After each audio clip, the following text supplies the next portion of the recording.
I was mercilessly betrayed by my girlfriend, broadcasting her infidelity live on video.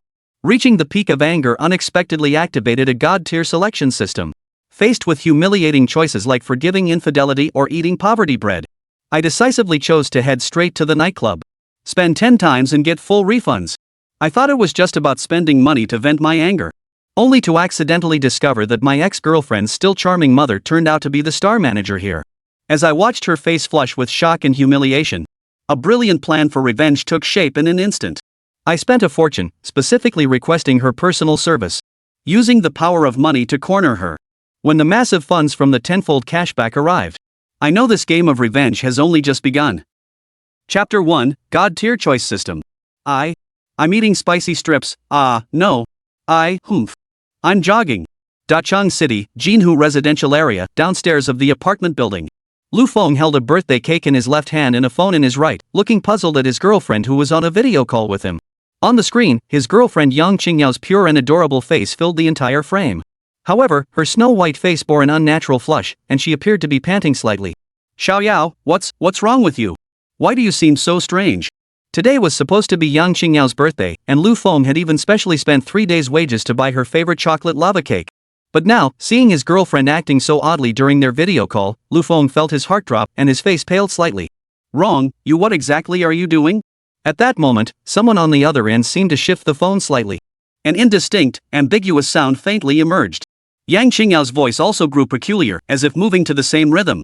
Lu Feng's knuckles turned white, his face grew pale, and his mind was thrown into complete chaos. Xiaoyao, what on earth are you doing? Yang Qingyao's eyes were already glazed over, as if she could no longer answer his accusations. Suddenly, a man's voice laced with mockery drifted into the scene from off-screen. Can't you tell yet? Haven't you heard? Your adorable girlfriend is out for a run, ha ha. The next moment, the phone was pulled away again. Bang!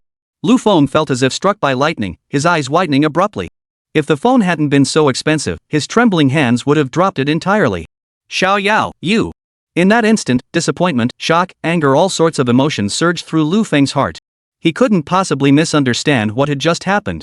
He had always been respectful in matters between men and women, but he never expected that his girlfriend, whom he thought was always innocent, lovely, and even chaste before marriage, would actually cheat on him. How dare you be so blatant?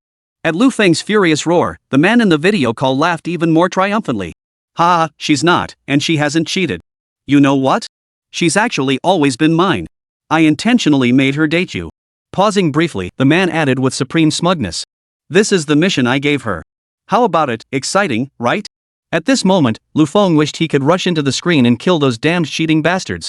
No wonder Yang Qingyao took the initiative a year ago, relentlessly approached him, and even confessed her feelings to him. Everything was just a setup to mess with him. Lu Feng abruptly ended the video call, gripping his phone so tightly it nearly shattered. He swore in his heart that no matter what it took, he would ruthlessly exact revenge on that wretched pair. And just then, lines of virtual text suddenly appeared before Lu Feng's eyes. After 25 years, the system has finished loading. The God Tier Selection System has been activated. Option 1, pretend nothing happened, transform into a teenage mutant ninja turtle, silently endure Yang Qingyao's infidelity, continue to treat her well, and melt her heart with true love. Reward, an old turtle shell and a healthy green hat. Option 2, better avoid trouble than stir it up.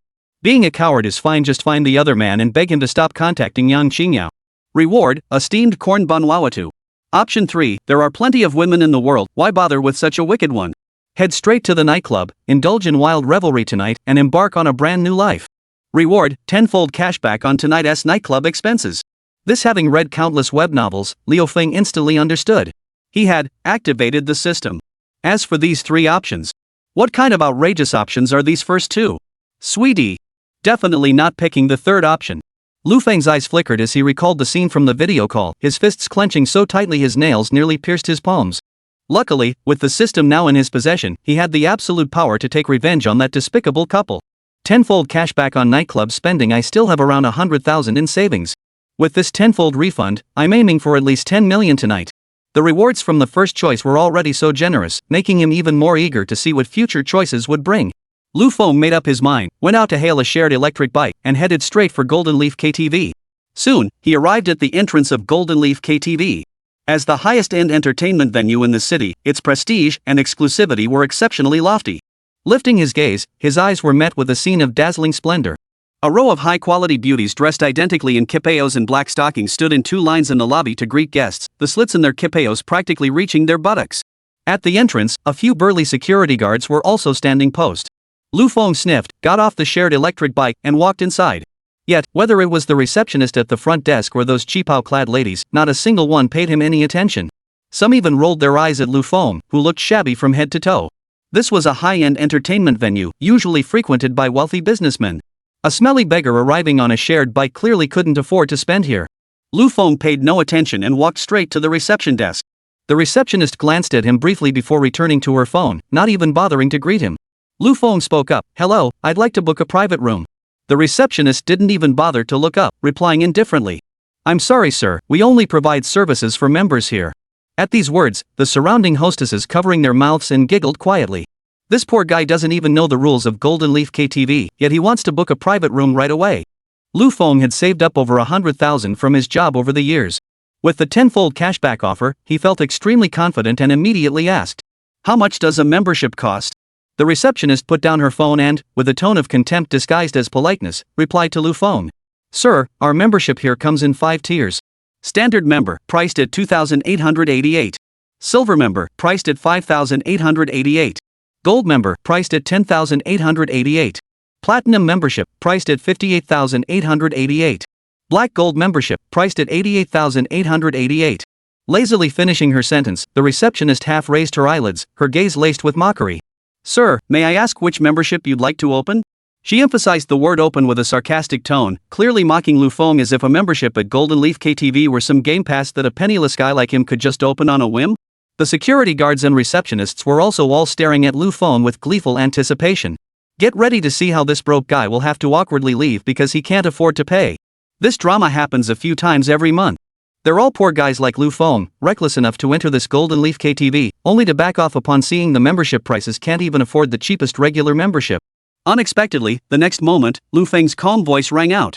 "Then open a Black Gold membership for me." Chapter 2, She's the One I Want.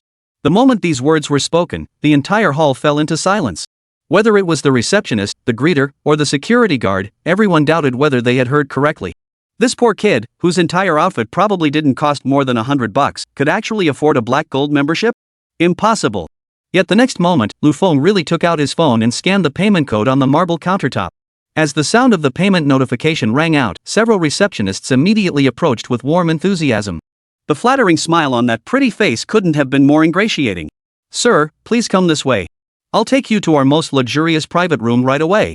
To be honest with you, boss, I could tell at first glance that you were young and promising, and now that I see you up close, it's absolutely true." The security guards at the entrance immediately straightened up, cleared their throats, and shouted in unison, "A Black Gold VIP guest has arrived. Welcome." The previously quiet, luxurious lobby suddenly became quite noisy. Even though Lu Feng had already entered the hall, the proverb "it's never too late to mend" seemed to apply, as the guards desperately tried to make a good impression on him. This must be a super rich second generation slumming it to experience life. Lu Feng's expression remained calm as his phone suddenly vibrated. He subtly glanced at the message. "Your bank card ending with 2,333 has received 880,000 yuan, current balance 900,000 yuan. Immediately, Lu Feng felt a surge of joy in his heart. It really is a tenfold rebate. This further confirmed the authenticity of the system. Only then did the idea to splurge wildly at the Golden Leaf KTV to get the tenfold rebate fully emerge from the depths of his heart. With the receptionist's face visibly pale from shock, Lu Feng, flanked by 2 hostesses, was escorted to the most luxurious Emperor VIP room at Golden Leaf KTV. As soon as he entered, he was startled. Wow, this place is luxuriously decorated, just like a palace. A high-definition color TV as large as an entire wall, top-tier genuine leather sofas, and luxury-grade champagne placed on the glass table. "Sir, this is the Emperor's VIP lounge exclusive to Black Gold members. Please wait a moment while I call our manager to personally attend to you." Lu Feng had just sat down when the 2 hostesses politely stepped back. After all, while their looks and figures might be considered excellent among ordinary people, they simply aren't enough to serve such high-profile clients. "I need the top-tier hostesses from Genie KTV." Looking at this imperial luxury private room, Lu Feng wore a composed smile on his face. From this day on, no one would ever play with his emotions again, and he would exact fierce revenge on that disgusting couple who had wronged him. Composing himself, Lu Feng leaned back leisurely on the sofa, ready to check out the available services. At that very moment, boisterous laughter erupted from outside the VIP room. "Ha ha ha ha, President Lu. My apologies for arriving late, please forgive this younger brother's tardiness. Just then, a man in his 30s entered the private room, immediately grasping Lu Feng's hands with exuberant enthusiasm upon entering. I'm the general manager of Golden Leaf KTV. It's a pleasure to meet you for the first time, just call me Xiao Wang. Lu Feng smiled faintly. Manager Wang. Though courteous, Lu Feng could see a calculating shrewdness written across the manager's face and in his eyes. To put it bluntly, it's all about the money. Manager Wang replied apprehensively. Please, you flatter me. Just call me Xiao Wang. With that, he turned and waved. Come in. Serve Director Lu, well, this is your chance to shine. Suddenly, the crisp tapping sounds of high heels began to echo. Lu Feng's vision blurred momentarily, and what flooded into his sight were endless pairs of long, pale legs beneath short skirts. There walked in a full 10 hostesses, each with a figure and looks that could be called absolutely stunning, moving with graceful elegance. Manager Wang whispered. President Lu, these are the top 10 girls we have here. You can pick whomever you fancy directly. That snobbish receptionist who looked down on people has already been fired, and we've replaced her with someone who will definitely satisfy you. Lu Feng couldn't help but chuckle inwardly. While Manager Wang was indeed mercenary, he did know how to provide genuine service to the wealthy. He hadn't actually cared much about the receptionist's attitude toward him. He didn't expect Manager Wang to be so eager to fire her right away. How ruthless reality is. Lu Feng raised his head, ready to admire the beauty of these top-tier ladies one by one. To put it bluntly, compared to these ladies, even Yang Qingyao pales in comparison. This is what they call giving up one tree to gain an entire forest. But suddenly, an unexpected voice interrupted him. Lu Feng, what are you doing here? The voice was quite chilly, yet carried an unmistakable undertone of anger. Lu Feng turned toward the source of the voice and immediately froze in shock.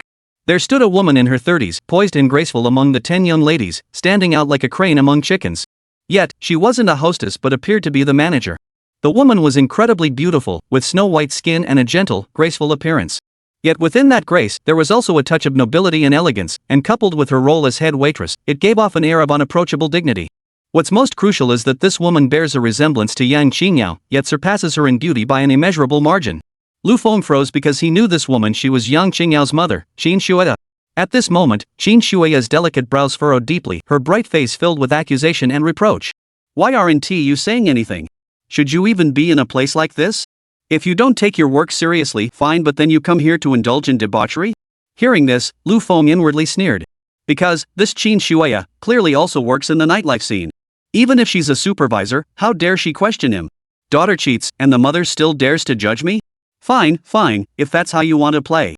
Lu Feng thought this way, his face suddenly turning cold. Originally treated as a VIP, his sudden change in demeanor immediately frightened Manager Wang and the other hostesses. Lu Feng spread his arms, leaned back, and half reclined on the sofa, tilting his chin slightly upward. Qin Shueya, mind your position. Right now, I'm the guest. Even though you're the head waitress, you're still here to serve me. At these words, Qin Shueya's chest heaved visibly, clearly infuriated. Lu Feng, you. Lu Feng didn't even glance at her, turning instead to Manager Wang. How much for overnight service with this Qin Shueya? Manager Wang was momentarily stunned, stammering. President Lu, this Sister Qin isn't a hostess, she's the floor manager. Lu Feng raised his voice. I'm asking you, how much to get her? Just answer the question. Manager Wang immediately became flustered. This, that. Qin Shueya grew even more embarrassed and furious. What did this punk mean by that, trying to humiliate her? She's a shift leader and never takes customers off premises. Lu Feng, what exactly do you want to do? Don't forget, I'm your. Lu Feng wore a faint, enigmatic smile on his face. What am I to you? Let me tell you, since you've come here, you better serve me well. Qin Shueya was even more furious upon hearing this. She truly never expected that this poor boy she had always looked down upon not only lacked ambition but also dared to come to a place as upscale as Golden Leaf KTV. Moreover, treating her like this. I must tell my daughter to break up with Lu Feng. Lu Feng, don't even think about it. Not only am I not taking clients anymore, but even if I were, I'd never accompany you. Lu Feng smirked with an ambiguous expression. Oh? So you're saying that as long as the price is right, you'd still be willing to provide your services? Upon hearing this, Qin Shueya, remembering this was her daughter's boyfriend, felt utterly humiliated and furious. No, absolutely not. No amount of money could make this right. How could you do this to Xiao Yao, you scoundrel? With that, she gave a light stomp of her foot and, throwing caution to the wind, made to leave through the door. Seeing this, Manager Wang grew frantic, worried that Qin Shueya might offend such an important client as Lu Feng, and rushed to stop her. But the other hostesses happened to be standing right in front of him, blocking his view. Unexpectedly, Lu Feng's voice calmly rang out at that moment. 50,000. Qin Shui's footsteps halted abruptly, as if she couldn't believe her ears. Seeing this, Lu Feng sneered inwardly and continued speaking. 50,000 for one night, what do you say? Qin Shui's stunning face still bore traces of lingering anger, yet she turned around in surprise and looked at him. Do you have that kind of money? When she ran into Lu Feng earlier, she was too angry to think straight. It was only when this question slipped out that she suddenly realized something was amiss. This Lu Feng not only came to Jinya KTV. Moreover, it was the imperial luxury private room only accessible to Black Gold members. How did he suddenly get so rich? Lu Feng said nonchalantly, what, afraid I can't afford it? Go ahead and try. Qin Shuya had been stunned by the price earlier, but now that she regained her composure, she hardened her heart. Not even 50,000 will do, Lu Feng. Have you really forgotten that I'm? Anyway, it's just not possible. Midway through her words, she recalled the time her daughter had brought Lu Feng to meet her, and her exquisitely beautiful face flushed with an unusual mix of shame and anger. Then, without a moment's hesitation, she turned to leave the private room. 100,000. At this moment, Lu Feng's voice rang out again. This time, everyone in the luxurious private room was stunned. Such reckless spending, it's practically treating money like dirt. This is definitely an ultra-rich second-generation heir. Qin Shuya was completely stunned. 100,000 yuan. Thinking about her debts and the reason she had come to Jinyi KTV, she actually hesitated for real. Lu Feng shouted out this price, then fixed his gaze intently on Qin Shuya's graceful silhouette, his eyes carrying a hint of amusement. Anyway, in this nightclub, every dollar spent would be refunded tenfold. The more he spent, the more he earned. Qin Shuya's chest heaved visibly, as if she were undergoing intense internal conflict. Yet in the end, remembering this was her daughter's boyfriend, she steeled herself and decided to leave the private room. At that moment, Manager Wang stepped forward and blocked her path. At this moment, seeing Lu Feng spending money like water, Manager Wang was truly astonished, fearing that he might be some important figure or the son of a powerful person. Such people are not to be trifled with by Jinyi KTV. Young Qin, have you forgotten how President Lu helped you? Do you really want to ignore President Lu and offend this major client? Qin Shuya said anxiously. But. Lu Feng noticed her apparent readiness to yield, feeling a surge of vindictive satisfaction as he patted the sofa beside him. Stop struggling, come here. Qin Shuya's delicate body trembled, her face instantly flushing crimson with extreme humiliation and anger. Yet, no matter how reluctant she was, she had no choice but to walk back into the private room and sit beside Lu Feng. Lu Feng extended his arm and gave another meaningful glance. Clenching her red lips tightly, Qin Shuya reluctantly linked arms with Lu Feng. She slightly lowered her head, her snow-white skin flushed crimson, feeling increasingly ashamed and indignant. After all, this was her daughter's boyfriend. In a moment, this guy might really get handsy with her. In that case. Chapter 3, not interested? Then massage my legs and knead my shoulders. Slam. As Manager Wang and the other hostesses bowed and backed out, the door to the Imperial Deluxe private room slammed shut. In the vast private room, only Qin Shuya and Lu Feng remained. Amidst the dim, suggestive lighting and the sultry atmosphere, the room fell so quiet that only Qin Shuya's breath could be heard. But in the next instant, Qin Shuya's snow-white arm abruptly pulled away from Lu Feng's grasp. Biting her moist cherry lips, she glared at Lu Feng, her eyes blazing with fury. Lu Feng! I never imagined you'd be this kind of person. Who do I think I am, and who do you think you are? Ask your conscience, how could you do this? Lu Feng remained unperturbed, responding with a light chuckle. What did I do? I just came to your Golden Leaf KTV to enjoy myself, didn't I? Saying this, he swung his legs up onto the table and leaned back completely. Qin Shuya's exquisitely beautiful face clouded with confusion. Lu Feng, what are you doing? What am I doing? Lu Feng looked genuinely surprised and retorted. You're the head hostess at Golden Leaf KTV. Are you really less familiar with the rules than the hostesses? His tone turned slightly colder, and Qin Shuya's flushed, angry expression softened a bit. Yet she replied with even greater bewilderment. You want me to massage your legs? Lu Feng gave a faint and said. Get moving. I spent 10,000 points on you, and I didn't hire you to just stand around. Hearing this, Qin Shuya clenched her lips so hard they nearly bled, yet she remained frozen in place. Lu Feng glanced at her and asked. What's the matter? Got a problem with that? Qin Shuya's eyebrows shot up, her chest rising and falling unevenly. But this time, she said nothing. Instead, she stamped her foot lightly, then actually walked over to Lu Feng and crouched down beside him. Immediately, she extended a pair of jade-like hands and began kneading Lu Feng's leg through his jeans. Lu Feng had only intended to give her a warning, but the moment Qin Shuya touched him, he nearly cried out in pleasure. For Qin Shuya's touch was neither too light nor too heavy, perfectly calibrated. Her slender fingers seemed to give his leg muscles a deep, soothing release. Not bad, not bad. Lu Feng chuckled and offered his praise. For over a month now, to save money for a gift for Yang Qingyao, he hadn't even splurged on bus fare. His hour-long commute to and from work was entirely on foot. Now, the fatigue that had built up in his legs because of Yang Qingya was being released right here, thanks to Qin Shuya. Qin Shuya, however, remained cold-faced, her hands kneading Lu Feng's legs relentlessly.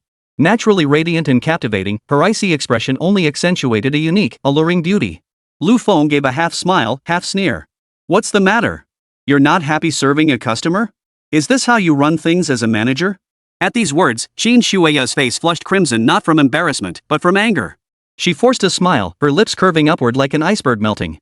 Even if the smile was strained, her striking features made it strangely captivating. As he massaged her shoulders, Lu Feng suddenly yawned, stretched lazily, and said, "All right, my legs are done. Now, give my shoulders a rub." At his words, Qin Shuya's lovely face abruptly turned cold, as if covered in frost. "Lu Feng, I advise you not to overstep. After all, I am your girlfriend's mother." Lu Feng chuckled. "Yeah, we're not married yet. Legally speaking, we're not related at all. Besides, I'm not going to marry your daughter, so we'll be even less related." Qin Shuya sprang to her feet. You won't marry my daughter? What do you mean?" Lu Feng scoffed. "Ask your daughter. I can't be bothered to explain." A chill ran through Qin Shuya's heart as she suddenly sensed something was terribly wrong. She knew Lu Feng's character well. Though he was a bit poor, he was generally honest. His sudden change in temper today, could it be because he broke up with Xiaoyao? "What are you standing there for? Are you going to pinch it or not?" Suddenly, Lu Feng's voice snapped her out of her thoughts. Qin Shuya could only step forward with her long, snow-white legs, filled with humiliation yet also confusion, and walked over to Lu Feng's side. She knelt on one knee on the sofa, slightly turned sideways, and began kneading Lu Feng's shoulders again. This was different from massaging his legs. They were much closer now. Her ample bosom nearly pressed against Lu Feng's shoulder. With each gentle breath, her warm breath tickled Lu Feng's ear like a fragrant breeze. Lu Feng found his mind wandering. After all, he had never experienced the touch of a woman before. Yang Qingyao's body had always been off limits to him, and he hadn't understood why until today. "Since I've run into your mom, don't blame me for being forward." Feeling the waves of pleasure radiating from his shoulders as they were kneaded, Lu Feng thought to himself. Suddenly, he reached out and wrapped his arms around Qin Shuya's slender waist. Qin Shuya gasped in surprise, but she was already being held by Lu Feng, sitting on his lap. Moreover, her hips accidentally brushed against something as hard as stone. What are you doing? Let me go." Qin Shuya, both embarrassed and furious, struggled fiercely, trying to stand up. She never imagined that Lu Feng, who always seemed so honest and reliable, would actually be so bold as to make a move on her. Lu Feng merely chuckled. "Accompanying guests? You really don't know what that means? A hostess sitting on a guest's lap, singing songs and chatting, isn't that perfectly normal?" He tightened his left hand, instantly pressing Qin Shuya's body onto his thigh. Qin Shuya grew even more furious and ashamed, determined to rise no matter what. Seeing this, Lu Feng suddenly had an idea and let her go. It seemed that in this KTV, he'd have to get her drunk after all. "Fine, no need for escorting then." He gestured with his chin toward the ace of spades champagne on the table. Pour. Chapter 4, When I tell you to drink, you drink.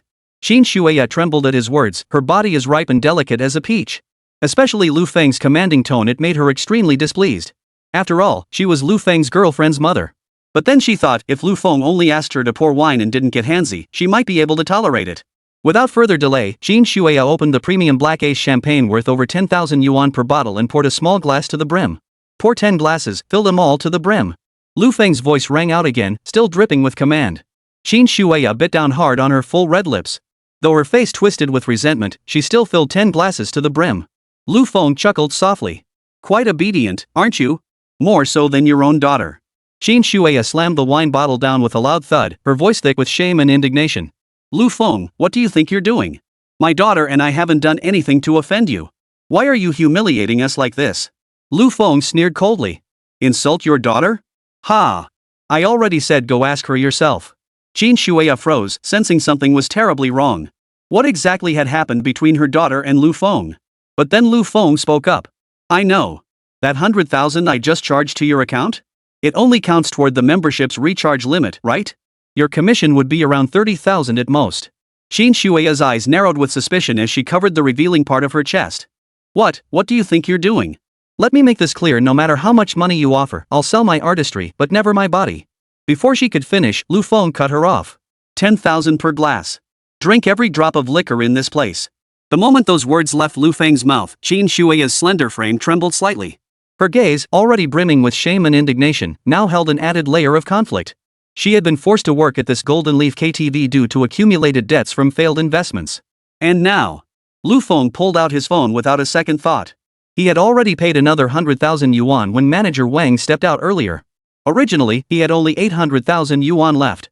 But now, a brightly lit text message appeared on his phone screen. Your bank card ending in 2333 has received a deposit of 1 million yuan.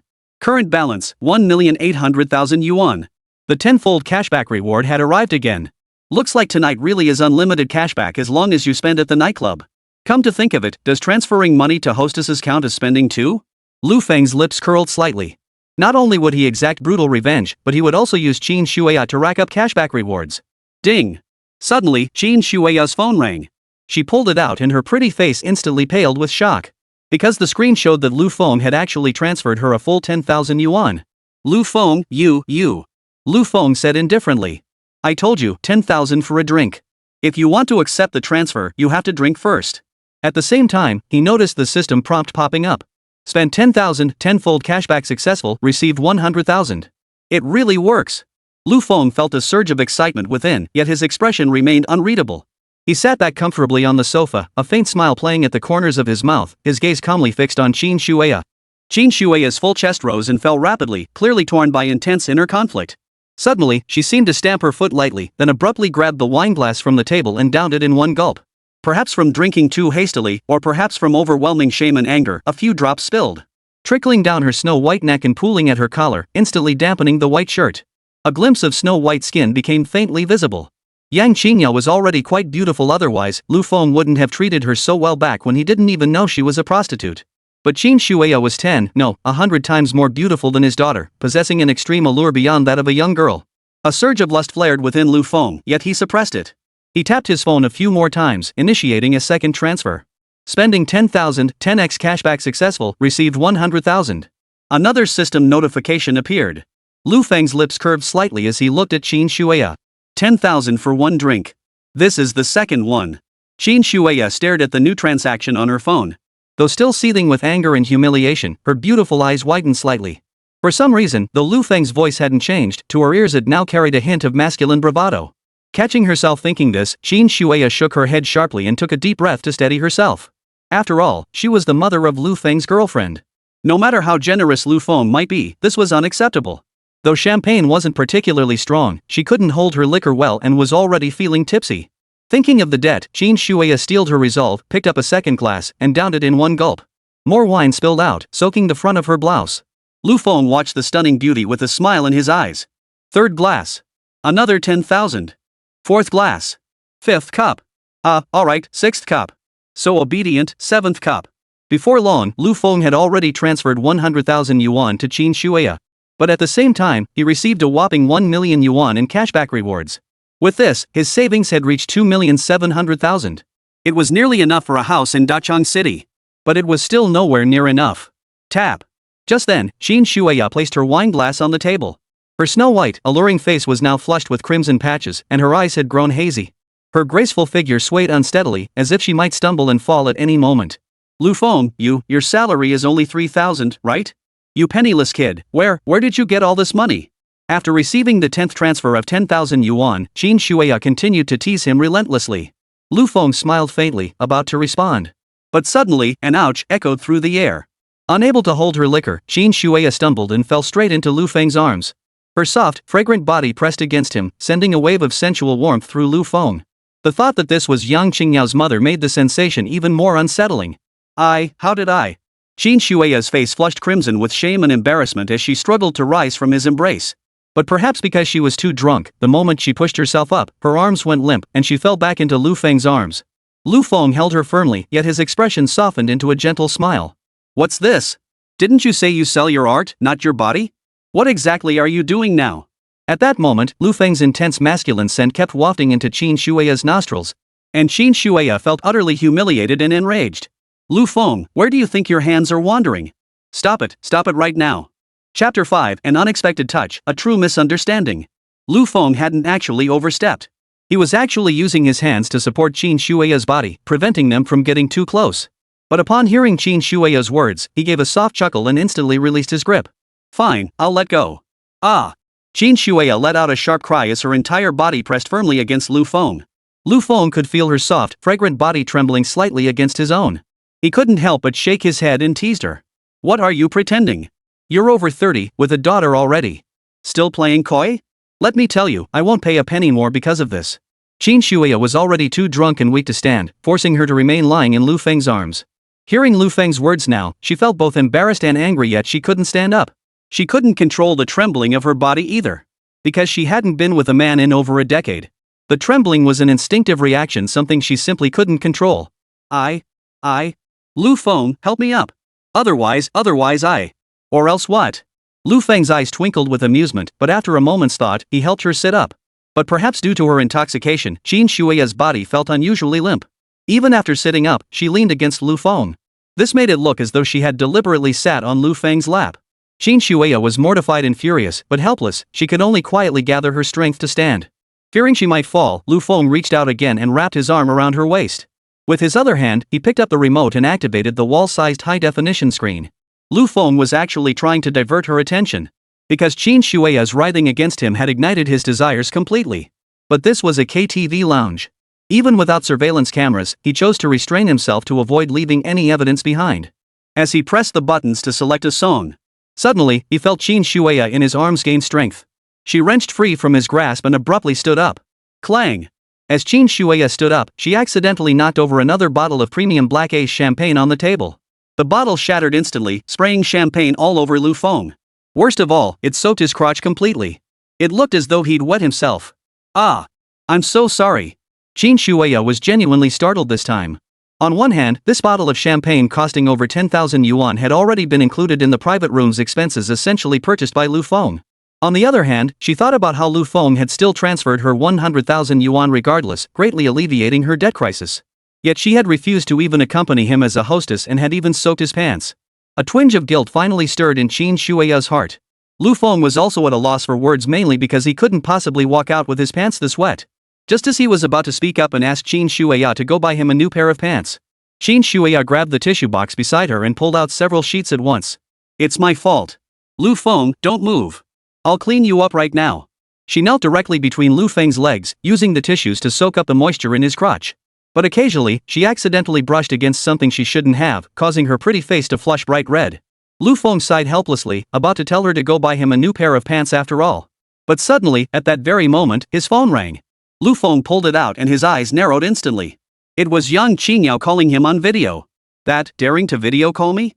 Anger flared within Lu Feng, but upon seeing Qin Shuya busily working between his legs, a sudden plan formed in his mind. Because from the video call's angle, Qin Shuya's movements combined with the tissues nearby looked exactly like she was. Lu Feng chuckled inwardly and immediately answered the call, keeping his hand over the camera switch on the screen. Ready to switch the front camera to the rear camera at any moment. The next moment, the screen revealed Yang Qingyao's pure, adorable, snow-white face. Brother Feng, what are you doing? I'm waiting for you to come back and celebrate my birthday. Her voice was innocent and adorable, as if the little devil who had grossed Lu Feng out with that video earlier that afternoon wasn't her at all. What kind of game is this? Treating me like some little cutie. Lu Feng was taken aback, especially by Yang Qingyao's shameless act of pretending nothing had happened, which nearly made him laugh in exasperation. But then, glancing at Qin Shuya busily working between his legs, he instantly decided to play along with Yang Qingyao. Then, he'd give her a 10-fold, 100-fold payback. Nothing much. I'm at Golden Leaf KTV. Wanna come over? I'll throw you a birthday party right here. Lu Feng replied with a smile, pretending nothing had happened either. This time, it was Yang Qingyao's turn to be taken aback. She had only dared to call because her master had ordered it, saying it would be entertaining to see if Lu Feng could endure this betrayal. Besides, even if things got out of hand, she figured Lu Feng, that penniless kid, wouldn't dare retaliate. But to her surprise, Lu Feng acted as if nothing had happened. Suddenly, Yang Qingyao felt hurt, thinking Lu Feng no longer cared about her. She genuinely grew angry and adopted her usual tone with him. Well done, Lu Feng. I never imagined you'd be such a scumbag. On my birthday, you went to a KTV. Damn it, just damn it. Lu Feng thought to himself, how dare this act like she used to. But the angrier Yang Qingyao got, the more composed he remained. He smiled and said, No, actually I booked your birthday party at this Golden Leaf KTV. Why don't you come over? Yang Qingyao grew even angrier. You scumbag. Always making excuses. Tell me, did you order hostesses? I didn't book hostesses. I booked your mother. Lu Feng thought to himself, growing even more eager to deliver the devastating blow he was about to unleash on Yang Qingyao. No, really, I didn't. If you don't believe me, I'll show you. Saying this, Lu Feng chose an angle that would make Yang Qingya misunderstand, his finger poised to press the icon switching to the rear camera. Meanwhile, Qin Shuya, drunk and unable to make out Lu Feng's phone conversation, kept dabbing at the wet spot on his crotch with a tissue. Her head was practically buried in it. At first glance, it looked more like she was. Yang Qingyao's voice rang out again. Fine. Let me see. If there are any hostesses involved, I'll punish you by forbidding you from holding my hand for a month. Chapter 6, Are you sure you want to see?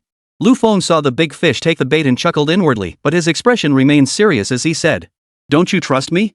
I really am alone. Yang Qingyao's lovely face beamed with triumph. Cut the nonsense. I must see it. What? You're not listening to me anymore? Lu Feng feigned a sigh and said, Alright, Xiao Yao. I'll prove it to you right now. You're the only one in my heart. Even in a place like Golden Leaf KTV, where there are so many women, I won't interact with anyone else. Suddenly, a man's derisive chuckle echoed through the video call, seemingly delighted by Lu Feng's compliance. Lu Feng realized this must be the male mistress. Seeing the male rival present only intensified Lu Feng's sense of vengeful satisfaction. He was certain that because of Yang Qingyao, the other man had seen Qin Shuya and coveted her intensely, though Qin Shuya herself would never consent. After all, Qin Shuya surpassed his daughter in every way: her looks, figure, and aura.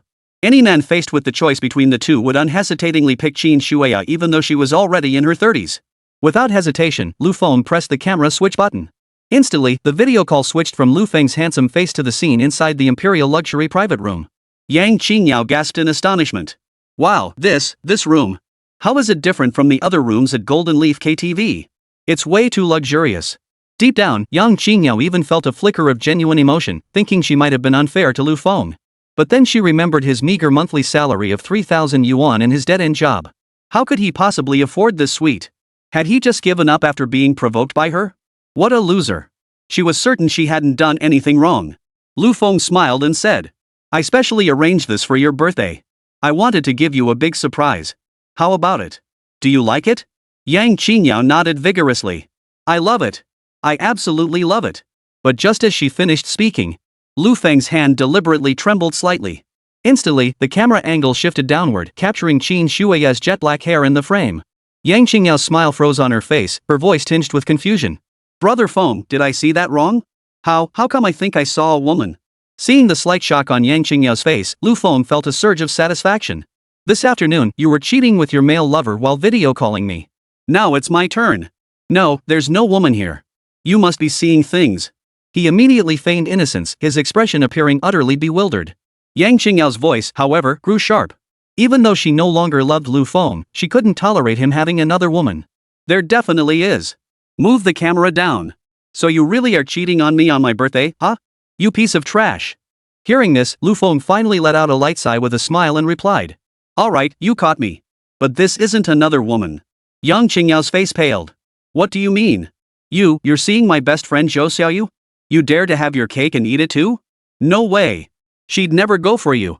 Lu Feng shook his head. No, it's not Zhou Xiaoyu. Hearing this, Yang Qingyao breathed a sigh of relief. She and her bestie were constantly at each other's throats, openly and covertly.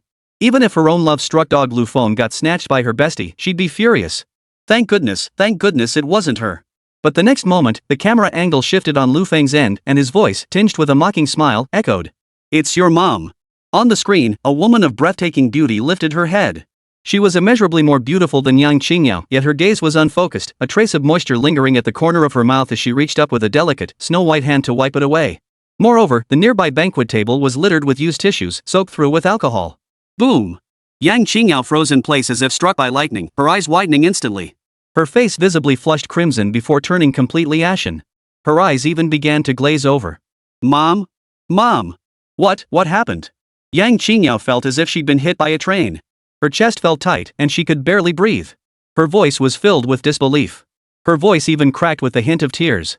Yet in the video, Qin Shuya seemed oblivious, continuing to wipe the alcohol off Lu Feng's body. Seeing this, Yang Qingyao's mental defenses finally shattered, and she completely broke down. Mom, that's my boyfriend. How could you do that to him? Mom, look up. Stop doing that. You haven't been with a man in over a decade. You even rejected Chen Dishon when he pursued you. How could you do this now? Mom, I can't bear to watch this. I beg you, stop now. Mom! Stop it. Yang Qingyao felt as if she'd been stabbed hundreds of times, desperately pleading. But at that very moment, Lu Feng turned down the volume on the video call. Moreover, Lu Feng's phone was positioned with its back facing Qin Shuya. This meant Qin Shuya couldn't hear her daughter's pleas at all, continuing to clean Lu Feng's stains without a second thought. With a soft click, Lu Feng switched the camera back to the front-facing lens, his face wearing an unabashedly playful expression. So, how do you like the birthday present I prepared for you? Yang Qingyao had long since collapsed onto the floor, barely able to hold her phone steady. Her gaze burned with hatred. Lu Feng! You bastard! She's my mother. How could you do this to me? Lu Feng sneered coldly. Do you really think you have the right to question me? With that, he hung up the video call.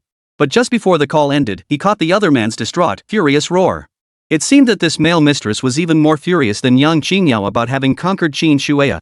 Combined with Yang Qingyao's earlier words, he was almost certain the male rival had pursued Qin Shuya only to be rejected. Chen Dixion, ha! Lu Feng gripped his phone, his gaze cold as ice. Yang Qingyao had gotten her revenge. Now it was Chen Dixion's turn. Suddenly, a soft whimper reached his ears. Lu Feng looked down to see Qin Shuya raising her head, her eyes brimming with guilt as she gazed at him pitifully. Lu Feng, it won't wipe clean. What should we do? Lu Feng deliberately darkened his expression. I spent 100,000 on you and transferred another 100,000, yet you treat me like this?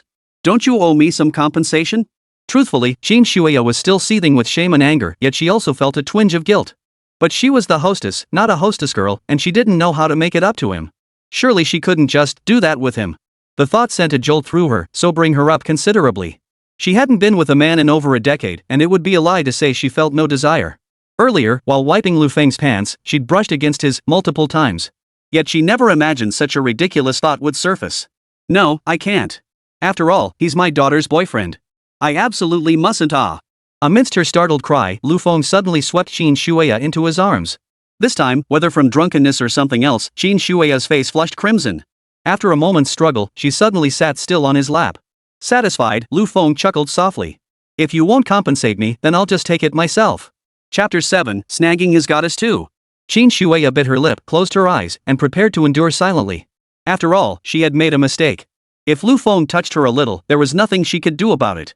As long as he didn't cross the line. Seeing Qin Shuya's stubborn yet submissive expression, Lu Feng felt a surge of lust rise within him. Earlier, Qin Shuya's actions of wiping his pants hadn't been subtle, and it would be a lie to say he hadn't felt anything. His gaze fell upon her snow-white neck, and he could no longer resist. He pressed a gentle kiss upon that swan-like curve. Qin Shuya shuddered, biting her lip harder as her breathing quickened. For some reason, this innocent, almost childlike reaction only heightened Lu Feng's arousal. He could no longer hold back. One hand slid toward the soft, snow-white curve of her inner thigh, while the other cupped her face, drawing her tempting red lips into a kiss. Qin Shuya let out a soft moan, her body trembling even more violently. After a moment of unrestrained passion, Lu Feng turned his head and gently bit her earlobe. This time, visibly, Qin Shuya's entire face flushed crimson, like a perfectly roasted duck. No, don't bite my ear. A near-pleading voice rose from Qin Shuya's throat. Lu Feng tilted his head back slightly, finding her flushed, radiantly beautiful face quite amusing. Clearly, she hadn't reacted this strongly when he touched her thigh or even demanded a kiss. Could it be? Lu Feng felt he had discovered Qin Shuya's sensitive spot. Just as he prepared to go further, footsteps suddenly echoed outside the Imperial Deluxe private room. Simultaneously, a voice pleasant yet tinged with arrogance echoed through the air. What the hell? Why is this guy so hard to deal with? He's more annoying than that fly Chen Dixion. I'm already at Golden Leaf. Fine then. Then came the sound of a phone being hung up. Lu Feng's heart skipped a beat. Chen Dixion? Wasn't that the male mistress? What was going on? At the same time, Manager Wang's panicked voice echoed outside the door. Miss Su, the Imperial Deluxe Suite at Golden Leaf is already occupied today. You absolutely cannot go in. The pleasant voice instantly snapped back in anger. Already booked? How much did they pay? I'll double it. Lu Feng narrowed his eyes slightly, a flicker of interest passing through them. Wow, someone's trying to snatch the suite from him? Perfect. He'd been looking for an excuse to cash in on that tenfold rebate. Suddenly, lines of white text appeared before his eyes. You've encountered Chen Dixion's longtime crush, Su Wanwan, the goddess who haunted his dreams for 5 years, yet he'd never even shared a meal or held her hand with her. She's currently alone. At this moment, a bold thought crosses your mind.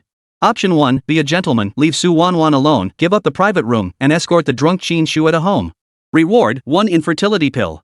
Option 2, can't resist. Ignore Su Wanwan and take Qin Shuya straight to a hotel to vent your frustration. Reward, 1 night's complimentary stay in the hotel's presidential suite. Option 3, a real man never backs down. What's so special about a rich girl? Confront Su Wanwan head-on, refuse to yield, and captivate her with your charm. Reward: 1 globally limited edition Bugatti Veyron RS, 1 luxury villa in Incheon district, supreme masculine charm, and unrivaled virility. Lu Feng froze slightly, stunned that the option system had appeared again. The first option? Definitely not. In fact, choosing it would only invite the system's mockery. The infertility pills were proof enough. The second option was decent, but the reward was lacking. And it was clearly inferior to the third option. Bugatti Veyron RS? Isn't that the ultra top-tier supercar with a base price of 200 million and only 10 units produced worldwide? And a standalone villa in Silver Hills? I recall that's one of Dachang City's most exclusive neighborhoods. As for that top-tier male charm and virility, it's safe to say, not choosing it would make you less than a man. Lu Feng chose option 3 without hesitation. Instantly, a sports car-shaped key and a villa key materialized in his hands. Beyond that, he distinctly felt his muscles twitching slightly, his body brimming with power. Moreover, other inexplicable changes were unfolding within him. Lu Feng glanced at his reflection in the glass cabinet beside him and was startled by what he saw. He had always been quite handsome, but now he looked even more striking. Suddenly, Qin Shueya in his arms shifted slightly. Lu Feng was puzzled. But Qin Shueya had suddenly caught a whiff of an unusual fragrance emanating from him. This fragrance was incredibly unique. It didn't resemble any perfume, but rather seemed to be Lu Feng's natural body scent. Yet, the mere whiff sent her thoughts racing, her mind filling with all sorts of intimate fantasies involving Lu Feng. No, no. Absolutely not.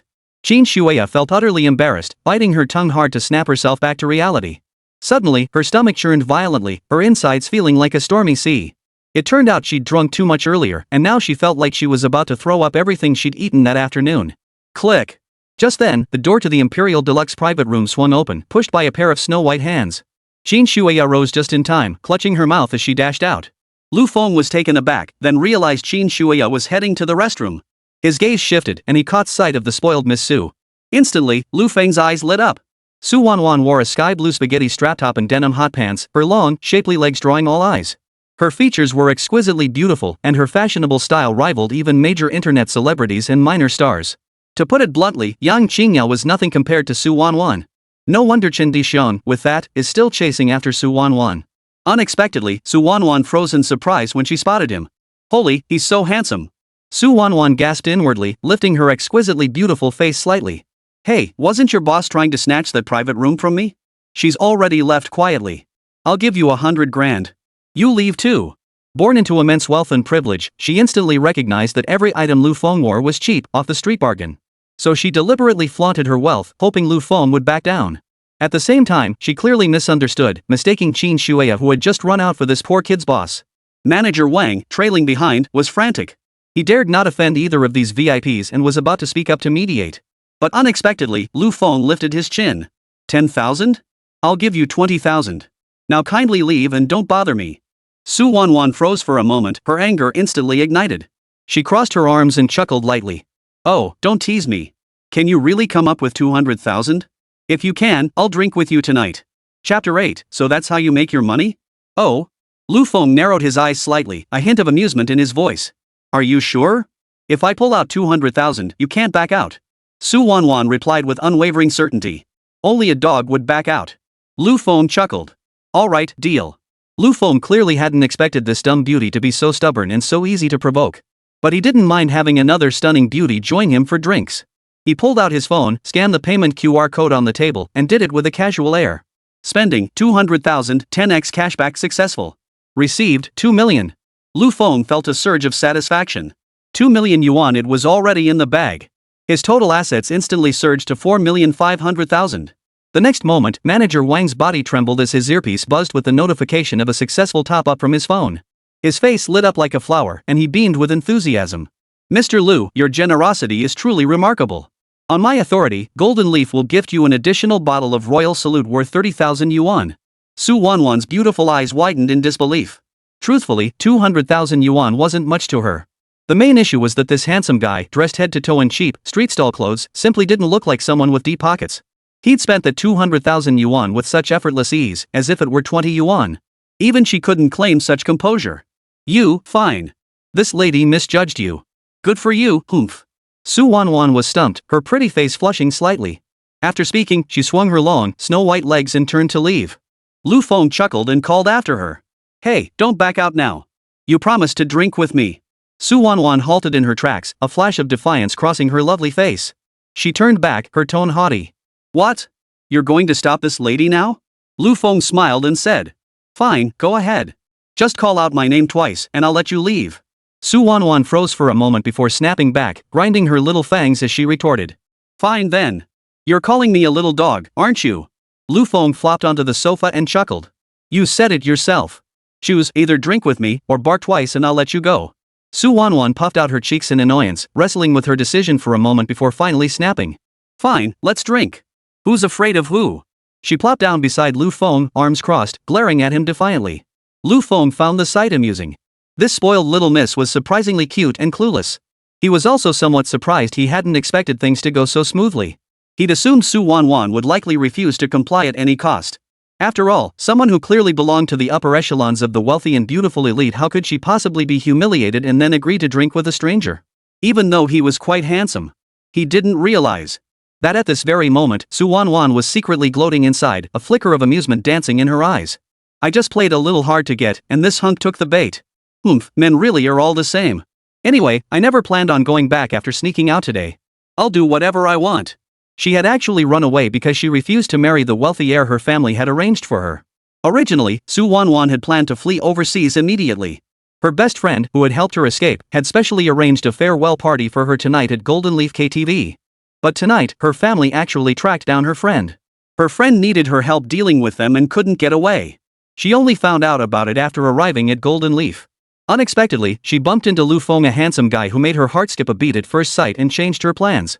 She had a favorable impression of him. Though he didn't look like a rich guy, she couldn't figure out why he was so generous with his money. Most importantly, he didn't carry that disgusting, self-important air typical of spoiled rich kids. If she could make Lu Feng her boyfriend and solidify their relationship, just wait and see how her family would try to arrange things. Her clear eyes feigned wariness as she appraised Lu Feng. I keep my word, I'll drink with you. But let's be clear, drinking is one thing, but if I get drunk, you better not take advantage of me and do anything shady. Lu Feng's expression turned serious. You're overthinking it. Relax, I'm a decent guy. Unless you agree, I'll never lay a finger on you. Su Wanwan replied, somewhat speechless. Then why is your hand touching my leg? Lu Feng suddenly snapped to attention, hastily withdrawing his hand. Yet the lingering sensation of her smooth skin on his fingertips made him reluctant to let go. He forced a laugh. Oh, sorry. I meant to get the wine. Su Wanwan shot him a look, tinged with playful reproach. Her gaze swept over the drinks table, and she frowned. Why is all the wine so cheap? Waiter, do you have any Romani Conti or a decade-old Macallan? Manager Wang, addressed as waiter, didn't dare show displeasure. He immediately responded with a flattering smile. Certainly. I'll have someone bring it over immediately. Please wait a moment. With that, he tactfully withdrew, closing the door to the luxurious private room behind him. Su Wanwan said earnestly. This time, it's my treat. One bottle for 100,000, another for 150,000. I'll cover the bill later. Lu Feng had been just an office worker before. He'd never even heard of these two wines. But times had changed. He could certainly afford a few $100,000 now. More importantly, he was getting a tenfold return. Letting this girl pay would be a huge loss. No need. Since you're keeping me company, I'll cover it. Lu Feng remained as calm as ever, adding, just drinking is no fun. How about we play a little game? A spark of interest flashed in Su Wanwan's eyes as she immediately asked, what kind of game? Lu Feng glanced at the dice on the table and said, let's play dice. Whoever loses takes a shot. How about it? Su Wanwan shook her head. Not exciting enough. Lu Feng chuckled. Oh? You want something more exciting?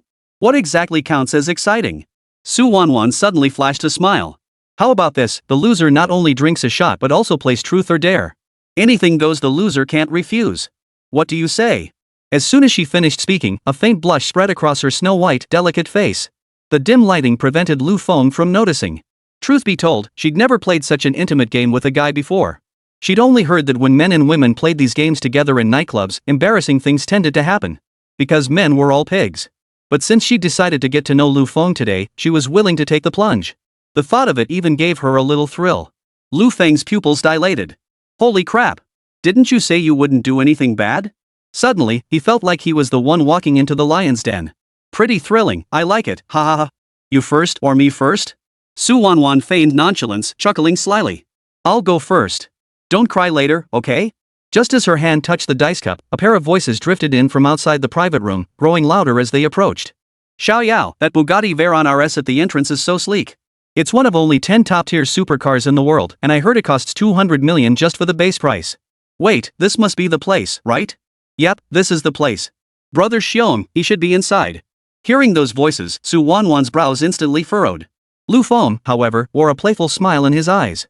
He hadn't even gone looking for them yet, but here came Chen Dixiong and Yang Qingyao, that pair of scoundrels, walking right into his trap. Perfect. He could finally vent the anger he'd been holding since this afternoon. Suddenly, Su Wanwan pushed the dice cup away, her voice tinged with irritation. These annoying flies have actually found their way back. Ugh, now we can't even play the game. What's wrong? Su Wanwan sighed softly. This guy named Chen Dixiong, I only met him once at a business networking event, but he's been relentlessly pursuing me for years. Only then did Lu Feng respond with a half smile, half sneer. What a coincidence. Chen Dixiong, huh? He might be after me too. Don't worry, I'll handle him. Once we get rid of him, we can play. Su Wanwan asked curiously. You know him too? Lu Feng nodded. Yeah, don't worry. I'll handle it. No sooner had he spoken than the door to the imperial suite creaked open with a violent shove. A tall, menacing-looking man strode inside. It was Chen Dixiong. Following behind him was Yang Qingyao, as pure and pitiful as a fawn. The moment Chen Dixiong entered, his gaze locked onto Lu Feng. Having frequented this place before, he'd quickly learned Lu Feng was in this private room. But suddenly, he noticed Su Wanwan sitting beside Lu Feng. The sight sent a jolt through Chen Dixiong, his face contorting with profound, disbelieving disappointment. Su Wanwan, how did you end up in Dacheng City? Fed up with the situation, Su Wanwan simply slipped her arm through Lu Feng's without hesitation, her expression calm as she replied. I came to see my boyfriend. What, is that any of your business? Chen Dixiong froze, then seemed to grasp something. He turned and pointed at Lu Feng, his rage turning to a bitter laugh. Fine. So you're that penniless dog who can suddenly afford the imperial suite at Golden Leaf. Guess you hooked up with a rich girl, huh? He turned to Su Wanwan, his face filled with concern. Goddess, don't let him fool you. He's just a lowly loser making $3,000 a month. Even if he worked for 100 million years, he wouldn't be worthy of you in the slightest. Chapter 9, Spend Money? You're not even close. Su Wanwan's beautiful brows furrowed as she prepared to retort to Chen Dixiong. But unexpectedly, Lu Feng spoke calmly. Who told you my monthly salary is only 3,000? Chen Dixiong sneered. Xiao Yao told me, of course. What, you've been using that 1,000 yuan phone for years and can't bring yourself to replace it? How could that be a lie? Just then, Manager Wang entered with a waiter, pushing a liquor cabinet. Spotting two extra people in the private room, Manager Wan was startled until he suddenly recognized one of them as Chen Dixiong. This was the notorious troublemaker of Dacheng City, who bullied others everywhere thanks to his wealthy family. Manager Wang inwardly groaned. Why did he have to run into them all at once today? With no other choice, he steeled himself and addressed Lu Feng. Mr. Lu, these are our Golden Leaf's finest wines. We've brought them all for you to choose from. Chen Dixiong heard this and exclaimed in surprise. Mr. Lu? Are you blind? Does this penniless kid even deserve to be called Mr. Lu? He can't even afford the cheapest bottle in this cabinet. Lu Feng stood up, his expression calm. Oh? Is that so? How about this, I buy one bottle, and you buy one of similar price. Whoever can't afford theirs. His tone suddenly turned icy. Will admit defeat. I won't ask for anything else, just kneel like a dog and crawl around this private room 3 times. How does that sound? Unexpectedly, Chen Dixiong burst into uproarious laughter upon hearing this, as if he'd heard the funniest thing in the world. Ha ha ha ha. Lu Feng, what's your deal? What's your family situation? Do you think I don't know? Don't try to put on airs. If you can't pay later, you'll be the one left embarrassed, ha ha ha. Yang Qingyao, who had remained silent, sighed. Lu Feng, I never knew you were such a poser. Being incompetent and broke is one thing, but betting against Brother Xiong? Do you really think you're worthy? Lu Feng shot her a cold glance. You worthless piece of trash, did I give you permission to speak? Yang Qingyao froze, startled by his icy glare. She had come here specifically to find her mother, Qin Shueya. Seeing Qin Shueya wasn't in the private room, and with outsiders present, it wasn't appropriate to ask. Now, she could only wait idly. Now, intimidated by Lu Feng, she dared not utter another word. Chen Dixiong, however, sneered. What kind of man gets angry at a woman? Lu Feng replied indifferently. Do you two think you're even human in my eyes? Chen Dixiong clenched his fists tightly at the words, his eyes flashing with fury.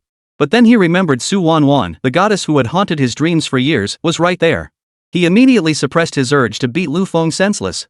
Instead, he resolved to humiliate this penniless brat thoroughly, making him lose all face and feel utterly ashamed in front of Su Wanwan. Only then could he pursue Su Wanwan with a clear conscience. Fine. Who knew you'd be so sharp-tongued despite your poverty? You wanted to compete over buying liquor? Come on, you go first. I'll see if you can even afford it. Chen Dishong sneered coldly, his gaze fixed on Lu Feng. Lu Feng scanned the display. Though unfamiliar with most of the bottles, he noticed their prices ranged from tens of thousands to hundreds of thousands. The two most expensive bottles were named Henri 3 Brandy and Lei Tequila, priced at 1,300,000 and 1,900,000 respectively. Needless to say, they were undoubtedly the crown jewels of Golden Leaf KTV. Seeing Chen Dishion's obnoxious demeanor, Su Wanwan felt her anger rising. Just as she was about to step forward, a large hand gently pressed hers down, accompanied by a reassuring glance signaling all was well. Without hesitation, Lu Feng pulled out his phone and scanned a bottle of Lafite priced at 220,000 yuan. Instantly, 2,200,000 yuan in cashback hit his account. Lu Feng felt a surge of secret delight. Chen Dishion, this little cutie. He'd actually agreed to a wine-buying contest with him. He'd been worried about having nowhere to spend his money. After all, buying the most expensive bottle at Golden Leaf KTV out of nowhere would definitely raise eyebrows. But with this excuse, it would seem perfectly normal. Manager Wang had been waiting nearby, holding his breath the entire time. The moment he heard the payment confirmation through his earpiece, he was stunned. Yet, he immediately retrieved the bottle from the cabinet, cradled it in both hands, and presented it to Lu Feng. "Mr. Lu, you're truly generous. Here's your Lafite." Lu Feng took it without a word, then handed the Lafite to the attendant beside him, signaling with his eyes to open it. The attendant, who also doubled as the barman, stared wide-eyed, hesitating in disbelief. A bottle worth over 200,000 yuan, just opened like that?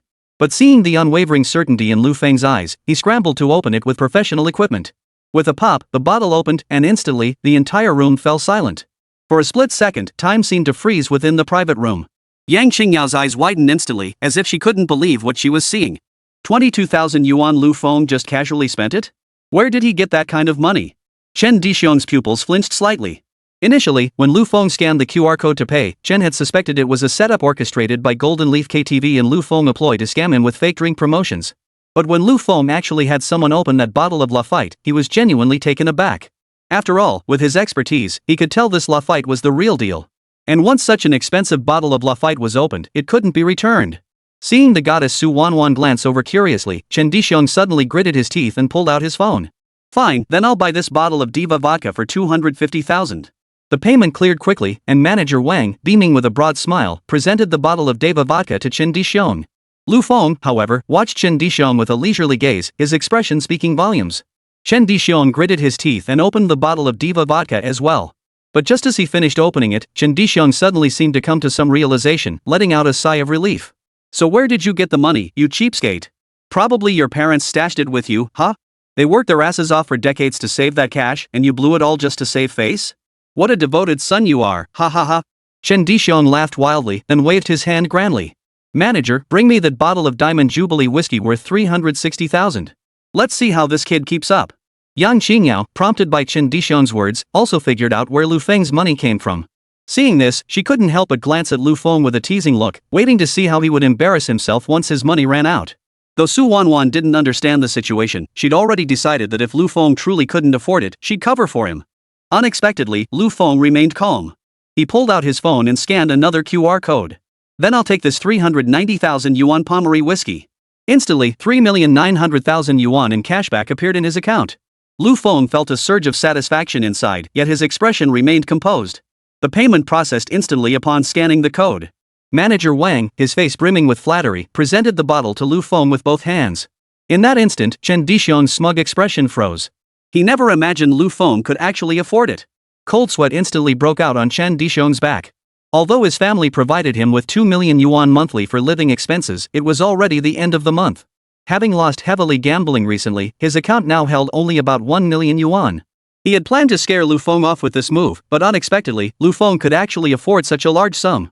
At that moment, Chen Dishong could only hope that Lu Feng had also blown through whatever mysterious source of his money and would stop now. Otherwise, he would truly lose both face and dignity. Especially in front of Su Wanwan. Unexpectedly, the next moment, Lu Feng spoke, uttering words Chen Dihong could never have imagined. "This is too much hassle buying bottle by bottle. I did the math, all the liquor here is worth about 6 million yuan. As he spoke, Lu Feng opened the QR code scanning interface and continued. "I'll take half of it, 3 million. You follow suit. How about that?" Hearing this, Chen Dishong broke out in a cold sweat, doubting whether his earlier investigation had been flawed. Could it be that Lu Feng had struck it rich somewhere in recent days? But suddenly, a flash of insight struck Chen Dishong. He understood and burst into laughter. Ah, fine. If you buy, I'll follow suit. But... His face suddenly loomed close to Lu Feng's, brimming with challenge. Can you really afford it? You're not just setting such a high price to scare me off, are you? Chapter 10, sorry, we have video evidence. Hearing this, Lu Feng was absolutely delighted inside. You know what? Chen Dixiong really was a character. He loved spinning all kinds of conspiracy theories. Too bad he could crush him with sheer money, no scheming needed at all. He couldn't be bothered to exchange another word of nonsense with Chen Dixiong, simply scanning the QR code to complete the payment. Perhaps due to the system, his bank card showed no spending limit. Chen Dixiong watched coldly from the sidelines, snorting derisively. He clearly believed Lu Feng was still putting on a brave front. 3 million. Let's see how you pay this. Don't try the forgot my password excuse later, haha. Thud. Mid-sentence, manager Wang, who'd been standing respectfully nearby, suddenly slumped against the wall like a ragdoll. Seemingly unable to believe it, manager Wang covered his earpiece, then pulled out his phone and tremblingly checked the balance multiple times. Then, manager Wang staggered to his feet, his legs nearly buckling, and shuffled over to Lu Feng. His back bent nearly 90 degrees, his tone practically treating Lu Feng like his own father. Mr. Lu, in all my years as general manager of Golden Leaf KTV, you are by far the most generous boss I've ever met. I'll report this to Ms. Lu immediately and have her create an exclusive VIP status for you, one even higher than the Black Gold VIP tier. Seeing his demeanor, everyone present instantly understood. There was no doubt about it. Lu Feng had indeed spent 3 million to buy half the liquor here. Chen Dixiong's body jerked violently, his face finally turning deathly pale. Impossible. This can't be. Lu Feng, where did you get all that money? 3 million, he couldn't possibly afford that now. At that moment, Lu Feng watched as a full 30 million yuan in cashback hit his account, bringing his total deposits to over 37 million. Though inwardly delighted, he remained outwardly composed as he looked at Chen Dixiong and sneered. What? Only you get to get rich? Alright, it's your turn. If you can afford it, we'll keep competing. If you can't, then get down on your knees. We'll clear a spot for you so you can crawl around this private room 3 times in comfort. Chen Dixiong clenched his phone, unable to utter a single word. Because he truly couldn't afford it. 3 million yuan, he couldn't afford it even if his next month's living expenses were deposited. Yang Qingyao, however, was suddenly struck by a wave of unease. She hadn't expected Lu Feng to appear even wealthier than Chen Dixiong. Could it be? Lu Feng is actually a hidden top-tier rich kid, pretending to be poor to test my sincerity? No, this money can't be his. It must belong to that wealthy woman beside him. Yang Qingyao glanced at Su Wanwan beside Lu Feng, suddenly understanding. She was clearly some aristocratic heiress. I'm asking you, can you afford it? You wouldn't be unable to pay 3 million, would you? Suddenly, Lu Feng spoke up, his expression a mix of amusement and mockery as he looked at Chen Dixiong. Chen Dixiong clenched his jaw, his face shifting between pale and flushed several times before he abruptly looked up. Fine, you win. But just you wait, someday I'll... Smack! Before he could finish his threat, Lu Feng responded by smashing a bottle down on him. And it was none other than the very bottle of lei tequila he'd just purchased for 1,900,000 yuan. Ah! Chen Dixiong screamed, stumbling backward as he clutched his forehead. Alcohol mixed with blood streamed down his face, his expression a mix of shock and fury. Everyone present was stunned. Su Wanwan covered her mouth with her hand, clearly unprepared for Lu Feng's sudden outburst. Chen Dixiong's face twisted into a mask of agony, his expression a mix of shock and fury. You dare lay a hand on me? You're asking for death. Seeing that Lu Feng had actually hurled the bottle of wine worth 1,090,000 yuan at him, Chen Dixiong's fury reached its peak. He was the one who always threw money at others. This was the first time someone had thrown money at him. Lu Feng's expression remained cold as he casually tossed the half-empty bottle onto the ground. I knew you scum would try to back out. You wanted trouble with me? Fine. Today, I'll give you that chance. Now, with his enhanced abilities, it wasn't just his manhood that had grown stronger, his strength and speed had increased too. In other words, he could take on 10 guys like Chen Dixiong without breaking a sweat. Su Wanwan watched from the sidelines, ready to intervene at any moment to stop Chen Dixiong and prevent Lu Feng from getting hurt. On the other hand, her heart was racing. Regardless of anything else, the way Lu Feng had just struck that blow, it was so damn manly. A man like this was worthy of being her boyfriend. Chen Dixiong, consumed by rage and humiliation, clenched his fists, ready to strike. But suddenly, a voice filled with astonishment yet melodious and pleasant rang out. Ah, what just happened? Everyone turned to see Qin Shuya entering the room, her cheeks still flushed. Qin Shuya's gaze immediately fell on Chen Dixiong, her face flashing an unmistakable look of disgust. Then she spotted her daughter. Xiao Yao, why are you here? Yang Qingyao called out. Mom! Then she threw herself into Qin Shuya's arms, her voice breaking with emotion. I came here just to find you. I'm so relieved you're okay. So relieved you're okay. Qin Shueya stroked her head gently and said softly. What could possibly happen to Mom? Now, get up. You're a grown woman, don't be so clingy. Then she turned to Lu Feng, her voice filled with surprise. Lu Feng, you got into a fight with Chen Dixiong? It wasn't over Xiao Yao, was it? Just as Lu Feng was about to speak, Yang Qingyao suddenly pointed at Lu Feng and accused him first. No. Mom, I'm telling you, Lu Feng cheated on me. Brother Xiong came to help me get justice, but that bastard actually smashed a bottle over Brother Xiong's head. Having already broken ties with Lu Feng, Yang Qingyao decided to seize this chance to completely sabotage his relationship with Su Wanwan. She refused to believe Su Wanwan, a spoiled rich girl, would keep a cheating scumbag as her boyfriend. Besides, her own relationship with Chen Dixiong was nothing but hearsay. Now that she had seized the initiative, if Lu Feng spoke up, she could simply call it slander. Hearing this, Lu Feng sneered inwardly. He hadn't expected Yang Qingyao to be not only lowly but also so vicious. But as luck would have it, just days ago before he realized Yang Qingyao was he started recording their increasingly rare video calls. He enabled screen capture every time, just to preserve some memory. This afternoon, he had done the same, capturing that very video.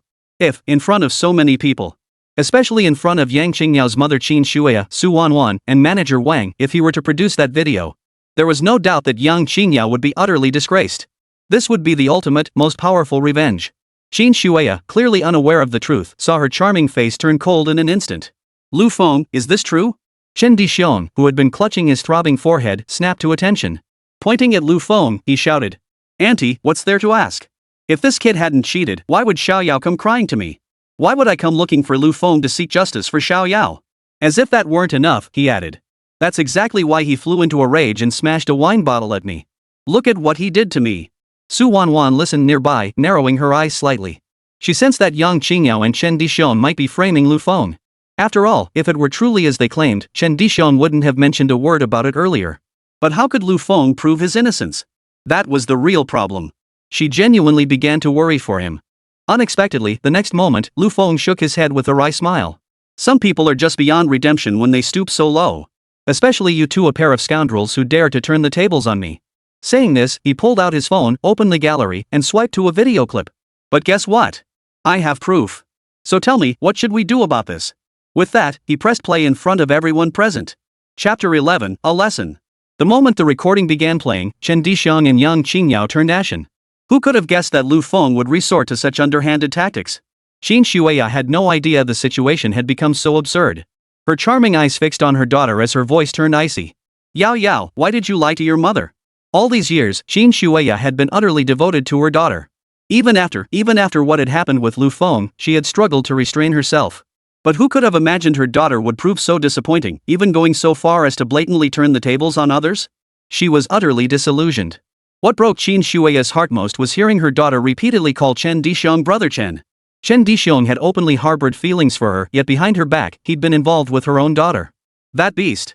At that thought, Qin Shueya didn't wait for Yang Qingyao's reaction. She slapped Chen Dixiong across the face. You animal! You animal!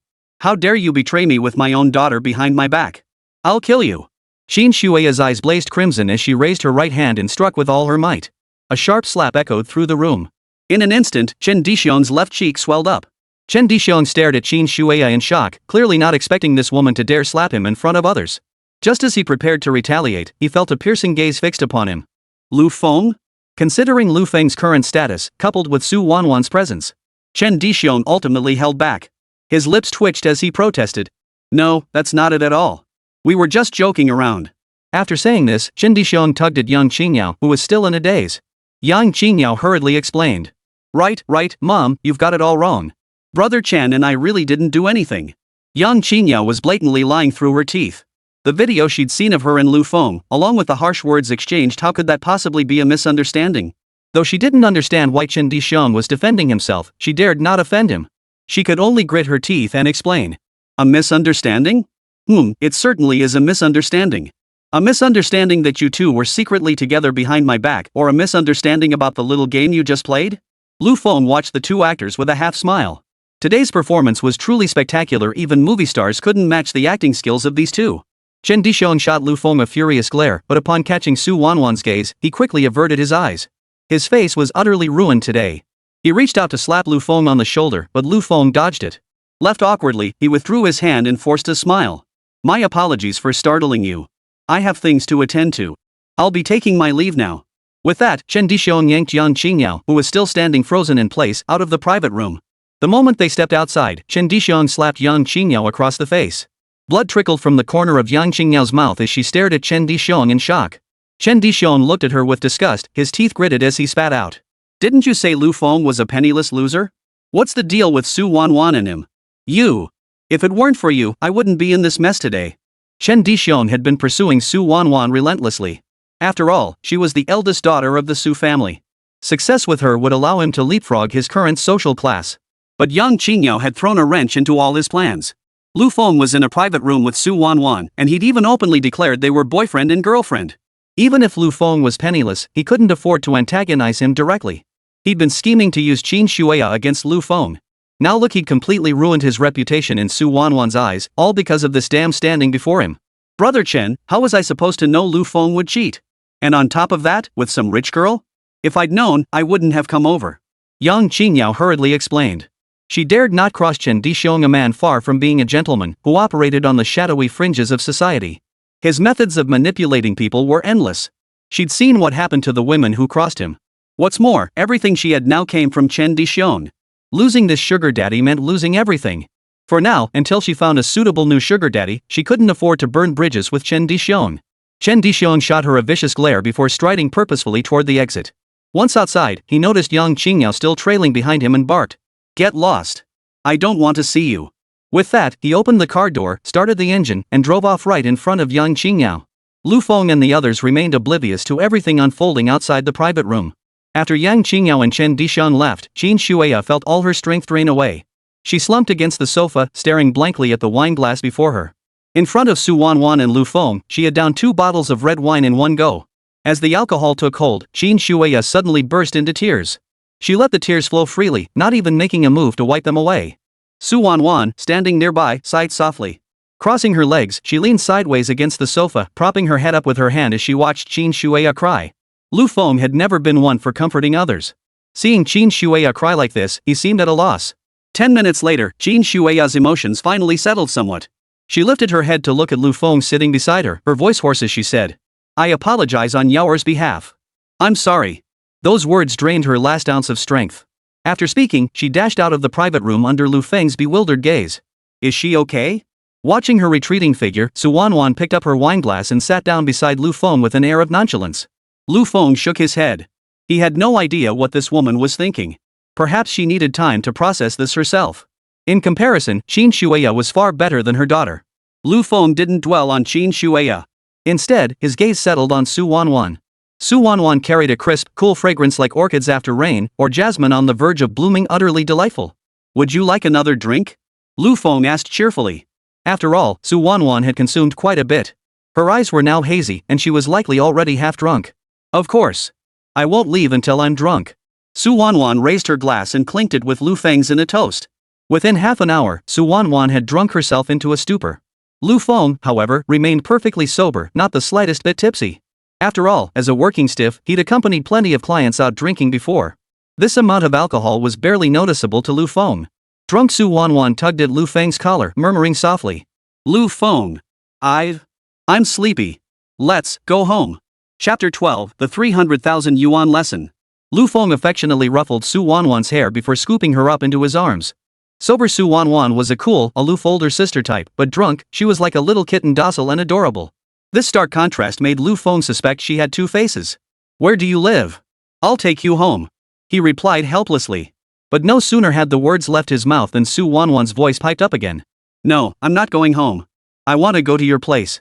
Su Wanwan rested her head comfortably on Lu Feng's shoulder, her exposed cleavage fully visible to him. She was already scantily clad, and as Lu Feng held her, the warmth radiating from her body seeped into his palms. Everyone appreciates beauty, but Lu Feng wasn't some lecherous rogue, so he didn't make any inappropriate advances. Even this accidental glimpse made him feel like a pervert. His face flushed, Lu Feng forced himself to ignore the detail. Sighing, Lu Feng resignedly draped his coat over Su Wanwan. As he carried her out of the private room, Manager Wang immediately rushed over to Lu Feng. Bowing respectfully, he addressed Lu Feng. Mr. Lu, would you like to take a taxi, or shall we arrange a designated driver for you? As a major client of Golden Leaf, Manager Wang had to be at his beck and call. This was their top-tier VIP client. Every detail demanded flawless attention. A taxi. Oh, and by the way, have this car driven to Peach Blossom Spring in Inshan District. After dropping off Su Wanwan, Lu Feng pulled the keys to the Bugatti Veyron RS from his bag. The moment he saw the keys, manager Wang nearly dropped to his knees. This was a luxury car worth over 100 million yuan. Even with his extensive experience, manager Wang had never seen such an expensive vehicle before. Cold sweat beaded on manager Wang's forehead as he tremblingly accepted the keys from Lu Feng. Mr. Lu's exact background remained unknown, but the fact he could afford a billion yuan supercar and reside in a multi-billion yuan villa district spoke volumes about his formidable status. Dad, this was his real father. A single gesture from him could secure his future for the rest of his life. Understood, understood. I will personally drive your car back. Our vehicle is ready for you. Please follow me. Manager Wang hurried ahead, leading the way to an Audi where he personally opened the door for Lu Feng. After ensuring Lu Feng was comfortably seated, he immediately instructed the driver to proceed to the address Lu Feng had provided. Only after everything was arranged did he nod and close the door. As a VIP of Golden Leaf, he not only enjoyed privileges but also received the finest service. Take this dedicated car service, for instance. While it might not be top tier, it was at least a decent model.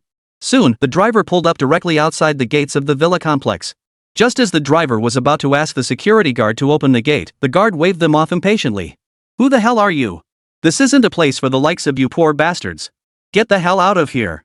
Hearing the guard's words, the driver cautiously observed Lu Feng. Seeing no reaction from Lu Feng, he steeled himself and said, Mr. Lu's car is parked behind the gate. He's a resident here.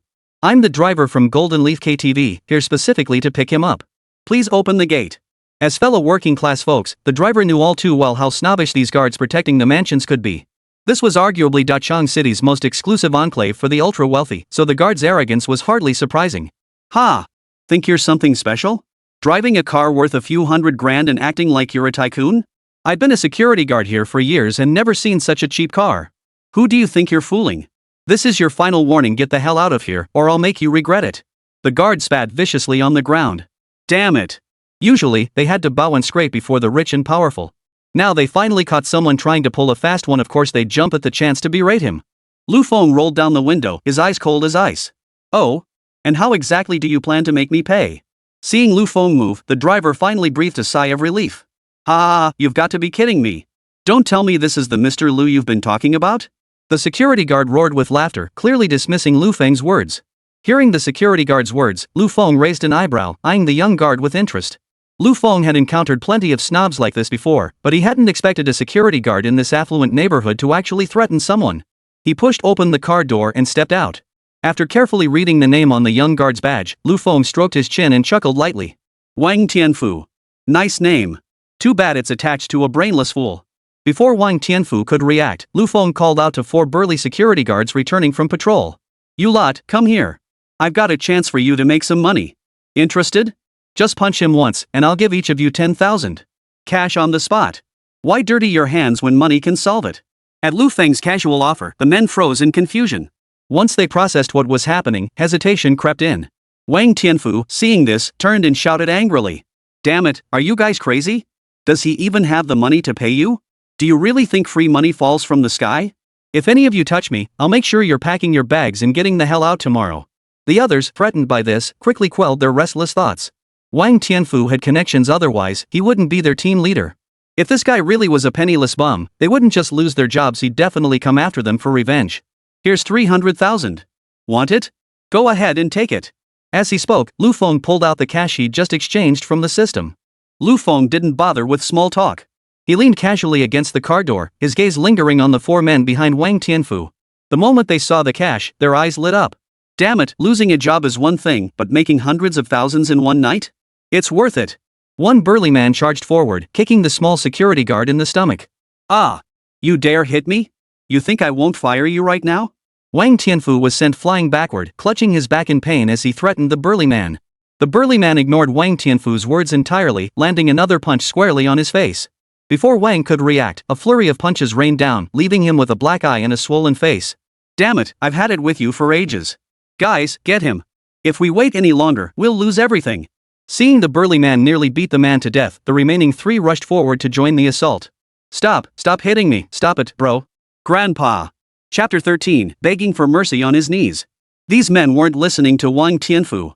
Though security guards earned decent wages, Wang Tianfu had long been withholding their pay, breeding resentment among them. Now they could not only get paid for beating someone up but also get sweet revenge. Who would pass up such an opportunity? After all, they were all getting fired tomorrow. Might as well teach this fool a lesson now.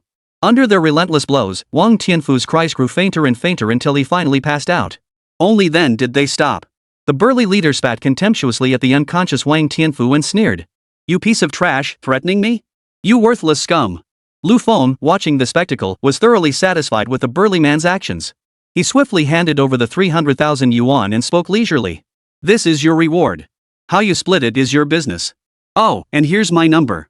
If you can't find work, give me a call." He admired the burly man. Not only was he big and strong, but the way he fought showed he was trained. Since he had the skills, Lu Feng didn't mind giving him a hand. The burly man accepted Lu Feng's money without hesitation. Taking the cash and the piece of paper Lu Feng handed him, he immediately signaled the other three to open the gate. As Lu Feng got into the car, the burly man sincerely thanked him.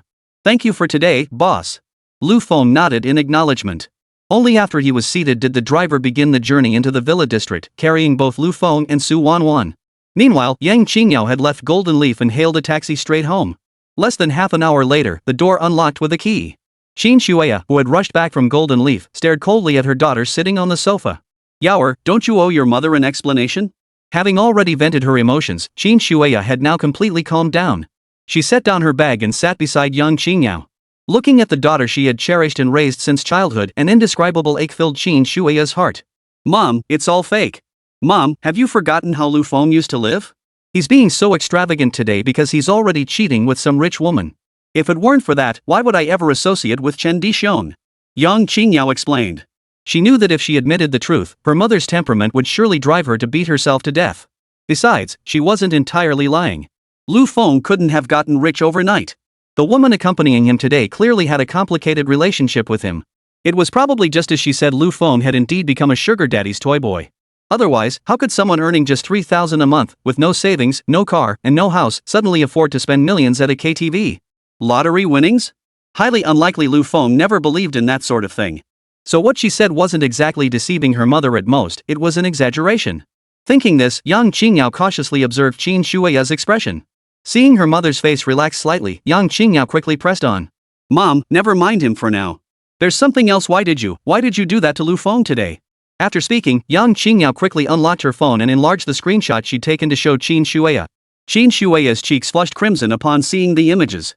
The scene depicted her wiping Lu Feng's clothes, a simple act of cleaning, yet the image conveyed an undeniable hint of intimacy. "He spilled wine on his clothes, so I helped him wipe it off. Don't get the wrong idea," Qin Shuya replied, feigning composure. How embarrassing that her daughter had witnessed such an intimate moment.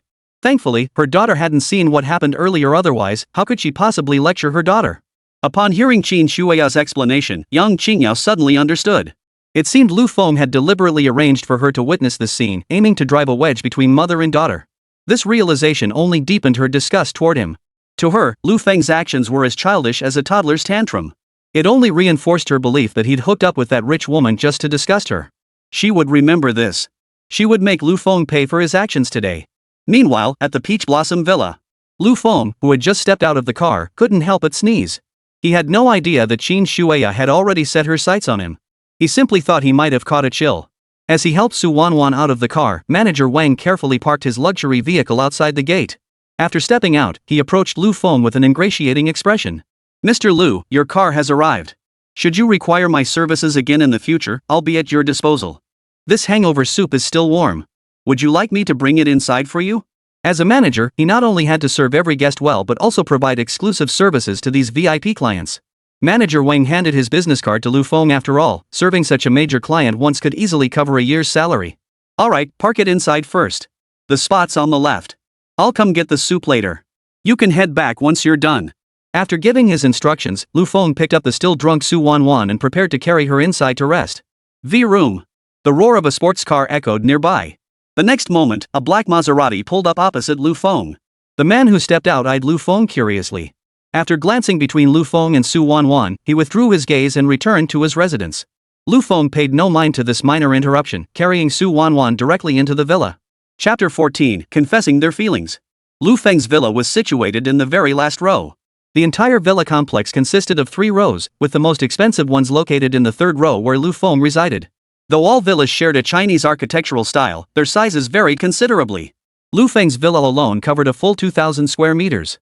Fortunately, Lu Feng's physique had strengthened considerably, otherwise, carrying Su Wanwan, he might not have made it down the entire hallway. He carried her directly to the guest room, removed her shoes, tucked her in under the covers, and then carefully left the room. He had no intention of taking advantage of her. In fact, to make Su Wanwan more comfortable, he had even asked manager Wang to prepare a hangover remedy in advance. After retrieving the soup from the car, he re-entered the guest room. Just as he lifted Su Wanwan, her eyes suddenly fluttered open from her deep slumber. She stared blankly at the figure before her. After a long moment, the haze in her eyes gradually cleared. What do you want? Su Wanwan gripped the quilt, her voice trembling with anxiety. She seemed to have forgotten that she had originally intended to seduce Lu Feng, solidifying their affair. I came to give you the hangover cure. Since you're awake now, I guess I'm not needed. Lu Feng chuckled softly. This woman truly was a beautiful fool. She'd followed him home willingly. If he'd wanted to do anything, he could have acted long ago. Why wait until now? Su Wanwan felt awkward. She thought Lu Feng was going to take advantage of her, but it turned out she'd overthought it. Ashamed, she took the hangover soup from Lu Feng's hand and slowly drank it all. Noticing droplets lingering at her lips, Lu Feng kindly offered a tissue. Wipe your mouth. Oh, and the bathroom is outside. If you want to shower, just go out there. There aren't any spare clothes, but you can make do with a bath towel for now. First thing tomorrow morning, I'll have someone go to the mall and get you a set. Lu Feng was observant. There were no women's clothes in the house, so purchasing them was inevitable. To win someone's heart, meticulous care was undoubtedly essential. Su Wanwan nodded in agreement. The two stood in silence until Su Wanwan finally broke the quiet. I'm not sleepy yet. How about we sit in the living room for a bit? After saying that, Su Wanwan wished she could faint on the spot. This conversation was unbearably awkward. Her original plan had completely fallen apart, and she had no idea how to broach the subject. Besides, judging by his upright demeanor, he probably wouldn't have anything to do with me anyway. To speak up rashly might only make her seem promiscuous. While Su Wanwan's mind raced with thoughts, Lu Feng placed his slippers by her bedside and chuckled softly.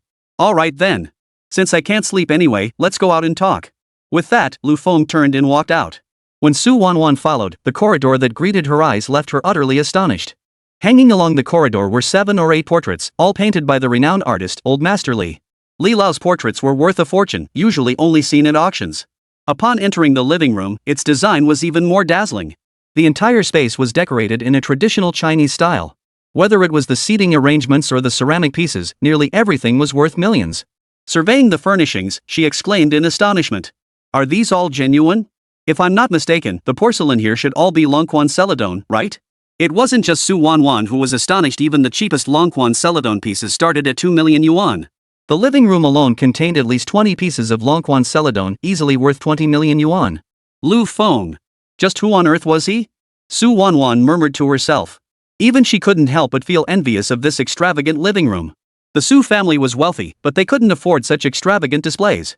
When Lu Feng first arrived, he hadn't noticed these details, preoccupied with getting everyone settled. He scratched his nose and laughed. It's fine. Just some cheap trinkets. Not worth much? Su Wanwan couldn't help but marvel at the sheer scale of his family's wealth. Seeing Su Wanwan's waning interest, Lu Feng changed the subject with a playful question. We've only known each other for a few hours. Aren't you afraid I might do something to you if you come home with me? It would indeed seem strange for a young lady to casually follow a stranger home. Hearing Lu Feng's words, Su Wanwan's cheeks flushed hot and she explained awkwardly. No, it's not that. I just don't usually go home with people casually. I'm not going back because my father arranged a marriage for me with someone I don't even know. I don't like him, but my father keeps pressuring me. Today was the first time I managed to escape from home. Recalling her treatment, Su Wanwan's mood sank further. She murmured softly, do you think I'm being selfish? Running away alone without considering my family's situation? After being cared for by Lu Feng, Su Wanwan experienced true equality for the first time, free from romantic entanglements or any hint of transaction. It was also the first time Su Wanwan had tasted what it felt like to be respected. Lu Feng was startled by Su Wanwan's story. He hadn't realized she'd run away from an arranged marriage. Ah, you're a man. You'll never understand how we women think. Never mind, let's not talk about it. Seeing Lu Feng's lack of reaction, Su Wanwan felt a pang of disappointment. The benefits of an arranged marriage were mutual, but for her, it was truly painful. As Su Wanwan's spirit sank, Lu Feng suddenly pinched her cheek and said, feeling down? Truth is, many families operate this way. To survive, they need powerful alliances. That's how they endure. Caught off guard by Lu Feng's sudden pinch, Su Wanwan felt her cheeks flush fiercely. She couldn't tell if the heat came from Lu Feng's touch or her own reaction to his gesture. The topic of arranged marriages instantly opened up their conversation, though it was almost entirely Su Wanwan pouring out her thoughts. This was the first time Su Wanwan had ever confided her innermost thoughts to a male friend. Finally, after an hour, Su Wanwan quieted down. Her bright eyes met Lu Feng's as she said, a touch embarrassed. "Did I talk too much?"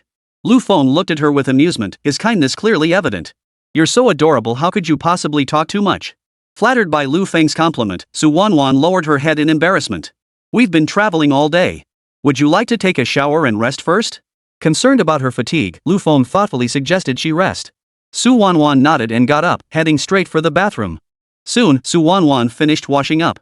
Just as she was about to change and come out, she realized she didn't have any pajamas. Not only did she lack pajamas, but she didn't even have her own underwear in the entire bathroom. The clothes she'd worn were already saturated with the smell of alcohol.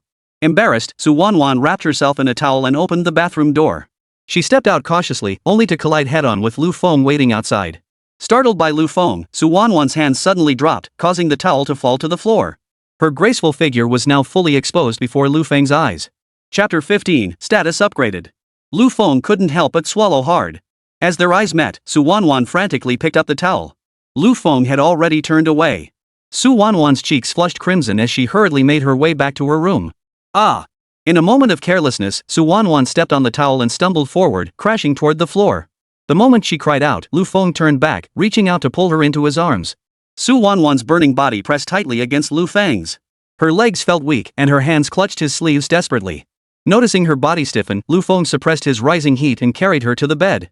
The next morning, when Lu Feng awoke, Su Wanwan was no longer beside him. After dressing and walking into the living room, he spotted her seated at the dining table. She wore the red V-neck-aligned skirt Lu Feng had ordered for her long ago.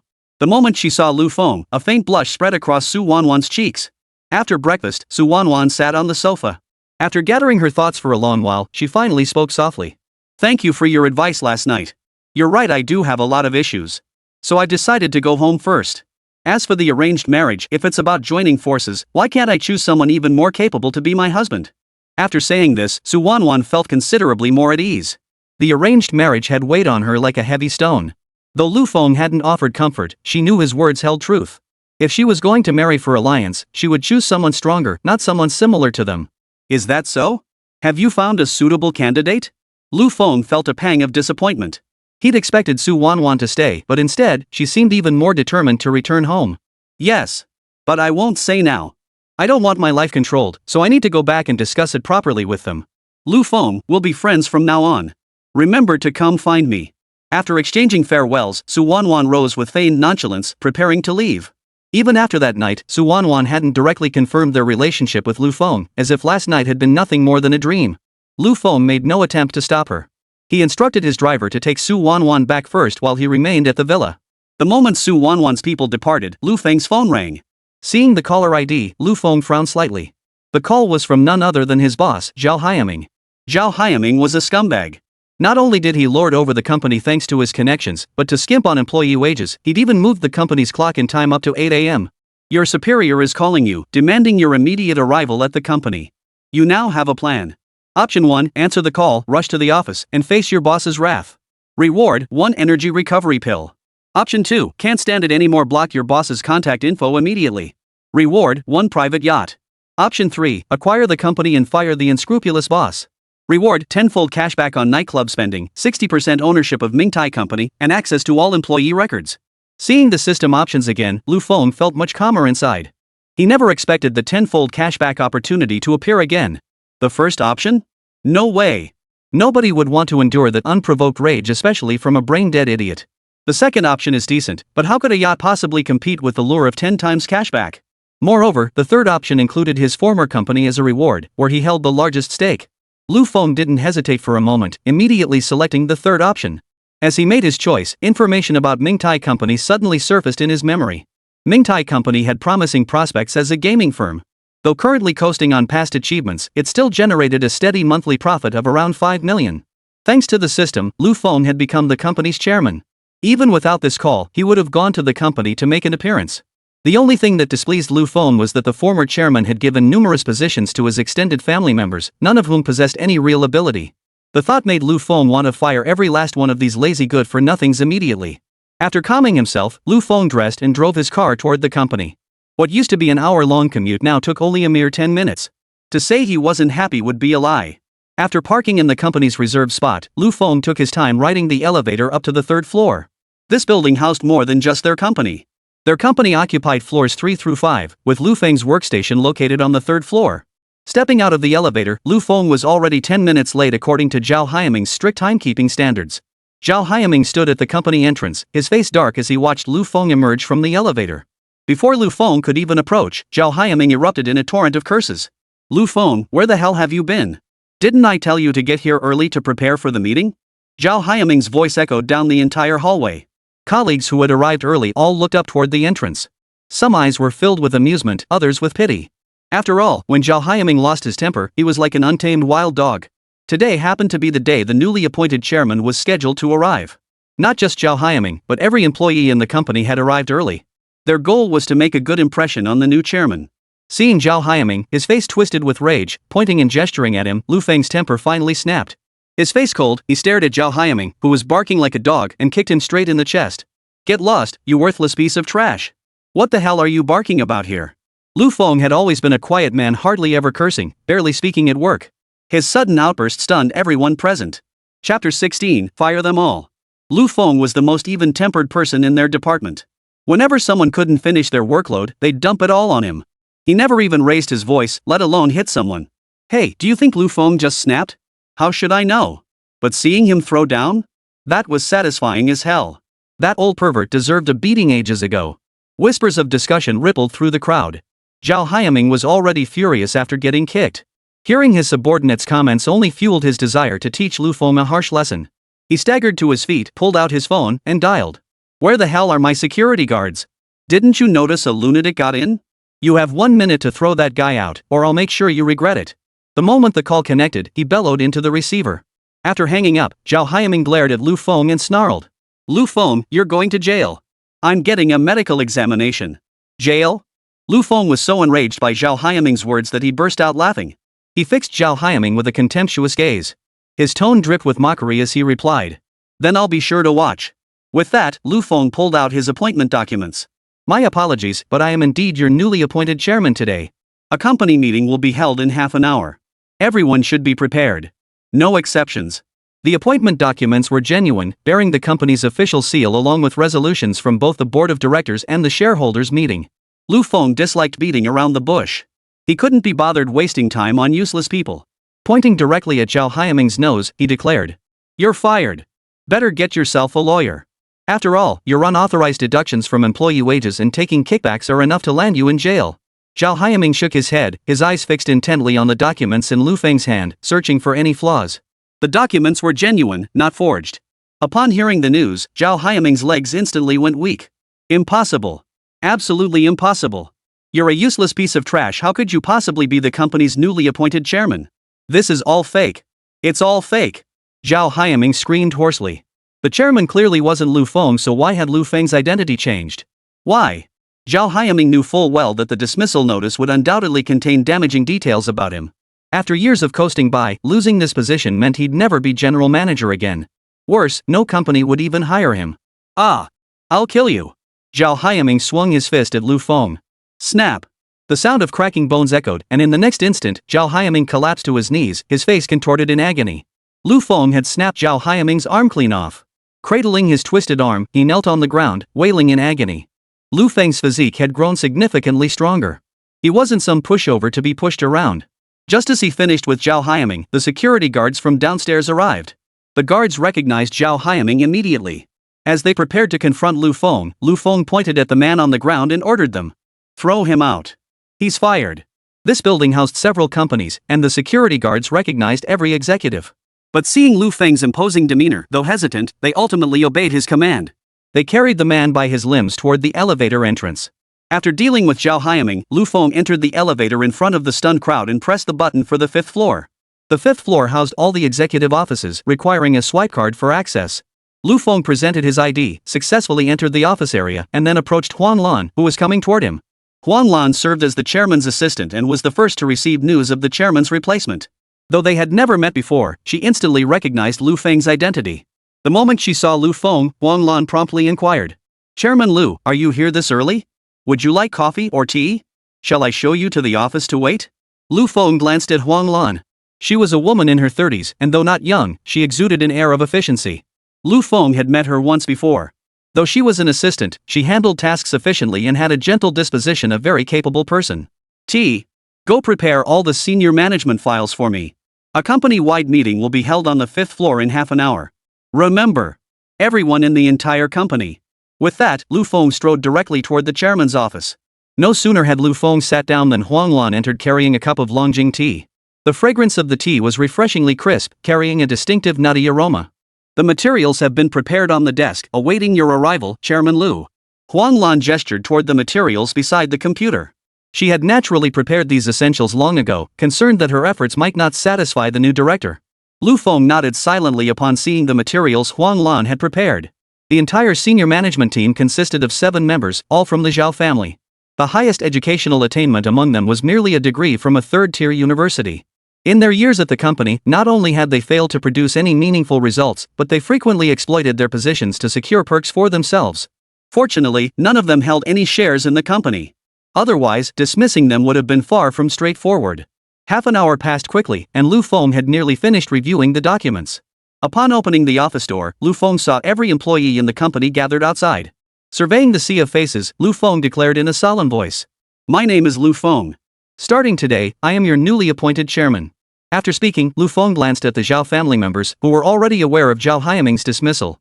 Among them, Zhao Zhongnan sneered coldly. Chairman, our company still needs to operate, right? Did you gather us here just to introduce yourself? With Zhao Zhongnan leading the charge, the other members of the Zhao family immediately burst into laughter. They're high-level executives with plenty of employees under their command. Unless this company wants to go out of business, Lu Feng can forget about firing them. But they all seem to have forgotten that while they may be high-ranking, very few people actually obey them. So you think my meeting is unnecessary? I recall you're the operations manager, correct? Since you spoke first, let's begin by reviewing something valuable. With that, Lu Feng activated the projector. As the content filled the screen, every person in the room fell silent. Chapter 17, A Lesson Learned.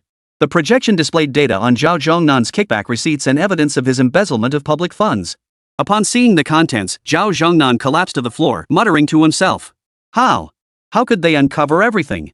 Indeed, if it had been anyone else, this evidence would likely never have surfaced after all. The people involved were all their own kind.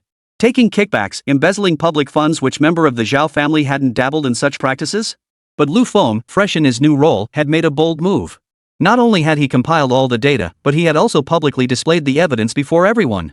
I was wrong, I was truly wrong. Please, spare me. Spare me.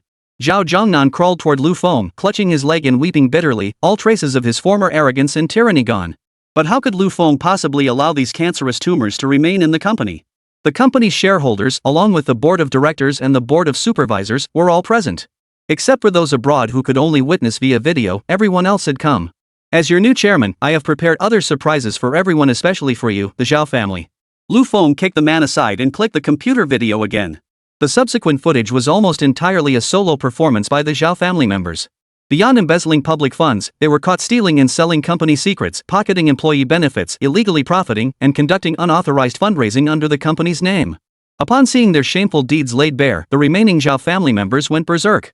They begged for mercy, but Lu Feng gave them no chance, immediately calling the police to have them all arrested. The entire process took barely an hour, yet it had already accomplished part of the plan. The original shareholders had previously harbored reservations about Lu Feng.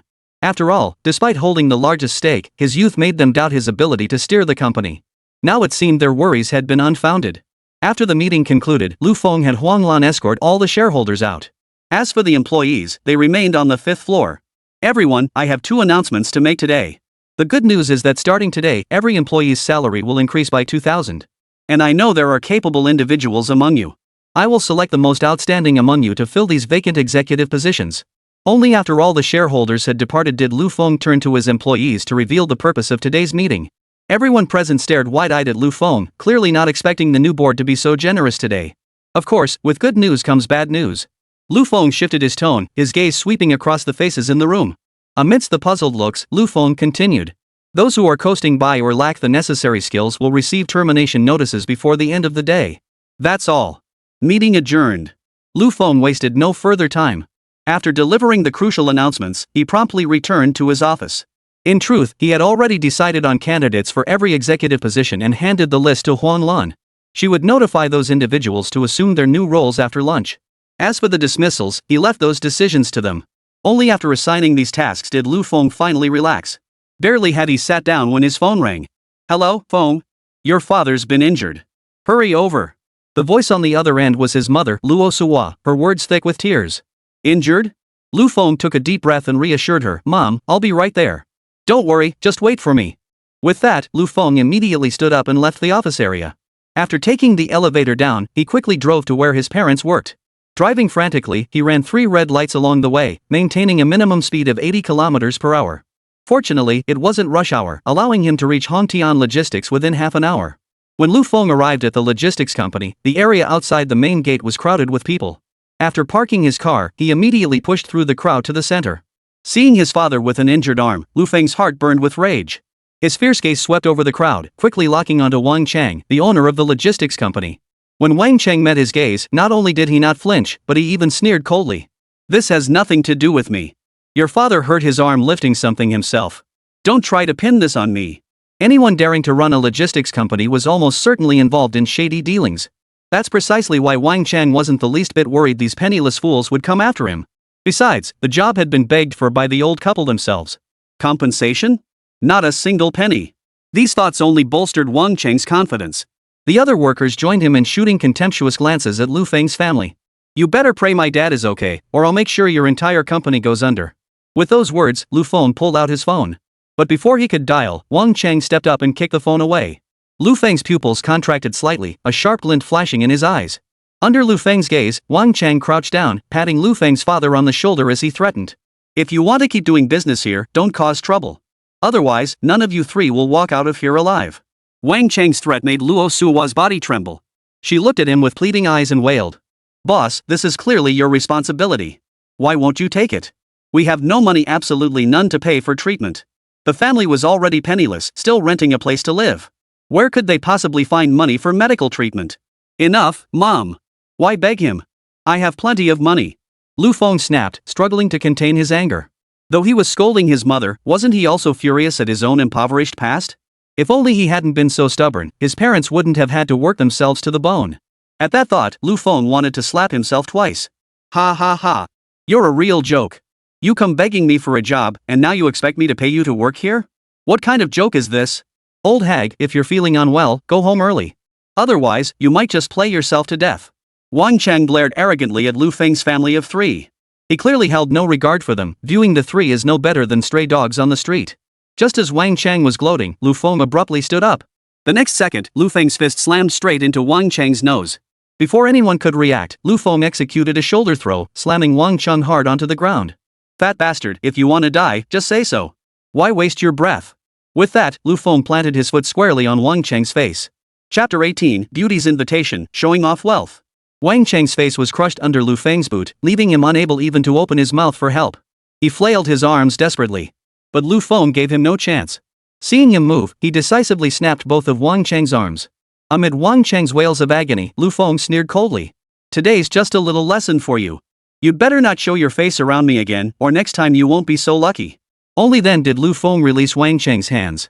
By then, Wang Chang had been terrified into incontinence. Urine mixed with feces soaked through his pants and pooled on the floor. A thick, foul stench wafted from his body. No one dared to stop Lu Feng. He dialed 120 directly.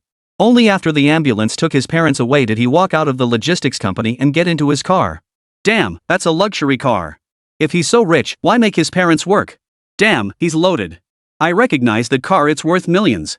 No wonder he dared to take on Boss Wang. But why are his parents working here? The rich really live in a world we can't fathom. Probably abuses his parents. Why else would someone that loaded make them work? The crowd buzzed with whispers about Lu Feng's identity. Lu Feng seemed oblivious, driving straight toward the hospital. By the time Lu Feng arrived, his father's hand had been bandaged and Luo Suwa was tending to him. The pain had subsided, and upon seeing his son, Lu Chang asked anxiously, "Son, you hit Mr. Wang today. Won't he seek revenge? This Mr. Wang isn't just anyone. Why don't you go out of town to hide for a while?" Lu Chang and Luo Suwa didn't see Lu Feng get into the car, so they naturally had no idea that the luxury vehicle worth 200 million yuan outside belonged to their son. Although their son had avenged them, he had still beaten Wang Chang. They were bound to worry that Wang Chang would seek revenge against their son.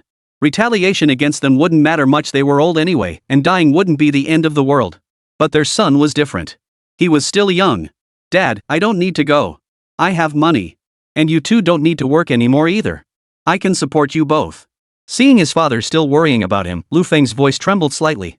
Dad, I'm a boss now, earning millions a month. Don't worry about me. Just focus on getting healthy. Once you're well, you can do whatever you want. Fearing his father wouldn't believe him, Lu Feng briefly outlined his current situation. Hearing their son's words, Lu Chang and Luo Suwa found it hard to believe. Lu Chang asked anxiously. Your business is doing well again? Have you covered all those debts? It wasn't surprising that Lu Chang was worried. While the Lu family hadn't been top-tier wealthy before, they had achieved a decent level of success. Lu Feng had even started his own small company, earning hundreds of thousands a month, already considered quite exceptional.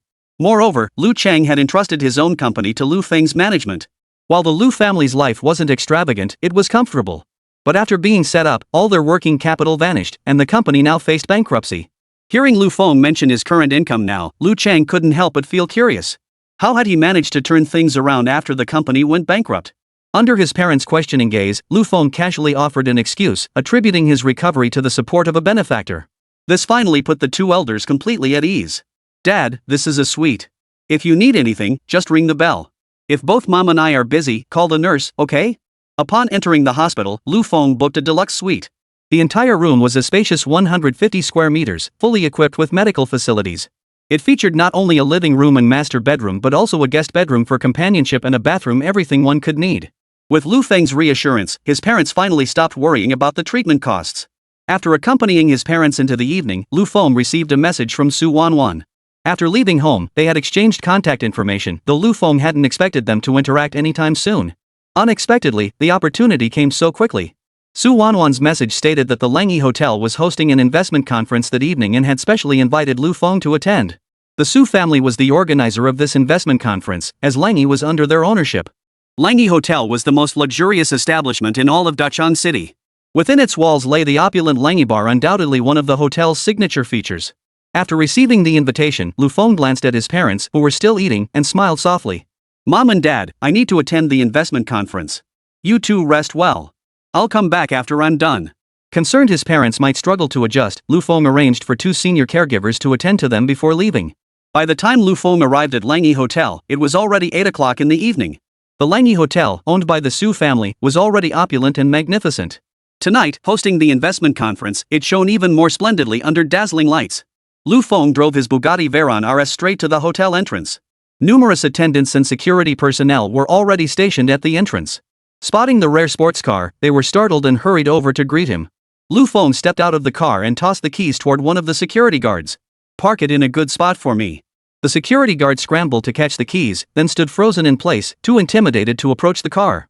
Though he didn't recognize the exact model, the Bugatti Veyron's sleek, avant-garde design screamed extravagance. With numerous wealthy businessmen visiting tonight, he feared he might not park it properly and scratch this VIP's luxury car.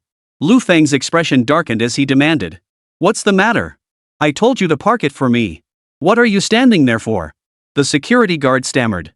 I didn't dare. Lu Feng laughed. What's there to be afraid of?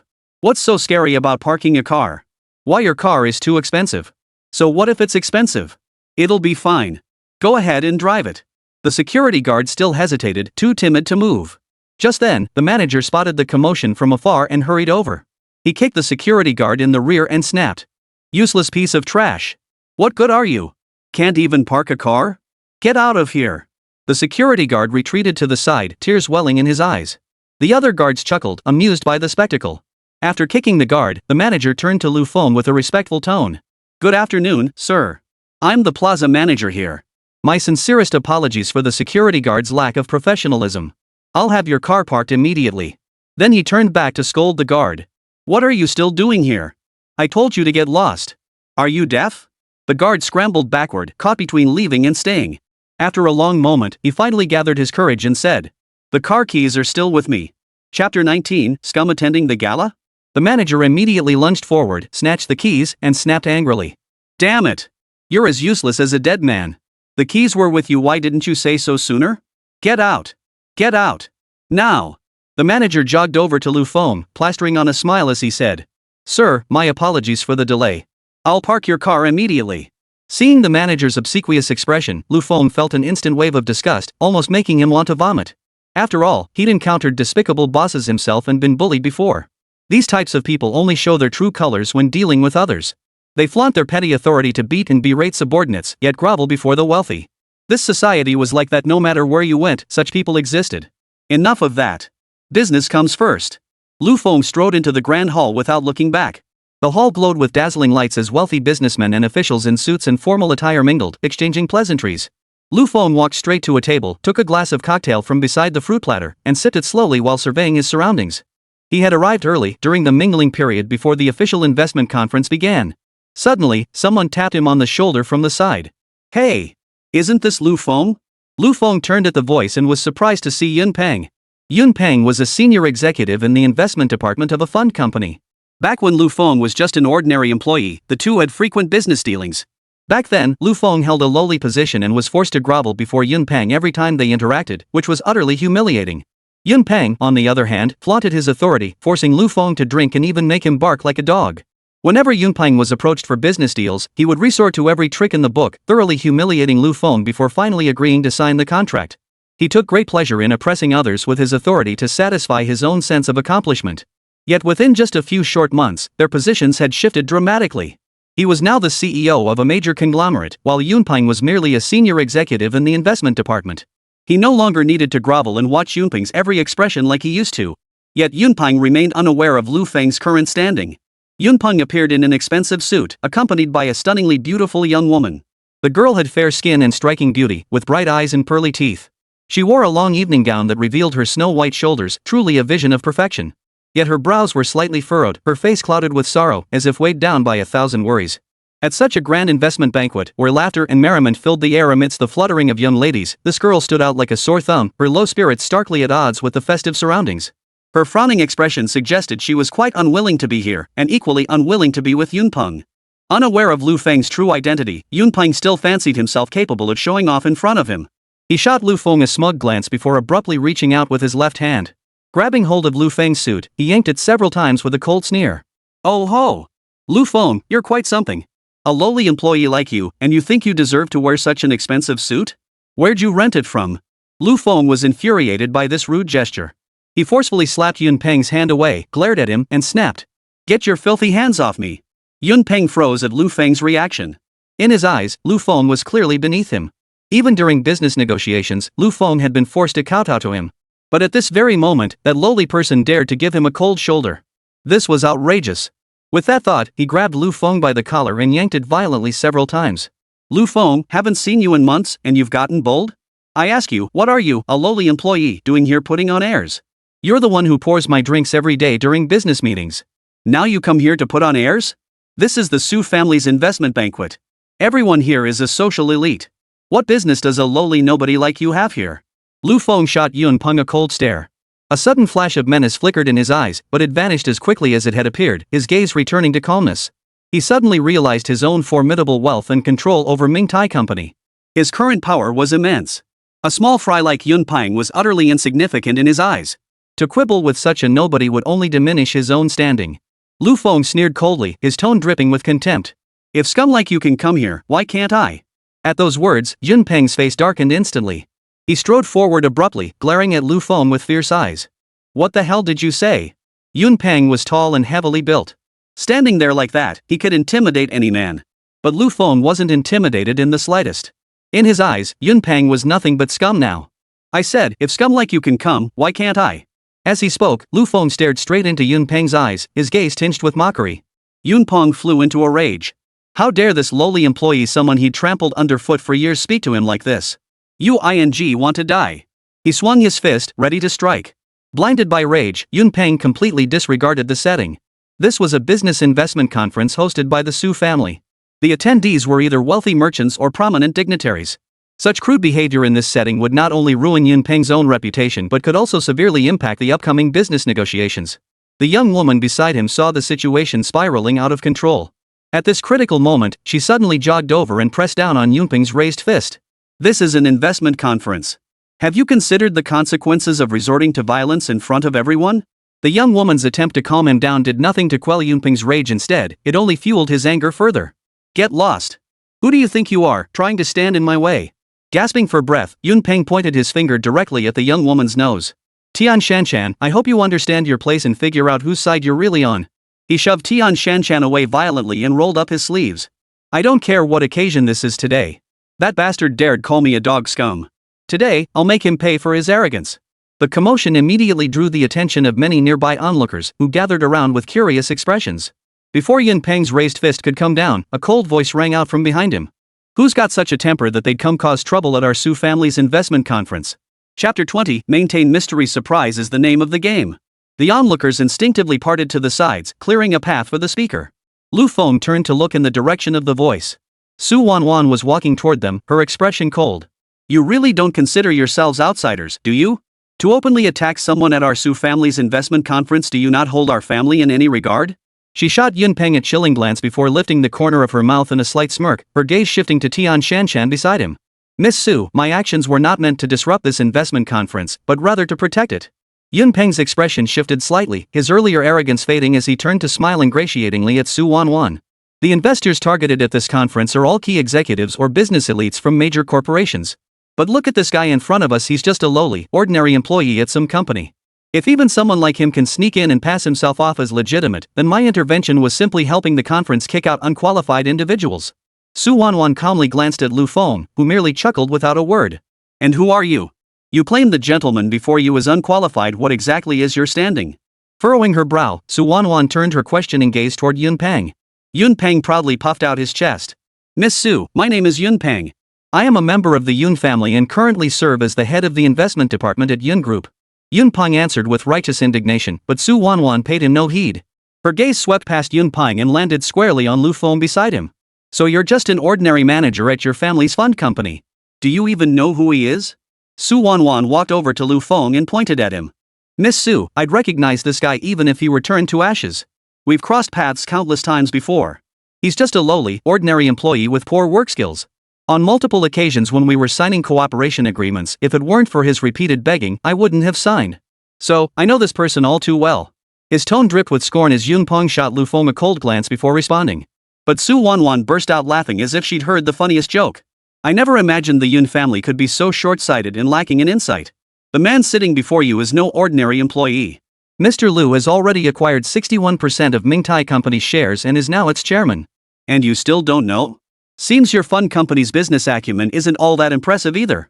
Faced with Su Wanwan's revelation of Lu Feng's identity, Yunpeng remained unfazed, instead chuckling. Miss Su, don't let this fraudster deceive you. I've dealt with him countless times. No one knows his true worth better than I do. He's nothing more than a low-level employee at Mingtai Company. How did he suddenly become the chairman of that gaming company in your account, Miss Su? Your fact-checking skills clearly need improvement. As he spoke, Yunpeng strode over to stand directly opposite Lu Feng, locking eyes with him. Lu Feng, you tell Miss Su exactly who you are. I warn you, don't lie to me. One phone call from me could cost you your job anytime. You'd better keep your mouth honest. Faced with external skepticism, you can choose to reveal your identity and dazzle them with your true strength, or opt for self-preservation and keep a low profile. Option 1, reveal your identity outright and humiliate this snob right here. Reward, personal aura doubled, 1 calming pill. Option 2, keep your identity hidden for now, maintain an air of mystery, and make a stunning entrance when the investment conference officially begins. Reward, the respect and renewed regard of everyone present, plus the favor of a certain beauty. Option 3, maintain absolute mystery, never reveal your identity. Play dumb to catch the wolf, then use sheer power to humiliate every challenger. Reward, max-level talent in stock and fund investments. A smirk touched Lu Feng's lips. While the first option offered instant gratification, a brutal slap in the face to this snob who judged people by their appearance, effectively crushing his opponent's spirit, it held no real practical value for Lu Feng. The calming pill was proof enough. As for the second option, while it might yield some effect, it clearly wasn't what Lu Feng truly desired. Moreover, the reward was utterly lackluster. The favor of some beauty? Did Lu Feng lack that? Ever since that woman's betrayal, Lu Feng had long since grown cynical and detached about matters of the heart. The notion of favor felt more like an empty, elusive lie. The third option, while never allowing him to reveal his true identity, granted him the ultimate investment talent. This would enable him to boldly conquer the stock market and investment funds, undoubtedly the best choice. Without hesitation, he made his choice. Lu Feng then calmly lifted his head and glanced at Yunpeng, who was waiting for his response. What my identity is? What business is it of yours? If you demand I reveal it, wouldn't that make me look like a fool? As if anticipating Lu Feng's reluctance to reveal his origins, Yun Peng narrowed his eyes. So, the so-called chairman title Miss Su introduced to us earlier that was also deliberately falsified information you provided? Yun Peng turned to Su Wanwan. Miss Su, you saw everything. This guy isn't some chairman, he's just a lowly, ordinary employee. Don't fall for his tricks. Su Wanwan opened her mouth to speak, but her gaze met Lu Feng's. Understanding the unspoken message, Su Wanwan held her tongue but issued another warning to Yun Peng. Out of respect for your Yun family, we'll let this slide this time. But regardless of who the person in front of you truly is, you have no authority to make decisions for our Su family. Who stays and who goes is not for you to decide. Please know your place. Su Wanwan glanced at Tian Shanshan beside her, exhaled softly, then strode purposefully toward the central exhibition stage. I now declare the Su Group Investment Conference officially open. Chapter 21, Me. Billionaire. To secure bids for various projects at this investment conference, the numerous wealthy businessmen in attendance were all raring to go, thoroughly prepared. Given the Su Group's extensive market reach, the investment opportunities spanned a vast array of sectors from bulk trade and order planning to investment funds. The offerings were dazzling and irresistible. People immediately set down their wine glasses, their eyes fixed expectantly on Su Wanwan on the stage. Before we begin the conference, I have a small request. Taking a deep breath, Su Wanwan gestured toward the spot where Tian Shanshan stood beside her. Tian Shanshan ascended the stage with slight reserve, but upon meeting Su Wanwan's gaze, she seemed to gain instant confidence, straightening her slender frame with poise. The lady standing beside me is Tian Shanshan, the only daughter of the Tian family and CEO of Tian Trading Company. She is also my dearest friend. Recently, Tian's trading company has been experiencing a downturn in business, leading to some operational difficulties. To address this, they are seeking to sell 2 prime properties under their ownership through this bidding session. Both properties boast unparalleled locations and development potential. Today, these properties will be offered for bidding within our Sushi Chamber of Commerce.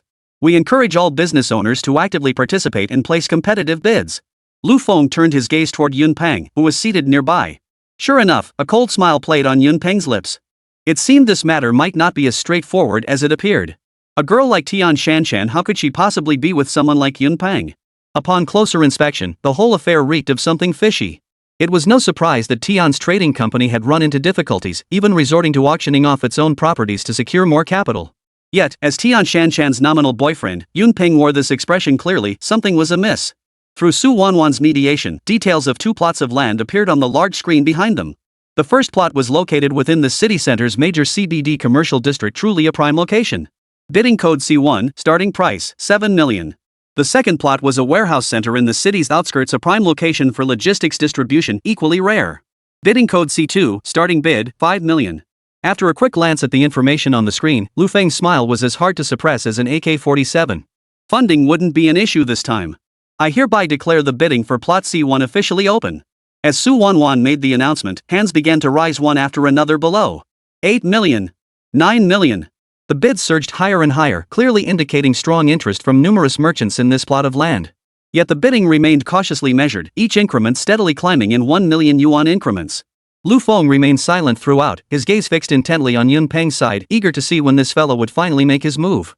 Sure enough, when the price reached 11 million, Yun Peng finally raised his hand. I bid 14 million. The sudden 3 million yuan jump instantly thrust Yun Peng into the spotlight. With a hint of smugness curling his lips, Yun Peng spoke calmly. No need for surprise, everyone. After all, Tian Shanshan is my woman. Matters concerning the Tian family are naturally also matters for our Yun family. With such a significant incident occurring, I must take responsibility. My apologies for the spectacle. On the surface, Yun Peng spoke with righteous indignation, but his calculations were as loud as thunder. First, he declared his relationship with Tian Shanshan. Then, he framed this auction as a matter for the entire Yun family, effectively bringing the whole clan into the picture to pressure other bidders. It was indeed a masterstroke. Hearing Yun Peng's words, the others who had been considering raising their bids again were forced to abandon their plans one after another. After all, this was essentially a matter between the Yun and Tian families. For outsiders to intervene now would be decidedly inappropriate. Su Wanwan shot Yun Peng a cold glance before sweeping her gaze across the hall once more. Are there any further bids? Miss Su, since no one else is bidding, let's finalize this deal promptly.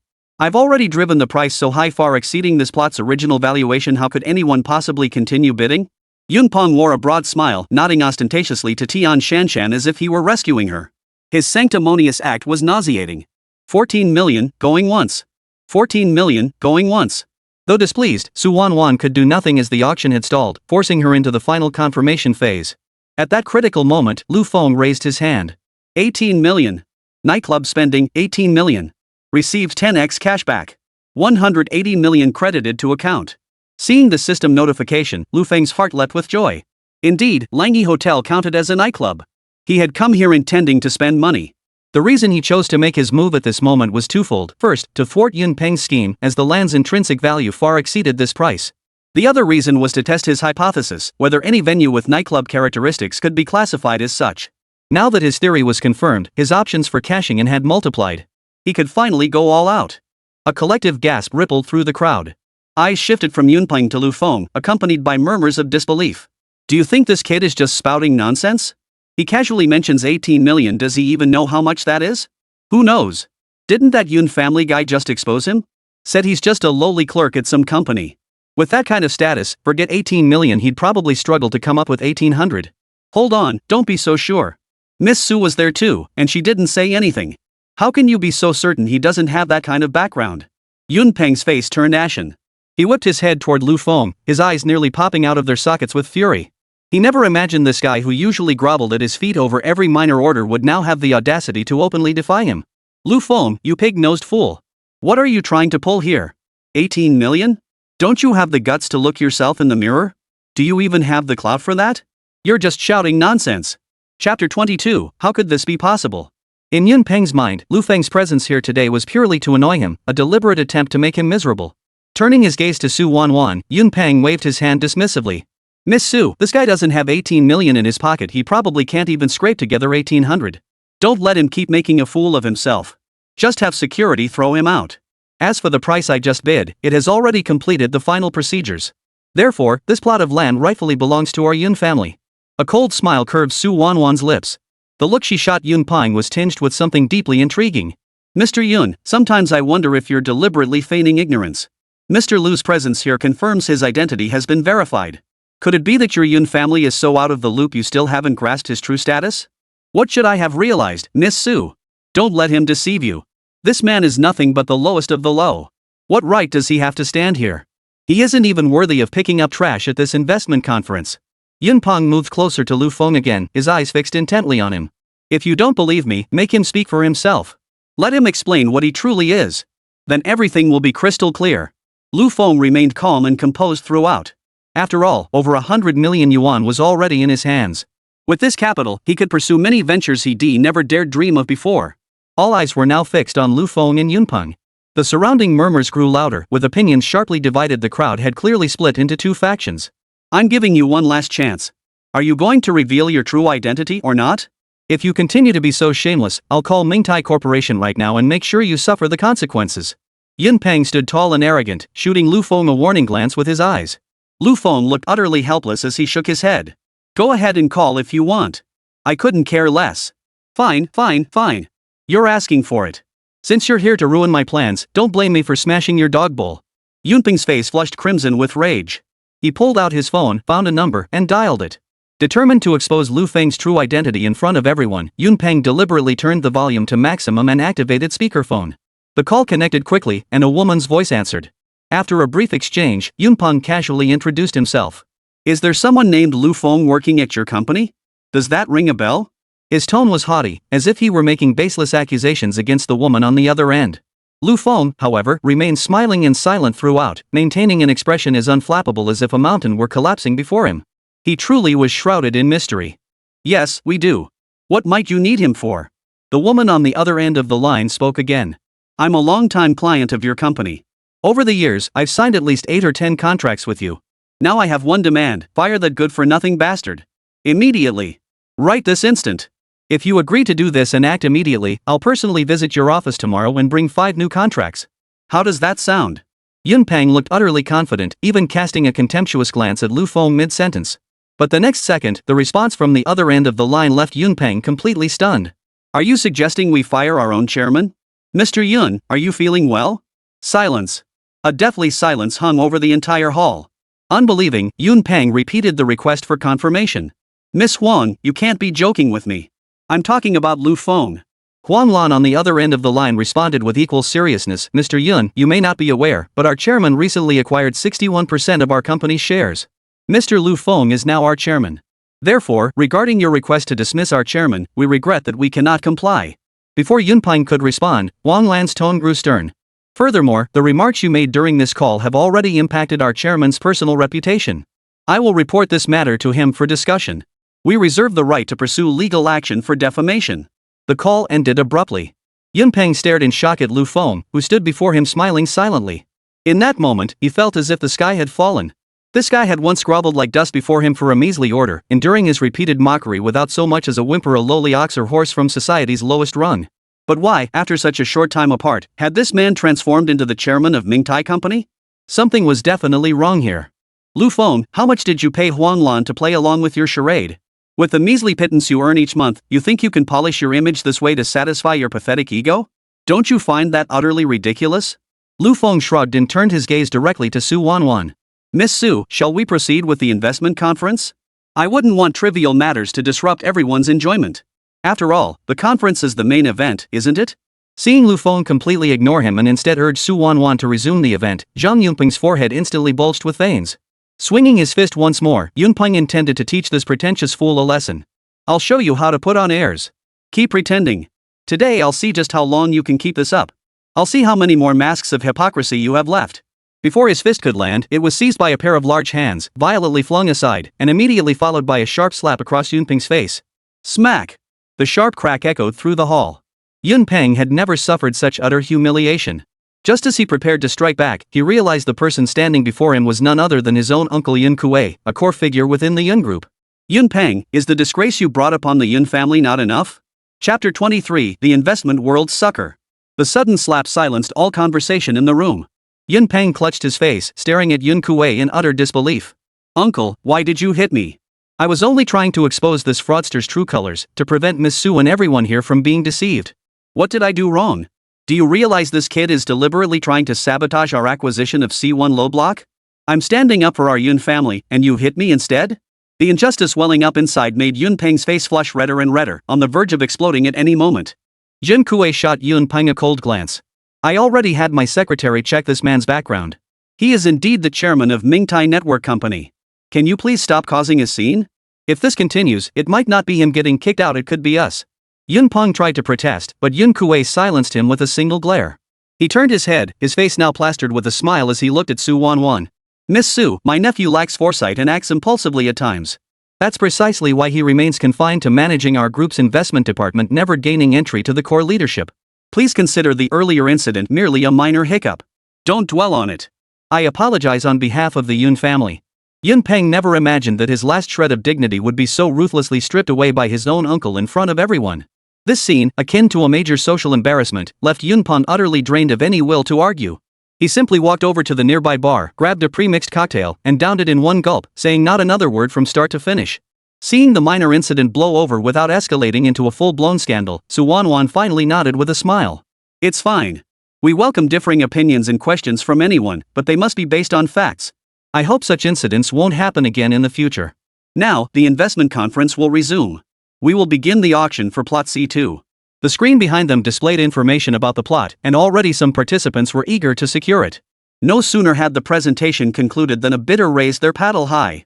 I bid 7 million. I bid 8 million. I bid 8,500,000. The reason this plot proved more popular than the previous one was that a significant portion of the wealthy businessmen attending this investment conference owned their own enterprises. Businesses require matching logistics, transportation, and warehousing capabilities to complete transactions. This plot's location was exceptionally advantageous.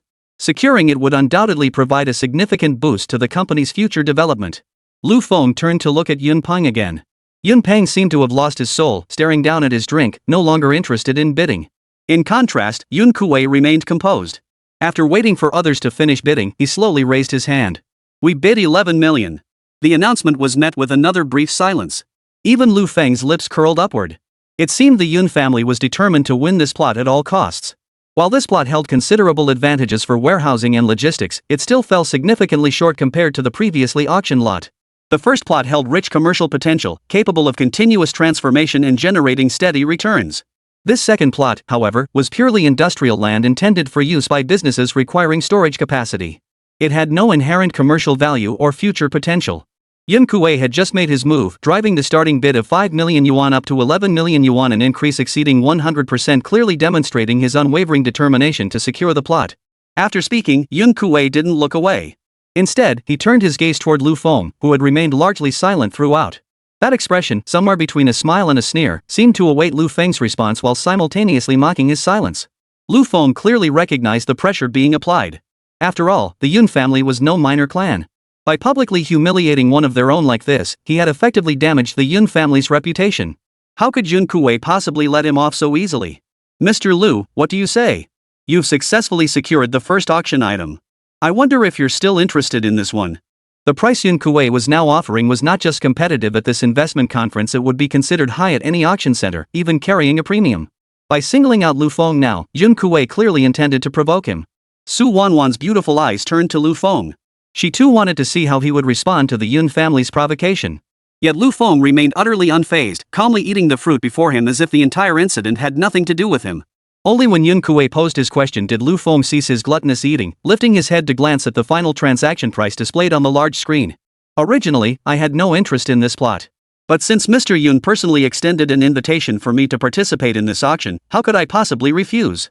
Lu Feng slowly held up 3 fingers, waving them before the assembled crowd. Since Mr. Yun has offered such a favorable price, I won't argue. I'll go with this bid. The smile vanished from Yun Kuei's face, only to be forced back on with a grimace. Gritting his teeth at the sight of Lu Feng's 3 fingers, Yun Kuei's jaw clenched so hard it creaked. Was this kid genuinely clueless about social etiquette, or did he simply lack a brain? Could he really not see such an obvious hint? So it seems your offer this time is 13 million? Adjusting his necktie, Yun Kuei offered a strained smile. If I may be so bold, I must remind Chairman Lu that this plot merely possesses logistics and warehousing capabilities within the storage zone. It won't generate any additional economic benefits for you, nor does it hold commercial value. Mr. Lu, are you sure you want to pay such a high price for this land? Isn't it a bit? After speaking, Yun Kuei chuckled to himself, his tone tinged with subtle sarcasm. Everyone present understood the subtext of Yun Kuei's words and joined in with low chuckles. Paying 13 million for a plot in a warehouse district? This newly appointed Chairman Lu must be a sucker. Chapter 24, The Yun Family's Major Client Cooperation Invitation. Su Wanwan spoke up at just the right moment. Chairman Lu, are you certain you wish to bid 13 million yuan? Wrong. All wrong. Lu Feng tapped his forehead with his hand, deliberately adopting a look of deep regret. Seeing Lu Feng like this, Yun Kuei's cold smile grew even more pronounced. This kid was so easily provoked? In just a few seconds, he was already changing his mind? Chairman Lu, we understand you lack experience in this area. If you feel the price is too high or wish to withdraw from the auction, we all respect your decision. Offering Lu Feng a way out, Yun Kuei's face now wore a confident smile. But the next second, Lu Feng shook his head repeatedly, looked up, and fixed a serious gaze on Su Wanwan. I didn't say 13 million. I'm bidding 30 million. Boom. A collective gasp rippled through the investment conference hall.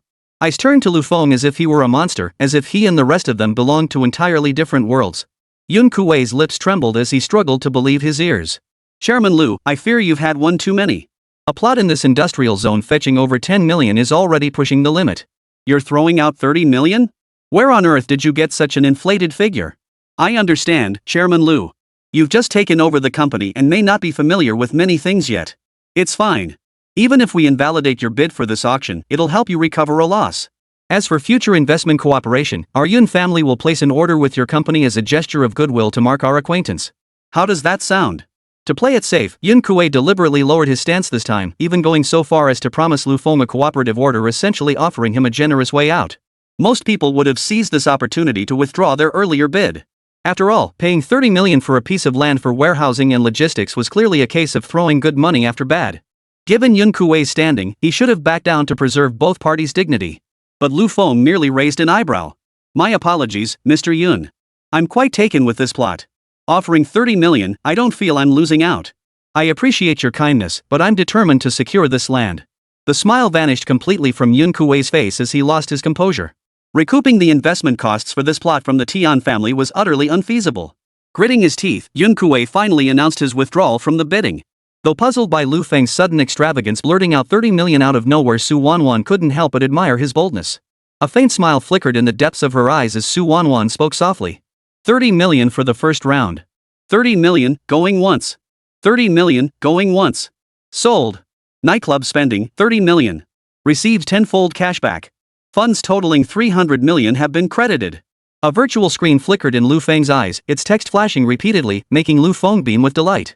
The entrepreneurs beside him, however, stared at Lu Feng as if he were a madman. Some even instinctively pulled away from him. Spending 30 million on a warehouse plot and then acting like a giddy child after the deal closed? This guy was clearly not right in the head. Yet while some shunned Lu Feng, others flocked to him like bees to honey. Among them was a portly middle-aged man.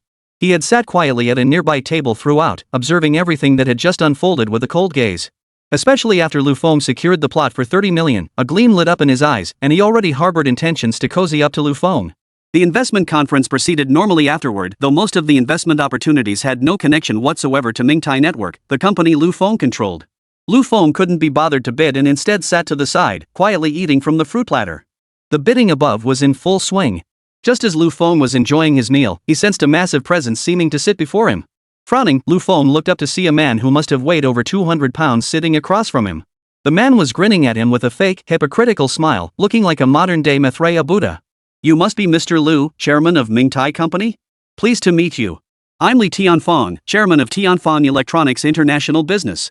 Lu Feng shook hands with the man and exchanged brief pleasantries, though throughout the exchange, he deliberately refrained from initiating further conversation. He intended to wait for the other party to make the first move.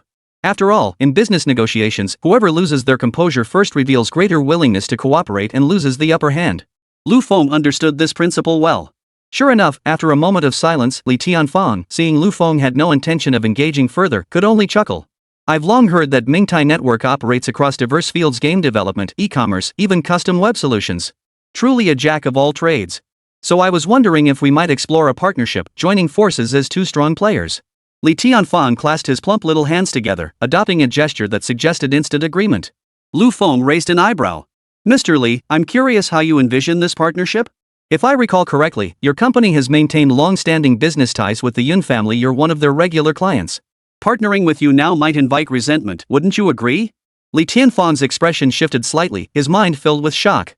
This young man before him appeared young, yet he had managed to thoroughly investigate Li Tianfang's background without revealing his own hand, even knowing every detail of his business dealings with the Yun family.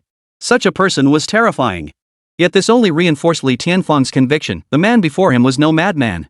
To dare spend 30 million on a warehouse plot, this individual was no ordinary figure. After a moment of contemplation, Li Tianfang chuckled. "Mr. Lu, you truly have an eye for talent. You're correct, our company has maintained business relations with the Yun family for many years. However, recently, the network services they can provide us have become extremely limited and quite expensive. Therefore, I've been considering whether we could find a replacement partner in the market to maximize mutual benefits for both sides. After careful deliberation, I came to you. It all depends on whether you're willing to give your approval." Chapter 25, Who Doesn't Know How to Make Promises? Before Lu Feng could speak, a drunken figure staggered over, grabbed a chair, and plopped down beside his desk. His gaze darted back and forth between Lu Feng and Li Tianfang. Burping loudly, he pointed at Li Tianfang. "Hey, old Li, why aren't you rushing off to bid at the investment conference? What are you doing sitting in front of this unlucky bastard?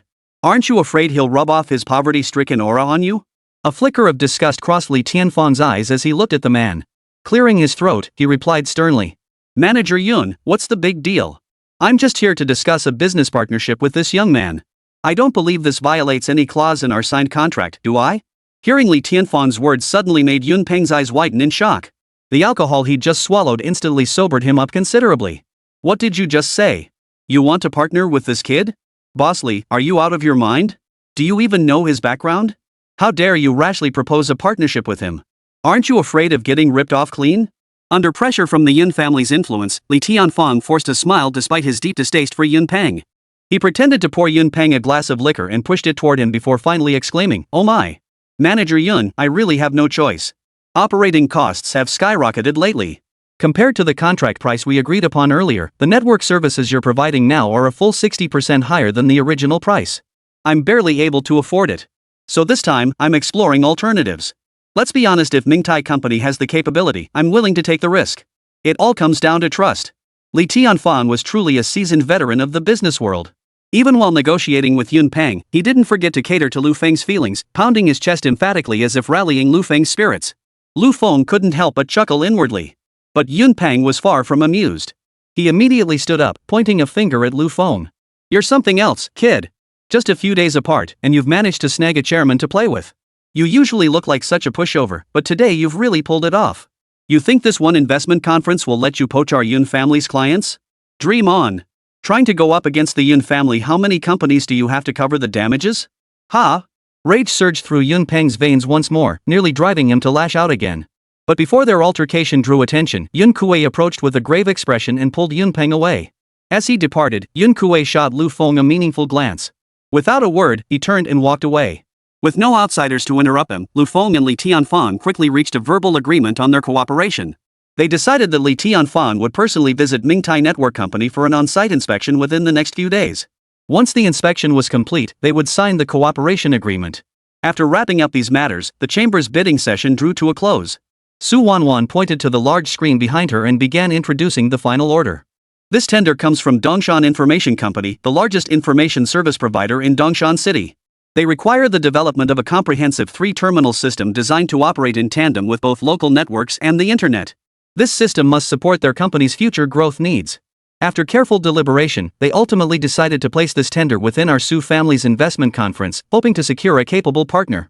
However, to safeguard both parties' interests and prevent delays caused by mismatched capabilities or broken promises, all bidding companies must submit a 3 million yuan guarantee deposit to us, the Su family, as the transaction guarantor, after completing their bids.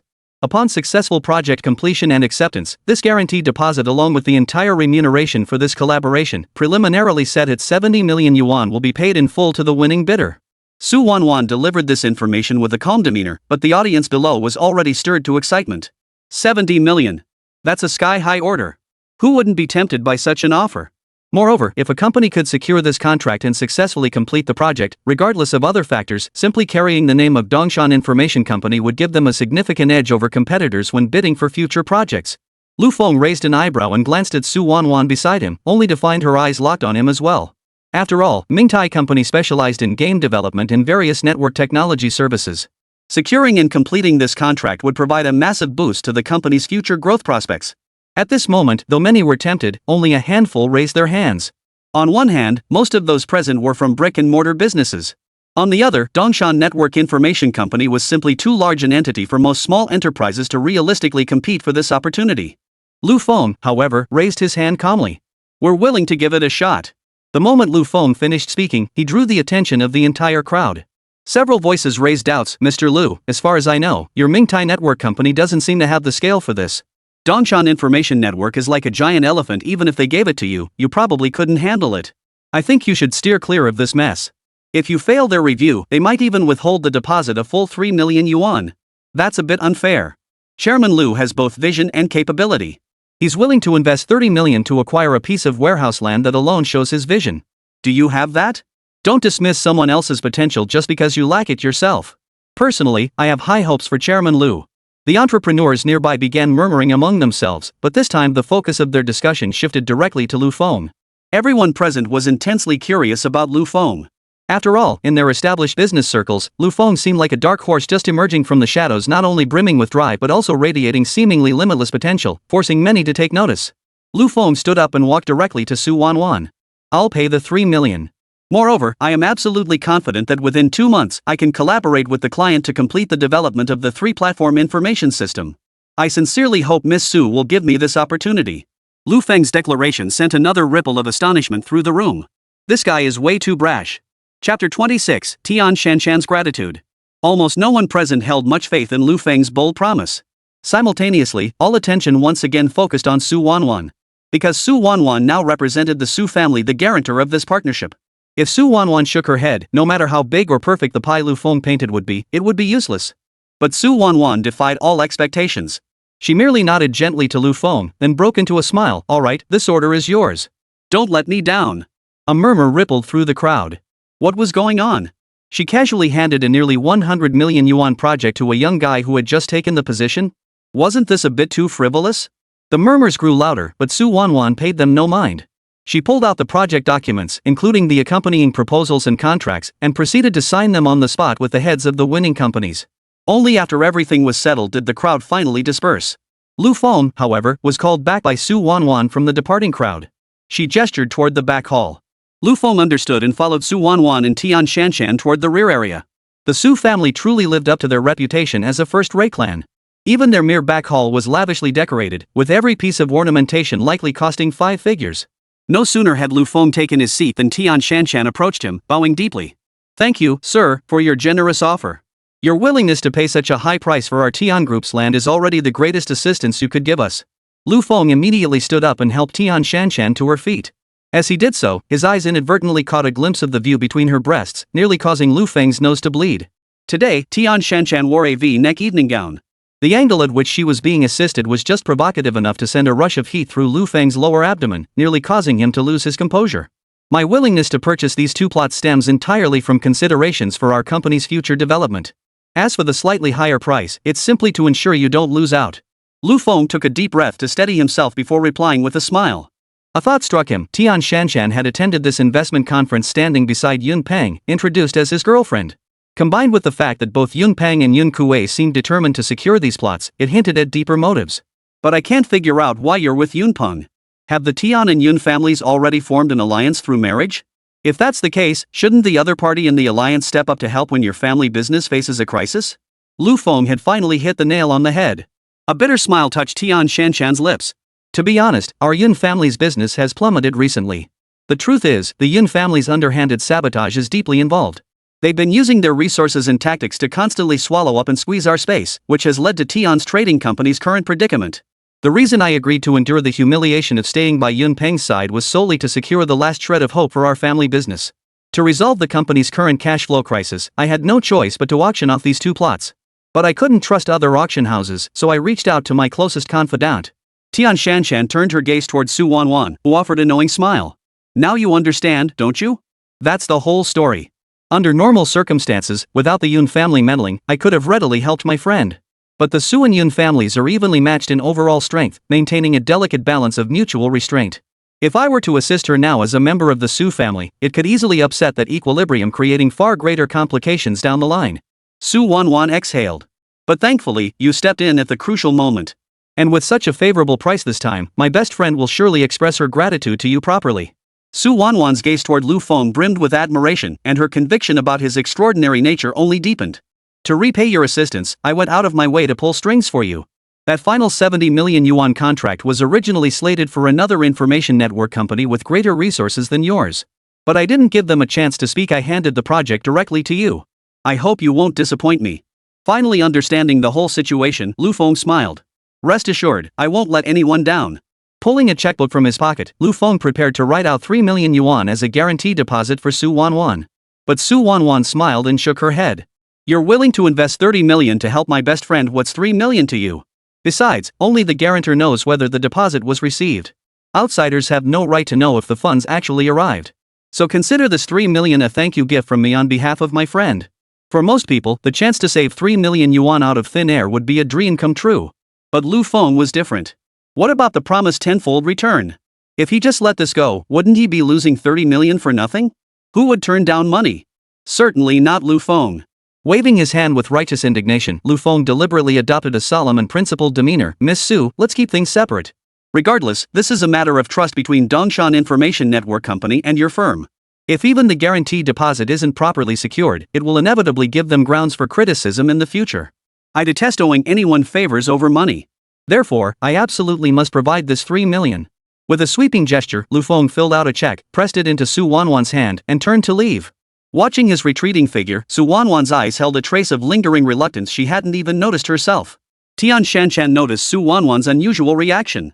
She walked over, nudged her gently with her elbow, and said, "You have good judgment. This man isn't just responsible, he's capable. Most importantly, he possesses a boldness and decisiveness rarely seen in young entrepreneurs. He's truly exceptional." Realizing Tian Shanshan had read her thoughts, Su Wanwan frowned. Shan, you don't need to rub it in, do you? Why don't you just take your 40 million yuan and hurry back to put out the fire?" Su Wanwan playfully nudged Tian Shanshan with her hand. After expressing her gratitude repeatedly, Tian Shanshan turned and left. In the quiet backroom, Su Wanwan's mind once again drifted back to Lu Feng's face. Lu Feng, you keep surprising me more and more." Chapter 27, Undercurrents Stir, Crisis Lurks. Yun Group Headquarters. Only 2 people remained in the vast office. The atmosphere was oppressively heavy. Yun Kuei stared coldly at Yun Peng before him, his eyes brimming with disappointment. "Yun Peng, what can I even say about you now? You're useless at getting things done and only good at messing them up. The description isn't even an exaggeration. Nervousness had sobered Yun Pang considerably, and he glanced at Yun Kuei with guilt, instinctively lowering his head. Not knowing Lu Feng's true identity led to your embarrassing failure at the investment conference. That alone is bad enough. But in the end, not only did you fail to secure the Tian family's 2 plots as planned, you also lost one of the Yun family's crucial business partners. Yun Kuei grew angrier as he spoke, slamming his hand on the table before him, his expression seething with fury. If we let this slide, where would our Yun family's reputation stand in the future? Does this mean any small fry can come along and own our Yun family? Yun Pang wiped the cold sweat from his forehead. Uncle, I know I messed up. What good is knowing you're wrong? What we need to do now is figure out how to reverse our current disadvantage. Are you seriously just going to stand by and watch our client defect to that greenhorn's camp? His eyes blazed with fury. Yun Pang knew all too well that if Lu Feng managed to brush this off so easily, who knew what would happen next? Not to mention all the painstaking groundwork the Yun family had laid, every move designed to chip away at the Tian family's influence. He had even forcibly brought Tian Shanshan into his fold, making her his fiancée. Yet now, all that effort seemed wasted. Uncle, please calm down. Even if Tian Shanshan has temporarily secured some funds now, compared to the Tian family's current state of barely hanging on, that money is a drop in the bucket. Moreover, those 2 prime plots no longer belong to the Tian family. This will inevitably impact their future development. Let me think of another way. We can still proceed with our original plan. Yun Peng, suddenly sobered by fear, quickly voiced his thoughts. As for that Lu Feng fellow, didn't he just land a nearly 100 million yuan project from the Su family? A greenhorn like him, with 0 credentials or experience, thinks taking on one company means he's launched his entrepreneurial journey? How utterly naive. Our Yun family has plenty of ways to deal with him. I'll make sure he pays dearly for this. Even if he sacrifices Mingtai Company, it won't be enough to fill that massive hole. Yun Kuei shot Yun Peng a glance before finally letting out a sigh of relief. I won't mention this to the old man for now. We'll keep you under wraps temporarily, but truth always comes out eventually. I hope you'll come to your senses on your own. Rising to his feet, Yun Kuei stepped before Yun Peng and gave his shoulder a firm pat. I'm giving you 1 more month to show me results. If you not only fail to resolve this but make matters worse, don't blame me for not giving you a chance. Thank you, uncle. Yun Peng wiped away cold sweat and thanked him repeatedly. Uncle, just watch what I do next. I won't let you down. Outside the Chun Group headquarters, Yang Qingyao paced nervously back and forth across the plaza, her face etched with anxiety. Ever since that incident at the bar, Chen Dixiong had deleted and blocked all her contact information. This was hard for Yang Qingyao to accept. She had believed she'd finally hooked up with the Chen family's young master and was about to reach the pinnacle of her life. It had seemed like a done deal. Chen Dixiong had always been at her beck and call. Even when she ordered him to toy with that man, he'd obediently followed her every command. So why had things turned out this way? The more she thought about it, the angrier she became, and the more hatred she felt toward Lu Feng. She didn't reflect on how her actions had hurt others. Instead, she blamed everything on Lu Feng. Now look at this mess. Lu Feng had suddenly become wealthy beyond belief, a veritable nouveau riche overnight. But she had no chance to turn back.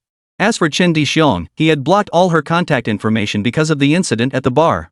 She was truly caught between a rock and a hard place. Lu Feng, you just wait.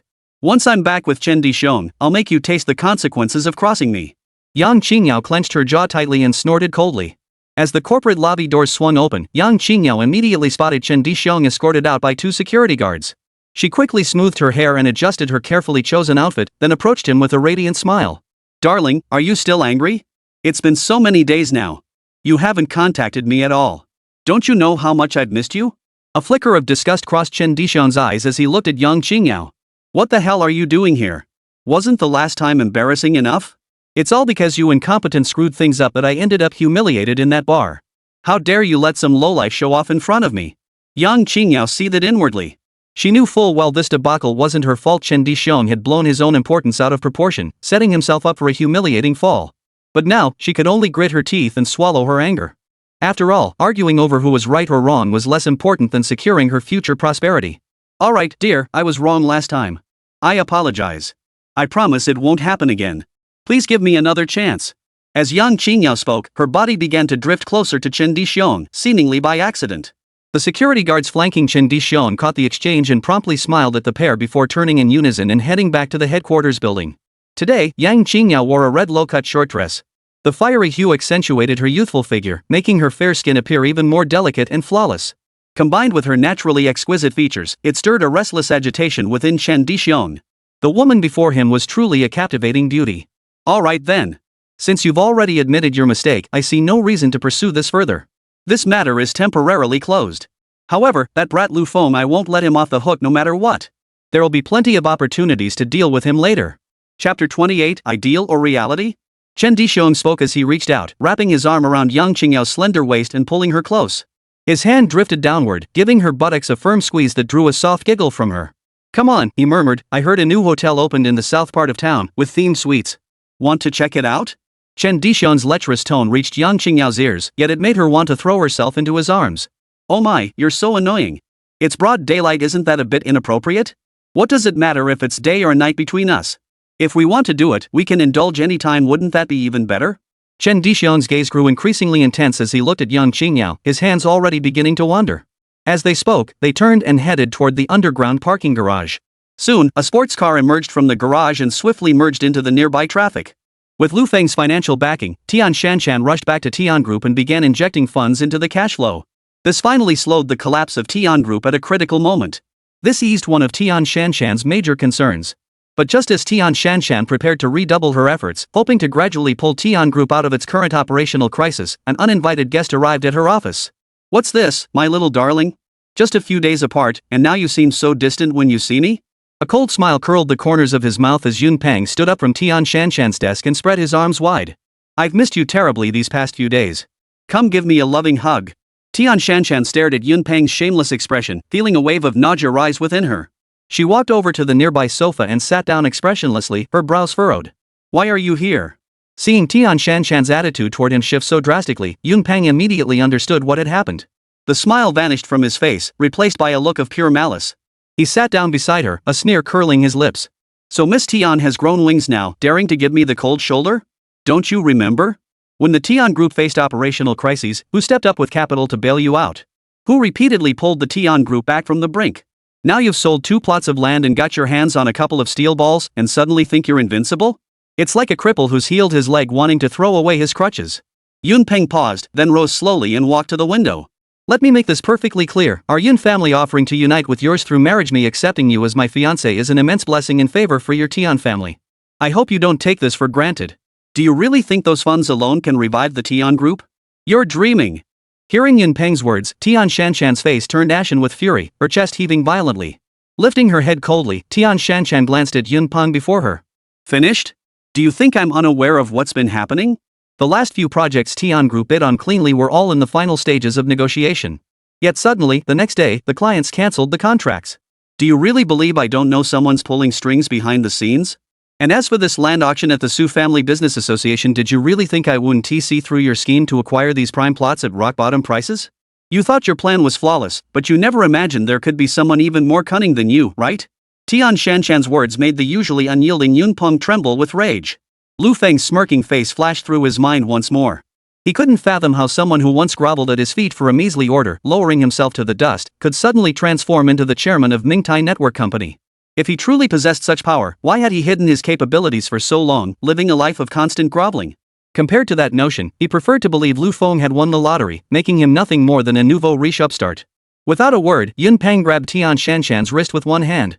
Tian Shanshan struggled fiercely, and soon 2 bruises appeared on her pale, delicate wrist. Tears of humiliation welled in her eyes. In that moment, she despised her own powerlessness to change the outcome. Listen to me. You're my fiancé now. You belong to me, Yun Peng.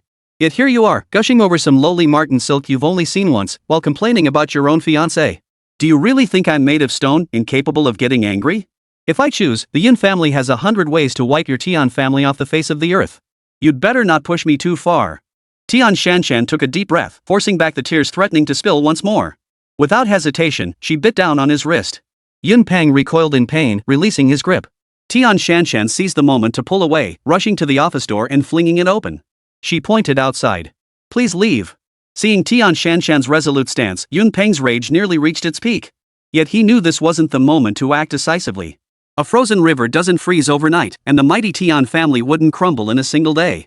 If it were that simple, the Yun family wouldn't be choosing to chip away at them bit by bit. Reluctantly rising to his feet, Yun Peng let out a series of cold laughs.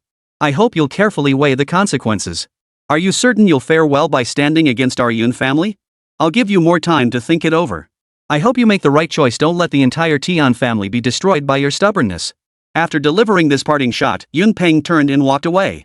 Returning to her seat in a daze, Tian Shanshan sat motionless for a long while. Lost in thought, she suddenly heard a soft knock on the office door.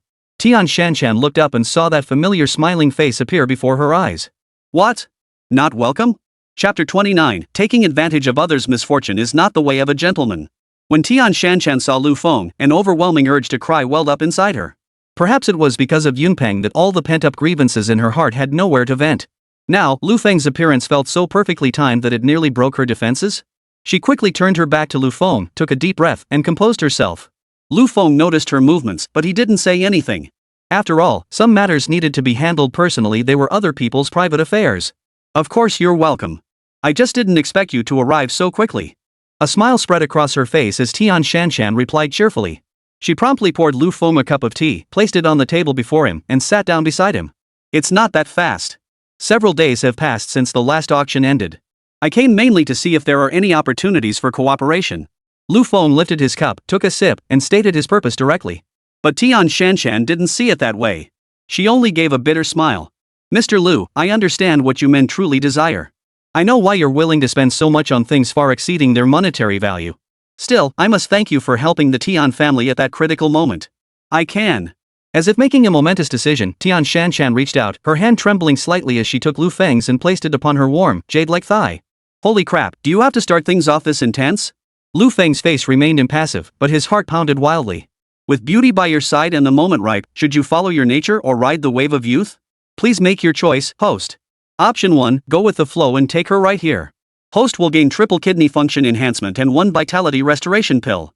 Option 2, reject firmly and state your position. Host will receive a good guy card, doubling the beauty's affection. Option 3, decline politely, refusing to take advantage of the moment, yet leaving the door open for future possibilities. Maintain composure and grace. Host will receive 1 damage transfer trial card, allowing full transfer of all damage received within 1 day. This time, the god tier choices are a bit tricky. Compared to previous options, this one presents greater challenges. Lu Feng furrowed his brow, deep in thought. The first option would allow him to act naturally without being labeled a villain, while also enhancing certain abilities, truly a reward any man would covet.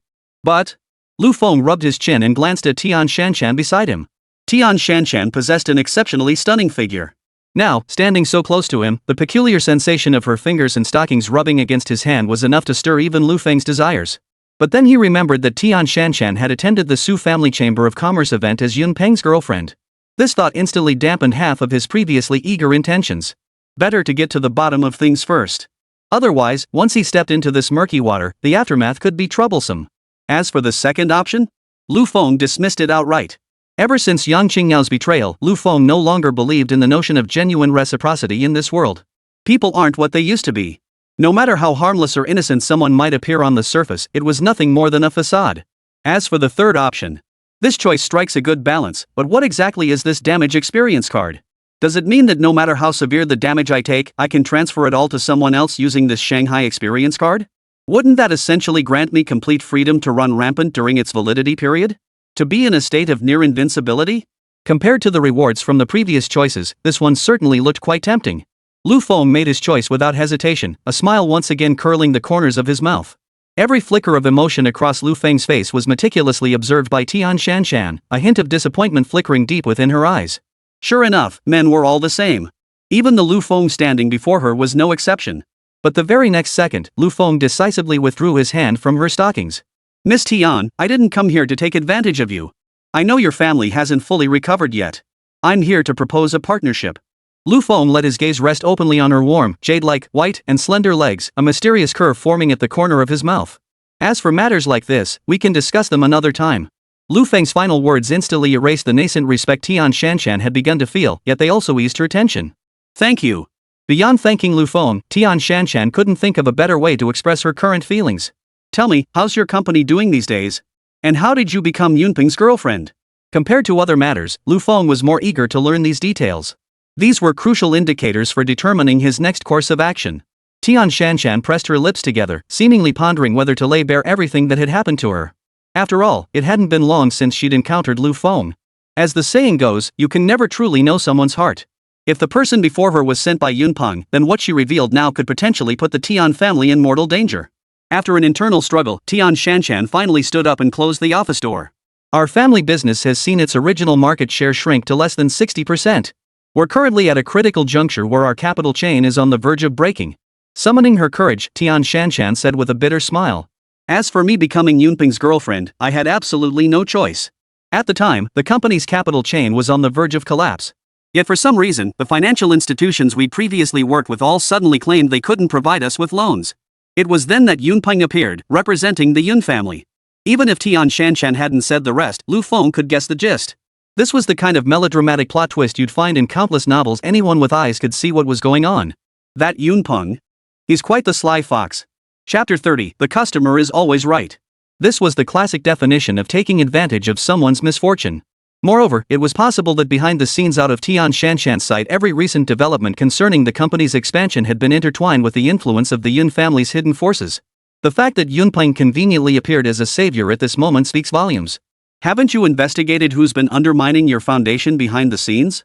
Of course we have. And we already have a definitive answer. The market share we've lost has almost entirely gone into the pockets of Yun Family Trading Company. Isn't that clear enough? Tian Shanshan returned to sit beside Lu Feng. But the Yun family is far more powerful than us. With the current climate so hostile, if we provoke Yunpeng further, I truly fear our entire Tian group could collapse. I refuse to let the business empire our ancestors built crumble under my watch. Her eyes stung with tears. Tian Shanshan took a deep breath, forcing back the urge to cry.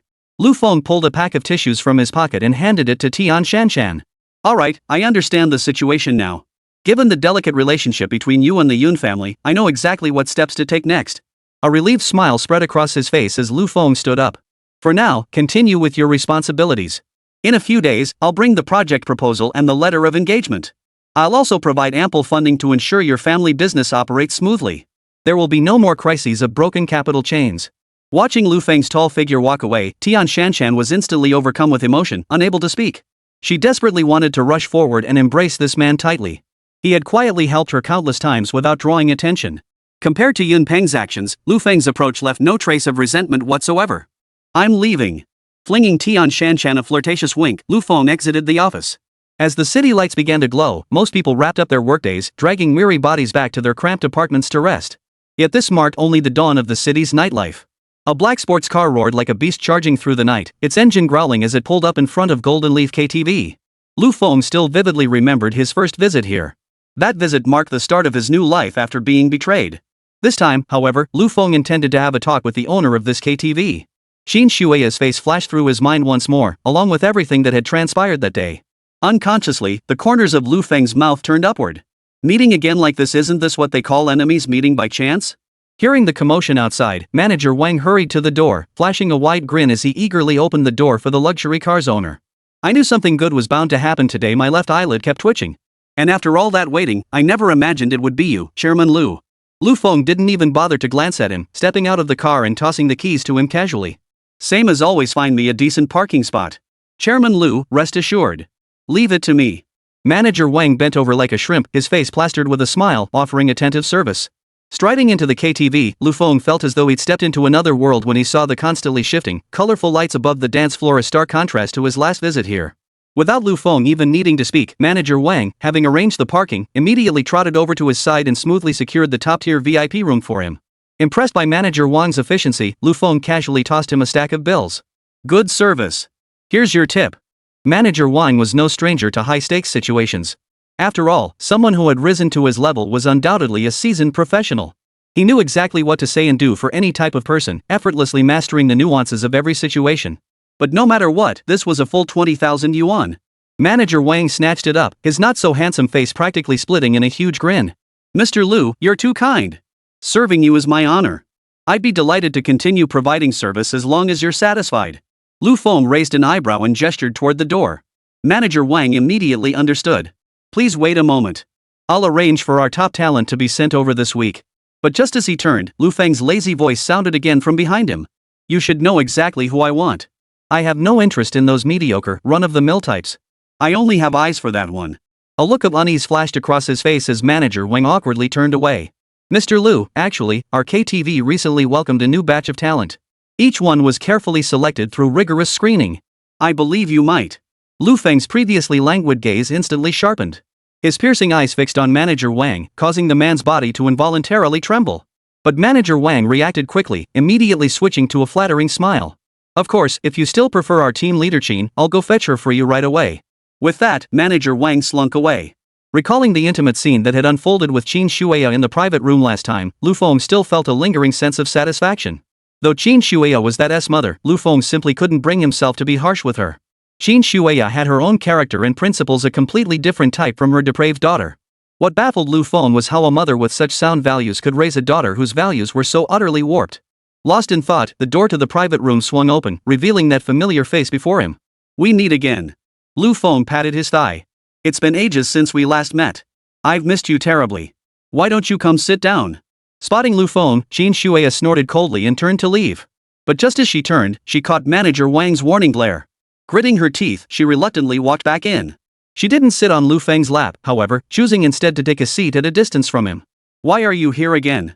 The tone in your voice makes it sound like you're not exactly thrilled to see me." A playful smirk curved Lu Feng's lips. He shifted his body directly beside Qin Shueya, his nostrils filling with the faint fragrance emanating from her. The scent alone made Lu Feng feel restless and distracted. "Don't forget, I'm a paying customer here. You'd better watch how you treat your patrons, or I'll file a complaint against you, you hear?" Chapter 31, Down this Ace of Spades. She clenched her teeth tightly, fists balled.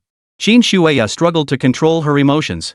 "Lu Feng, I haven't figured out what happened to my daughter yet. I advise you to behave yourself. Even though you showed me that video, who knows how you obtained it? What if it was edited later? We need to discuss this matter carefully." Qin Shueya assumed Lu Feng had summoned her again to exact revenge over her daughter's situation, so she decided to lay all her cards on the table. But Lu Feng pulled a stack of cash from his pocket like a magician and slammed it on the table. "I came here to spend money, not listen to your stand-up comedy routine. As for that person you mentioned, I have absolutely no connection to them whatsoever. I hope you won't bring up that trash's name in front of me, because this isn't a trash can." A flicker of displeasure crossed his eyes as Lu Feng's tone carried a hint of warning. "Same as always, drink with me." He pointed to the drinks menu beside him. "Based on my taste, get me a bottle, and you'll drink with me. No problem, right?" Lu Feng tapped the stack of bills with his hand, the amusement in his eyes growing more pronounced. Qin Shueya, who had been working as a hostess at Golden Leaf KTV, knew exactly which drinks were the most expensive and which carried the highest commissions. Looking at Lu Feng beside her, who looked every bit the nouveau riche, Qin Shueya ultimately chose a bottle of Ace of Spades.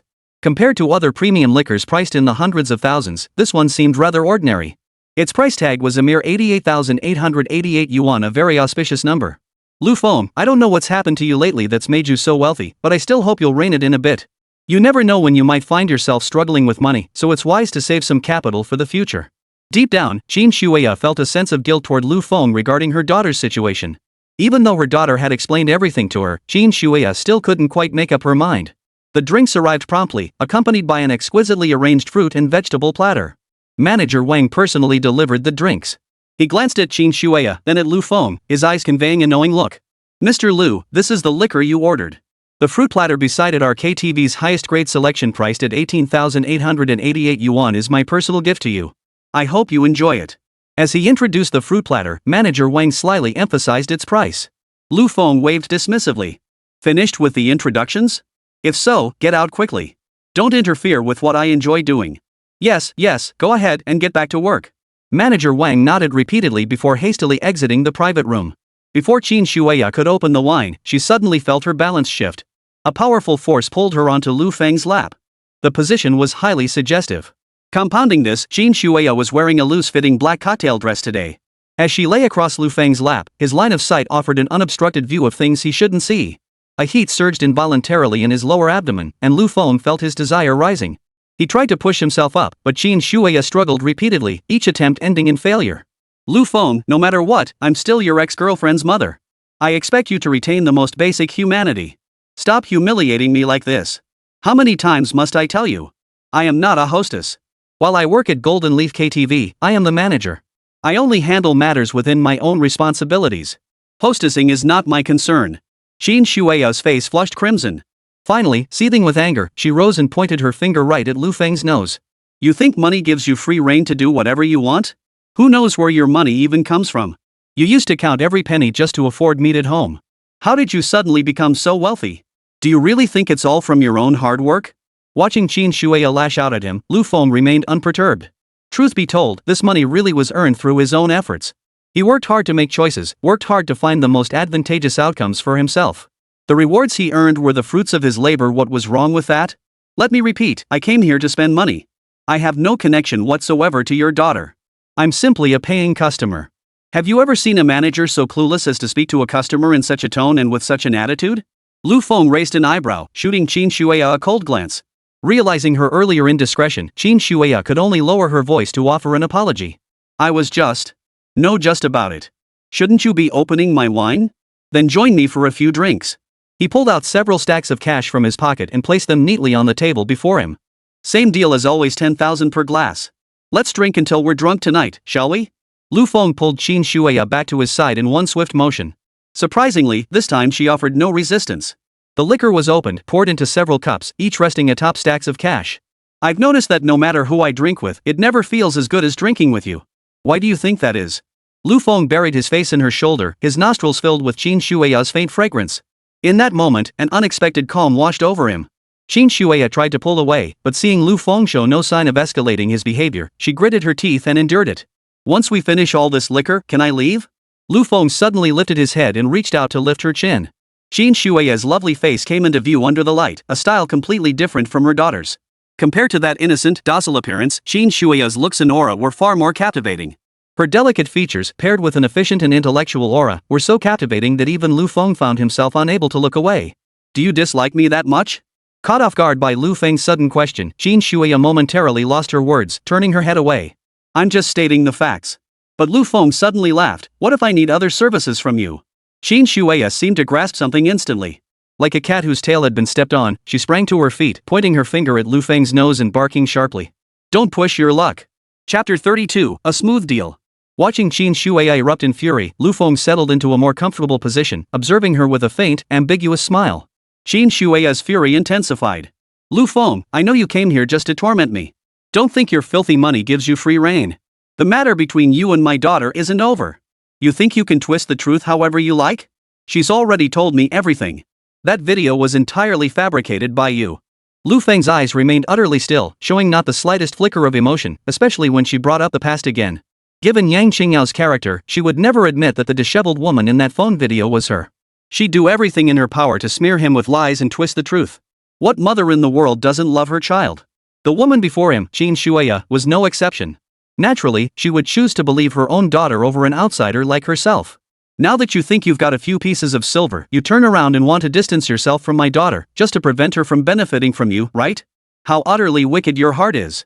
Perhaps overcome by her intense emotions, Qin Shuya's chest heaved violently as she spoke, inadvertently giving Lu Feng a rather revealing view. Finished? Lifting the wine cup before him, Lu Feng took a sip and regarded Qin Shuya with a faint, ambiguous smile.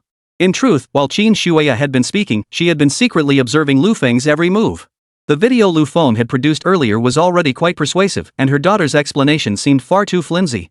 To uncover the truth of the entire matter, she could only resort to this roundabout approach. Yet Lu Feng's current composure made Qin Shuya doubt whether her daughter had deceived her. At this thought, Qin Shuya's brows furrowed deeply. Now it's time to carry out the other service I mentioned earlier, isn't it? Lu Feng, if you think I'll do that kind of thing, you can forget it.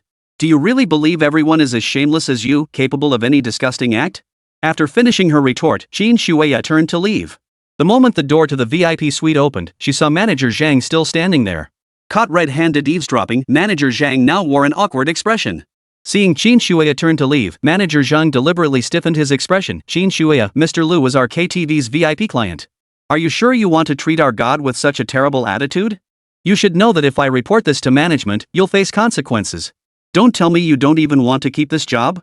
Qin Shuya had just started to leave when Manager Zhang's words behind her made her stop, her expression darkening. Besides, Mr. Lu didn't make any outrageous demands.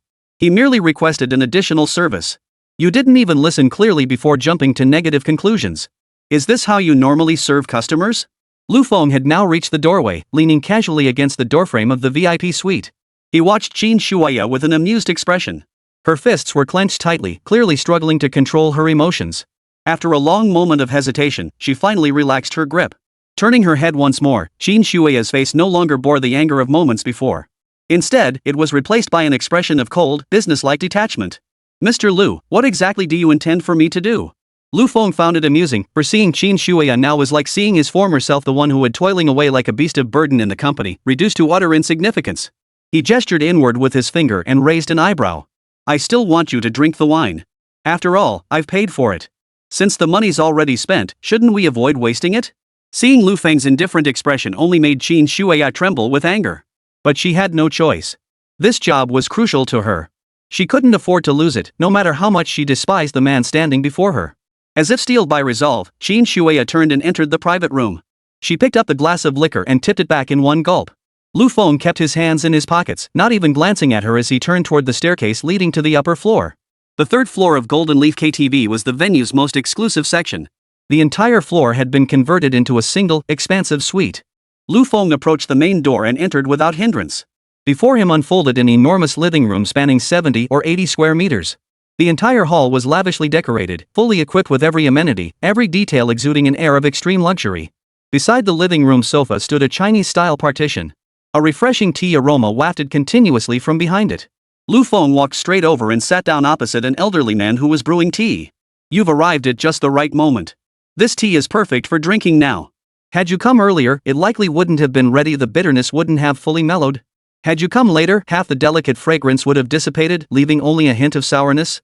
The old man spoke without looking up, his hands busy with the teaware. It seemed, in his eyes, that he and this unexpected visitor were already old friends. Lu Feng narrowed his eyes slightly as he observed the old man, then smiled. Fourth Master, regarding that matter we discussed earlier, is now a good time to talk? The fourth master paused in his tea pouring, then lifted his head and gave Lu Feng a meaningful look. Had this matter come up in the past, there wouldn't have been any room for discussion. But now, I do think there's some merit in talking about it. After saying this, fourth master picked up the towel beside him and wiped his hands. Before we formally discuss business, I need to confirm one thing. At the Su family's investment conference, did you truly treat the Yun family's people that way? Lu Feng just wanted to wrap this up quickly and avoid any unnecessary entanglement with anyone. These people were all sharp operators, every word laced with hidden meaning. Lu Feng didn't enjoy this kind of atmosphere. Old master, you already know how I handled them. There's no need for me to repeat myself. I've come here with sincerity and substantial funds to do business with you. I hope you won't complicate our deal with other matters. A flicker of displeasure crossed fourth master's eyes. It had likely been ages since anyone dared address him with such tone and attitude.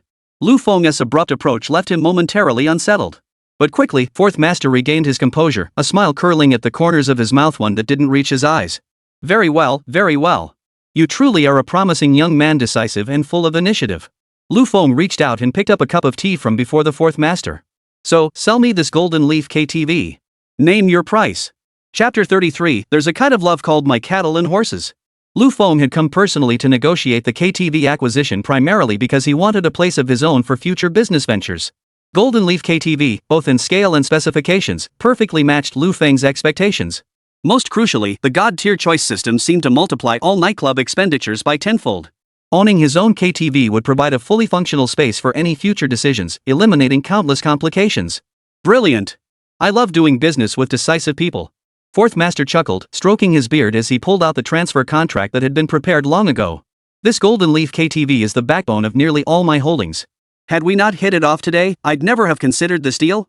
Pushing the contract toward Lu Feng, fourth master tapped it thoughtfully with his finger. But while I'm willing to sell, you must have the means to buy. Lu Feng opened the contract and frowned upon seeing the transfer fee. He hadn't expected this KTV to cost him a whopping 130 million yuan. Though Lu Feng had long since lost a sense of the value of money, this figure still made him pause in stunned silence. Fourth master, is there any room for negotiation on the price? To his surprise, fourth master smiled meaningfully. I'm willing to transfer this KTV to you at this price as a significant gesture of goodwill. If you can't accept it, it only proves your current capabilities aren't sufficient to stand before me and discuss business. In that case, there's no need to continue this conversation. Fourth master reached to pull the transfer contract back, but Lu Feng grabbed it firmly. I'll take it. After signing the contract, fourth master proved remarkably straightforward. He took nothing with him, handing over complete control of the KTV to Lu Feng. Do you know why I'm willing to transfer such a prime business to you? Fourth master narrowed his eyes slightly, his gaze drifting through the window to the scenery outside as he spoke meaningfully. Because I was originally part of the Yun family. But long ago, I broke away from them and chose to forge my own path. For half my life, I've been scheming about how to take them down, yet I've always struggled to find the right opportunity. Fourth master sighed. Across the city, the Yun family dominates the business world like a colossus. No one dares defy them. Finding a like-minded ally has proven far from easy. Turning his gaze toward Lu Feng, fourth master's eyes crinkled with a smile. But with you around, kid, I feel like I won't have to fight this battle alone anymore. I hope we can become comrades in arms who fight side by side. And if you ever come across any interesting projects, don't forget to bring me along. As fourth master spoke these words, an inexplicable fervor shone through, hinting to Lu Feng that perhaps deep within this old man's heart lay a past involving the Yun family, a past he would never forget. After settling all matters, Lu Feng decisively gathered all key personnel, including 3 managers, among them Manager Zhang and a finance director. He held up the transfer contract for all to see, smiling openly. From this moment on, I am the behind-the-scenes owner of this KTV. You will continue your current duties, and your salaries will be increased by 20% on top of your original pay. How does that sound? Initially, everyone looked bewildered. But once they grasped the situation and received Lu Feng's promise, their faces lit up with delight, and they burst into applause. Seeing the mood had settled, Lu Feng continued. However, I need to add a manager position to the bar, and Qin Shuya will fill that role. But there's one thing I want all of you to remember: unless I personally reveal my identity, you must not tell her what my true identity is. The group exchanged uneasy glances.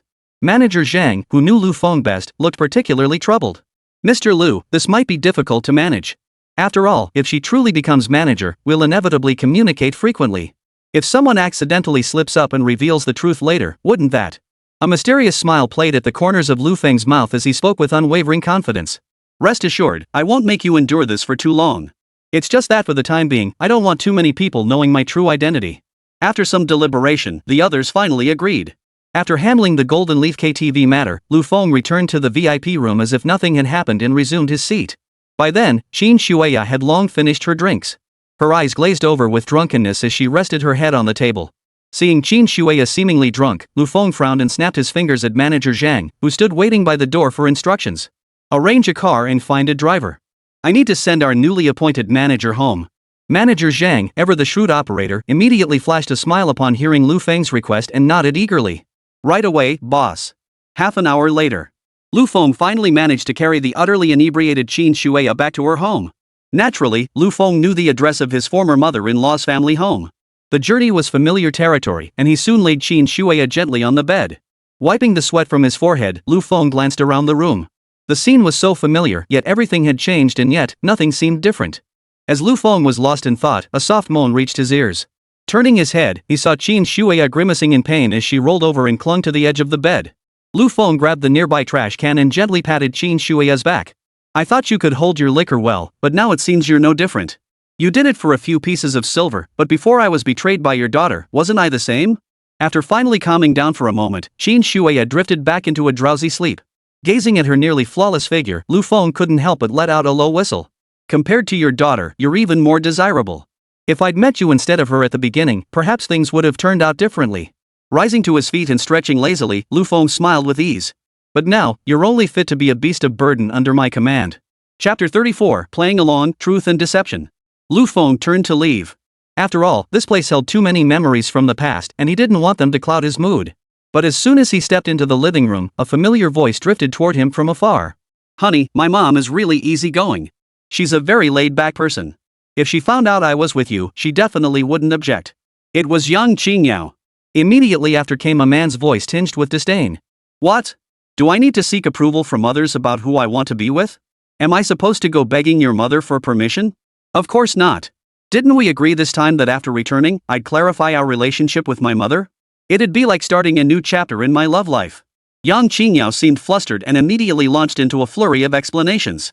You know perfectly well if you hadn't deliberately wanted to teach that good-for-nothing a lesson, treating him like a toy to tease, how could I have ended up in a nominal relationship with him? But to my mom, he's still my ex-boyfriend.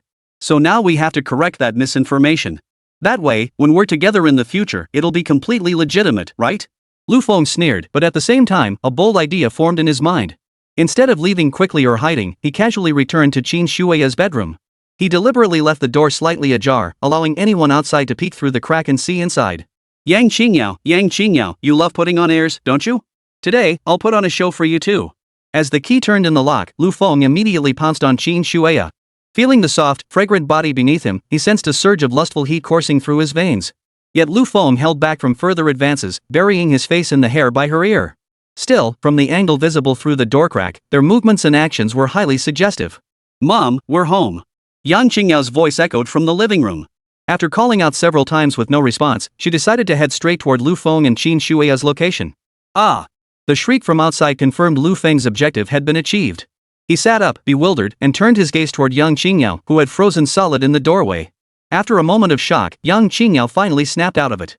Her face flushed crimson as she stormed in, ready to attack Lu Feng only to be shoved aside by him.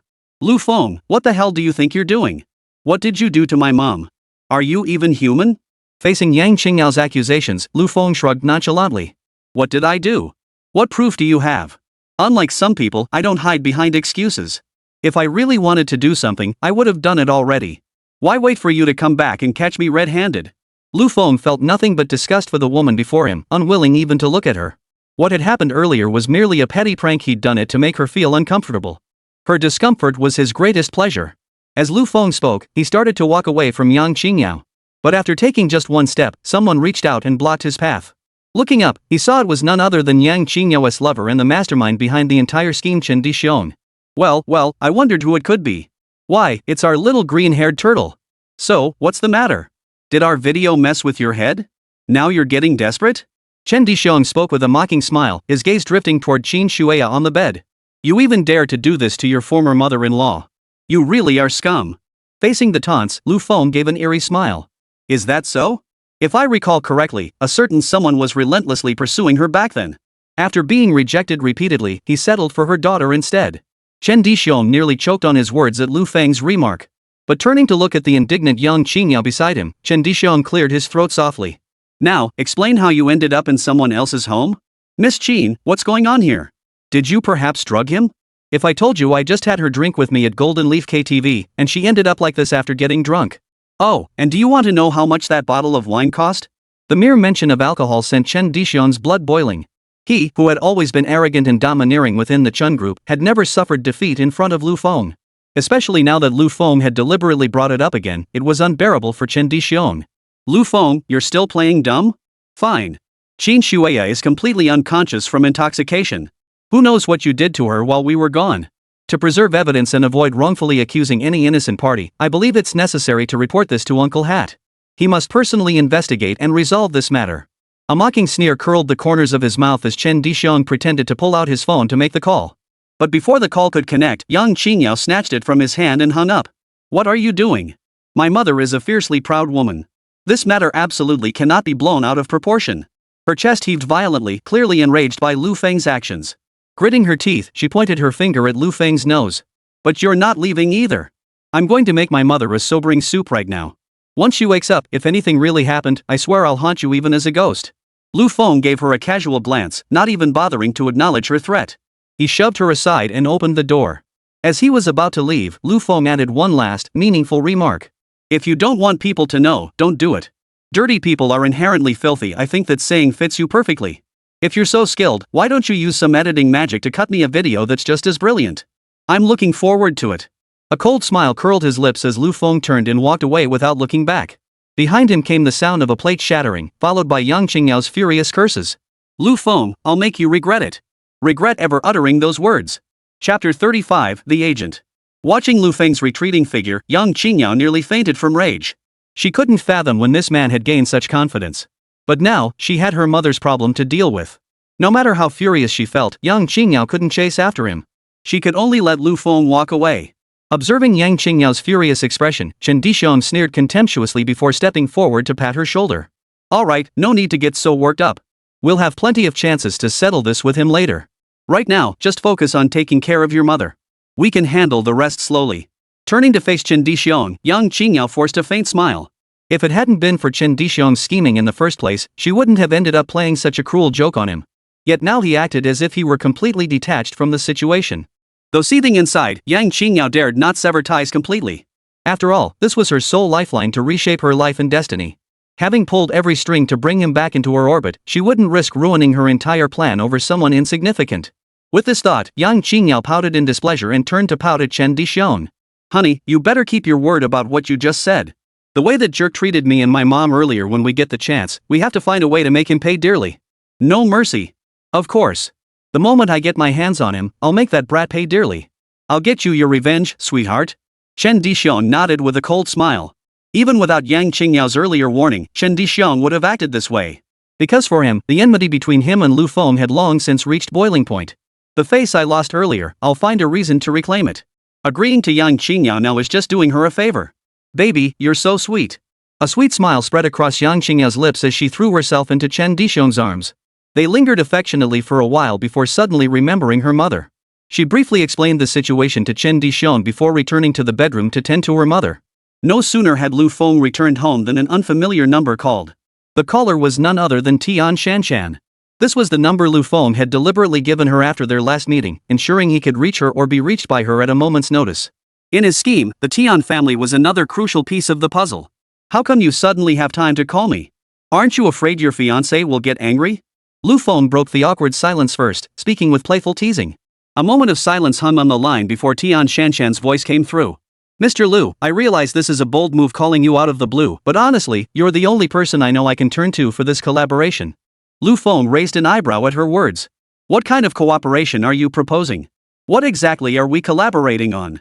Ever since the last incident, the Yun family seems to have accelerated their actions again. They've joined forces with other competitors to tighten their encirclement of the Tian family's businesses. Now they've even started tampering with prices on several economic and trade orders, launching a price war against us. The moment Tian Shanshan mentioned this, Lu Feng instantly realized that perhaps the Yun family had already guessed something and decided to start their maneuvers early. It appeared the Yun family hadn't risen to prominence by chance. Their market acumen remained sharp. The assistance you provided at the auction earlier has been largely resolved after recent adjustments. However, the price we're being asked to pay is simply beyond our means. We now earnestly hope you'll be willing to lend us a hand. Fearing Lu Feng might refuse, Tian Shanshan immediately laid out the bargaining chips she could offer. Of course, to provide you with commensurate compensation, we are willing to share all the market and economic resources owned by the Tian family with you after this trade competition. It must be said that in this matter, Tian Shanshan had indeed demonstrated her utmost sincerity. Economic resources and existing market data were the very lifeblood of a company's success or failure. That Tian Shanshan was willing to offer these for cooperation spoke volumes about how desperate the Angel family had become under the Yun family's relentless siege. A beauty cries for help. Beneath her soft, gentle words, will you choose self-preservation or aid the world? Will you spend a fortune to win a smile or conserve strength for future glory? Please make your choice. Option 1, agree to her request and commit maximum resources to forge an unbreakable alliance. Host will receive a special reward, doubled intimacy with the opposite sex. Option 2, directly reject the other party's request and cease further involvement in the market competition between the Yun and Tian families. The host will receive one turtle hat. Option 3, the host may select an ally of comparable strength to enter the fray, minimizing the risk of direct conflict with the Yun family to the greatest extent possible, and manipulate cooperation in the market as an agent. Host will receive a double affinity card and a property in Central Commercial Street. Compared to the previous two options, the third choice not only offered a fresh perspective but also delivered undeniably generous rewards. Central Commercial Street land was worth its weight in gold. Many business tycoons struggled to gain entry, yet here he was, effortlessly acquiring it through the divine choice system. This alone was reason enough for Lu Feng to accept without hesitation. Overwhelmed with excitement, Lu Feng nodded in agreement without hesitation. Cooperation isn't impossible, but I can't personally participate in this venture. I can assign someone to liaise with you. They'll handle the collaboration while I provide funding and strategic direction from behind the scenes. Upon hearing Lu Feng's response, the other party visibly relaxed. Yet a hint of disappointment lingered in their tone. So, you still don't quite trust me, do you? A self-deprecating tone came through the phone. I understand. How could someone like me who willingly sells out for profit ever earn your trust? Still, thank you for considering this partnership. I won't forget this favor. The other party hung up immediately after speaking, not even giving Lu Feng a chance to explain. Listening to the dial tone, Lu Feng smiled helplessly.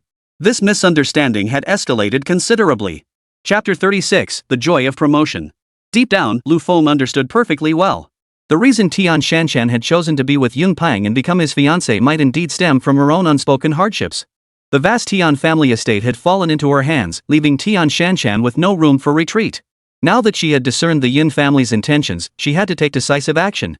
However, ever since Lu Feng experienced Yang Qingyao's betrayal, he had long since abandoned any naive or sincere hopes regarding romantic relationships. Naturally, he felt no inclination to explain his actions to her. How could helping her not be helping? Besides, Tian Shanshan choosing to call him at this moment meant she'd carefully considered her decision to confront him. How he helped her was entirely his own business. Lazily sprawled on the sofa, Lu Feng quickly found the fourth master's number in his contacts. This was the contact information he had deliberately given Lu Feng when he acquired Golden Leaf KTV. Across the entire business world, the number of people who possess size contact details was certainly no more than 10. After a few rings, the call was finally answered. It was a woman's voice on the other end, but Lu Feng felt no surprise. He stated his name and identity directly, explaining the purpose of his call. How can you be so sure this number is mine? And why are you rushing to state your purpose? Aren't you afraid this might be a trap? The voice of Fourth Master finally came through on the other end. My principle has always been, never trust those you doubt, and never doubt those you trust. Having dealt with Fourth Master before, I know exactly what kind of person he is. That's why this call holds no suspense whatsoever. Lu Feng chuckled, laying his cards on the table. Alright, you're certainly different from the business partners I've dealt with before. You do have that fearless spirit of a newborn calf, and I like that. So, what's this call about? You're not trying to buy another one of my businesses, are you? Let me tell you, parting with Golden Leaf KTV was already painful enough. You better take it easy. Hearing the playful tone on the other end, Lu Feng relaxed considerably and spoke bluntly. I wonder if what Fourth Master told me after our last deal was genuine. If I told you there's now an opportunity to openly take revenge on the Yun family, would you be willing to get involved? Silence hung heavy on the line for several minutes, but Lu Feng showed no impatience, waiting patiently. The reason he reached out to Fourth Uncle was his certainty that Fourth Master could assist in this matter. After all, Fourth Master harbored a secret history with the Yun family. The reason the other party at Golden Leaf KTV had agreed to make a move was entirely due to everything he had done at the Su family's investment conference. With such a golden opportunity now presented, Lu Feng was confident the other party would not let it slip away. And indeed, reality did not disappoint Lu Feng. Tomorrow at 10 a.m., Sunflower Cafe. Are you free to meet? This turn of events was far from pleasant for Qin Shueya. After waking up, she faced a barrage of questions from her daughter, only to encounter the last person she wanted to see. What truly sent her reeling was young Qin Yue's announcement that she intended to formally introduce this man as her boyfriend. Qin Shueya felt only the throbbing headache of a hangover. She gave young Qin Yue a few perfunctory replies without offering a clear answer, then made an excuse about needing to go to work and fled the house in a panic. The moment she arrived at Golden Leaf KTV, she spotted manager Zhang standing at the entrance, beaming at her with a warm smile. Surprised, Qin Shueya even wondered if she'd done something wrong recently, feeling uneasy. Manager Zhang, I don't think I've done anything wrong, have I? Manager Zhang laughed heartily. Of course not. You didn't think I was waiting at the door to confront you about something, did you? Relieved by the reassurance, Qin Shueya forced a smile at Manager Zhang. Actually, I have a request. If something like yesterday happens again, could you please not assign me? My current position is merely a hostess, not a hostess who drinks with clients. I hope Manager Zhang won't put me in an awkward position. Manager Zhang raised an eyebrow at this. Do you dislike Mr. Lu that much? I actually think he treats you quite well. Especially that lavish generosity. How many people possess that kind of generosity? Manager Zhang gave Qin Shueya a meaningful look and smiled. But from now on, you don't need to report your actions to me anymore. Everything is up to you to arrange. Qin Shueya's heart sank. Clearly, the very thing she feared most had finally come to pass. Pressing her lips tightly together, Qin Shueya felt uneasy. But Manager Zhang just said I hadn't done anything wrong. So why? Manager Zhang laughed heartily, beckoning to the others behind him. The other two managers approached with broad smiles as Manager Zhang handed Qin Shueya the appointment letter he'd prepared long ago. What I meant earlier wasn't that you'd lost your job, but rather to congratulate you on another promotion in your career. From now on, our relationship is no longer one of superior and subordinate, but equals. Manager Qin. Qin Shueya held the appointment letter, frozen in place for a long moment. She repeatedly confirmed with Manager Zhang that this wasn't some kind of prank before finally breaking into a smile. Manager Zhang had even arranged a private room for Qin Shueya to celebrate her promotion. After the gathering, Qin Shueya had enjoyed a few drinks. Her spirits soared, as if she could once again envision a brilliant future unfolding before her. In that moment, everything seemed filled with infinite possibilities. Finally, she wouldn't have to drink with people she didn't want to accompany just to make ends meet. She wouldn't have to do things she disliked either. Now that she was on the same level as Manager Zhang, she held absolute authority over her choices. Thinking of Lu Feng's face and the recent events, Qin Shueya's expression softened into a relieved smile. Her phone buzzed in her pocket, and to her surprise, it was her best friend calling. Xiaoru, what brings you to call me today? Chapter 37, The Fourth Master's granddaughter turns out to be an innocent young lady. Shueya, aren't you working at Golden Leaf KTV? I need you to book a private room for me. Preferably a larger one with a nicer ambience. I need it for tomorrow night. Having just received a promotion, Qin Shueya was already in a good mood. Now that her best friend Zhang Yuru wanted to book a large private room, it felt like a stroke of good luck. Xiaoru, you're booking such a big room, is it for your company's team building event? Qin Shueya knew Zhang Yuru had been in the jewelry business for years. During holidays, she'd even drop by Zhang Yuru's jewelry store to show support and treat herself to a small piece of jewelry. Of course, it's not a team building event. I'm meeting with a big boss to discuss business. Anyway, just make sure this deal goes through. If you ever need to buy jewelry from me later, I'll give you a discount. No sooner had she finished speaking than Jiang Yuru hung up the phone. Qin Shuya sighed inwardly at the abruptness, but promptly got up to make arrangements. Meanwhile, Lu Feng had already arrived at the Sunflower restaurant. Following the waiter's directions, Lu Feng made his way to a private room on the top floor of the restaurant. Before he could push the door open, however, it swung open from the inside. A young girl dashed out of the room, colliding head-on with Lu Feng. I'm so sorry. The girl's face flushed crimson as she clasped her hands together and hurriedly apologized to Lu Feng. As she bent over, Lu Feng caught a glimpse of something revealing from his angle. Ningning, you're so clumsy. Be careful. The voice of Fourth Master came from inside the private room. Lu Feng pushed the door open just as Fourth Master's gaze met his. Spotting Lu Feng, Fourth Master immediately laughed. Haha, so it's you, kid. Fourth Master, who is this? Lu Feng looked at the young girl beside him with some confusion. This is my granddaughter, Luo Xiaoning. Since it's the weekend, she finally came back to visit me, so I brought her out for a simple meal. Luo Xiaoning's face flushed bright red, her hands fidgeting nervously with the hem of her skirt as she looked extremely flustered. Sorry about that. I wasn't paying attention just now. It's fine. Lu Feng replied indifferently. He truly hadn't expected Fourth Master to have such an angelically beautiful granddaughter. After Lu Feng took his seat, the Fourth Master remarked meaningfully, I've been thinking about that partnership. Come to think of it, I should actually thank you, kid. If not for you, I wouldn't have had this chance to get back at the Yun family. Hearing the Fourth Master's words, Lu Feng responded modestly, You're joking, Fourth Master. Even without me, you could have found many ways to get back at the Yun family. But without you, there'd be no one to help me collaborate with that friend. The moment Lu Feng uttered those words, Fourth Master burst into laughter. Ha, that's exactly the kind of talk I love hearing from you. Fourth Master sensed Lu Feng was different from other businessmen, not only sharp, but refreshingly straightforward.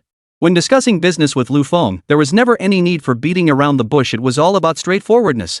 While chatting with Fourth Master about everything under the sun, Lu Feng occasionally glanced at Luo Xiaoning. She noticed Luo Xiaoning was wearing a light yellow floral dress today, looking every bit the innocent young lady. While certain areas seemed a bit sparse, overall Luo Xiaoning was at least campus-level beauty material. But let me be clear up front, I can certainly help your friend with the collaboration. But for any projects we collaborate on, I won't be putting up my own money. Lu Feng nodded and replied immediately, Fourth Master, rest assured. You've already done me such a huge favor. How could I possibly let you spend your own money? Rest assured, any expenses for your collaboration with my friend will be covered by me.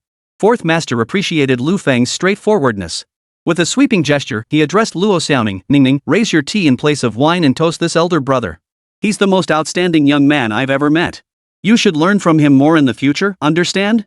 Luo Xiaoning looked visibly flustered, her hands trembling slightly as she lifted the teacup. Just as Luo Xiaoning stood up, a beam of light streamed through the window, illuminating her figure. Through her skirt, Lu Feng could just make out the faint outline of her curves. He pretended not to notice, lifting his own teacup to respond to Luo Xiaoning. After some small talk, Lu Feng bid farewell to Fourth Master and Luo Xiaoning. Standing at the entrance of Sunflower Restaurant, Lu Feng pulled out his phone and frowned at the missed call notification. He wondered who could be calling him so persistently. The thought barely formed when the number rang again. Immediately, a slightly seductive female voice came through the phone. May I speak with Lu Feng, Mr. Lu? This is he. Who's this? Lu Feng replied coldly, having no idea who was calling. Upon hearing it was indeed Lu Feng, Jiang Yuru grew even more excited. Mr. Lu, hello. Allow me to introduce myself. I'm Jiang Yuru, owner of Promise Jewelry. I saw you at the investment conference last time, but I didn't get the chance to speak with you then. Now I have a project I'd like to collaborate on with you, Mr. Lu. Would you be interested?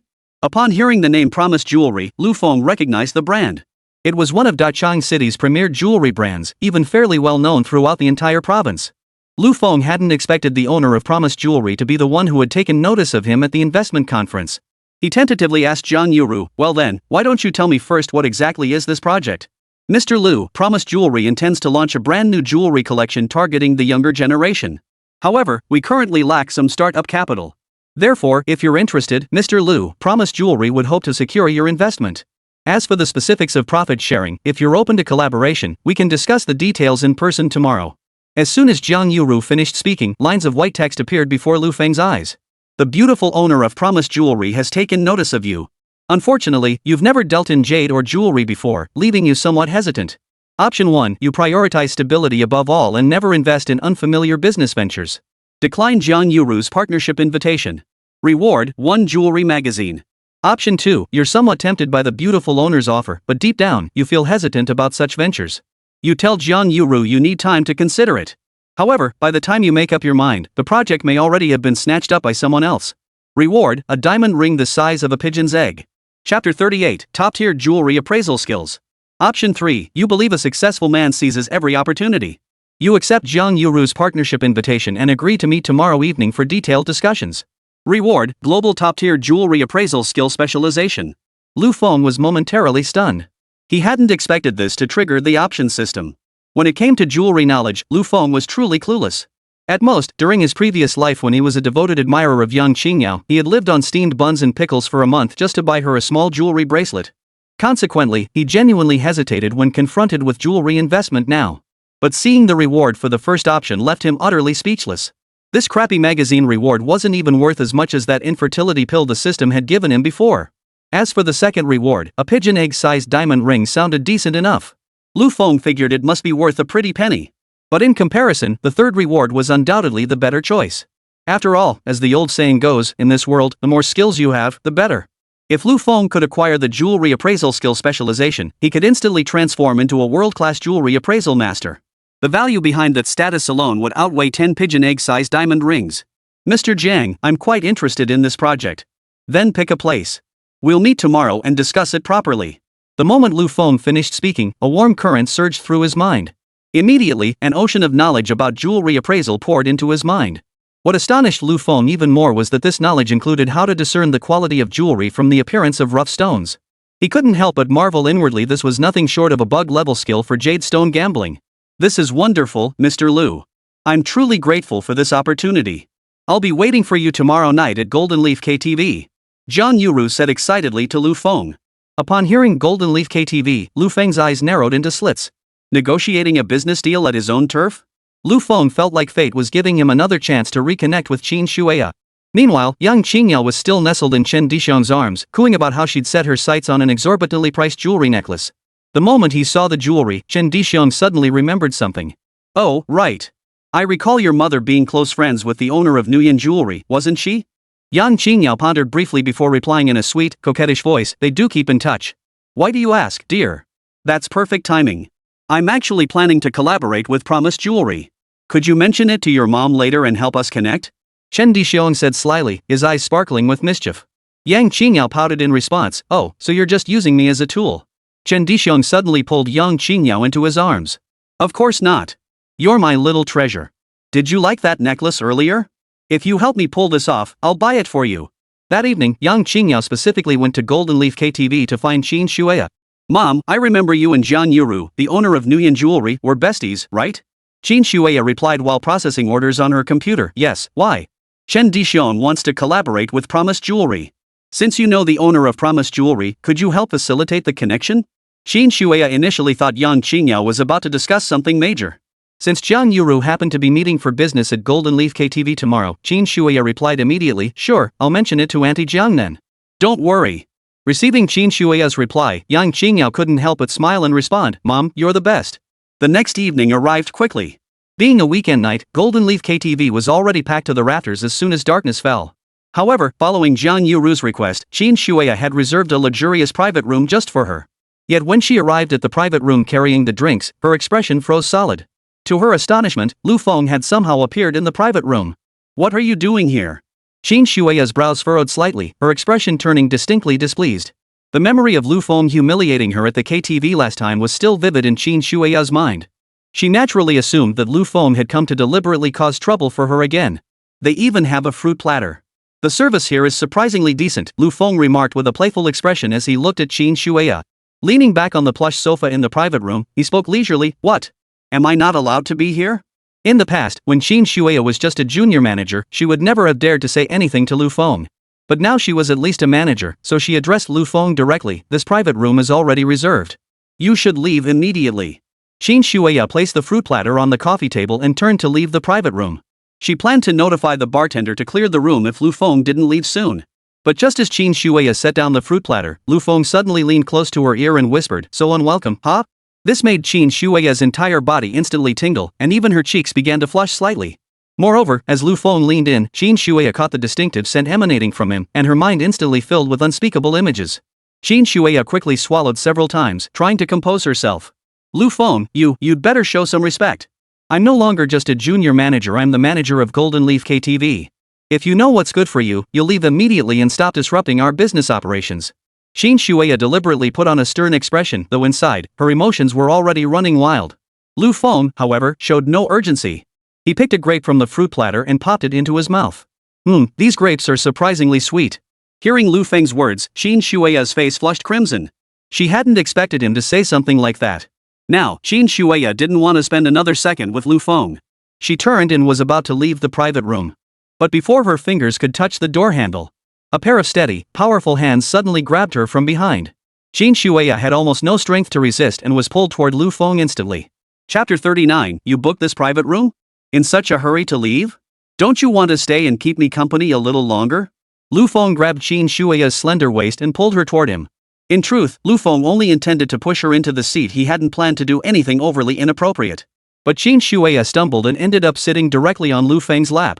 A wave of alluring fragrance washed over him as Lu Feng felt the softness of her body pressed against his. In that instant, Lu Feng's male instincts kicked in. Lu Feng, what are you doing? Let me up.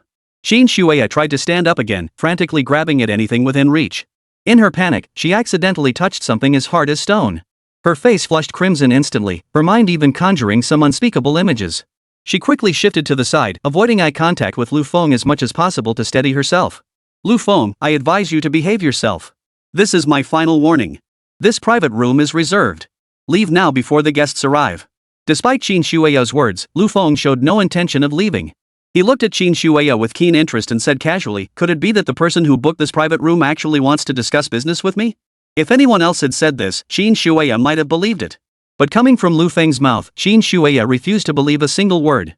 She was convinced Lu Feng had come here solely to embarrass her and cause trouble. But when she turned to confront him, she found Lu Feng staring straight at her. This only deepened her shame and anger, and she turned to leave immediately.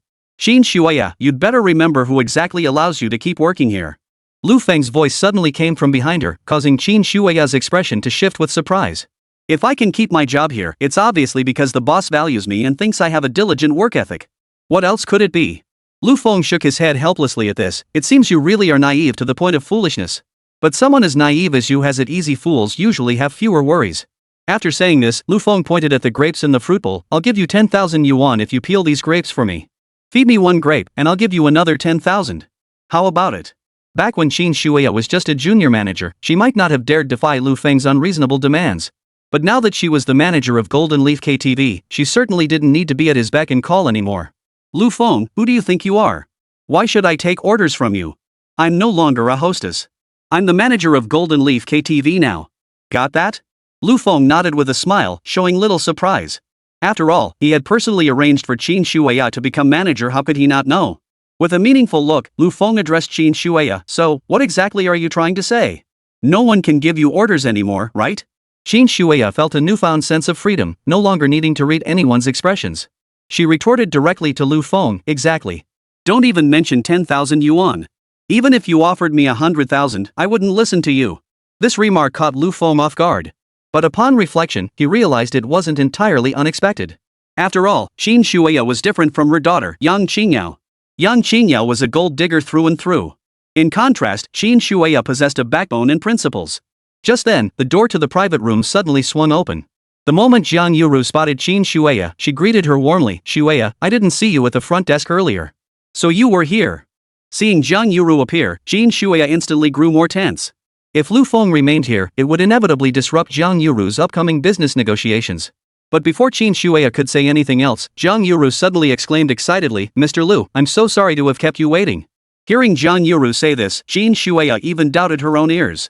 She stared at Jiang Yuru in utter disbelief, thinking to herself, what did Jiang Yuru just call Lu Feng? Mr. Lu. Lu Feng adopted a slightly stern expression and nodded to Jiang Yuru. Witnessing this, Shin Shueya couldn't help but ask Jiang Yuru, Xiao Ru, that person you mentioned earlier about booking a private room to discuss a partnership. Could it be Lu Feng? Yes, I specifically sought out Mr. Lu to invest in my jewelry project. As the owner of Promise Jewelry, Jiang Yuru was naturally a shrewd businesswoman. Noticing the subtle chemistry between Shin Shueya and Lu Feng, she smiled and asked, Shueya, do you happen to know Mr. Lu? Shin Shueya was momentarily at a loss for how to respond to this question. After all, she couldn't exactly say Lu Feng was her daughter's ex-boyfriend, could she? If she did, Shin Shueya felt it would only make things worse and harder to explain to Jiang Yuru. Manager Qin, could you get a bottle of wine for me and President Jiang? Lu Feng leaned back against the sofa, his expression amused as he looked at Qin Shuya. Qin Shuya was still reeling from the shock.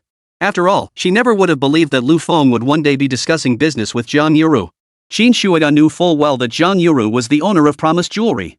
And Promise Jewelry was the leading enterprise in the entire jewelry industry of Dachang City. Those who could collaborate with Promise Jewelry were typically major corporations or big-time business tycoons. Moreover, the fact that Zhang Yuru had personally approached Lu Feng this time made it all the more unbelievable to Qin Shuya. Manager Qin, didn't you hear me? It wasn't until Lu Feng called out again that Qin Shuya snapped back to reality. Alright, I'll make the arrangements right away. After Qin Shuya left the private room, Zhang Yuru turned to Lu Feng with a delighted expression. Mr. Lu, at the investment conference last time, I didn't get the chance to speak with you properly. This time, finally having the chance, I truly feel deeply honored. Lu Feng glanced at Zhang Yuru. It had to be said, she was a woman with a great figure and undeniable sex appeal. Zhang Yuru and Qin Shuya were close friends, both in their 30s. But because she worked in the jewelry industry, her every gesture exuded an air of a socialite and lady of means. Lu Feng gave a faint smile and replied to Zhang Yuru, so, how exactly does Ms. Jiang envision this collaboration? Chapter 40, partnering with him means guaranteed losses. As I mentioned earlier on the phone, our Nguyen Jewelry aims to launch a brand new jewelry collection called Flower Vows. The Eternal Bloom features various renowned flowers as jade carving motifs, crafted into jade necklaces, bracelets, or decorative pieces. The primary target market for this product is young people, though of course, some fashion-conscious middle-aged and elderly individuals may also purchase it. Zhang Yuru grew more animated as she spoke, just as Qin Shuya entered carrying 2 bottles of fine liquor. Lu Feng didn't respond to Zhang Yuru's earlier remarks at all. Instead, he said to Qin Shuya, open the wine. Qin Shuya felt Lu Feng was clearly trying to make things difficult for her. But serving customers was part of their job. Besides, she figured it was just opening bottles, so she gritted her teeth and obeyed Lu Feng's request. Is that all you're going to do? Manager Qin, this level of service makes it hard for me to give you a good review. Shouldn't you be pouring us a full glass? Lu Feng tilted his head to look at Qin Shuya, his entire demeanor radiating an air of authority that brooked no argument.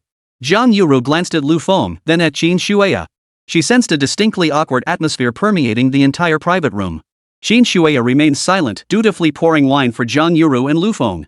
After finishing, Lu Feng continued addressing Qin Shuya, Manager Qin, look at you always in such a hurry to leave. Sit down and chat with us properly. Don't you have anything you want to say to your best friend? Qin Shuya couldn't help but frown. She was curious how Lu Feng knew about her relationship with Zhang Yuru. But lately, there had been so many things about Lu Feng that defied her understanding that Qin Shuya had grown accustomed to it. As the tension in the private room grew thicker, Zhang Yuru smiled and tried to smooth things over. Shuya, since Manager Lu has spoken, why don't you sit down and chat with us? It's been ages since we last met, and we're all family here. Qin Shuya truly had no idea what Lu Feng was up to. But she also had something she wanted to discuss with Zhang Yuru, so she said directly, Xiaoru, actually, my daughter told me she'd like to explore a partnership with your Nguyen Jewelry. Hearing this, Zhang Yuru responded with a smile, that's wonderful, Shuya. Your daughter must be quite talented. Nguyen Jewelry might indeed be worth considering. But Lu Feng spoke up at that moment, Manager Qin, don't you know exactly what your daughter is capable of? Qin Shuya suddenly frowned at Lu Feng. Although Yang Qingyao and Chen Disheng had done what they did last time, at the end of the day, Yang Qingyao was still her daughter. So when Lu Feng spoke about Yang Qingyao like this now, Qin Shuya couldn't help but feel a twinge of discomfort. Lu Feng, this is our family's business. Mind your own affairs. This has nothing to do with you. Oh? Is it truly none of mine? Lu Feng picked up the red wine glass before him, swirling the deep crimson liquid inside. He replied calmly, if I hadn't come today, then yes, this matter would indeed have nothing to do with me. But I'm highly likely to invest in Promise Jewelry. That would make me a partner in the company. I can't just stand by and watch the brand I invest in lose money because of a partnership with someone else. Qin Shuya sensed that Lu Feng was merely finding clever ways to undermine her. As for this whole partnership business, it was nothing more than an excuse Lu Feng had concocted. Zhang Yuru sensed something was off between Lu Feng and Qin Shuya, but she couldn't quite pinpoint what it was. So she could only ask Lu Feng, Mr. Lu, why are you so certain that a partnership between Promise Jewelry and Shuya's daughter would inevitably result in losses? If you have any insights, I'd be all ears. It must be said that Zhang Yuru, having navigated the business world for so many years, truly possessed high emotional intelligence in her dealings with others. Lu Feng slowly swirled his wine glass as he explained calmly, the logic is actually quite simple. Manager Qin, there's no need to take offense. You know full well what your daughter is like. And you must also know whether she even has the capability to partner with Nguyen Jewelry. So when your daughter proposed this idea, do you think it was her own initiative, or was it driven by those around her? Lu Feng's words actually gave Qin Shuai a pause. Ever since Qin Shuai's business failed years ago, her and her daughter's standard of living had plummeted. To make ends meet, Qin Shuai had no choice but to take a job at a KTV. As for Yang Qingyao, Qin Shuai knew from the previous incident that she had hooked up with that guy, Chen Dixiong. To put it bluntly, Chen Dixiong was now Yang Qingyao's long-term breadwinner. Therefore, when Yang Qingyao proposed collaborating with Nguyen Jewelry, Qin Shuai was certain her daughter wasn't footing the bill. In fact, it was highly likely she was merely interceding on Chen Dixiong's behalf. From the subtle shift in Qin Shuai's expression, Lu Feng knew she had grasped this layer of meaning. He continued his analysis, so when it comes to partnering with Promise Jewelry, it won't be your daughter. It's highly likely it'll be Chen Dixiong. As for what kind of person Chen Dixiong is, I don't need to explain that to you, Manager Qin, do I? Jiang Yuru looked at Qin Shuai with confusion. Qin Shuai quickly explained, it's embarrassing to admit, but Chen Dixiong is my daughter's current boyfriend. But that guy is completely untrustworthy, nothing more than a thug, a lowlife, a petty criminal. Lu Feng placed his wine glass back on the coffee table and murmured, if Promise Jewelry partners with someone like Chen Dixiong, do I really need to spell out the consequences? A meaningful smile spread across Lu Feng's face, while Qin Shuai felt a wave of dread wash over her. She hadn't considered this angle at all before. She thought it was simply her daughter's request, so she'd just pass it along to Jiang Yuru. But now, after Lu Feng's analysis, Qin Shuai realized that if Jiang Yuru truly partnered with Chen Dixiong, she would undoubtedly be swindled by that scoundrel. If that happened, as the intermediary, Qin Shuai felt she'd never have the face to see Jiang Yuru again. This realization struck her with profound guilt, making her feel deeply indebted to Jiang Yuru. At the same time, she couldn't help but marvel inwardly at how logical and reasonable Lu Feng's analysis had been. If not for Lu Feng's timely analysis, she might have been duped by that scoundrel Chen Dixiong too. Chapter 41, since you've already analyzed it, I'll definitely agree to the partnership. Qin Shuai stole a glance at Lu Feng. Suddenly, she felt something was off about him. She couldn't quite put her finger on exactly what was off about him. But she sensed that the Lu Feng before her now seemed different from the one she had known before. The old Lu Feng had no money, no connections, and was even a bit dim-witted. He'd been single-minded in his kindness toward others, even a bit of a pushover. But the Lu Feng of today was practically a different person. Not only had he become wealthy, but more importantly, he'd grown remarkably shrewd. He exuded an air of commanding control, as if everything unfolded precisely according to his plans. Add to that the faintly visible muscles on his body and that uniquely masculine hormonal aura. It made Qin Shuai's mind wander to some unspeakable images. Xiao Ru, I admit I didn't think this through properly at the beginning. Just pretend I never said any of that earlier. You don't need to consider collaborating with my daughter anymore. Qin Shuai was a woman of principle. She absolutely couldn't bring herself to betray a friend like that. Jiang Yuru smiled and replied with a hint of relief, Shuai, don't be so tense. This deal was never even close to happening. The way you put it, it sounds like I've already lost money. Jiang Yuru then turned to Lu Feng, her face radiating admiration. Mr. Lu, I must say you're truly insightful. Hearing your analysis just now has been incredibly enlightening. I wonder if you might be interested in the collaboration proposal from our Promise Jewelry. Lu Feng replied meaningfully, your Promise Jewelry's concept of 10,000 flowers sealing love is quite intriguing. But you haven't clarified the specifics of profit sharing or the risks I'd need to bear. As Jiang Yuru spoke, she subtly shifted closer to Lu Feng. Mr. Lu, should you invest in Promise Jewelry, you would receive a 30% share of the profits from the Flowery Vows project. Of course, should the project fail, Promise Jewelry will compensate you double the amount as compensation for your losses. Seeing Lu Feng still hesitating, Jiang Yuru continued, moreover, Promise Jewelry pledges that as long as you invest with us, then whenever you visit Promise Jewelry, you will be treated as an absolute VIP, enjoying the highest level of service, and you will be able to select one piece of jewelry free of charge every month.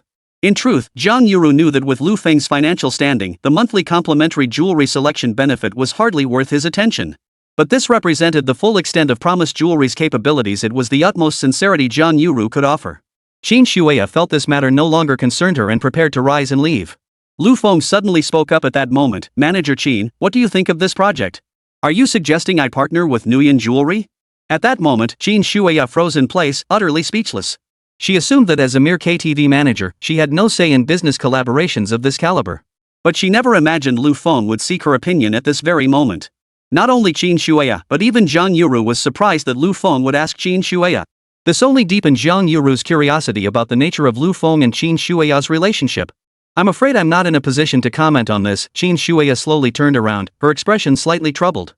But Lu Feng leaned back on the sofa, replying with a carefree expression, I just analyzed it for you.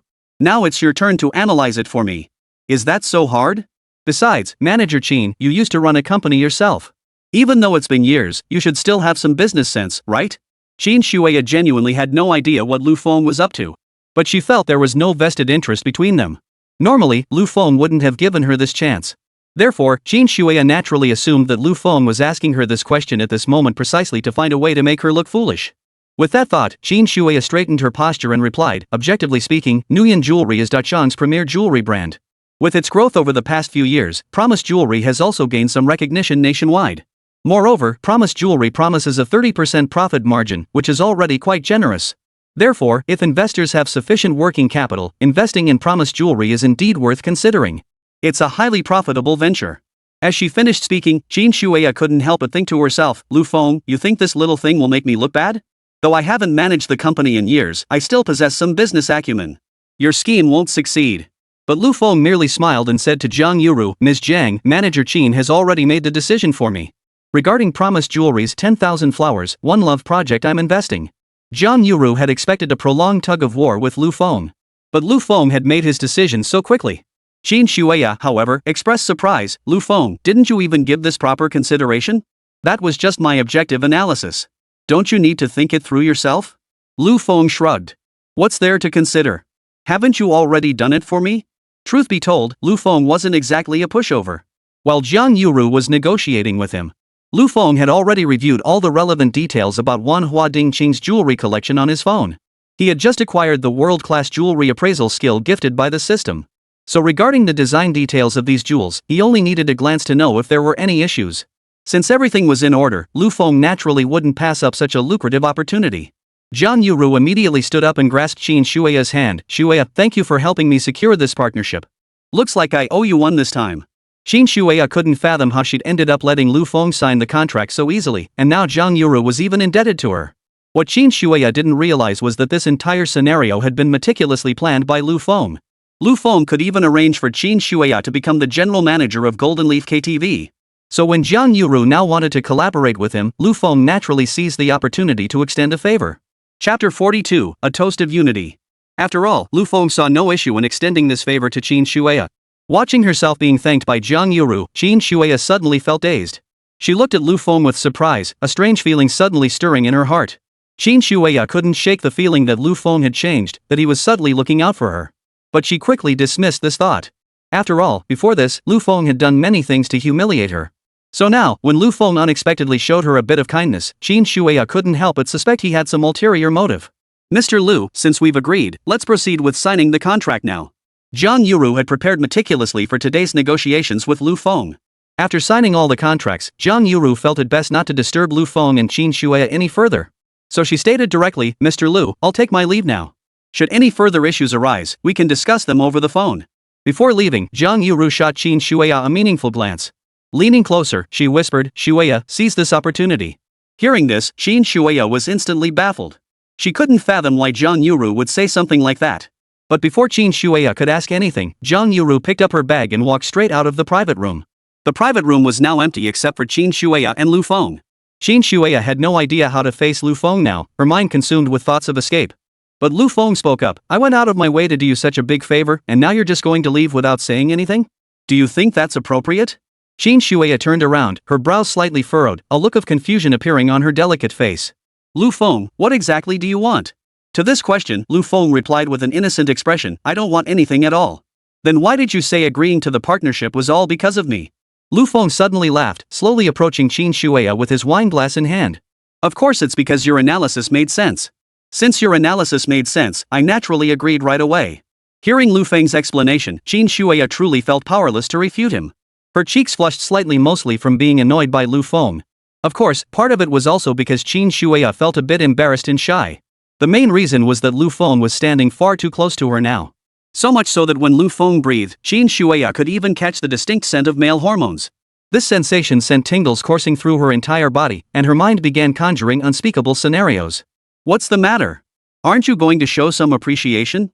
Lu Feng held out the wineglass to Qin Shuya, his expression amused. Qin Shuya stared at the glass of red wine before her, feeling that while this situation was somewhat baffling, but at the end of the day, Lu Feng had indeed done her a huge favor. If she ever faced difficulties in the future and needed Jiang Yuru's help again, Jiang Yuru would undoubtedly assist her without hesitation. Therefore, to repay Lu Feng, Qin Shuya decided to save his face. This glass of wine had to be drunk. Alright, she conceded, but I hope this sort of thing doesn't happen again. But just as Qin Shuya was about to down the wine in one gulp, Lu Feng suddenly reached out and grabbed her wrist. Her cheeks instantly flushed crimson, and even her breathing grew ragged. What are you doing? Qin Shuya instinctively stumbled back several steps, spilling some of the red wine from her hand. Lu Feng, however, smiled and said, I did want you to drink, but I didn't say you should drink like that. He picked up a glass from the table and continued, since we're drinking, how about we do a toast? The moment Lu Feng uttered those words, Qin Shuya's face flushed even brighter. Qin Shuya was overcome with shame and indignation. She felt Lu Feng was deliberately humiliating her. Lu Feng, you'd better not push it too far. While I do owe you something in this matter, you can't demand so much. Lu Feng responded with an innocent expression. Ask yourself honestly, where have I demanded too much? Did I force you to accompany me to the bar? I didn't make you strip or ask anything else outrageous either. I just asked you to share a toast with me. Is even that too much to ask? Hearing Lu Feng put it that way, Qin Shuya actually felt a bit brainwashed. She felt Lu Feng had done her such a huge favor, and asking her to share a toast seemed like a perfectly reasonable request. In comparison, other big bosses might demand far more outrageous things from her. Moreover, earlier in front of Zhang Yuru, Qin Shuya had thought Lu Feng was going to humiliate her. Yet throughout the entire encounter, Lu Feng hadn't uttered a single inappropriate word. He'd even given her opportunities to speak. Now that she thought about it carefully, Qin Shuya suddenly felt a pang of guilt. Alright, fine. But just this once. Qin Shuya pursed her lips, lifting her wine glass with a hint of reluctance. Under the dim, warm light of the private room, Lu Feng caught sight of Qin Shuya's slender, fair neck. He couldn't help but think to himself how remarkably well-preserved she looked.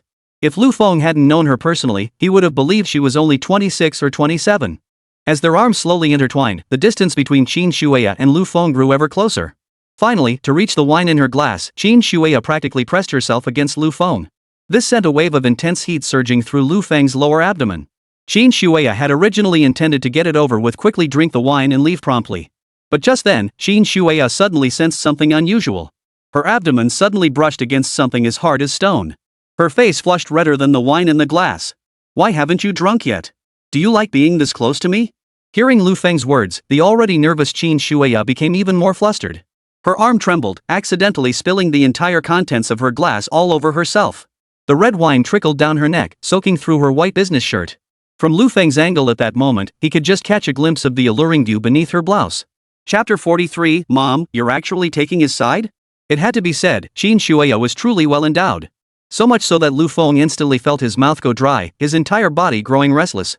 Qin Shuya's face flushed crimson all the way to her neck as she hurriedly took a few steps back. Frantically smoothing her soaked clothes, she stammered to Lu Feng, sorry, I spilled the wine. Seeing Qin Shuya so flustered, a smile crept onto Lu Feng's lips. He found her more captivating than usual in this state. If circumstances allowed, Lu Feng would have loved to push her down onto the sofa right then and indulge himself. Getting this flustered over a drink? That won't do, Lu Feng remarked with a playful expression as he pulled out a few tissues from nearby, reaching out to wipe the wine from Qin Shuya's neck. Being so close to Lu Feng suddenly made Qin Shuya feel her heartbeat quicken. No, I'll handle it myself. But Qin Shuya stumbled, her toe catching on the private room's table. She toppled forward, about to crash to the floor.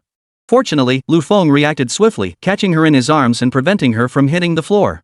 Instead, they both landed on the nearby sofa in an extremely awkward position. The relentless assault of those towering peaks left Lu Feng burning with heat, making him want to devour Qin Shuya right then and there. Qin Shuya knew she owed her safety to Lu Feng, but this position was unbearably awkward. To make matters worse, her angle made it difficult to get up, so she frantically grabbed onto nearby objects. In her flustered state, Qin Shuya felt it again. This made Qin Shuya's face flush crimson all the way to her neck, even redder than when drenched in wine. But just then, the private room door swung open once more. Yang Qingyao actually appeared at the doorway.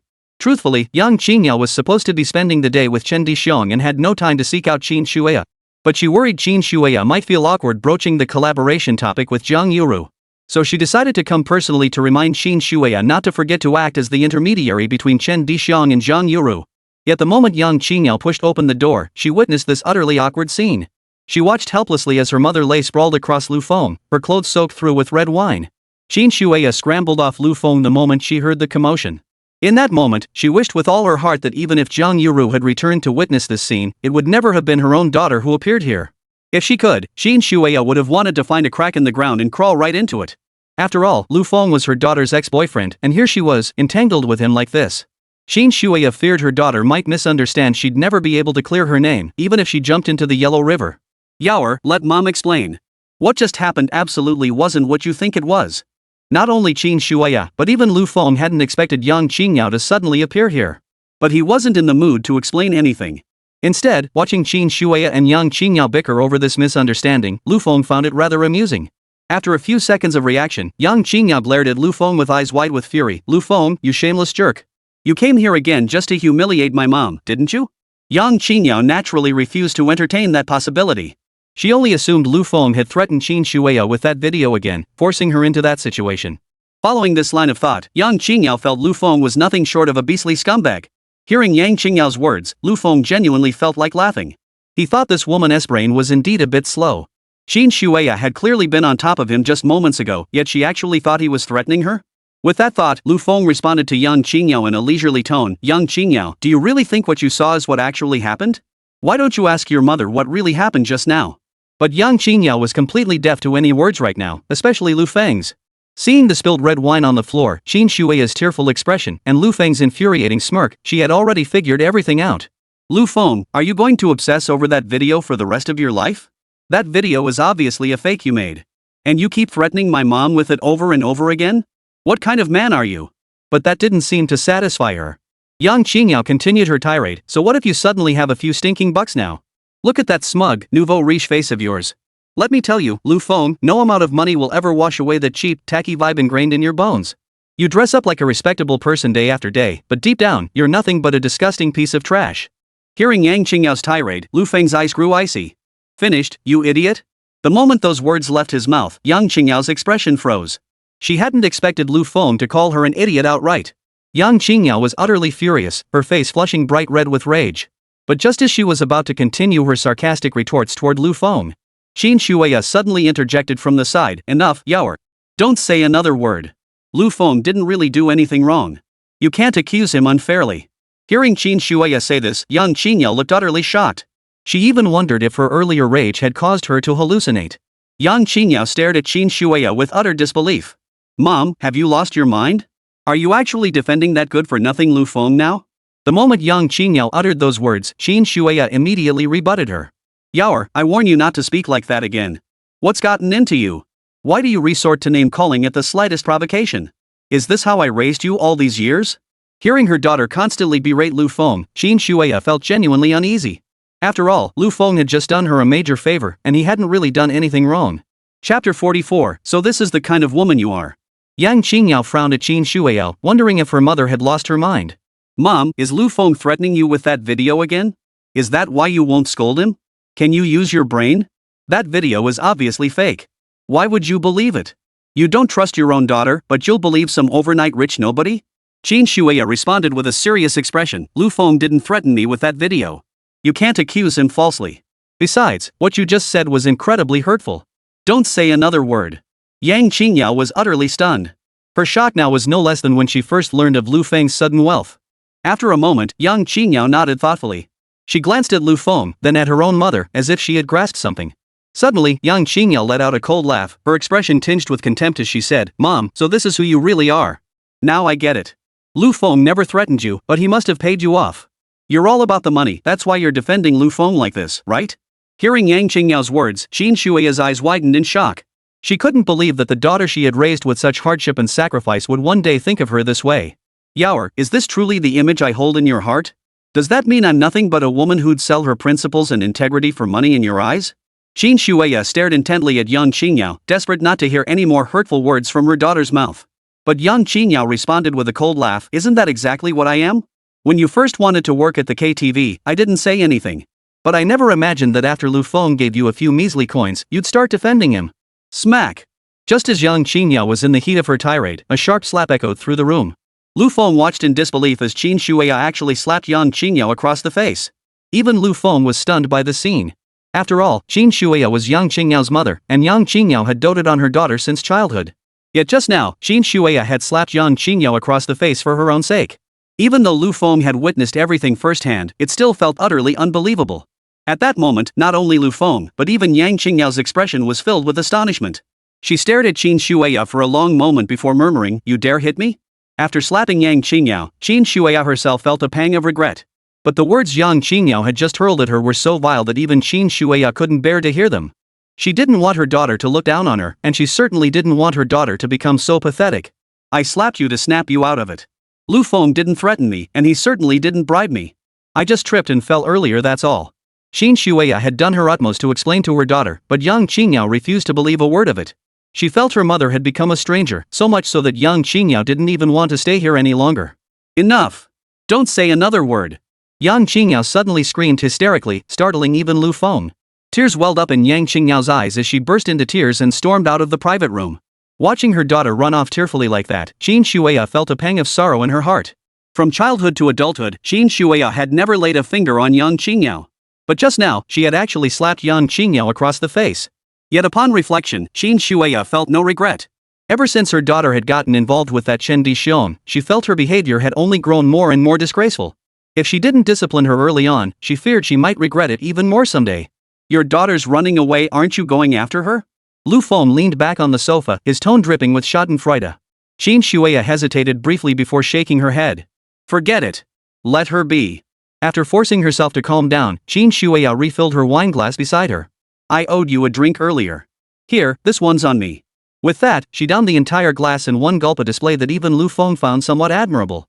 After finishing the glass, Qin Shuya continued, sorry, I still can't join you for the ceremonial toast. As compensation, I'll drink another glass as punishment. Qin Shuya refilled her glass and tilted her head back, downing the entire contents in one gulp. Lu Feng hadn't anticipated Qin Shuya going this far. This couldn't help but make him think that this woman, Qin Shuya, truly possessed a certain pride within her. But this only made Lu Feng curious. Qin Shuya herself was quite decent, so why did she have to give birth to a gold digger like Yang Qingyao? Once Qin Shuya finished these 2 cups, Lu Feng naturally didn't want to put her through any more hardship. He nodded, his tone laden with meaning. Very well. My business is concluded here. I should be going. Before leaving, Lu Feng paused beside Qin Shuya and said slowly, you finally made it to manager. Feels pretty good, right? Rest assured, as long as you do a good job, no one will shortchange you. Hearing Lu Feng say this, Qin Shuya was genuinely puzzled. Why was he bringing this up out of the blue? Besides, she wasn't even one of his employees. Whether she was treated fairly or not, what did it have to do with him? But Qin Shuya didn't dwell on it at the time. She simply watched Lu Feng walk away. That evening, Qin Shuya had intended to go home and explain things properly to her daughter. But Yang Qingyao didn't come home at all that night. She didn't even answer Qin Shuya's calls. This child, why is she so hot-tempered? Qin Shuya frowned helplessly and sighed silently. As she lay down to sleep that night, Lu Feng's voice, appearance, and smile inexplicably reappeared in her mind. Particularly the scene from that night in the KTV room, where Lu Feng had analyzed the pros and cons of their potential collaboration, lingered persistently in her mind. She felt as though Lu Feng had transformed into a different person, completely unlike his former self. Lost in thought, Qin Shuya suddenly recalled the moment she nearly stumbled and was caught in Lu Feng's arms. The mere thought of that scene made her breathing quicken. Her face flushed crimson all the way to her ears, and her mind filled with unspeakable images. Chapter 45, Top-Tier Close Combat Master. Finally, Qin Shuya shook her head vigorously, forcing herself to stop dwelling on those unspeakable scenes. The next morning, the moment Lu Feng opened his eyes, his phone buzzed with an invitation from Zhang Yuru. Mr. Lu, today marks the pre-sale event for our promised jewelry collection. We would like to extend an invitation for you to attend the gala as an investor. Frankly, Lu Feng had little interest in such events. He knew full well that attending would mean nothing more than exchanging flattery, taking photos, and eating utterly tedious. But just then, a line of white text suddenly appeared before Lu Feng. You currently appear somewhat indifferent. Faced with Zhang Yuru's invitation, you seem unenthusiastic. Option 1, act like a high and mighty investor, decline the banquet, claim you're too busy, and leave Zhang Yuru fuming. Reward, 1 complimentary lunch voucher for a 5-star restaurant. Option 2, pretend you didn't see the message. Later, respond with high emotional intelligence, saying you were too busy and overlooked it, but will attend similar banquets next time. Reward, a 2,000 yuan gas card. Option 3, as an investor, how could you miss such an occasion? Accept Zhang Yuru's invitation and attend the banquet directly. Reward, top-tier close-quarters combat training. Lu Feng hadn't expected this to trigger a system choice either. Truthfully, Lu Feng was too lazy to go. He figured he'd rather spend the time checking in at his own company. But upon seeing the reward for option 1, his expression instantly turned utterly speechless. A complimentary lunch voucher for a 5-star hotel? Was the system mocking him for being unable to afford a meal? As for the reward for the second option, Lu Feng couldn't help but want to rant. Given his current net worth, a 2,000 yuan gas card was laughable. Even a 20,000 yuan gas card held zero interest for him. His gaze quickly landed on the third option, which genuinely caught Lu Feng's attention. Top-tier close-quarters combat techniques? Now that's something practical. As my net worth keeps climbing, personal safety becomes increasingly crucial. If I ever encounter a mugger or an emergency, at least I'll be able to defend myself. With that thought in mind, Lu Feng responded immediately, I'll take the third one. In an instant, Lu Feng felt his mind fill with numerous techniques for close-quarters combat. Every muscle in his body tensed, as if an inexhaustible reservoir of strength had suddenly welled up within him. So this is the power of a top-tier close-quarters combat master? Not bad at all. Lu Feng tentatively flexed his arms, though there was no one around to spar with at the moment. Otherwise, he would have immediately tested the limits of his newfound physical capabilities. Right on schedule, Lu Feng arrived at the pre-sale event for Nguyen Jewelry's new collection. The security guard at the entrance saw Lu Feng pulling up in a luxury car worth tens of millions and instantly became extremely excited. Stammering with excitement, he rushed over to fawn over him. Sir, are you here for the event? Come. Let me show you the way. Watch your step, this way please. Lu Feng had long since grown accustomed to such people. Following the guard inside, he found the venue already bustling with people. Unlike typical business banquets, however, most attendees here were socialites. After all, Promise Jewelry primarily targeted wealthy socialites and the wives of influential families. Representatives from other jewelry companies were also present, all gathered to congratulate Nguyen Jewelry on its upcoming new product launch. Lu Feng scanned the crowd but couldn't spot Jiang Yuru anywhere. Just then, a jarring voice suddenly rang out from behind him. Well, isn't this the ultimate suck-up? What wind blew you over to this side? Turning at the sound, Lu Feng saw a man in his 30s with slick-back hair standing behind him. At first glance, Lu Feng didn't recognize the man. The man continued, What's this? You big suck-up actually forgot about me? Didn't you camp out all night outside that jewelry store just to buy your goddess some bling? Only to find out you didn't have enough cash? Ended up scraping together the last few $100, how pathetic. Hearing this, Lu Feng's memory began to surface. He had indeed queued up to buy a jewelry necklace for Yang Qingyao's birthday. The man before him was Feng Jiarui, the sales manager of Qingyun Jewelry. Lu Feng knew this guy Feng Jiarui was definitely looking for trouble, but he couldn't be bothered wasting his time on someone like him.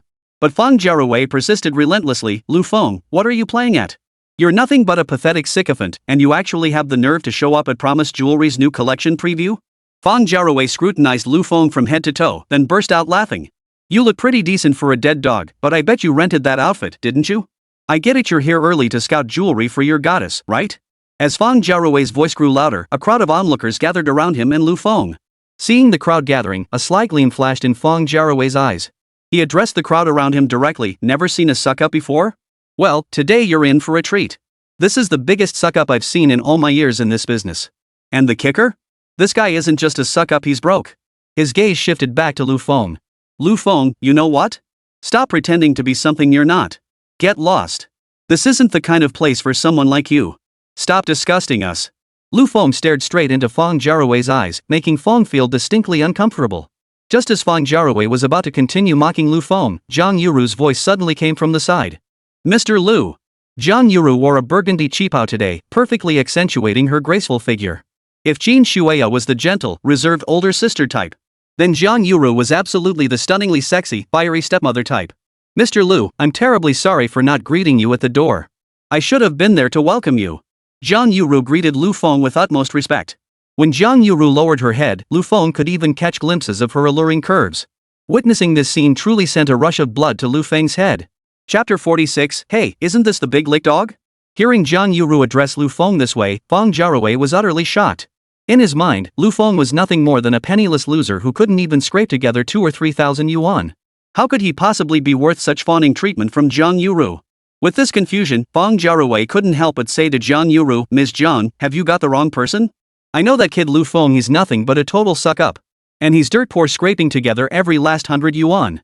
Are you sure you've got the wrong guy? Jiang Yuru visibly bristled at Feng Jiarui's words. After all, Lu Feng was their largest investor at Promise Jewelry. How could she tolerate anyone insulting and belittling him like this? Mr. Lu is our partner and investor at Promise Jewelry. You'd better show him some respect. But the moment Jiang Yuru uttered those words, Feng Jiarui's face contorted with utter shock. He stared at Lu Feng again, utterly incredulous.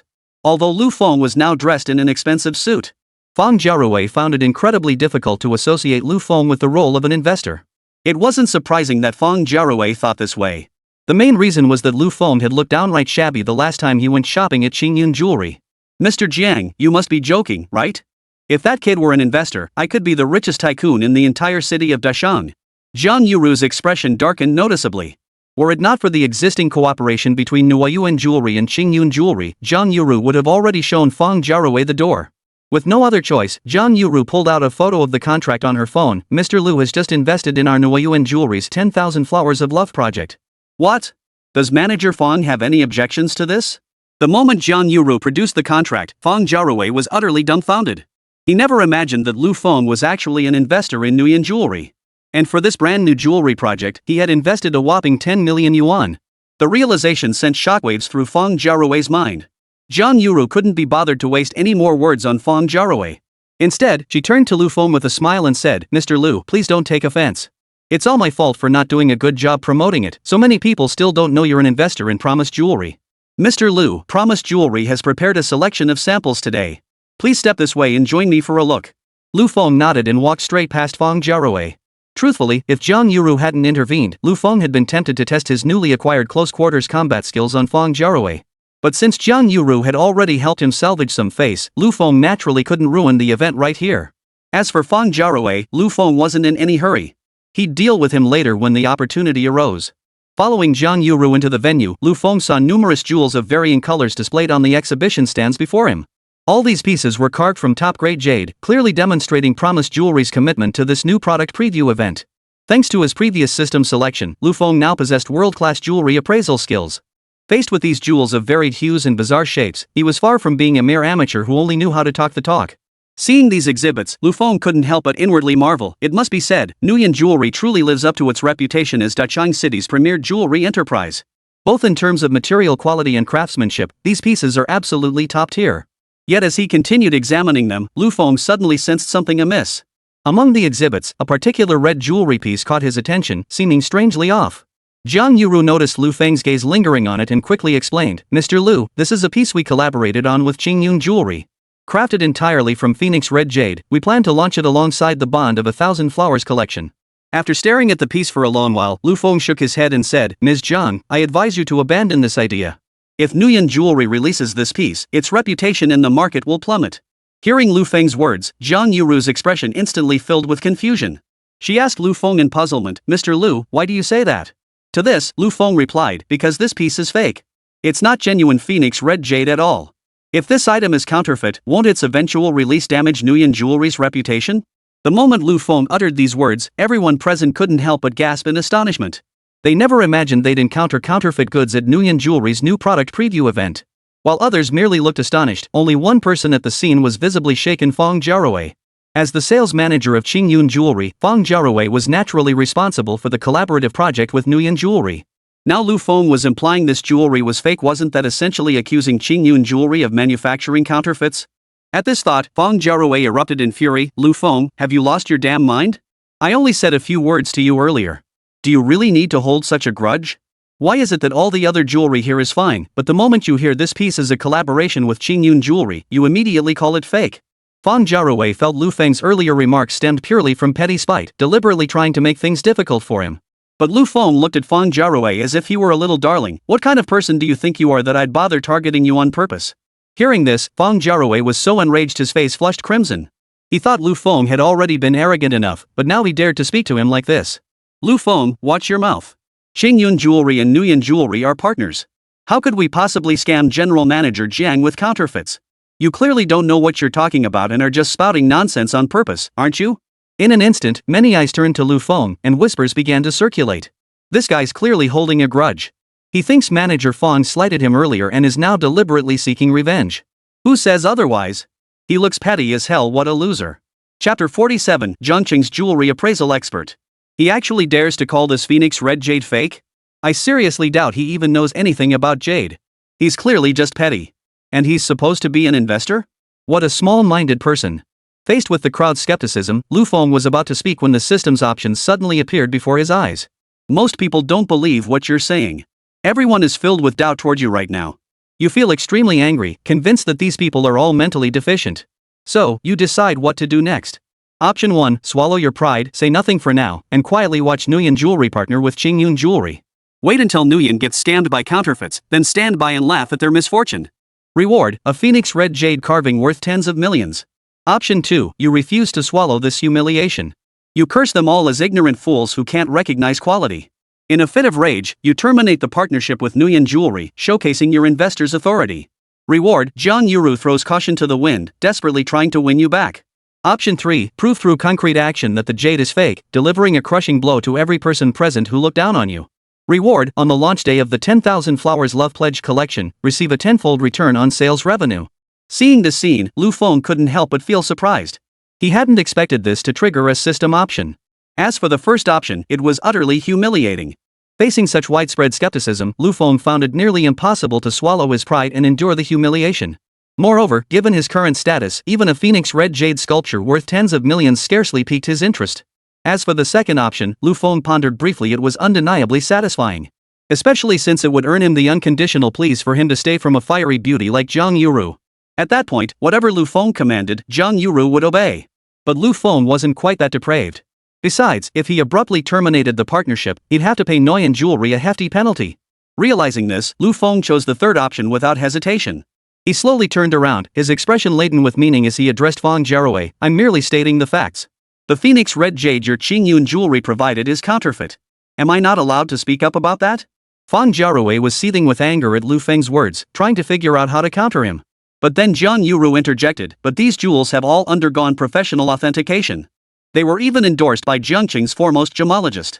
Logically, there shouldn't be any issues, right? Feng Jiaowei seized the crux of Jiang Yuru's words and continued to Lu Feng, stop pretending. The professional appraiser has already spoken. Are you seriously claiming to be more qualified than them? With your half-baked skills, you'd be better off keeping quiet. Feng Jiaowei couldn't care less about Lu Feng, his face brimming with contempt. But Lu Feng stared straight at Feng Jiaowei and retorted, what? Can't we talk about counterfeits? Feng Jiaowei grew even angrier at this remark. Just as he was about to retort, a slightly aged voice suddenly chimed in from the side. How dare anyone question my appraisal? Following the source of the voice, everyone saw an elderly man with graying temples, appearing to be in his 60s or 70s, approaching. The moment he saw the old man, Feng Jiaowei immediately rushed over, bowing and scraping as he greeted him. Oh my, Elder Jiang, what brings you here? As Jiangqing's foremost jewelry appraisal master, Jiang Taiman held considerable renown within the city's jewelry circles. Even Jiang Yuru was surprised that Jiang Taiman had come to the pre-sale event for Nguyen Jewelry's new collection. If I hadn't come, someone might have smashed my reputation. As he uttered these words, Jiang Tiamin's piercing gaze instantly locked onto Lu Feng. His aura commanded respect without a word, leaving the crowd so stunned they dared not even breathe loudly. Feng Jiaowei fawned over Jiang Taiman, saying, Master Jiang, please don't be angry. That kid Lu Feng has a loose tongue. He was just spouting nonsense earlier. Not just in Jiangchang, but across the entire country, your appraisal skills are among the best. How could anyone dare question your findings? Jiang Feng cut straight to the point. I say this jewelry is fake, and it is fake. Do you actually intend to pass off counterfeits as genuine goods and deliberately deceive consumers? At these words, the aura of anger radiating from Jiang Taiman grew even more palpable. Standing with his hands behind his back, his expression stern, he addressed Lu Feng. I've been in the jewelry appraisal business for decades, and I've never encountered a young man as arrogant as you. This Phoenix Blood Jade has been personally authenticated by me. It is absolutely flawless. If this Phoenix Blood Jade is fake, I swear I'll retire from the jewelry business and never appraise anything again. Many present gasped at Jiang Tiamin's declaration. They knew little about Lu Feng, but Jiang Taiman was a household name. As Jiangqing's foremost jewelry appraiser, Jiang Taiman had never once made a mistake. Especially in this situation, for Jiang Taiman to make such a bold statement clearly demonstrated his absolute confidence in his appraisal. Most people in such a situation would likely back down after all, who dared to confront a professional gemstone master head-on. But Lu Feng merely smiled faintly, responding with unconcerned indifference, whether you withdraw or not is none of my business. At that moment, Feng Jiaowei felt Lu Feng's tone was utterly presumptuous. He believed Lu Feng was nothing more than a sycophant, yet now he dared to put on airs in front of old Master Jiang. He was clearly out of his depth. Lu Feng, if this jade is fake, I'll resign on the spot and never touch anything related to jewelry again.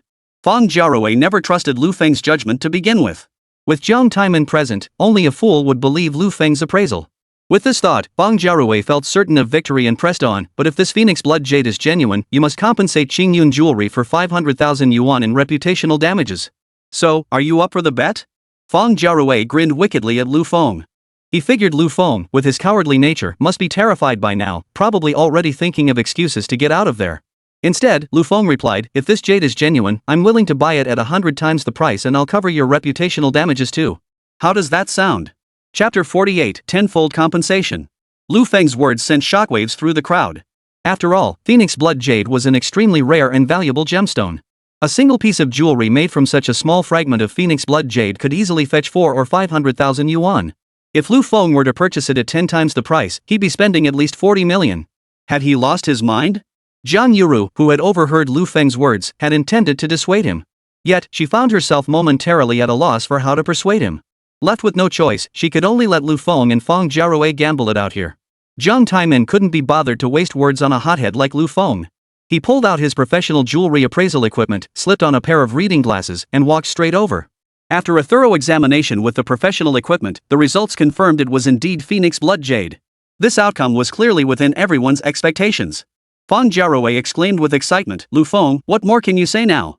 But Lu Feng gave a meaningful smile. "Don't get ahead of yourself. Who said this appraisal result is reliable? Many jades show discrepancies in spectral testing, especially those with long red light spectra like Phoenix Red Jade. They can easily fool machine detection." Hearing Lu Feng speak with such professional knowledge of jade, even Feng Jiarui couldn't help but feel a bit shocked. Lu Feng picked up a glass of red wine and slowly walked over to the Phoenix Blood Jade. Actually, the more high-end the jade, the simpler the testing method often needs to be. No instruments are needed, just this glass of red wine.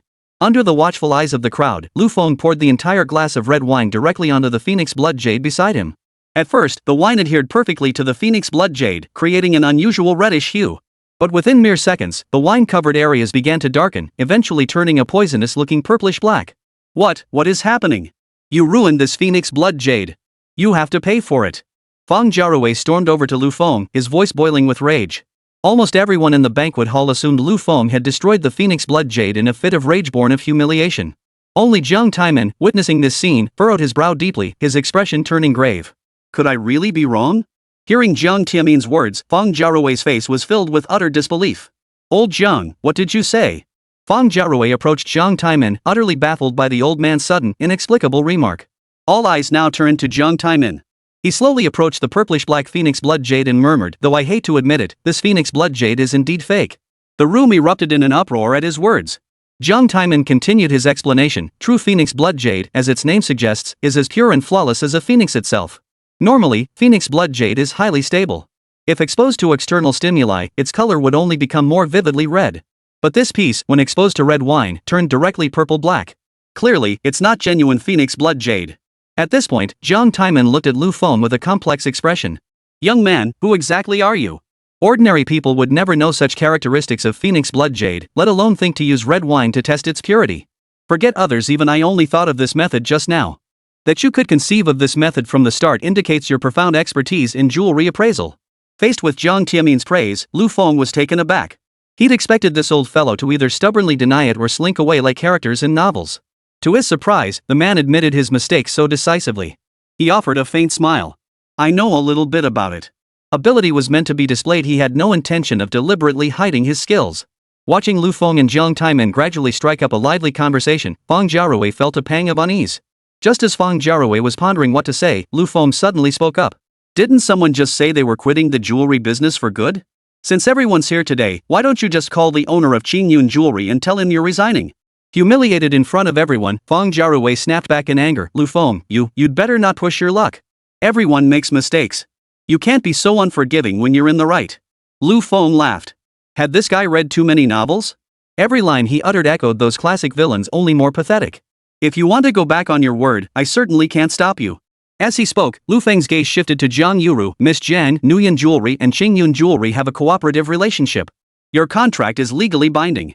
Now that Qingyun Jewelry has supplied counterfeit goods, they must compensate you, correct?" This made Feng Jiarui panic even more. He'd completely forgotten about the contract. Jiang Yuru nodded. "According to the terms of the contract, if either party provides counterfeit jewelry during our collaboration, they must compensate at 10 times the value. Beyond the tenfold compensation, they must also cover the other party's lost wages, reputational damages, and all other losses incurred." Hearing Jiang Yuru's words, Feng Jiarui was utterly speechless, forced to swallow his pride. "Qingyun Jewelry will cover the corresponding costs, but I need to discuss this with our boss. I'll get back to you later." With that, Feng Jiarui slunk away. The new product pre-sale event proceeded smoothly thereafter.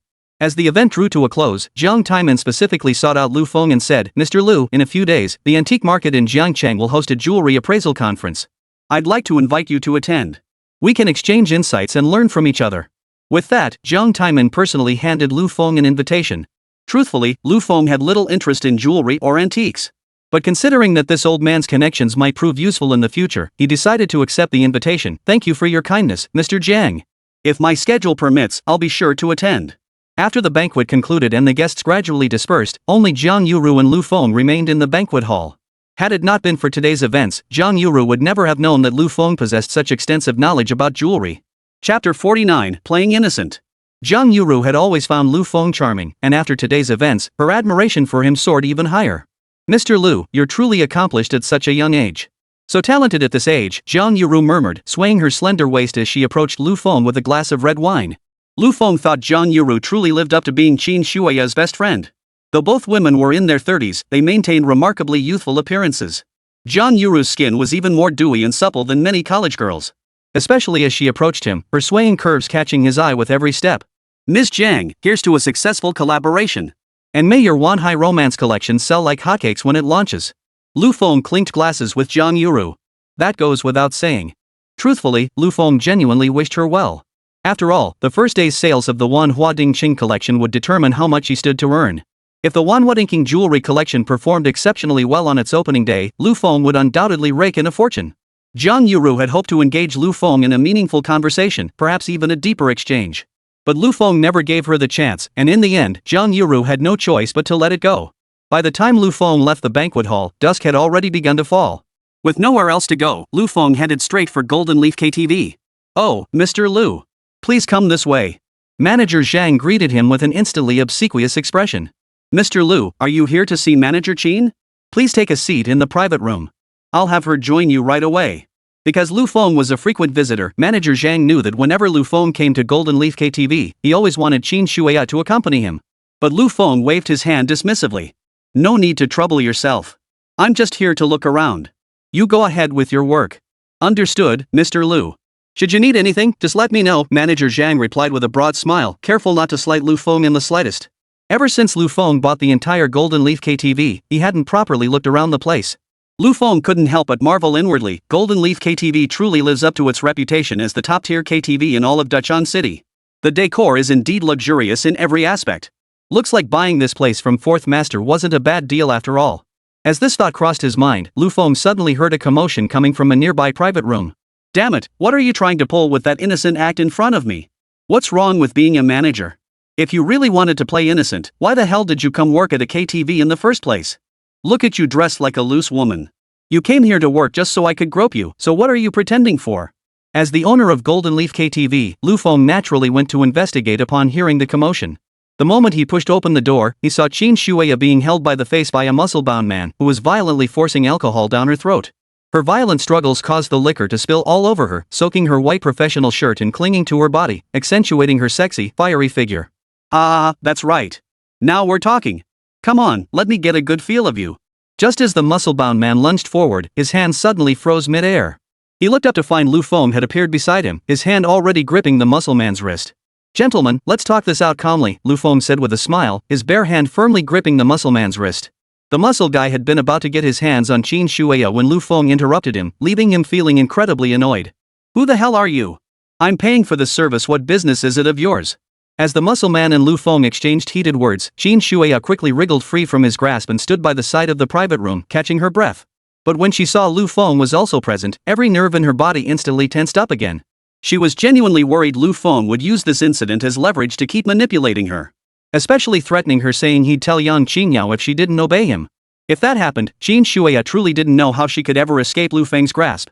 While Qin Shuya was still lost in her thoughts, Lu Feng chuckled beside her and replied, "If you're willing to spend money, why not just hire a hostess? Manager Qin already said no escort services, so why are you still putting on airs?" Hearing Lu Feng say this, Qin Shuya could scarcely believe her ears. She'd expected him to use this against her, but now he was actually defending her. "Escort girls?" The muscle-bound man snorted, bursting into laughter as his expression grew even more contemptuous. "Aren't all the girls working in this KTV just whores? What, are there different tiers of them now?" The muscle-bound man coldly shook off Lu Feng's hand, then pulled out 10,000 yuan from a nearby bag and slammed it onto the table. "Here's 10 grand. Let me touch her once. Is that too much to ask?" Seeing the muscle man's extravagant display, Lu Feng couldn't help but joke, "Huh, looks like you're a big shot in the business world too, huh? Got that kind of cash?" Before the muscle man could respond, his henchman piped up, "You little punk, open your dog eyes and look good." This is none other than the legendary tiger brother of Jiangcheng. The big boss of Jiangcheng's fierce tiger quarry tiger brother. Lu Feng had a vague recollection of the tiger quarry. Rumor had it that while it appeared to be a quarry on the surface, it was actually an underground gambling den. While it wasn't the biggest in Jiangcheng, it was still pretty massive. "Oh, so you're such a big shot? Guess I shouldn't have messed with you after all, huh?" When Lu Feng said that, Qin Shuya thought he was backing down. But even if he really did back down, that wouldn't have surprised her. After all, Lu Feng had always been a coward. Whenever someone showed the slightest bit of toughness, he wouldn't dare make a peep. So it was only natural for him to back down now that he was facing the boss of the mighty tiger quarry. "You little punk, just know when to back down. It's fine that you offended our tiger brother. Just kneel down and kowtow a few times, and our tiger brother will naturally." Before the henchman could finish his threat, Lu Feng grabbed a nearby liquor bottle and smashed it directly onto the man's head. Thud! Alcohol mixed with blood instantly poured down over the thug's head. The scene left everyone in the private room utterly stunned. "Damn it, stop babbling nonsense. Can you all just shut up?" Chapter 50, Qin Shuya's illness. Seeing Lu Feng's brazen audacity, Wang Jinhu's expression darkened instantly. The atmosphere in the private room grew tense. Wang Jinhu's voice turned icy as he demanded, "You dare hit my men?" Lu Feng shrugged indifferently. "What? If I want to hit your guy, do I need to give you a heads up?" Before the words had even faded, Lu Feng swung another liquor bottle, smashing the skull of yet another henchman beside Wang Jinhu. The thunderous crash echoed through the room as the henchman clutched his head, writhing on the floor in agony. Thud! Thud! Without hesitation, Lu Feng picked up another bottle and smashed it over 2 more heads. Seeing Lu Feng act this way, not only Wang Jinhu but even Qin Shuya was stunned.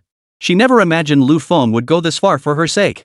Wang Jinhu had intended to confront Lu Feng head-on, but witnessing this, he suddenly sensed Lu Feng wasn't someone to be trifled with.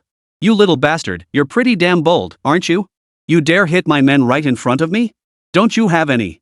Wang Jinhu glared at Lu Feng, his teeth clenched in fury. But before he could finish his sentence, a wine bottle smashed directly into his head. In that instant, Wang Jinhu felt his skull shatter.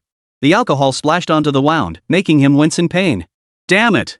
You're asking for trouble, kid." Having been in the underworld for years, Wang Jinhu had seen his share of arrogant people. But someone as brazen as Lu Feng? This was a first. He grabbed a nearby liquor bottle, ready to smash it into Lu Feng, but Lu Feng didn't give him the chance. With the training of a top-tier martial arts master, Lu Feng's reflexes were lightning fast. He sidestepped Wang Jinhu's attack, grabbed him by the collar, and sent him flying with a single kick. "You idiot, you still dare to yell and scream in front of me? Pack your and get the hell out of here, or I'll beat you to death today." In the past, Wang Jinhu would never have swallowed such humiliation. But judging by Lu Feng's skills, he sensed this was no one to mess with. Plus, this wasn't his turf. Better to let the heat die down for now. Before leaving, Wang Jinhu even spat out a threat, "You little punk, you got lucky today. But if I catch you again next time, you'd better keep your tail between your legs." After Wang Jinhu and his men departed, Lu Feng slowly walked over to Qin Shuya and said, "What are you standing there for? Hurry back and change your clothes, look at you, you're soaked through." Under Lu Feng's intense gaze, Qin Shuya's face flushed crimson all the way to her ears. She responded to Lu Feng with a touch of embarrassment, "Thanks. I owe you one today." Lu Feng continued with a playful expression, "Since you owe me a favor, how do you plan to repay it?" But just then, Qin Shuya's body went limp and she collapsed sideways. Fortunately, Lu Feng reacted quickly, catching her before she hit the ground. At the same time, Lu Feng suddenly felt how incredibly hot Qin Shuya's body was. "You have a fever?" Realizing something was wrong, Lu Feng immediately picked Qin Shuya up. Yet the instant he lifted her, a line of white text abruptly appeared before his eyes. Faced with the drowsy Qin Shuya, you're now visibly flushed with heat, struggling to suppress your inner desires. So what do you plan to do next? Option 1, go all in. Since Qin Shuya can't resist now, force yourself on her and satisfy your urges first. Reward, 1 potency boosting pill. Option 2, pretend you saw nothing, leave Qin Shuya to fend for herself in the private room, and act as if you never came here. Reward, 1 bottle of $1 million fine wine. Option 3, feeling Qin Shuya's plight is truly pitiful, decide to carry her home and care for her properly. Reward, Qin Shuya's newfound respect and mastery of top-tier massage techniques. Honestly, Lu Feng desperately wanted to just take Qin Shuya right then and there, but he wasn't that kind of person. He could never bring himself to do something like that. As for the other 2 options, Lu Feng felt the rewards were rather mediocre. But with Qin Shuya now ill, his conscience told him he couldn't just abandon her. With that thought, Lu Feng picked Qin Shuya up in his arms. In that moment, Lu Feng suddenly caught a whiff of her fragrance, causing him to swallow involuntarily. When Lu Feng burst out of the private room carrying Qin Shuya, manager Zhang was utterly stunned. Uncertain of what had transpired, Manager Zhang hurriedly opened the door for Lu Feng. Watching Lu Feng's retreating figure, Manager Zhang couldn't help but mutter to himself, wow, rich people sure do things differently. Back at home, Lu Feng realized Qin Shuya couldn't stay soaking wet and offered to help her change clothes. After helping her change, Lu Feng couldn't help but marvel inwardly, wow, Qin Shuya really has an amazing figure. At that thought, Lu Feng suddenly felt a surge of lust rising within him. But Lu Feng wasn't the type to take advantage of someone in distress. He proceeded to change Qin Shuya's clothes properly. Yet as Lu Feng dressed her, Qin Shuya remained in a hazy state of consciousness. She saw Lu Feng touching her all over and thought he was trying to take advantage of her. Unfortunately, she was running a high fever at the time and had no strength to resist, leaving her helpless as Lu Feng performed these actions on her. Only later did Qin Shuya realize that Lu Feng had merely changed her clothes and hadn't made any other inappropriate advances. Realizing this, Qin Shuya suddenly felt embarrassed, her cheeks flushing even redder with shame. Lu Feng, thank you, Qin Shuya murmured, not wanting him to see her flustered state. But just as she tried to stand, her balance faltered and she stumbled straight into Lu Feng's arms. This brought them suddenly close together, the atmosphere growing even more ambiguous. I'm sorry, I didn't mean to, Qin Shuya tried to struggle free from Lu Feng's embrace. But she had barely any strength left, and each struggle only caused her curves to rub against him more intensely. Lu Feng was already feeling hot and restless, and now Qin Shuya's constant shifting in his arms made it even harder to suppress the heat rising within him. You'd be better off not moving around. Just lie still and rest properly. Just as the two were still engaged in intimacy, the door suddenly swung open. Lu Feng suddenly realized Yang Qingyao had returned. Chapter 51. Yaoer apologized to Lu Feng immediately. The moment Yang Qingyao pushed open the door, she saw Qin Shuya and Lu Feng embracing each other. Worse still, Lu Feng hadn't finished dressing Qin Shuya yet, leaving her looking completely disheveled. Combined with Qin Shuya's flushed cheeks, Yang Qingyao instantly jumped to the worst conclusion. Lu Feng, you shameless jerk. What did you do to my mom? Yang Qingyao shouted at Lu Feng from the doorway, not giving him the slightest bit of respect. If anyone else had walked in, Lu Feng might have tried to explain himself. But facing Yang Qingyao, Lu Feng felt no desire to explain. So Lu Feng ignored Yang Qingyao completely, sitting down beside Qin Shuya at a leisurely pace, gazing at her with an expression of deep affection. This only fueled Yang Qingyao's rage further. After all, what could be more infuriating than seeing her ex-boyfriend cozying up to her own mother? Lu Feng, I never imagined you'd be such a wolf in sheep's clothing. Get the hell out of my house. Every second you stay here makes me sick. Qin Shuya still retained some awareness at that moment. Hearing her daughter berate Lu Feng like that truly made her feel uneasy. After all, back at Golden Leaf KTV, Lu Feng had just fought off Wang Jinhu's gang to rescue her. Later, when she fell ill, he hadn't laid a finger on her but had personally escorted her home. With these thoughts in mind, Qin Shuya forced herself to speak. Yaoer, don't talk about Lu Feng like that. I was sick, and Lu Feng kindly drove me home. Don't misunderstand. Before Qin Shuya could finish, Yang Qingyao's temper flared up again. Mom, what era are we living in that you're still defending this scumbag? Didn't you see how lecherous Lu Feng looked just now? At this moment, Yang Qingyao refused to believe anyone else's words. She would only trust what she had seen with her own eyes. Hearing this, Lu Feng couldn't help but let out a cold laugh. If he'd wanted to make a move on Qin Shuya, he would have done it back at the KTV. Back then, the system had even offered him options. Lu Feng felt that if he'd accepted the reward of those virility pills, he'd be having a blast right now. But Lu Feng hadn't done it because he simply wasn't that kind of person. Just as he thought this, Qin Shuya continued, Yaoer, don't talk nonsense. Lu Feng is a good person. You can't speak of him like that. Hearing her mother say this, Yang Qingyao almost doubted her own ears. Yang Qingyao suddenly recalled yesterday in the KTV room, where she had stumbled upon her mother and Lu Feng in a compromising situation. Now, witnessing this scene again today, Yang Qingyao suddenly realized a grave problem. She stared at Qin Shuya in utter disbelief and blurted out, Mom, you haven't really been bought off by Lu Feng, have you? Lu Feng is nothing but a nouveau riche scoundrel. Just because he suddenly has a few stinking coins, how could you be with him without any principles whatsoever? Yang Qingyao's words cut like sharp blades, stabbing deep into Qin Shuya's heart. Qin Shuya couldn't believe it. How could the daughter she had cherished and raised since childhood speak to her like this? Was she really such a despicable woman in her daughter's eyes? You two make me sick. Lu Feng, you piece of trash, can't you just die already? Only when you're dead will I stop feeling this sick. The moment Yang Qingyao finished speaking, Qin Shuya suddenly shouted, Enough. Qingyao, apologize to Lu Feng right now.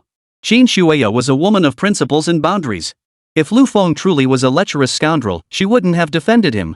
She might even join forces with her daughter to report him to the police, hoping he'd be arrested outright. But Lu Feng was not that kind of man. Qin Shuya had witnessed everything he had done for her today. Since Lu Feng had been so kind to her, Qin Shuya absolutely refused to let her daughter misunderstand him, let alone speak to him with such harsh words. Yet the moment Qin Shuya spoke those words, young Qingyao froze in shock. She never imagined her own mother would one day demand she apologize to Lu Feng. I didn't do anything wrong. Why should I apologize? You two just go ahead and wallow in your filthy relationship. It's disgusting. With that, young Qingyao stormed off in a rage. Qin Shuya wanted to chase after her to explain, but she was running a high fever and didn't even have the strength to sit up, let alone chase after someone. Seeing the rift forming between young Qingyao and Qin Shuya, Lu Feng couldn't help but feel a secret thrill. He relished seeing young Qingyao so furious yet powerless to do anything about it. I'm sorry for troubling you, Qin Shuya said sheepishly to Lu Feng after young Qingyao left. She felt Lu Feng had already done more than enough for her, yet she inexplicably ended up on the receiving end of young Qingyao's scolding. She couldn't help but feel terribly guilty. Yaoer just has a fiery temper, Lu Feng. She doesn't mean any harm. Don't take what she said to heart. Lu Feng placed a hand directly on Qin Shuya's lower abdomen and replied sternly, I don't care what she says, but don't mention those disgusting people in front of me anymore. If you keep mentioning certain people, I might actually get angry. Hearing Lu Feng speak like this, Qin Shuya suddenly felt an imposing pressure emanating from him, even without anger. She obediently shut her mouth. At the same time, as Lu Feng's hand rested on her lower abdomen, Qin Shuya suddenly felt a warm current surge into her body. She had initially thought Lu Feng, driven by anger and embarrassment, intended to do something to her. It took her a moment to realize that Lu Feng was actually giving her a massage. This genuinely astonished Qin Shuya. She hadn't expected Lu Feng's massage technique to be so skilled.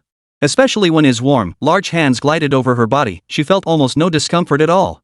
But when Lu Feng massaged her neck, Qin Shuya suddenly caught the scent of his warm breath.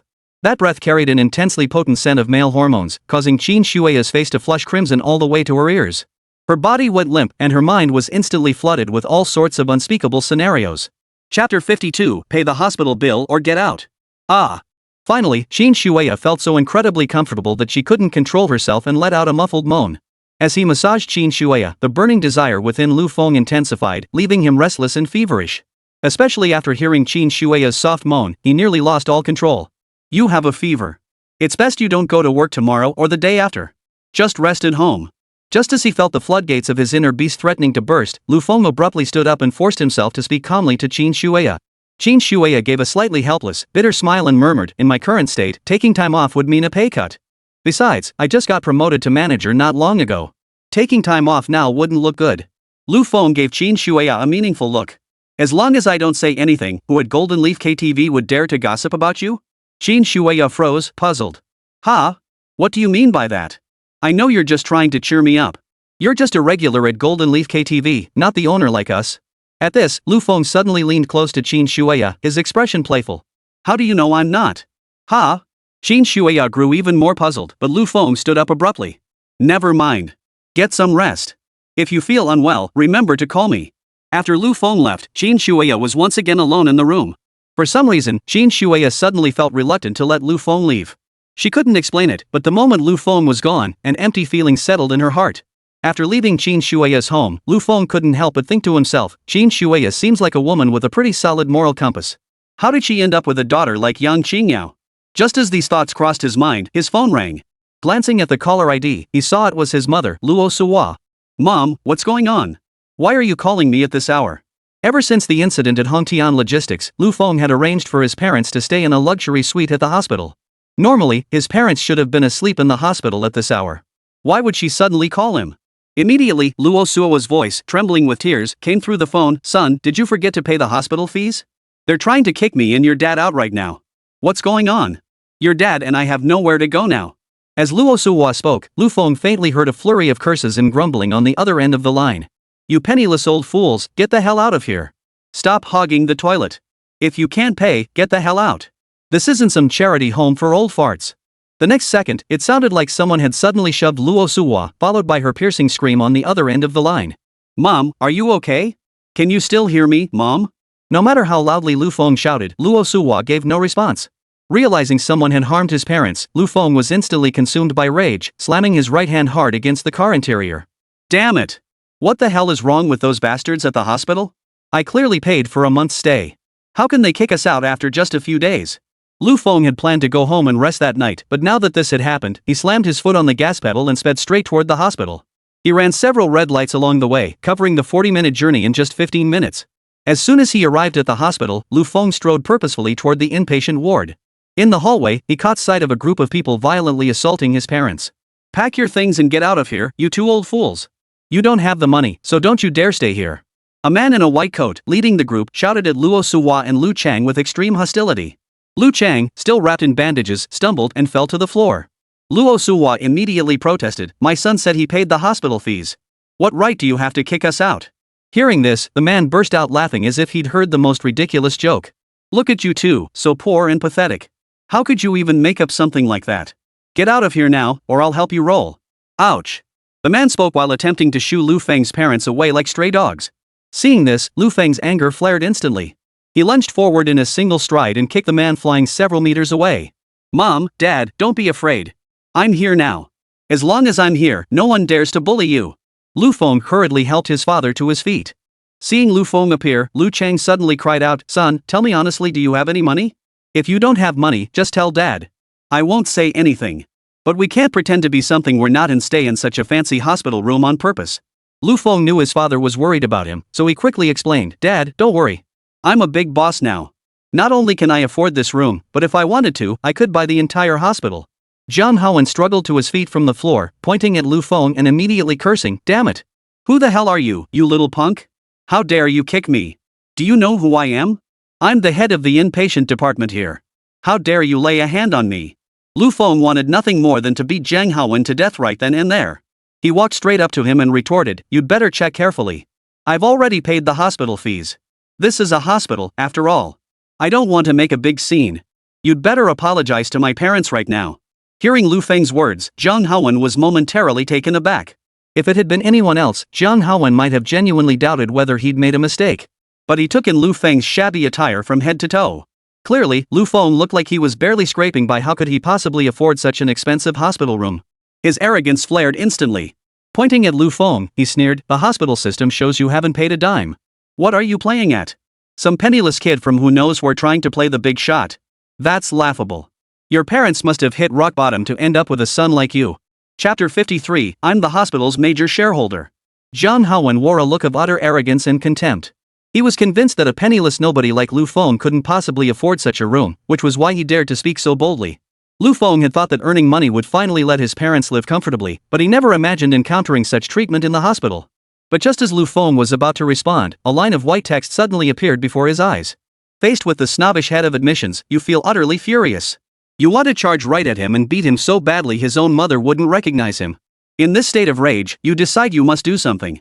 Option 1, seeing your parents bullied is unbearable. A real man fights to the end, charge in and beat him until he's crawling on the floor. Reward, a medical expense reimbursement package and the favor of a female nurse among the onlookers. Option 2, you force yourself to suppress your rage, thinking it's best to smooth things over. You calmly explain to him that the issue might be caused by a delay in the payment system and present your payment records as proof. Reward, 6 months complimentary use of the hospital's luxury suite. Option 3, continue playing dumb, say nothing, let the situation escalate until the hospital director personally intervenes to resolve everything. Reward, 80% ownership of the hospital and status as its largest investor. Lu Feng was about to charge straight in, but upon seeing the options suddenly pop up on the system, he gradually calmed down. Choosing the first option would indeed allow him to vent his rage to the fullest. With his close quarters combat skills, he could easily pin Zhang Haowen to the ground and beat him half to death. But resolving issues through violence was ultimately not the best approach. Moreover, he couldn't care less about that reward involving some female nurse's favor. When he saw the reward for the second option, Lu Feng felt too exasperated to even comment. He desperately wished his parents would recover soon, yet the system rewarded him with 6 months' use of a luxury hospital suite. Wasn't this just a veiled curse, implying his parents' illnesses wouldn't improve for half a year? Finally, Lu Feng fixed his gaze on the third option. Playing dumb to catch the tiger was tolerable enough. But the real temptation was the 80% stake in the hospital that was simply too tempting for Lu Feng to pass up. After all, Holy Light Hospital was a private institution. Even across the entire city of Dashang, it stood as one of the foremost hospitals. If he could secure 80% ownership and become the hospital's largest investor, Lu Feng would instantly rise above even the hospital director in status. With this realization, Lu Feng chose the third option without hesitation. Say nothing, explain nothing. Seeing Lu Feng remain silent, Zhang Haowen grew even more brazen. He assumed Lu Feng must feel he was in the wrong now, which was why he couldn't think of anything to say. You little bastard. It's bad enough you're defaulting on hospital fees and hogging medical resources. And now you dare to assault medical staff? Do you realize you've committed a crime? I can call the police and have you arrested right now. The mere mention of the police sent a chill down Lu Feng's parents' spines. Lu Chang looked at Lu Feng with trembling concern. Son, you need to explain yourself properly to them. Don't let them call the police. If we end up at the police station, we'll have a criminal record. That would be a huge problem. Lu Feng patted his father's shoulder reassuringly. Dad, relax. We don't need to explain anything, and no one can drag us to the police station. Zhang Haowen felt Lu Feng's tone was rather bold. It seemed he needed to teach this kid a lesson. But just as the scene descended into chaos, a deep voice suddenly cut through the crowd. What's going on here? Why is it so chaotic? Everyone turned toward the voice and saw an elderly doctor approaching. He wore glasses and a white coat, looking refined and scholarly. He was none other than Gao Hongxue, the director of Holy Light Hospital. The moment Zhang Haowen spotted Gao Hongxue arriving, he immediately plastered on a smile and stepped forward. Director Gao, I was doing my rounds today and caught a guy who hasn't paid his hospital fees. I kindly informed him he should either pay up or move out, so he wouldn't waste medical resources here. At this point, Zhang Haowen pointed to the large footprint on his body. But the guy kicked me out of nowhere. If you hadn't arrived, I swear he would have caused a huge scene in the inpatient ward. Anyone hearing Zhang Haowen's account would have been furious, perhaps even seeking revenge against Lu Feng. Gao Hongxue was no exception. His face darkened as he glared at Lu Feng, but just as he opened his mouth to speak, his expression froze. Dean Gao, someone like this should be arrested immediately. Releasing him would be a threat to society. Zhang Haowen had assumed Gao Hongxue's arrival meant he finally had someone backing him up. Instead, Gao Hongxue snapped at him, Did you leave your brain at home when you came to work today? This gentleman is clearly Mr. Lu, the major shareholder of our Holy Light Hospital. How did he become a deadbeat debtor and a scoundrel in your eyes? Zhang Haowen's words left Gao Hongxue momentarily stunned. He scrutinized Lu Feng once more. To him, Lu Feng looked utterly ordinary at best, just a passerby. How could he possibly be the major shareholder of Holy Light Hospital? Realizing something was amiss, Zhang Haowen broke out in a cold sweat. But he still feigned ignorance. Director Gao, have you mistaken him for someone else? How could someone like this be our hospital's major shareholder? Gao Hongxue had initially assumed this was just a routine medical dispute he could easily resolve with a casual intervention. But seeing the majority shareholder of Holy Light Hospital standing right there, even Gao Hongxue panicked. Go check our hospital's official website and see who the hell our major shareholder really is. Gao Hongxue was so enraged he even let loose with profanity. Zhang Haowen instinctively swallowed hard, pulled out his phone, and logged onto Xingwan Hospital's official website. What he saw was crystal clear. Lu Feng was indeed the largest investor in Holy Light Hospital, holding a staggering 80% of its shares. Seeing this, Zhang Haowen felt as if struck by a bolt of lightning, utterly stunned. He stared at Lu Feng in utter disbelief, unable to fathom that this could possibly be true. No, impossible. This absolutely can't be true. Chapter 54, This hospital belongs to you? Zhang Haowen was now losing his grip on reality. He simply refused to believe any of it. But Gao Hongxue, determined to defend Lu Feng, couldn't be bothered to waste any more words on Zhang Haowen.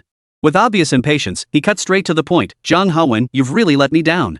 Regardless of whether this ward belongs to Mr. Lu's parents or not, even if it were occupied by ordinary patients, you couldn't just kick them out like that. This is nothing short of violent enforcement, a complete betrayal of the most basic conscience expected of a medical professional. Gao Hongxue spoke these words with palpable fury. In truth, he was deliberately addressing both the onlookers and Lu Feng all to preserve his own image. Enough nonsense. You're fired. Don't expect this month's pay either.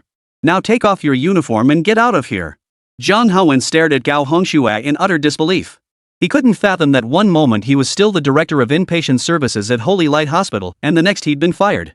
No. Director, you can't fire me, Before Zhang Haowen could finish, hospital security rushed over and dragged him away. After Zhang Haowen was taken away, Gao Hongxue approached Lu Feng with a fawning expression. Mr. Lu, my apologies. It's all my fault for having such incompetent staff who inadvertently offended you. Your parents can stay in the hospital as long as they wish. Absolutely no one will dare say no. At this point, Gao Hongxue suddenly realized his wording was a bit off, so he quickly backtracked. No, what I meant was, if your parents aren't feeling well, they can certainly stay as long as they need. But I certainly hope your parents stay in perfect health. Ideally, they won't need to spend a single day in the hospital. Lu Feng's face darkened as he sternly replied to Gao Hongxue, Don't say things like that. It might make others think I pulled strings, and gossip isn't good. That guy just accused me of defaulting on hospital fees. Don't you owe me a reasonable explanation for that? This instantly sent a cold sweat down Gao Hongxue's back. He sensed that if he couldn't clarify this matter, his position as hospital director would be in jeopardy. After all, Holy Light Hospital was a private institution, and as its largest shareholder, Lu Feng held the ultimate authority to make personnel decisions. Just as Gao Hongxue was still trying to figure out what was going on, a young nurse cautiously approached and whispered, "Director Gao, it's actually because the inpatient department system hasn't been updated yet. I had warned Director Jiang earlier that it might be due to the system not being updated, and that we should wait before urging the patient again, but he wouldn't listen." That's how it happened. Gao Hongxue instantly breathed a sigh of relief and quickly responded to Lu Feng, "Mr. Lu, you see, it was all a misunderstanding. It's all due to the delay in our hospital system, which caused your paid hospitalization fees to not update in a timely manner. But this only proves I was right to fire that Zhang Haowen. If he can't handle such a minor task, what face does he have to remain director of inpatient services?" Hearing Gao Hongshue's explanation, Luo Suwa and Lu Chang also breathed a sigh of relief. For them, as long as Lu Feng was in good health and stayed out of trouble, that was all that mattered. Under Gao Hongshue's arrangement, Lu Feng's parents were moved back into the hospital's deluxe suite. Seeing only the 3 family members in the room, Luo Suwa couldn't help but ask curiously, "Son, what exactly happened?" "But I just heard that this hospital's shareholder? That's you?" Hearing the word shareholder, Lu Chang also asked in confusion, "Yeah, son, when did this hospital become yours? How come your mom and I knew nothing about it?" Faced with his parents' questions, Lu Feng could only give a vague explanation. "Mom and Dad, didn't I tell you last time? I've made some money recently and am now a big boss. Take this hospital, for instance, it's actually one of my investment projects." Even though Lu Feng said it himself, Luo Suwa and Lu Chang still found it hard to believe. In their minds, Lu Feng had always been an honest, down-to-earth kid growing up, someone who seemed to lack any business acumen whatsoever. So after just a few days apart, their son had suddenly transformed into such a formidable big boss? Fortunately, Lu Feng's parents didn't press him further. Otherwise, he truly wouldn't have known how to explain his path to wealth. That night, watching his parents sleep soundly, a rare look of contentment spread across Lu Feng's face. He hadn't had the chance to properly care for his parents before, and had even caused them to endure hardships alongside him. But from this day forward, he vowed to ensure his parents lived a life of comfort. Thinking of this, Lu Feng suddenly realized how outdated and cramped their old, dilapidated apartment truly was. Once his father was discharged from the hospital this time, Lu Feng planned to buy his parents a house in the city so they could enjoy their retirement in comfort. With nothing to do that evening, Lu Feng strolled down the hospital corridor to clear his mind. By now, Lu Feng had acquired Mingtai Company and even bought out Golden Leaf KTV. But this time, Lu Feng had transformed into the major shareholder of Holy Light Hospital, a development that gave him a quiet sense of satisfaction. Just then, Lu Feng suddenly heard a commotion coming from an office at the end of the corridor. Moving a bit closer, Lu Feng recognized the voice of a greasy-looking older man. "Xiaoqing, have you been feeling a bit overwhelmed with work lately? Honestly, if you just talk to me about it, I can help you out at work. After all, someone as young as you without any connections will find it tough to climb the ladder in this hospital." Immediately after, Lu Feng heard another woman's voice. "Director Wang, I think I'll just keep working hard on my own. Thank you for your concern, Director Wang." "Oh, Xiaoqing, don't be so resistant. Come here and let me show you some affection. I promise you won't be disappointed. Don't run away. Come here and let me hug you." Hearing this, Lu Feng finally understood it was yet another leader abusing their power to exploit subordinates. Just as Lu Feng was thinking this, the system's options suddenly appeared before his eyes. Encountering a female nurse about to be exploited by her superior, you feel the world is cold and cruel. Why are there so many idiotic leaders like this? What will you decide to do at this moment? Option 1, mind your own business. It's none of your concern anyway. Pretend you didn't see anything. Reward, a brand new, high-end suit. Chapter 55, The Beautiful Young Nurse. Option 2, you absolutely cannot stand by and watch the nurse be exploited. Immediately report this matter to the hospital director and let him handle it. Reward, a luxury watch plus a luxury cruise ship. Option 3, a real man can't stand by and watch this happen. Kick the door open and rescue the nurse from danger. Reward, a set of world-class medical equipment plus top-tier computer hacking expertise. Lu Feng had merely stepped out for a nighttime stroll when insomnia struck, never expecting to stumble upon such a situation, one that even triggered system options. As for the first option, Lu Feng merely glanced at it before dismissing it with disdain, utterly speechless. Standing by while someone was in danger was absolutely not his style, and besides, the reward for option 1 was pitifully meager. With his current net worth, how many expensive suits could he buy? Option 2 seemed somewhat more appealing. It spared Lu Feng from getting personally involved, which would indeed save him a lot of trouble. But by the time the dean arrived to handle the situation, the female nurse in the office would likely have already been violated. And the reward for option 2 was rather mediocre. Lu Feng simply couldn't muster much interest. Lu Feng's gaze quickly settled on the reward for option 3. Top-tier computer hacking skills alone were enough to make Lu Feng's heart race. And this option also came with a set of world-class medical equipment. Wouldn't that directly benefit the patients at Holy Light Hospital? What's there to think about? Option 3, of course. The thought flashed through Lu Feng's mind, and in the next instant, he kicked the office door wide open. Clang! Lu Feng's physique was no longer what it used to be. This mere wooden office door shattered instantly under his casual kick. Wang Huayan had already pulled Lin Wanqing into his arms, intending to grope her. But the sudden crash of the door being kicked to pieces startled him so badly that his mood vanished instantly. At first, Wang Huayan thought his actions had attracted the police. But upon closer inspection, he realized it was just a wet behind the ears kid standing there. Do you know this is a restricted area of the hospital? This isn't where you can run wild.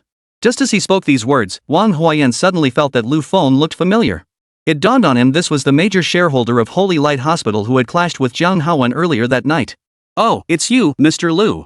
What brings you here so late?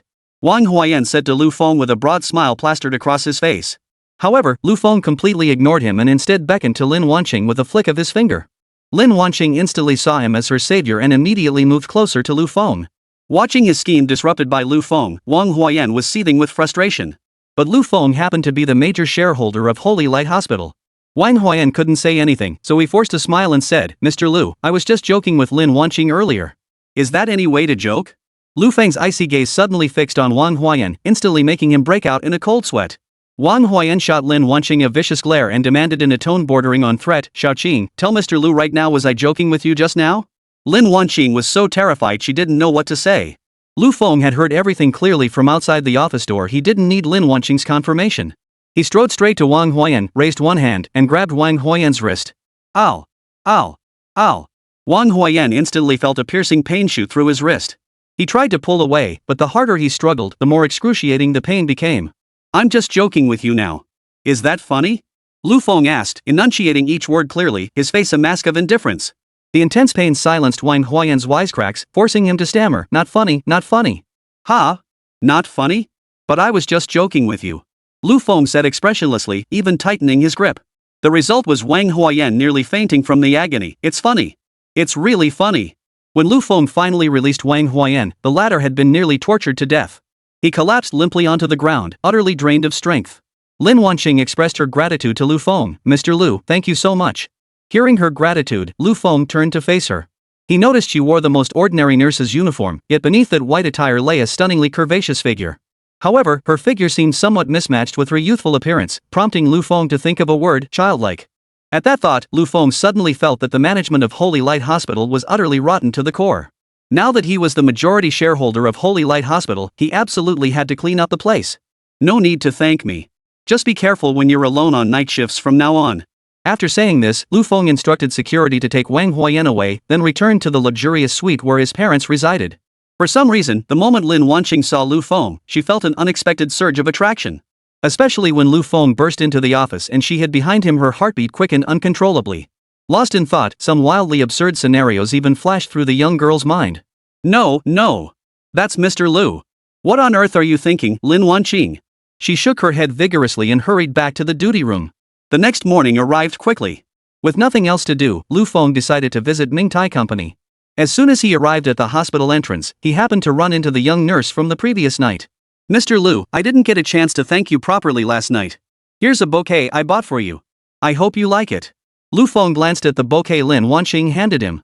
It was indeed beautiful, but even more captivating was Lin Wanqing herself, now dressed in casual attire. She had changed out of her nurse's uniform into a light blue dress, looking incredibly fresh and pure. Especially when a gentle breeze brushed past, causing the dress to ripple and create delicate folds over her curves. Thank you for the flowers. But are you off duty now? Facing Lu Feng's question, Lin Wanqing replied with a hint of coyness, yes, I just finished my night shift. I'll go home to rest during the day and come back in the afternoon. Chapter 56, Who Needs X-Ray Vision? Hearing her reply, Lu Feng nodded thoughtfully, his gaze drifting back to her once more. It must be said that Lin Wanqing had a truly stunning figure, even reminding Lu Feng of certain scenes involving nurse characters in movies. Just as these thoughts crossed his mind, a line of white text suddenly flickered into view before his eyes. The soft, innocent little nurse is heading home. Your car happens to be parked nearby. Faced with the nurse, what will you decide? Option 1, she can go wherever she pleases, none of your business. Floor it and bid the nurse girl farewell. Reward, a top-tier race car and professional racing driver skill specialization. Option 2, call a cab for the nurse girl, thoughtfully pay her fare, and remind her to drive safely. Reward, 70% stake in the city's taxi operation company. Option 3, how could you bear to let the young nurse go home alone? Of course you'll personally escort her home and take a little tour of her bedroom while you're at it. Reward, 12-hour X-ray vision experience card, plus professional medical doctor knowledge. Lu Feng's eyes suddenly lit up. He hadn't expected such an event to trigger system options. Glancing at the rewards for each option, he suddenly felt every single one was incredibly appealing. He couldn't help but ponder inwardly, what man could possibly refuse becoming a top-tier race car driver? Even if I don't become a racer, a 70% stake in that taxi company is an excellent reward. But for someone like me, the expertise of a medical doctor clearly holds greater appeal. I absolutely must choose the third option. Lu Feng even reassured himself internally, that's right, I have zero interest in that X-ray vision experience card. I'm a proper gentleman, after all. As Lu Feng made his choice, he suddenly felt a warm current wash over his eyes, filling his entire eye sockets with a soothing warmth. When Lu Feng opened his eyes again, his eyes widened in shock. Lin Wanqing's light blue dress had suddenly become transparent, revealing her flawless figure completely exposed before Lu Feng's eyes. Ahem, I'm a respectable gentleman, what am I looking at? He cleared his throat, thinking to himself, yet couldn't resist stealing a few more glances. Since I'm free right now, I'll walk you home. Hearing Lu Feng's offer, Lin Wanqing flushed crimson. She pressed her lips together, her voice tinged with embarrassment. Ah, Mr. Lu, isn't that a bit much? Wouldn't it be a bother? Lu Feng opened the car door for Lin Wanqing without hesitation. No trouble at all. It's on my way anyway. Let's go together. Sitting in Lu Feng's car, Lin Wanqing stole several glances at him. Suddenly, scenes from those domineering CEO Falls for Me novels flashed through her mind, making her blush even more intensely. Soon they arrived at the residential complex. Lu Feng escorted Lin Wanqing upstairs. But just as she walked ahead of him, his X-ray vision activated once more. Lu Feng had managed to suppress his emotions until now, but the sight before him sent his blood racing. Without exaggeration, Lu Feng felt that if Lin Wanqing weren't a nurse but a model instead, her figure would be more than sufficient. Mr. Lu, I'm almost home. Do you still need to walk me? Seeing Lin Wanqing's coy demeanor, Lu Feng immediately replied, actually, I was worried last night's incident might have affected you psychologically. As the major shareholder of Holy Light Hospital and, in a sense, your superior, it's only natural for me to care about my employees. I'll accompany you home to take a look. Lin Wanqing nodded coyly and said, my place might be a bit messy, and my younger sister might be home. I'm afraid I might embarrass you, Mr. Lu. Lin Wanqing had intended to remove her shoes, but her nerves caused her to slip. Before she knew it, she was tumbling sideways. Fortunately, Lu Feng reacted swiftly, reaching out to catch her slender waist and pulling her into his arms. In that moment, their eyes locked, and time seemed to stand still. Lu Feng could even catch the faint, youthful fragrance emanating from Lin Wanqing. Compounded by his X-ray vision, Lin Wanqing's dress was practically transparent to him, revealing everything clearly. This was the first time Lin Wanqing had been this close to a man, especially one as handsome as Lu Feng. Just one glance at Lu Feng sent her face flushing crimson to her ears, her entire body growing limp with sensation. She swallowed nervously, wanting to thank Lu Feng, but the words stuck in her throat. Her breathing quickened, and her lips instinctively drew closer to his. The atmosphere in the room grew intensely charged. Lu Feng reluctantly released her. But just then, the sound of a girl smashing her keyboard echoed from the bedroom. Damn it, why isn't it working? The sound shattered the tense moment between Lu Feng and Lin Wanqing. Lin Wanqing quickly stood up and said, Mr. Lu, my sister is still in the room. I'm so sorry. After saying this, Lin Wanqing hurriedly scrambled to find slippers for Lu Feng. Unfortunately, Lin Wanqing usually lived alone, and there were no men's slippers in the house for Lu Feng to wear. With no other option, Lu Feng could only walk barefoot into the room. My sister is in college. When she doesn't have classes on weekends, she comes to stay with me. Lin Wanqing explained, feigning composure, though her heart was already racing wildly, her mind flooded with a barrage of unspeakable images. Lu Feng nodded. Before Lin Wanqing even pushed open the bedroom door, his X-ray vision had already revealed the scene inside. There sat a girl with short hair, wearing a black hoodie, her expression slightly cold as she faced the computer. She appeared to be 18 or 19 years old, her brow slightly furrowed as if grappling with a difficult problem. Xiao Ro, we have guests at home, Lin Wanqing announced as she pushed open the bedroom door. The girl inside responded coldly, oh, got it. Lin Wanru didn't even glance up at Lin Wanqing and Lu Feng, her gaze fixed on the computer screen as she continued to frown. Lu Feng, encountering this cool older sister type for the first time, approached out of curiosity to take a closer look. Chapter 57, Sisters in the Rental Apartment. Lu Feng was startled to see Lin Wanru's screen densely packed with code, a sight that made his eyes spin at first glance. My sister majored in computer science at university. She doesn't have many hobbies, she just likes to tinker with her computer here by herself, Lin Wanqing explained from the side, still trying to ease the awkwardness from earlier.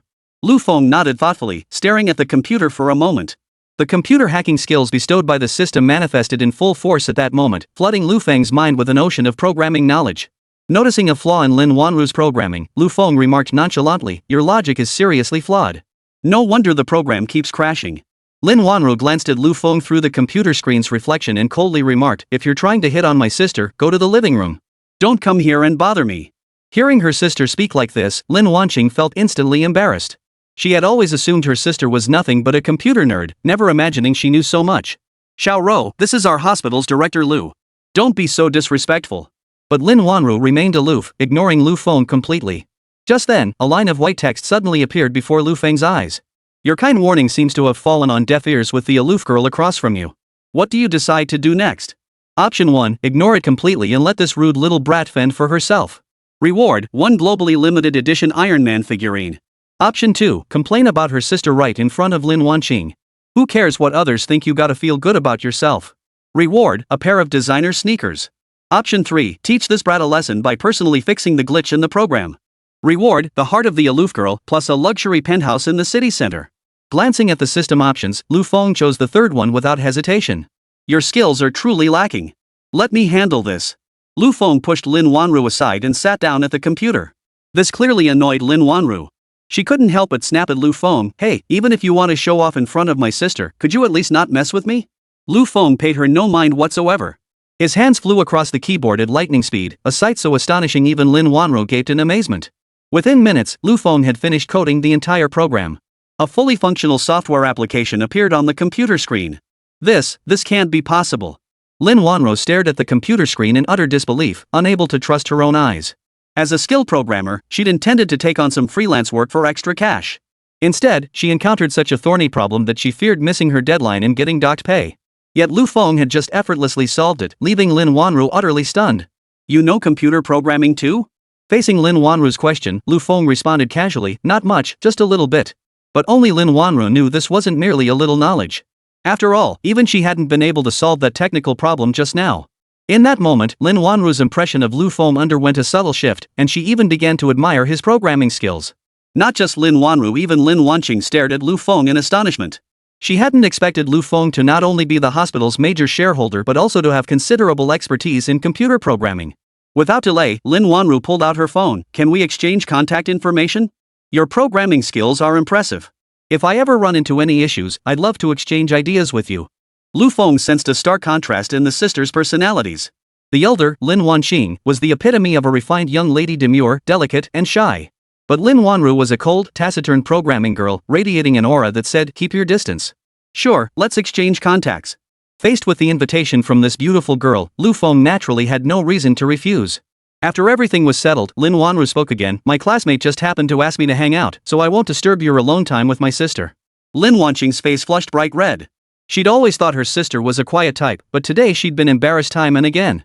"You little brat, what nonsense are you spouting? What alone time? Don't talk rubbish." But Lin Wanru had already laced up her shoes and was ready to leave, leaving a flustered Lin Wanqing standing there alone. "My apologies, Mr. Lu. I have no idea what's gotten into my sister today. Honestly, I've always suspected she's a bit slow. Please don't take it personally." Lu Feng gave a faint smile. "It's fine. Actually, I didn't just come to take you home." Hearing Lu Feng's words, Lin Wanqing suddenly had a misguided thought. She instinctively took a few steps back, pursing her lips as she asked, "Mr. Lu, then, what else do you want to do? Truthfully, after you saved me last night, whatever you want to do. I'd probably still agree." Lin Wanqing quietly closed her eyes, preparing herself for whatever was coming next. Though she'd never done anything like this before, everyone has a first time. Lin Wanqing was clearly prepared. Instead, Lu Feng spoke up, "All right, with that attitude, I can rest assured. I feel the leadership at Holy Light Hospital is far too corrupt. I want to replace the entire management team. Your work ethic is commendable. I intend to appoint you as the Director of Inpatient Services at Holy Light Hospital. What do you think?" Startled, Lin Wanqing blurted out, "What?" She had assumed Lu Feng intended to make a move on her, but instead, he was offering her the position of Director of the Inpatient Department. The surprise came so suddenly that Lin Wanqing was overwhelmed with emotion and couldn't find the words to respond. "Mr. Lu, this might not be feasible. I'm afraid I won't be up to the task." Hearing her hesitation, Lu Feng leaned in close, his gaze locked on hers. "How will you know you can't do it if you don't try? Of course, if you're unwilling to take this position, I won't force you." After saying this, Lu Feng feigned a look of genuine displeasure. Terrified of losing this opportunity, Lin Wanqing quickly responded, No. I'm willing." In her excitement, she accidentally brushed against Lu Feng's lips. Chapter 58, The Gentle Embrace of the Beautiful Nurse. The instant her lips touched Lu Feng's, Lin Wanqing's mind went completely blank, her thoughts utterly suspended. She instinctively took a step back, only to find the wall behind her, leaving her with nowhere to retreat. Overwhelmed by nervousness, her breathing quickened and her cheeks flushed deeper. The scent of Lu Feng's breath sent tingles through her body, making her legs go weak. Just as Lin Wanqing was about to collapse to the floor, Lu Feng wrapped his arms around her waist, pulling them even closer together. A surge of lust ignited within Lu Feng, consuming him with unbearable heat. Finally, he leaned in and kissed her. Fortunately, Lin Wanru had already left the room by then, otherwise, her presence would have made it awkward for Lu Feng to proceed. They carried on like this until noon, leaving Lin Wanqing barely able to walk. Lin Wanqing found a loose nightgown to cover herself and said, "Mr. Lu, I'm not really good at cooking. How about I order takeout for you?" After exhausting Lin Wanqing for so long, Lu Feng felt a twinge of guilt. Glancing at her slightly flushed cheeks, he replied coolly, "Ordering takeout in the middle of the day? Get dressed. I'll take you out to eat in a bit." Even when Lin Wanqing returned to the room, her legs trembled uncontrollably as she walked. The entire walk back, Lin Wanqing's mind was filled with the vivid scenes of her passionate encounter with Lu Feng. Whenever those thoughts surfaced, her breathing quickened and her cheeks flushed even redder. But during their meal, Lu Feng suddenly noticed the girl at the next table looked familiar.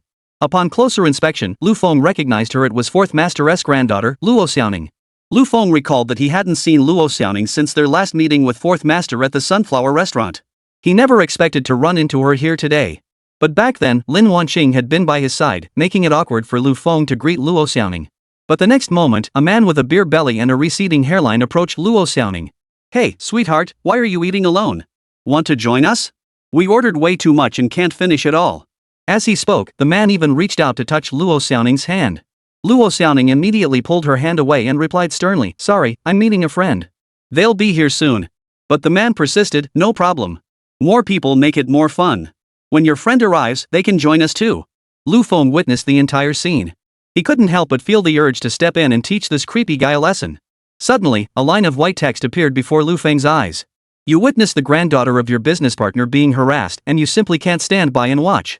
Especially since the perpetrator is a young woman. You decide you must do something. Option 1, you can't stand it any longer. Kick the creep flying, teaching him a lesson for messing with Luo Xiaoning. Reward, 1 muscle building strength pill. Option 2, pretend you didn't see anything and continue enjoying lunch alone with Lin Wanqing. Reward, 1 complimentary lunch. Option 3, hitting someone means paying medical bills. You decide to pull out your phone and live stream, exposing this guy's behavior to the online community. Reward, a collaboration with an internationally renowned gaming company, worth hundreds of millions in contracts." Just as Lu Feng was about to kick that fat bastard, seeing the system options instantly cooled his temper. Option 1's reward was far too meager. He had no use for this so-called muscle-building, bone-strengthening power pill. Option 2's reward was trash too. Forget the free lunch deal. Even if Lu Feng were offered the chance to become the restaurant's owner, he might not be interested. But the reward for the third option truly caught Lu Feng's attention. He had acquired Mingtai Games for quite some time now. While the company hadn't suffered any losses, it also hadn't generated significant profits. If he could secure this billion-yuan contract, Lu Feng couldn't even imagine how powerful Mingtai would become. With this thought in mind, Lu Feng reached for his phone and opened the live stream. "Hey everyone, I'm at Tianqing Western Restaurant right now, and I gotta say the ambience here is really nice. The only thing spoiling the mood is this guy over there, grabbing and tugging at a girl." As soon as Lu Feng went live, over 1,000 viewers flooded into the stream within minutes. Lin Wanqing had actually noticed the man harassing Luo Xiaoning long ago, but she was too timid to say anything. But she never imagined Lu Feng would come up with this approach. As the live stream grew more crowded, many viewers flooded the comments section with condemnation of the man. "What a sight to behold today. Could this pig-headed man please stay away from us girls? This guy looks like he stinks to high heaven, covered in flab.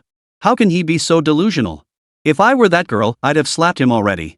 I wouldn't give this creep a chance to grope her. Doesn't the restaurant owner care? How can they just let this guy harass people in broad daylight?"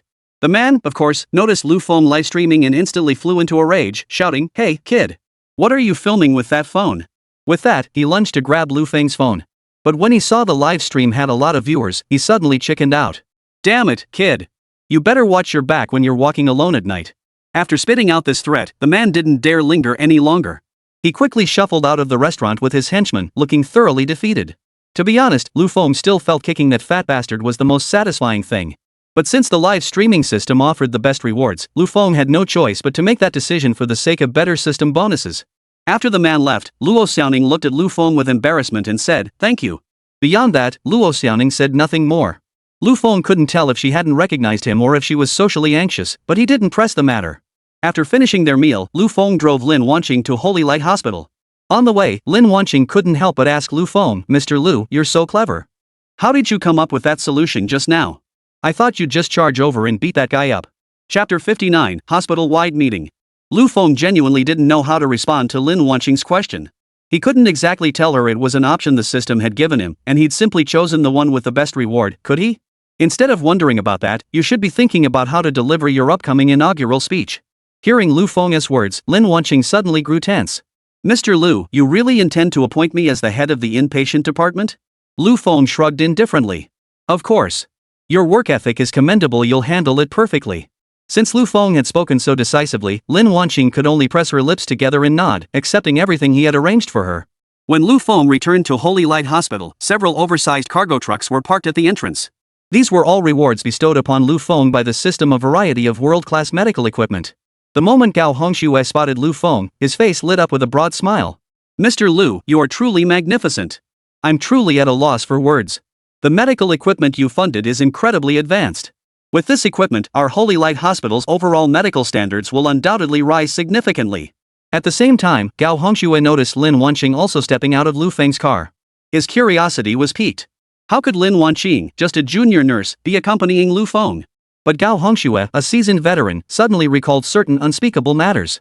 He gave a meaningful smile and chose not to say more. "Director Gao, gather all the doctors and nurses for a meeting shortly." "What? All the doctors and nurses?" Gao Hongxue clearly didn't quite grasp Lu Feng's decision. "Mr. Lu, if it's truly unavoidable, could we just have the hospital management attend?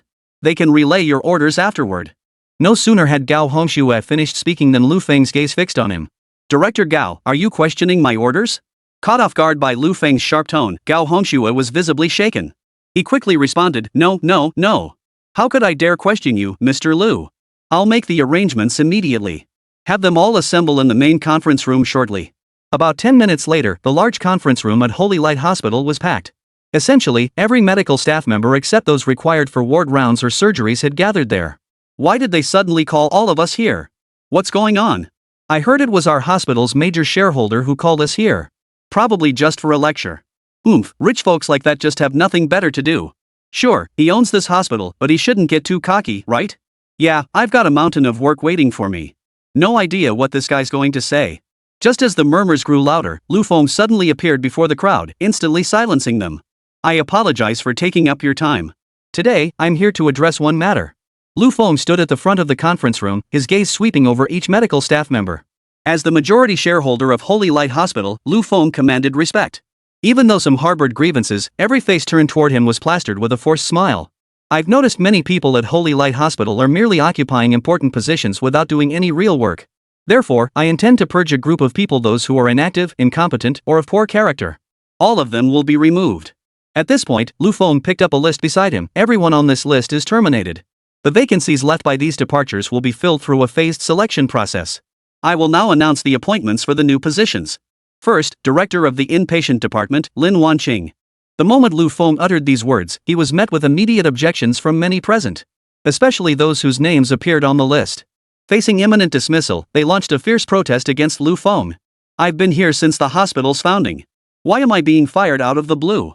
Even if you're the majority shareholder of Holy Light Hospital, you can't just do whatever you want. This is a hospital, not a playground. And you're actually appointing some 20-something nurse as head of the inpatient department? I say you're clearly playing favorites. You've got something going on with that young nurse. This is ridiculous. You gathered us here to flex your authority, only to say this?" As the situation threatened to spiral out of control, Director Gao Hongxue urgently interjected, "Mr. Lu is our hospital's major shareholder. He must have his reasons for this. Stop spouting nonsense." But the crowd paid no heed to Gao Hongxue. Immediately, a man with slicked back hair and a white coat spoke up, "Mr. Lu, I'm not one to mince words, but some things must be said. You may have money, but you know next to nothing about medicine, and you understand even less about hospital management. To think you could fire us with just a few words is utterly ridiculous." As he spoke, the man even placed his hands behind his back, adopting an air of profound authority as he continued, "Moreover, I currently hold several medical research projects in my hands. If you fire me, it will cause significant losses for our hospital. Perhaps you don't care about the financial loss, but can you bear the cost of delayed research preventing many patients from receiving treatment? Lu Feng slowly fixed his gaze on the man, recognizing him as Wei Jiaping, the vice president of Holy Light Hospital. Lu Feng had researched Wei Jiaping before. For years, this man had lorded over the hospital without ever doing any real work. Now he dared to openly oppose him here. Lu Feng decided he needed to teach this guy a lesson. Wei Jiaping, at your age, don't you feel ashamed saying such things? You keep claiming you have numerous research projects, but ask yourself honestly, which one of them have you ever properly pursued? These so-called research projects are all fake, nothing but excuses for you to line your pockets. The words sent shockwaves through the room. Everyone had expected Lu Feng to confront Wei Jiaping with other accusations. But none of them could have imagined Lu Feng would declare Wei Jiaping's research projects completely useless. For a moment, everyone looked at each other, utterly at a loss for words. Chapter 60, When Will I See You Again? Wei Jiaping burst out laughing upon hearing this. Listen to this. Someone who knows nothing is here accusing my projects of being useless. Mr. Lu, the only reason I address you as Mr. Lu is because I assume you have money. You invested in building this hospital. But if we set aside the financial aspect and look solely at medical expertise, you're a complete idiot. Hearing Wei Jiaping berate him in front of so many people, Lu Feng's eyes narrowed into slits. Wei Jiaping assumed Lu Feng knew nothing about medicine, unaware that the system had just granted Lu Feng the knowledge equivalent of a medical doctorate. While this knowledge wasn't enough to make Lu Feng a highly skilled doctor, it was more than sufficient to understand Wei Jiaping's research. With that realization, Lu Feng addressed Wei Jiaping directly. Wei Jiaping, you don't need to waste your breath spouting useless nonsense here. I'm heading to your lab right now to inspect it. If there's any problem, you're out on your ass. Hearing Lu Feng's words, Wei Jiaping felt a twinge of unease at first. But upon reflection, he dismissed the thought. Lu Feng was just a nouveau riche with a bit of spare cash. How could he possibly understand his medical experiment records? Watch all you want, who's afraid of who? With that, Wei Jiaping led Lu Feng and the others straight to the door of his laboratory. The researchers under Wei Jiaping exchanged glances, their eyes brimming with cunning and treachery. Here are our latest experimental data concerning the prevention and drug treatment of cardiovascular and cerebrovascular diseases. Mr. Lu, can you make sense of this? Wei Jiaping thrust a stack of lab records into Lu Feng's hands, his face beaming with smug satisfaction. In truth, even if Dean Gao Hongxue himself examined it, he might not uncover the tricks hidden within these records. Wei Jiaping was certain Lu Feng understood nothing. He had already prepared himself to accept that 80% stake. Once Wei Jiaping became the majority shareholder of the entire Holy Light Hospital, he would instantly transform into its local tyrant. The thought alone made Wei Jiaping grin from ear to ear, unable to suppress his laughter. And you have the nerve to flaunt this nonsense data right in front of me? Lu Feng held up the data in his hand and addressed the medical staff behind him. Preventing cardiovascular and cerebrovascular diseases absolutely requires monitoring the concentration index of blood clots in the vessels. The data concerning thrombus concentration in this document is nothing but fabricated nonsense. Not only that, Lu Feng went on to point out numerous data errors in the document. This left the crowd with little doubt that Wei Jiaping's research was indeed utter nonsense, clearly an attempt to embezzle research funds. As Lu Feng expertly interpreted these medical experimental data, many around him shot him incredulous glances. Holy crap, did you know Mr. Lu actually understood this stuff? I always thought Mr. Lu was just rich, but it turns out he's not only wealthy but also incredibly knowledgeable. I was barking up the wrong tree earlier. Mr. Lu is the real winner in life, he's got it all. Lin Wanqing stared at Lu Feng in shock. She had assumed he was merely the major shareholder of Holy Light Hospital, responsible only for investments and nothing else. Now she realized just how much Lu Feng actually knew. This discovery instantly boosted her regard for him considerably. You, how do you know all this? Did you graduate from medical school too? Wei Jiaping stared at Lu Feng in utter disbelief. Lu Feng responded with a hint of impatience. Cut the nonsense. I'm giving you 2 hours. Hand over every penny of the research funds you've embezzled over the years. If you can produce it, I'll let bygones be bygones. Pack your things and get out. But if you can't produce the money, save your excuses for the police. Lu Feng's ruthless decisiveness instantly turned many of the young nurses present into adoring fans. Several of them couldn't help whispering among themselves, Mr. Lu is so manly.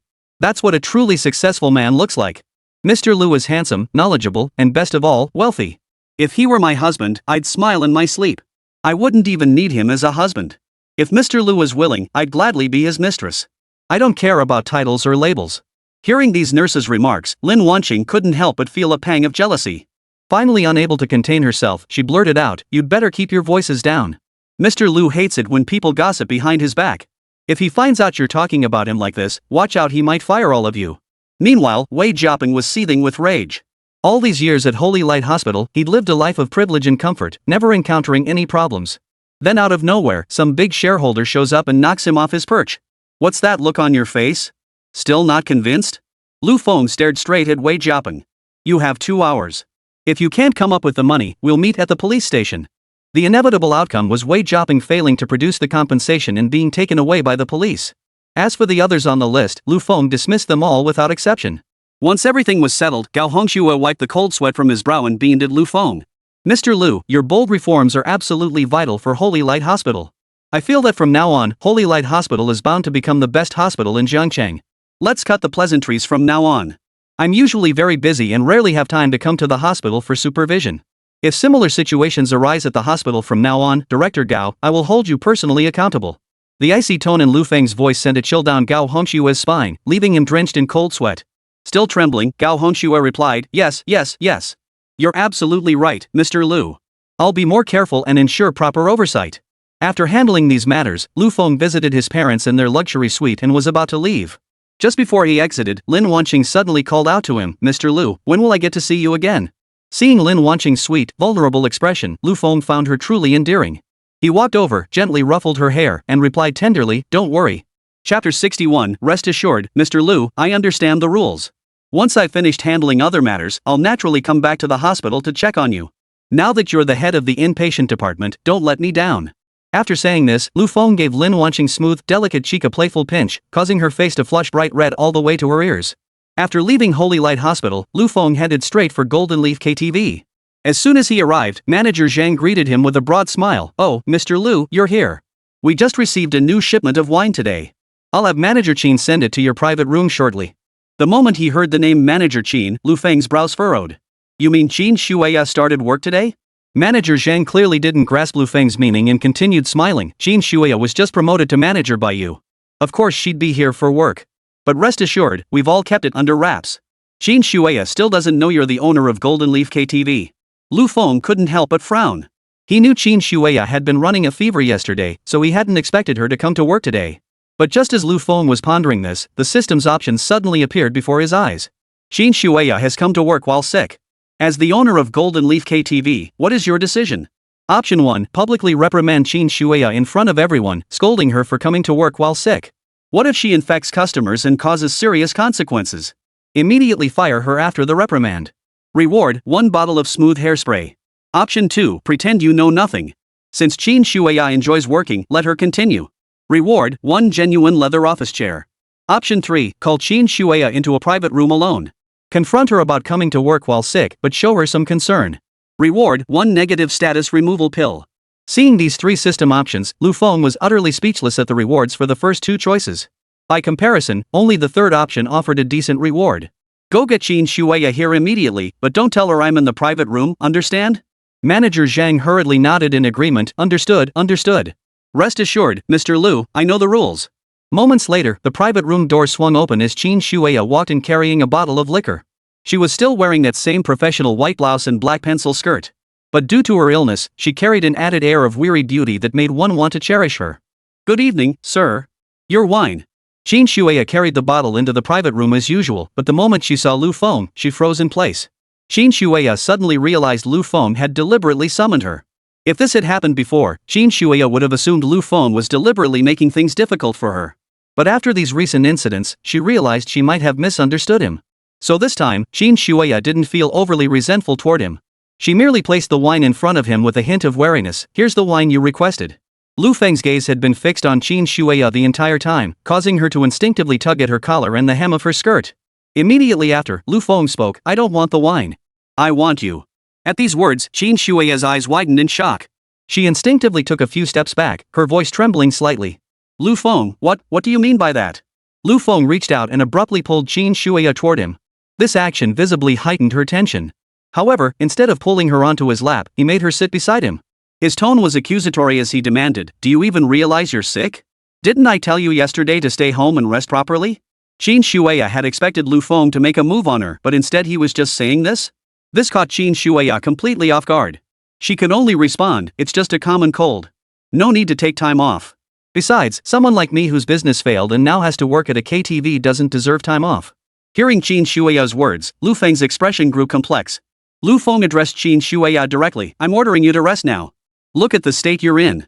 What if you infect other customers? Qin Shueya glanced at Lu Feng with a hint of surprise. She hadn't expected such words to come from him. She suddenly smiled and replied, "Someone might mistake you for my boss. Even though you're a regular here, you can't make decisions for me. I know my own body best. Thanks." Just as Qin Shuya tried to rise, Lu Feng abruptly pulled her back down. Suddenly feeling the softness of Qin Shuya's body, Lu Feng experienced a sensation throughout his entire body that was almost like an electric shock, tingly and numbing.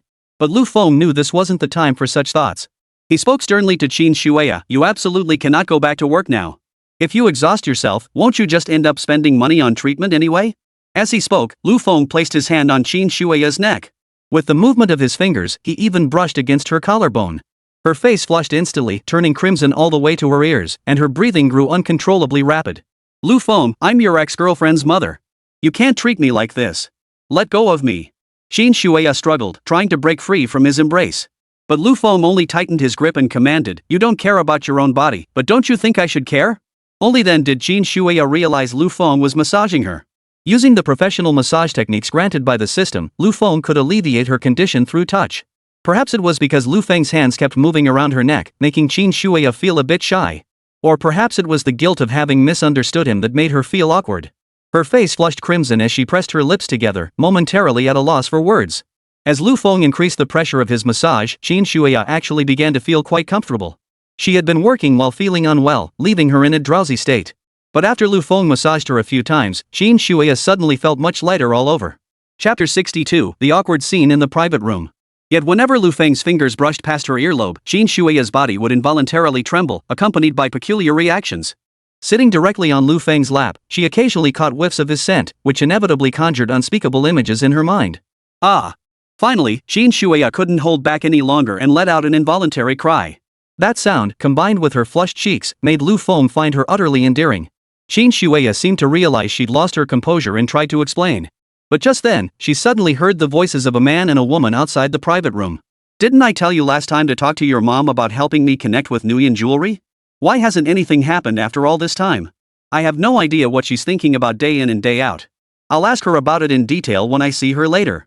Listen, Yang Qingyao, if Chen Group can't secure this partnership with Nguyen jewelry, we're going to suffer significant losses.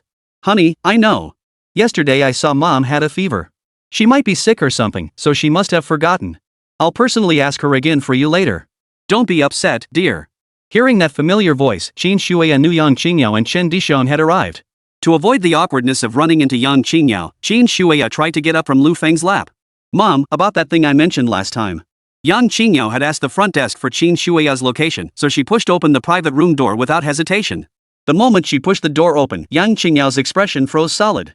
Because she witnessed her own mother leaning back against Lu Feng in an utterly shameful manner. And Qin Shuya's hand was even resting between Lu Feng's legs.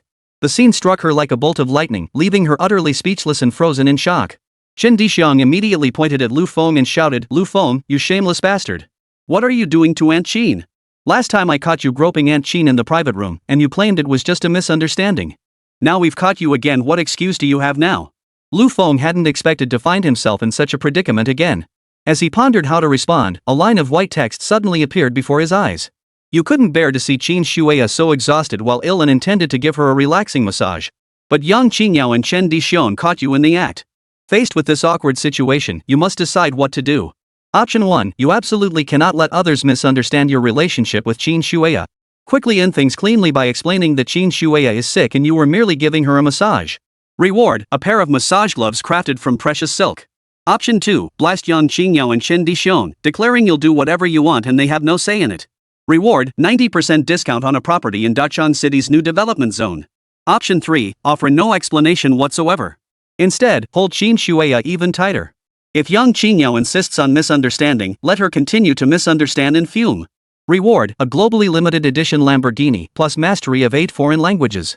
The moment Lu Feng saw the 3 options, he didn't even hesitate, he immediately ruled out the first one. What did Yang Qingyao and Chen Dishon think they were? Did they deserve his explanations? As for the second and third options, they genuinely gave Lu Feng pause. Whether it was cursing Yang Qingyao and Chen Dishon out or deliberately provoking them into anger, Lu Feng would find both immensely satisfying. But the reward? A 90% discount on a property? Lu Feng felt that kind of reward was practically worthless. By comparison, the globally limited edition Lamborghini was far more valuable. More importantly, Lu Feng had recently secured a multi-million-dollar contract with a renowned international gaming company. If he could acquire the 8-language communication technology, Lu Feng would undoubtedly hold a stronger bargaining position in future negotiations with those foreign companies. With this thought in mind, Lu Feng tightened his grip, pulling Qin Shuya directly into his embrace.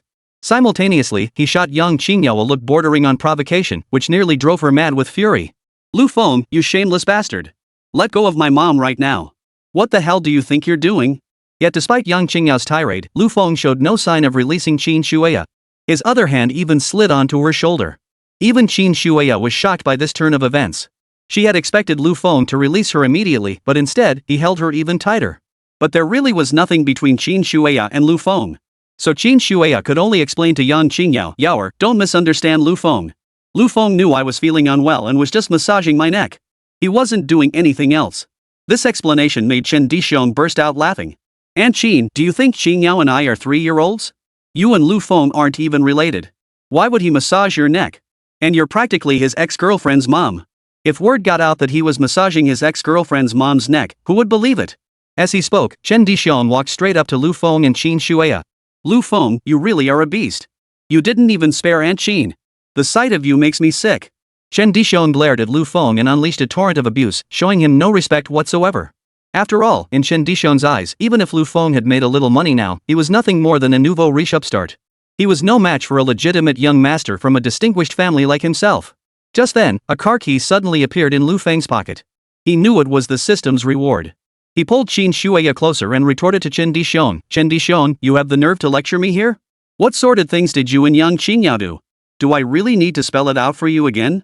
At the mention of this, Chen Dishong and Yang Qingyao's faces flushed even redder.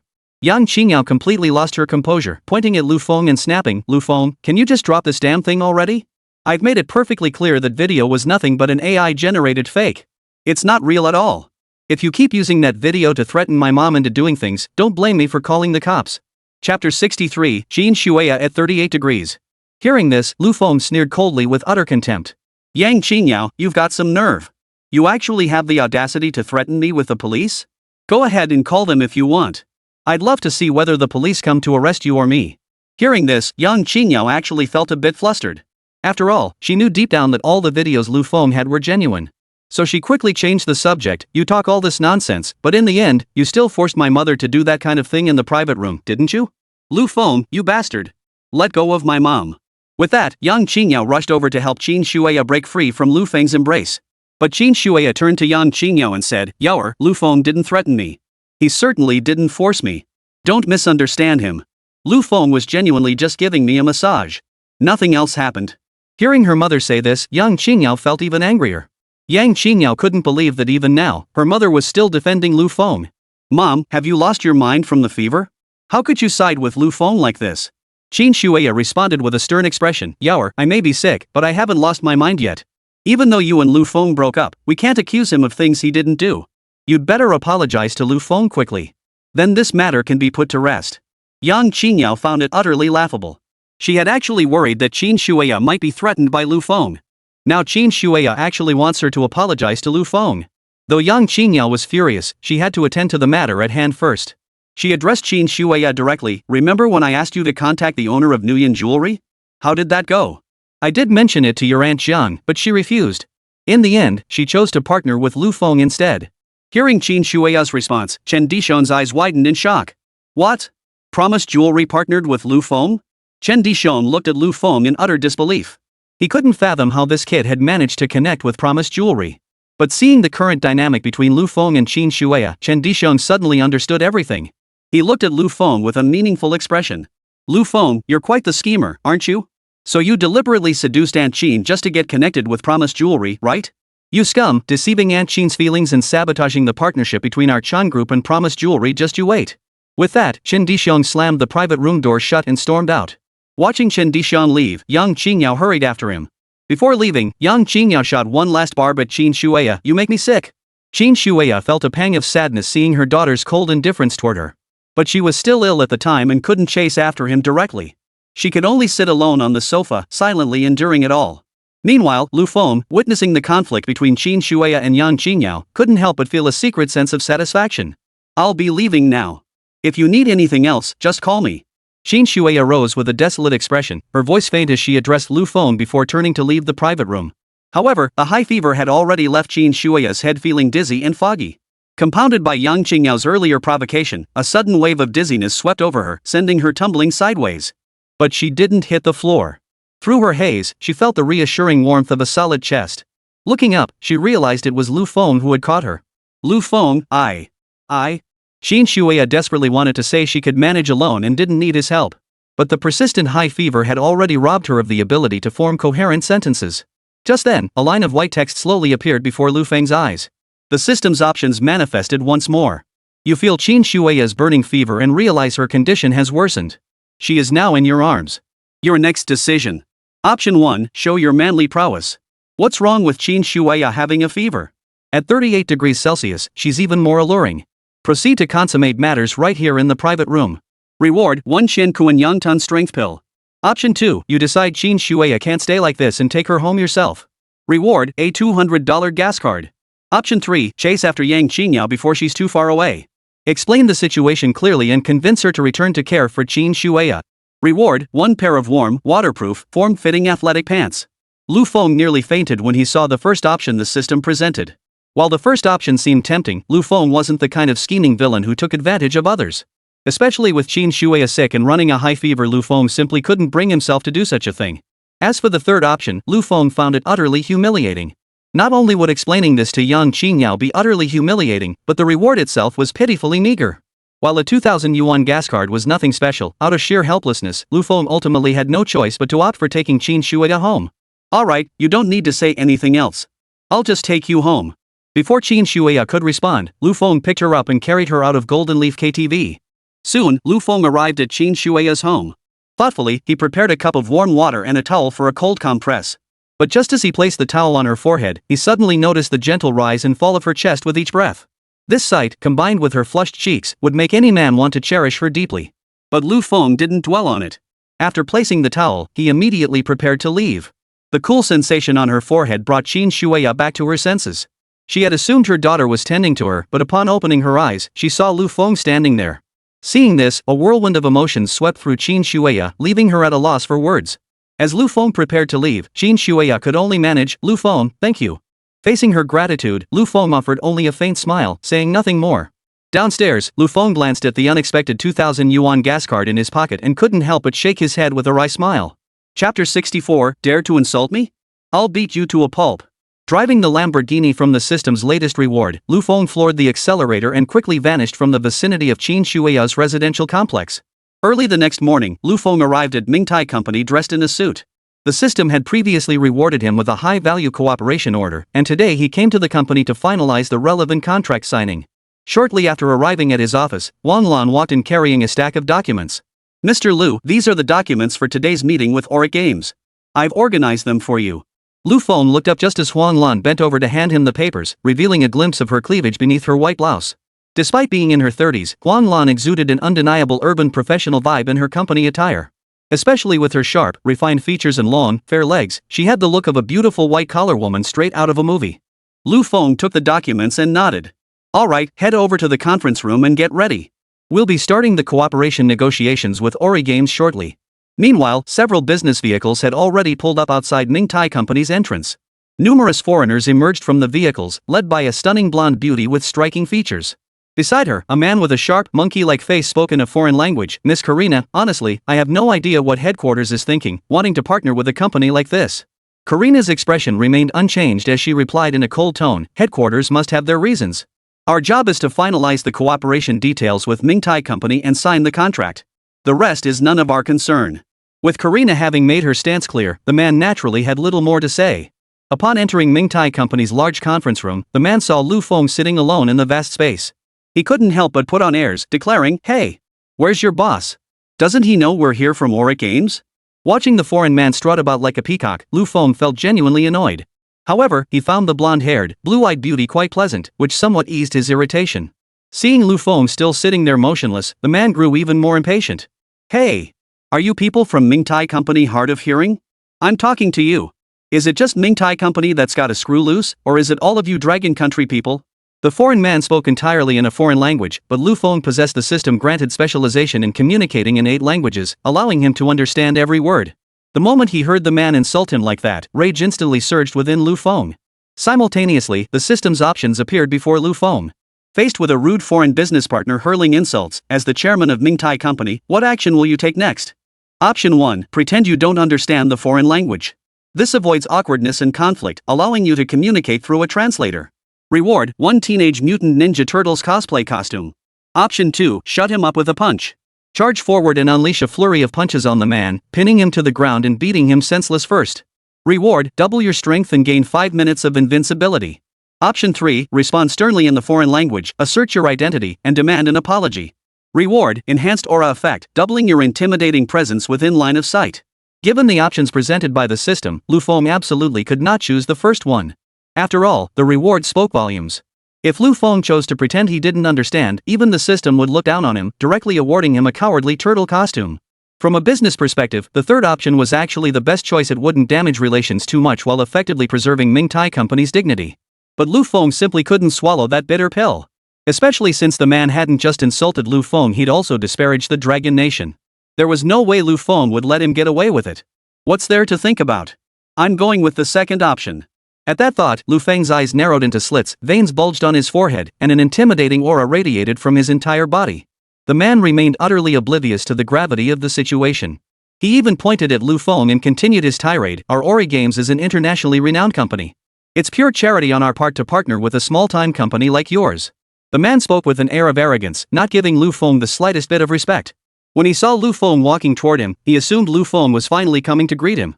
But the next second, Lu Feng raised his fist and landed a solid punch squarely on the man's nose. Snap! A crisp cracking sound echoed as the man's nasal bone shattered instantly under Lu Feng's blow. Seeing the man attacked by Lu Feng, the bodyguards following behind him and Karina immediately lunged at Lu Feng in unison. But Lu Feng now possessed 5 minutes of invincibility, rendering the bodyguards' punches utterly ineffective. Instead, Lu Feng countered with a single punch. Empowered by double strength, he knocked one of the bodyguards flat on his back. Oh my god! How dare you hit me? Don't you know I'm the executive director of Ori Games? The man clutched his head, still attempting to intimidate Lu Feng with his status even at this moment. But Lu Feng wasn't about to waste words on him. His next punch landed squarely in the man's gut. In an instant, the man felt his stomach churn violently, the pain nearly unbearable. Seeing Lu Feng's brutal force, the remaining bodyguards dared not advance any further. After landing several more punches on the man, Lu Feng finally stood up and declared, "When you step onto the soil of our Dragon Nation, you abide by our Dragon Nation's rules. Especially when working with our Mingtai Company, you must follow my rules. Got it?" Lu Feng delivered this in flawless foreign language, sending a chill through the man's spine. He had assumed Lu Feng couldn't understand a word. If he'd known he'd get beaten up, he wouldn't have said so much earlier. Just then, Huang Lan appeared at the conference room door, holding a stack of documents. Seeing the scene, she was genuinely startled and rushed to Lu Feng's side, asking, "Mr. Lu, are you okay?" Karina, who understood some Chinese, was startled to hear Huang Lan address Lu Feng that way. Chapter 65, 5 million can't compare to land. Karina never imagined that this young man in his 20s standing before her was actually the boss of Mingtai Company. But her surprise lasted only a moment before her face hardened into its usual icy expression. "So you are the head of Mingtai Company. Our Ori Games staff did indeed lack proper etiquette earlier. I hope this incident won't affect the cooperation between our two companies." Given Karina's temperament, with Lu Feng having escalated matters to this point, she naturally wouldn't discuss cooperation with him anymore. Yet this particular collaboration between Auric and Mingtai was a directive from headquarters. As the head of Auric Games' Dragon Nation branch, Karina had no choice but to comply with headquarters' directives, however much she disagreed. Lu Feng shot Karina a similarly icy glare, his imposing aura intensifying. Just as he was about to speak to Karina, the system options suddenly appeared before his eyes once more. You knocked out the CEO of Auric Games with a single punch, greatly displeasing Karina, the chairwoman of Auric Games' Longwa branch. However, bound by headquarters orders, Karina must continue proposing a partnership with you. What do you intend to do next? Option 1, pretend nothing happened and proceed to sign the contract with Karina under the original terms. Reward, a brand new office laptop. Option 2, berate Karina relentlessly. If she utters any insulting words, you'll even strike her. Reward, increase Mingtai Company's liquid assets by 5 million. Option 3, agree to continue partnering with Ori Games, but only if they accept a lower profit share and a series of unequal contract terms. Otherwise, no deal. Reward, a free plot of undeveloped land in Dachang City's new development zone for constructing Mingtai's Esports Industrial Park. Lu Feng was seething with anger. He could either outright reject Karina's proposal or force Ori Games to accept a slashed profit share. But there was absolutely no way he could calmly pretend nothing had happened, so the first option was immediately ruled out. The second option, adding 5 million to Mingtai's working capital, seemed tempting. Yet Mingtai already generated roughly 5 million in net profit monthly. Compared to that, the plot in Dachang City's new development zone was undeniably more appealing. With this in mind, Lu Feng responded with a grim expression and stern tone, "It is possible to continue our cooperation without disruption. But the original 50-50 profit split must be revised. Ori Games can only take 20% of the profits, while Mingtai Company takes 80%. Not only that, but Ori Games must unconditionally provide technical support, talent support, and financial support for all subsequent collaborative projects. Should you fail to fulfill any single condition, you must pay Mingtai Company double the agreed penalty." Hearing Lu Feng's demands, Karina's expression darkened noticeably. The man who had just been beaten up by Lu Feng grumbled from behind, "This is nothing but a rogue contract. Who does business like this?" Lu Feng glanced at the man, and an aura of commanding authority instantly swept over him, silencing the man so completely he dared not utter another word. After a long silence, Karina frowned and replied, "Mr. Lu, I need to report these terms you've proposed to headquarters." Lu Feng nodded. Karina then stepped into the hallway to make a phone call. Karina had expected headquarters to be furious upon hearing Mingtai's outrageous contract demands, likely severing ties immediately. Instead, the chairman on the other end declared, "This partnership with Mingtai is crucial. You must prioritize it above all else and give it your utmost attention. Whatever terms Mingtai proposes, you must agree to them. If this partnership fails, God himself won't forgive you." Karina was stunned. Even after Lu Feng made such outrageous demands, headquarters still agreed to the partnership? But since headquarters had spoken, Karina naturally had no grounds to refuse. Returning to the conference room, she delivered the message with her usual impassive expression, "Mr. Lu, our headquarters at Ori Games has approved the terms you just proposed. Please review this revised contract. If everything looks good, we can proceed with signing." Truthfully, not only Karina but even Lu Feng hadn't expected this partnership to continue. He couldn't help but marvel inwardly, this system's rewards actually feel somewhat godlike. The system said Mingtai Company would secure a contract worth hundreds of millions. It seems no matter what happens, it can always be negotiated. Lu Feng carefully reviewed the contract. After confirming there were no issues, he and Karina signed it directly. As Lu Feng and Karina signed the contract, Huang Lan couldn't help but cast an admiring glance at Lu Feng. She felt Lu Feng was truly a leader with guts, determination, and capability. Had this matter been handled by the previous chairman, it certainly wouldn't have yielded such results. After signing this unequal contract, Karina and her team immediately departed Mingtai Company. Lu Feng gazed at the billion-yuan order contract in his hands, unable to suppress the faint smile curling at the corners of his mouth. As night fell, Lu Feng intended to find a nearby restaurant for a simple dinner. But shortly after entering the restaurant, he discovered Karina was also there. Sitting alone in a corner, she clearly hadn't noticed Lu Feng. Lu Feng noticed her flushed cheeks. She seemed to have had quite a bit to drink. "Bro, see that foreign chick over there? She looks pretty hot. Wow, wow, wow. That figure curves in all the right places. She's absolutely stunning. Yeah, if we could get our hands on her, we'd be in heaven." The three men, their eyes lit up by lust, made their way straight toward Karina. "Hey, beautiful. Drinking alone like this is no fun. Let us keep you company." As they spoke, the men made advances toward Karina, attempting to touch her inappropriately. Though Karina was quite drunk, she still retained her basic awareness. She pushed their hands away and said coldly, "Stay away from me. I'm not drinking with you." But seeing Karina resist only made the men more excited. Chapter 66, Rescuing the Foreign Chick. "This foreign chick's got some strength. I wonder if she'll be as strong in bed." The leader, clearly reckless now, reached out to pull Karina into his arms. Though Karina remained cold and indifferent, she was still a woman. Facing the harassment of three men, she was clearly struggling to hold her ground. Witnessing this scene, Lu Feng suddenly saw the system's options appear before his eyes. Karina is being harassed by three burly men. As Karina's partner, you decide what to do next. Option 1, this woman has a naturally sour expression, and today's events have left you with a poor impression of her. Pretend you saw nothing and continue enjoying your dinner. Reward, 6-month free phone credit bundle. Option 2, you've had a few drinks and are feeling a bit tipsy. Following the principle that sharing joy is better than enjoying it alone, join these men in making a move on Karina. Reward, a brand new foldable smartphone. Option 3, even though Ori Games has crossed you today, you absolutely can't stand by and watch this happen. You decide to step in and rescue Karina. Reward, a luxury watch. Regarding the three rewards offered by the system this time, Lu Feng felt option 1's reward was just for fun. Options 2 and 3, however, offered decent rewards. But what left Lu Feng speechless was how utterly despicable option 2's approach was. In the end, Lu Feng resolved to intervene. He couldn't stand by and watch Karina get bullied by those men. "Hey, beautiful, it's dangerous out here alone at night. Why not let us guys escort you home? The man had barely finished speaking when he suddenly felt someone tap his shoulder. Turning around, he saw Lu Feng standing behind him and snapped impatiently, "What the hell are you doing, kid?" Lu Feng stared straight at the man, his tone calm as he asked, "What's with the three of you grown men groping a woman?" Hearing this, the man instantly realized Lu Feng was meddling in his business and immediately snapped, "You little brat, don't come looking for trouble here. Get the hell out of my..." Truthfully, Lu Feng had only been making polite small talk after all, he couldn't just jump into a fight right away. But since the man insisted on spouting nonsense here, Lu Feng certainly wasn't going to indulge his bad habits. Thud. The punch landed, and the man instantly felt his stomach collapse inward, a wave of pain shooting through his entire body. The other two men tried to grab Lu Feng, but he raised his hands and slapped each of them across the face, knocking them both off balance. None of them had expected Lu Feng to actually dare strike them. And so, under the stares of many, Lu Feng took Karina's hand and walked straight out of the restaurant. Outside, Karina swayed unsteadily from drinking too much. Lu Feng reached out to support her, but she refused him outright. "Mr. Lu, I can manage," Karina started to say before suddenly retching. As she crouched on the ground with her back to him, Lu Feng could just make out her stunning silhouette through the sheer fabric of her dress. Slim where it should be, curvaceous where it needed to be. Lu Feng thought Karina would have a brilliant career as a supermodel if she weren't already a stunning CEO. "Mr. Lu, thank you for earlier. Once I've recovered a bit, I'll come back to properly thank you." After vomiting for a while, Karina struggled to her feet, her face flushed as she spoke to Lu Feng. After saying this, she staggered toward the parking lot. But after taking only a few steps, she suddenly lost her balance and stumbled toward a nearby drainage ditch. Fortunately, Lu Feng rushed over in time, reaching out to grab her waist and pull her back.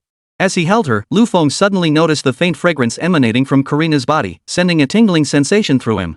Lowering his head, Lu Feng caught sight of her ample bosom bouncing before him, instantly creating an awkward tension between them. Immediately after, a line of white text appeared before Lu Feng once more, the system's options reappearing. "Karina is clearly unable to hold her liquor tonight. Allowing her to return alone is dangerous. You must decide now. Option 1, notify Karina's subordinates to come pick her up. Reward, a gift worth tens of thousands of yuan personally presented by Ori Games. Option 2, call a car for Karina and instruct the driver to take her home. Reward, a high-end custom-tailored suit. Option 3, unwilling to trust anyone else, you decide to personally escort Karina home. Reward, a batch of world-class chips for use in Mingtai Company's future game development." Lu Feng, still holding Karina in his arms, stared at the three options before him and fell deep in thought. After a moment's consideration, the third option clearly held greater value for Lu Feng. He resolved to personally escort Karina home. Since Karina had drunk so much she could barely walk straight, Lu Feng carried her directly to his luxury car. Passers-by couldn't help but cast envious glances at Lu Feng as he carried a drunk, blonde-haired, blue-eyed beauty and opened the luxury car door. Just as Lu Feng was about to place Karina in the passenger seat, the angle caused his face to come dangerously close to her ample bosom. Compounded by her alcohol-induced rapid breathing, her ample bosom rose and fell with each breath. Naturally, Lu Feng wouldn't take advantage of the situation. After briefly catching a glimpse of the alluring sight, he settled into the driver's seat. "Where do you live?" Lu Feng nudged Karina's arm, but she was drowsy and couldn't respond. After asking several times to no avail, Lu Feng had no choice but to take Karina to a hotel for the night. At the hotel front desk, Karina regained a bit of consciousness. Seeing Lu Feng bring her to a hotel, she assumed he intended to take advantage of her. In an instant, her impression of Lu Feng plummeted to its lowest point. She even tried to break free from his embrace and run away. But then she heard Lu Feng say himself, "Please give me 2 rooms. My friend has had too much to drink." Karina couldn't believe it. Lu Feng had booked 2 rooms, proof he hadn't harbored any unscrupulous intentions. This made Karina feel a pang of guilt. Lu Feng had saved her, yet she had harbored malicious assumptions about him. As Lu Feng supported Karina toward the rooms, she suddenly spoke up, "Mr. Lu, today, you've really gone out of your way for me. Once I'm feeling better, I'll make sure to thank you properly." Chapter 67, the first day of sales for 10,000 Flowers Affection. Lu Feng merely smiled faintly without saying much, then promptly escorted Karina to her room. Supporting her along the way, Lu Feng's arm kept brushing against her curves, sometimes deliberately, sometimes not. This sent a tingle through Lu Feng's heart, though he pushed aside any lingering thoughts, focused solely on getting Karina safely to her room. The night passed swiftly. Having been busy with numerous tasks during the day, Lu Feng slept exceptionally soundly. Early the next morning, Lu Feng suddenly heard a knock at the door, which struck him as odd. The moment he opened the door, he saw Karina standing there. She still wore the same business attire from the night before, though wine stains had splattered here and there, lending her an air of disheveled beauty. "Mr. Lu, thank you for saving me last night. As you dragon country folks say, this is called repaying kindness. I specially prepared this breakfast for you." Lu Feng noticed the elegant takeout box in Karina's hands and realized this was the breakfast she had mentioned.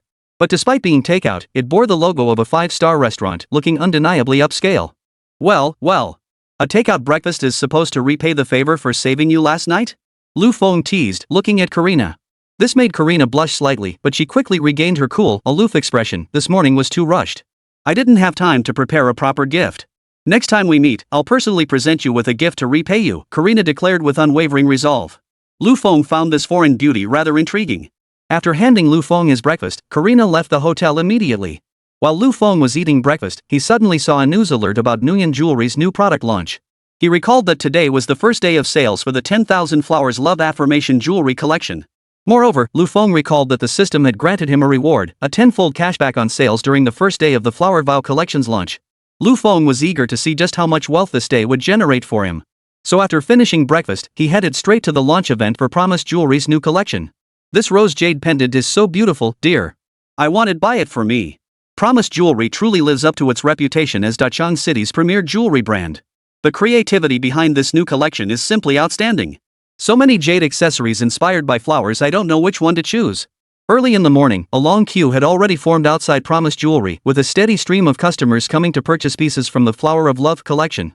When Lu Feng arrived and witnessed this scene, the corners of his mouth couldn't help but turn up slightly.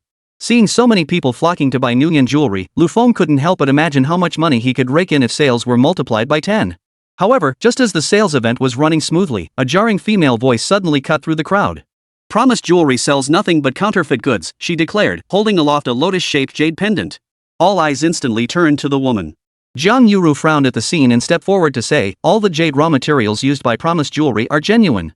There's absolutely no possibility of counterfeits. The woman scoffed coldly and continued shouting to the surrounding crowd, forget whether I believe that or not, you certainly don't believe it, do you? It's like a drunkard admitting he's drunk, how could he possibly say that? Likewise, how could the owner of Promise Jewelry admit to selling counterfeits? The moment the woman uttered these words, many in the crowd couldn't help but show hesitation. She immediately shouted again, Promise Jewelry deceives consumers, deliberately passing off fake jewelry as the real thing. Look at this lotus jade pendant I just bought. I had it appraised by an expert, and it turned out to be nothing but colored junk, not jade at all. Promise Jewelry is bullying customers now, relying on its status as Dachang City's leading jewelry enterprise to abuse its power. As the owner of Promise Jewelry, Jiang Yuru couldn't stand by and watch this woman cause a scene. After all, this was the very first day of sales for the 10,000 Flowers Love series. If they couldn't establish a solid reputation today, the entire collection would be ruined. Everyone, don't believe this person. Promise Jewelry is an established brand, we wouldn't deceive our customers like this. Moreover, all our jewelry undergoes professional national certification, there can be absolutely no issues. But consumers are like that, no matter how flowery the manufacturer's promises, nothing is more convincing than hearing from someone who's actually bought the product. The once long queue began to thin as several people walked away, and the remaining crowd looked decidedly hesitant. Lu Feng sensed something was amiss. What had started as a smooth jewelry sales event was now being thrown into chaos by this woman. Just then, a line of white text slowly appeared before Lu Feng's eyes. You had intended to seize this opportunity to boost sales for Promise Jewelry, thereby securing a hefty profit for yourself. But this woman, appearing out of nowhere, has thrown a wrench into all your plans. So now you must decide. Option 1, you feel that just any Tom, Dick, or Harry dares to cause trouble. As an investor in Promise Jewelry, you order 2 bodyguards to drag this woman away. Reward, a set of tea utensils crafted from precious jade. Option 2, immediately call the police to intervene. Even if it takes a day to investigate, you must clear Promise Jewelry's name. Reward, a certificate of integrity for entrepreneurs issued by the Dachang City Police Department. Option 3, expose this woman's true colors publicly, prove her claims are false, and maintain order at the new product launch event. Reward, Nguyen Jewelry ranks number 1 on the city's trending topics list for 24 hours. Facing these system options, Lu Feng frowned in deep thought. He felt having the bodyguards remove this woman was indeed the quickest solution. But doing so would feel like trying to cover something up, which wouldn't be good for Promise Jewelry's future sales. As for the second option, Lu Feng felt it was best to steer clear. While police intervention could clear Promise Jewelry's name, investigating this incident thoroughly would likely take more than a day to uncover concrete results. It would likely take at least a day to uncover concrete results. Chapter 68, Trending Topic Number 1. The system's tenfold sales bonus was only valid for today. If he let this opportunity slip away, Lu Feng would surely regret it bitterly. In the end, Lu Feng had no choice but to select the third option, expose this woman's slanderous lies right then and there. Promise Jewelry issues an invoice for every piece of jewelry sold to consumers. Since you keep insisting you bought the item, why don't you produce the purchase invoice for this piece of jewelry? The moment these words left his mouth, the woman's expression froze. Because the jade itself was a fake, she couldn't possibly produce any invoice. But she wasn't one to back down. Dodging Lu Feng's question, she continued to shout, "Look at them. The people at Promise Jewelry are already trying to shirk responsibility. Anyway, I'm holding the jewelry you sold me. Today, I'll see if any other suckers dare to buy from you." As the woman spoke, more people began to leave the scene, leaving Jiang Yuru feeling quite flustered. Lu Feng, too, had no desire to keep chasing the woman for an invoice. Instead, he said directly, "Fine, fine. Are you certain this piece of jewelry you're holding was purchased at Promise Jewelry? And you're certain this specific piece is the Lotus Jade pendant from the 10,000 Flowers Love Affirmation collection?" The woman still hadn't grasped the gravity of the situation and replied without hesitation, "That's correct. Are you trying to deny it?" Lu Feng merely smiled, replying meaningfully, "Denial isn't necessary. All I need is your confirmation." He then turned to Jiang Yuru and said, "Go to the store right now and bring out a Lotus Jade pendant as well." The woman had assumed Lu Feng intended to compare the two pendants. If that were the case, she would have been fully prepared. She had come prepared this time. The Lotus Jade pendant in her hand was a perfect replica from the 10,000 Flowers Love Series jewelry collection. Unless a nationally certified master appraiser examined it, no one would detect anything amiss. As Jiang Yuru went to retrieve the Lotus Jade pendant, many more people left the scene. Still, quite a few onlookers chose to stay and watch the spectacle unfold. Some even started live streaming on their phones, hoping to ride the wave of attention. Heard that Promise Jewelry went bust? I never imagined they'd be selling fakes. I was planning to buy a rose pendant as a birthday gift for my partner. Looks like I'll steer clear now. Oh no, I just bought a peony jade bracelet this morning. Could it be fake too? Nguyen Jewelry has really let me down. How could such a big jewelry store get involved in such shady business? As netizens' discussions about the incident grew increasingly heated, Nguyen Jewelry surged to the top of the city's trending topics list. At this moment, Lu Feng saw the negative reviews online and learned that Nguyen Jewelry had been trending for all the wrong reasons. But he wasn't worried at all. The more buzz this scandal generated for Nguyen Jewelry, the more explosive their subsequent damage control would be. As Lu Feng contemplated this, Jiang Yuru had already placed the genuine Lotus Jade pendant into his hands. Holding the pendant, Lu Feng addressed the crowd directly, "I'm not one for beating around the bush, so I'll cut straight to the point. The Lotus pendant in the Love and Bloom jewelry collection is crafted from premium blue eye ice crystal jade. This type of jade exhibits the purest blue luster and possesses exceptionally high hardness." After saying this, Lu Feng placed the Lotus pendant on the ground, picked up a nearby brick, and smashed it down on the pendant. The scene sent shockwaves through the crowd, who feared Lu Feng had lost his temper in anger. But when the brick struck, it shattered into countless pieces, while the jade pendant remained utterly intact.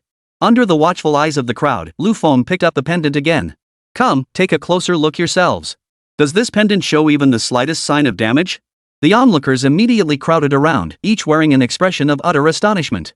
"Holy crap, you're not kidding, this pendant really doesn't have a single scratch on it. Looks like Nguyen Jewelry is legit with their jade materials. Ordinary jade couldn't possibly have this kind of strength. This is weird. If this thing is real, then why did that woman just now claim she bought a fake?" While the crowd was still puzzling over it, Lu Feng fixed his gaze directly on the woman. "Since you claim this jade was bought from us, you shouldn't be afraid to test it. Come over here and let me try it." At Lu Feng's words, the woman suddenly felt uneasy. She instinctively took a step back. "You think I'd believe your nonsense? If you smash this jade, there'll be no evidence left. Then I won't even have a chance to seek justice." Lu Feng sneered dismissively, then addressed the onlookers, "Everyone, watch this carefully. I asked her for the receipt, but she refused. I asked her to test the jade's quality, but she wouldn't agree either. Of course, you could claim you forgot your receipt. Or even say you're too attached to your jade pendant to have it smashed. Or you could show the electronic transaction record. If you don't even have that, we'll check the surveillance footage to see exactly when you bought it." Lu Feng's gaze returned to the woman, instantly making her feel as if she were on trial.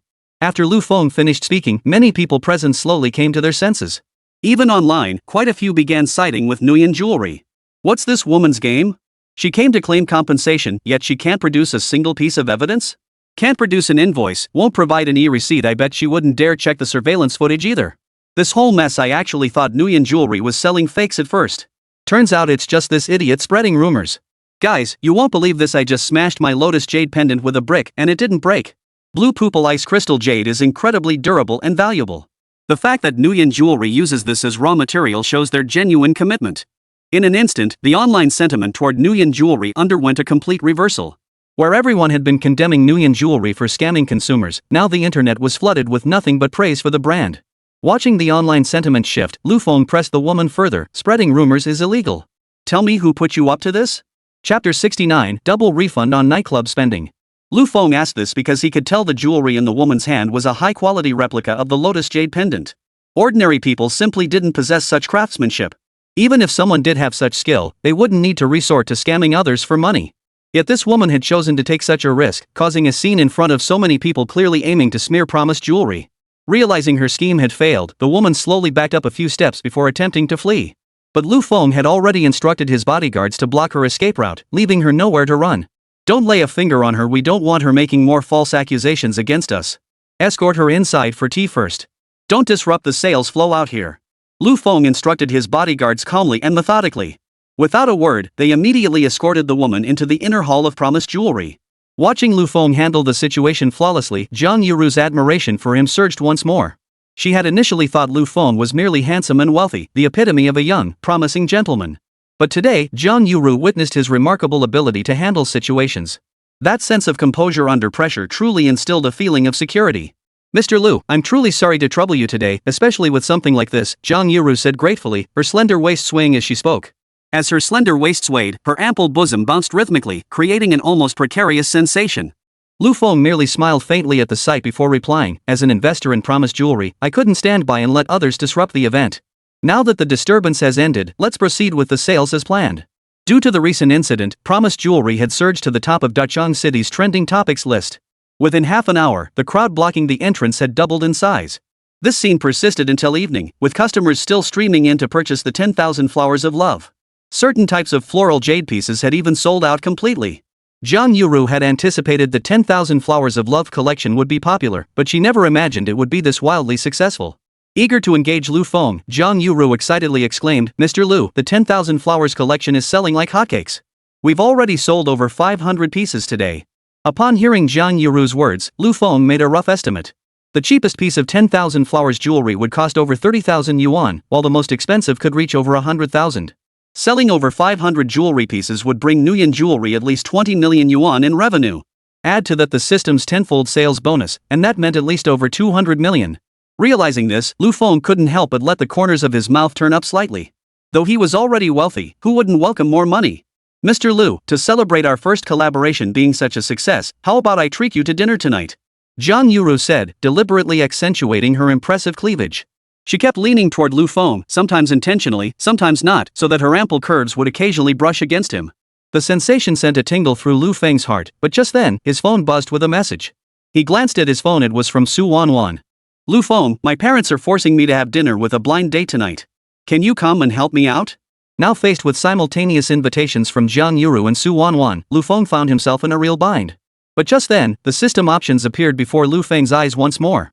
Faced with invitations from two beauties, you clearly feel torn. After careful consideration, you decide to proceed as follows. Option 1, decline both Zhang Yuru and Su Wanwan's invitations and dine alone. A real man must learn to embrace solitude. Reward, 1 pill to enhance physical muscle strength. Option 2, you find acting too troublesome. Why not dine with Zhang Yuru, your business partner? It might even pave the way for future collaborations. Reward, a complimentary set of 10,000 flowers affection jewelry. Option 3, you deeply understand the agony of marrying someone you don't love. You decide to help Su Wanwan escape the torment of her arranged date. Reward, double cashback on all nightclub expenses before midnight tonight.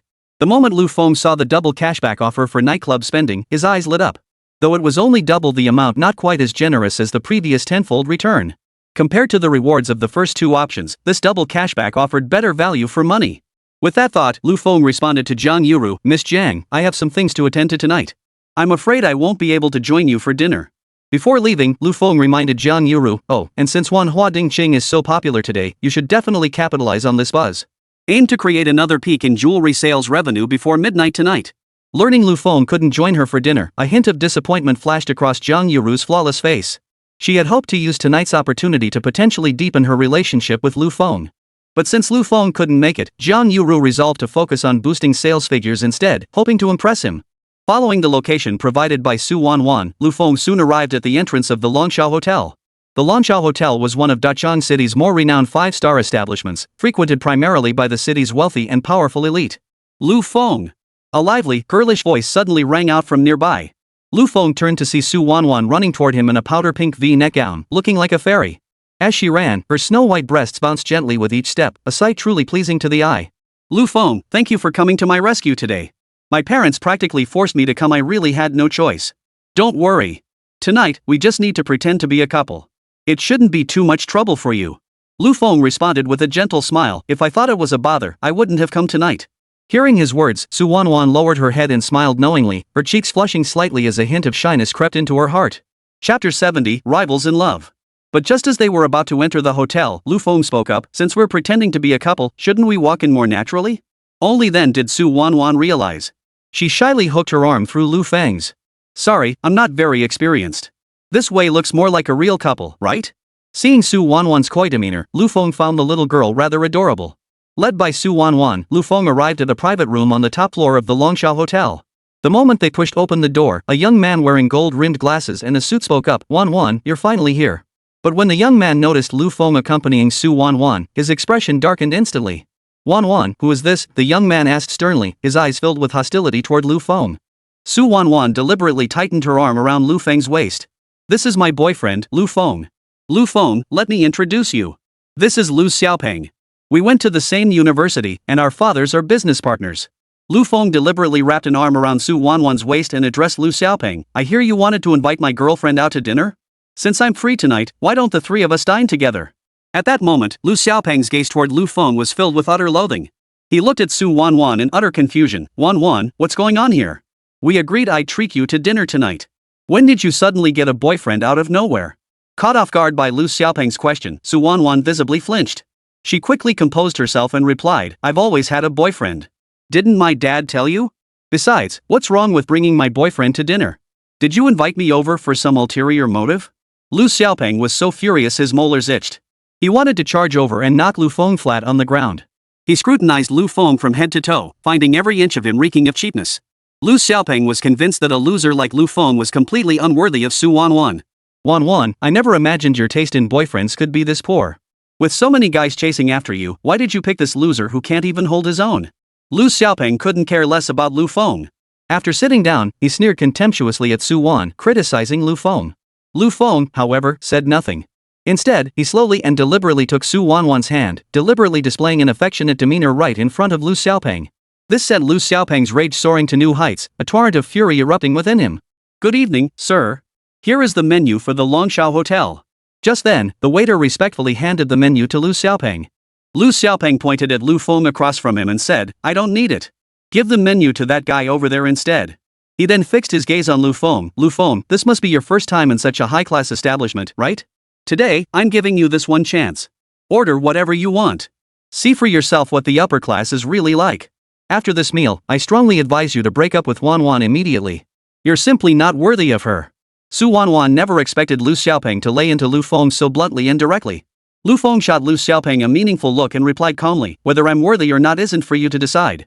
The moment those words left his mouth, a peculiar tension began to permeate the private room. Without another word, Lu Feng ordered a bottle of red wine worth 800,000 yuan. Lu Xiaopeng burst out laughing on the spot. Lu Feng, I really have to hand it to you. You've got some nerve. I told you to order whatever you wanted and you go and pick something this expensive?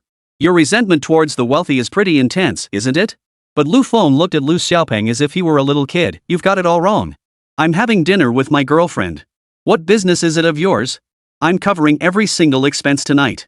What are you even complaining about? At those words, Lu Xiaopeng's expression froze solid. Though 800,000 yuan wasn't a huge sum for him, he was convinced Lu Feng couldn't possibly afford it. Yet here Lu Feng was, solemnly declaring he'd cover it all. Lu Xiaopeng was convinced Lu Feng was just showing off. Sir, are you certain you wish to order this bottle of wine priced at 800,000 yuan? The waiter asked cautiously. Lu Feng nodded, and immediately, a system notification chimed in his mind. Nightclub spending, 800,000. Received double cashback. 1,600,000 credited. To be honest, Lu Feng did feel a bit nostalgic for the days when nightclub spending earned 10 times the cashback. Still, double cashback wasn't bad, every little bit helped. Lu Feng ordered several dishes in succession. He had deliberately chosen the most expensive options, yet the final bill came to only 2 million. Nightclub spending, 2 million yuan. Earned double cashback. 4 million yuan credited. Watching Lu Feng fill the table with dishes, Lu Xiaopeng couldn't help but wonder, does this kid actually have money? To salvage some dignity in front of Su Wanwan, Lu Xiaopeng blurted out, what's your most expensive liquor? Bring me 2 bottles. The waiter promptly replied, sir, the most expensive wine at Longshao Hotel is an imported vintage. It's 2,880,000 yuan per bottle. Are you sure you want 2 bottles? Upon hearing the price of 2,880,000, Lu Xiaopeng's face immediately flashed a look of hesitation. 1 bottle was nearly 3 million, 2 bottles would cost 6 million. Lu Xiaopeng simply didn't have that kind of money on hand right now. But he couldn't let Su Wanwan see he was broke. Instead, he said to Lu Feng with a hint of malice, "Lu Feng, weren't you acting all high and mighty just now? Since you want to show off, I'll give you the chance. Go ahead and buy 2 bottles yourself." Lu Xiaopeng knew he himself couldn't produce 6 million yuan on the spot, so Lu Feng certainly couldn't either. If Lu Feng showed any hesitation, Lu Xiaopeng would seize that leverage to humiliate him mercilessly. But just as Lu Xiaopeng was thinking this, Lu Feng suddenly asked, "How many bottles of this wine do you have in stock?" "Sir, since this wine is airshipped from overseas, our inventory is very limited. Currently, we only have 6 bottles. Lu Feng nodded thoughtfully, then waved his hand decisively. "Alright, I'll take all 6 bottles." Chapter 71, I'll pay the full price. The moment Lu Feng uttered those words, Lu Xiaopeng's expression froze solid. He had assumed Lu Feng would find an excuse not to buy it, but this kid actually wanted all 6 bottles in one go. "Lu Feng, there's no need to pretend to be something you're not. Don't end up unable to pay and leave me cleaning up your mess." Lu Feng shot Lu Xiaopeng a look as if he were an idiot, then addressed the waiter directly, 6 bottles, not one less. "I'll pay in full right now." Nightclub spending, 17,280,000. Earned double cashback. 34,560,000 credited. Only now did Lu Feng feel a hint of the thrill of reckless spending. Those few $100,000 in cashback before had barely registered. It took tens of millions to really get his blood pumping. But while Lu Feng was reveling in it, Lu Xiaopeng was stunned. After all, this was over 10 million in real cash, and Lu Feng spent it without even batting an eyelid. Watching his dignity crumble before Su Wanwan, Lu Xiaopeng resolved to salvage his reputation. "Wanwan, my dad is planning to develop a plot of land in the new development zone of Dachang City. He intends to hand this project over to me. Given our relationship, I can partner with you on it and give you a 60% cut. What do you say?" Lu Xiaopeng believed that no matter how wealthy Lu Feng was, he was nothing more than a nouveau riche upstart. As long as he revealed his family's true depth of resources, Lu Feng couldn't hold a candle to him. After all, across all of Dachang City, Lu Xiaopeng's family-owned Confronting Real Estate was the undisputed top developer. Faced with Lu Xiaopeng's enthusiastic invitation, Su Wanwan deliberately wrapped her arm around Lu Feng's. "Sorry, I always listen to my boyfriend. You'd better discuss this with Lu Feng." Seeing Su Wanwan and Lu Feng so intimate, Lu Xiaopeng seethed with rage, grinding his molars so hard they nearly shattered. He shot Lu Feng a look of utter contempt, convinced the young man knew nothing about the ins and outs of the real estate business. Instead, Lu Feng poured Su Wanwan a glass of wine with elegant grace and inquired, "Land in Dachang City's new development zone?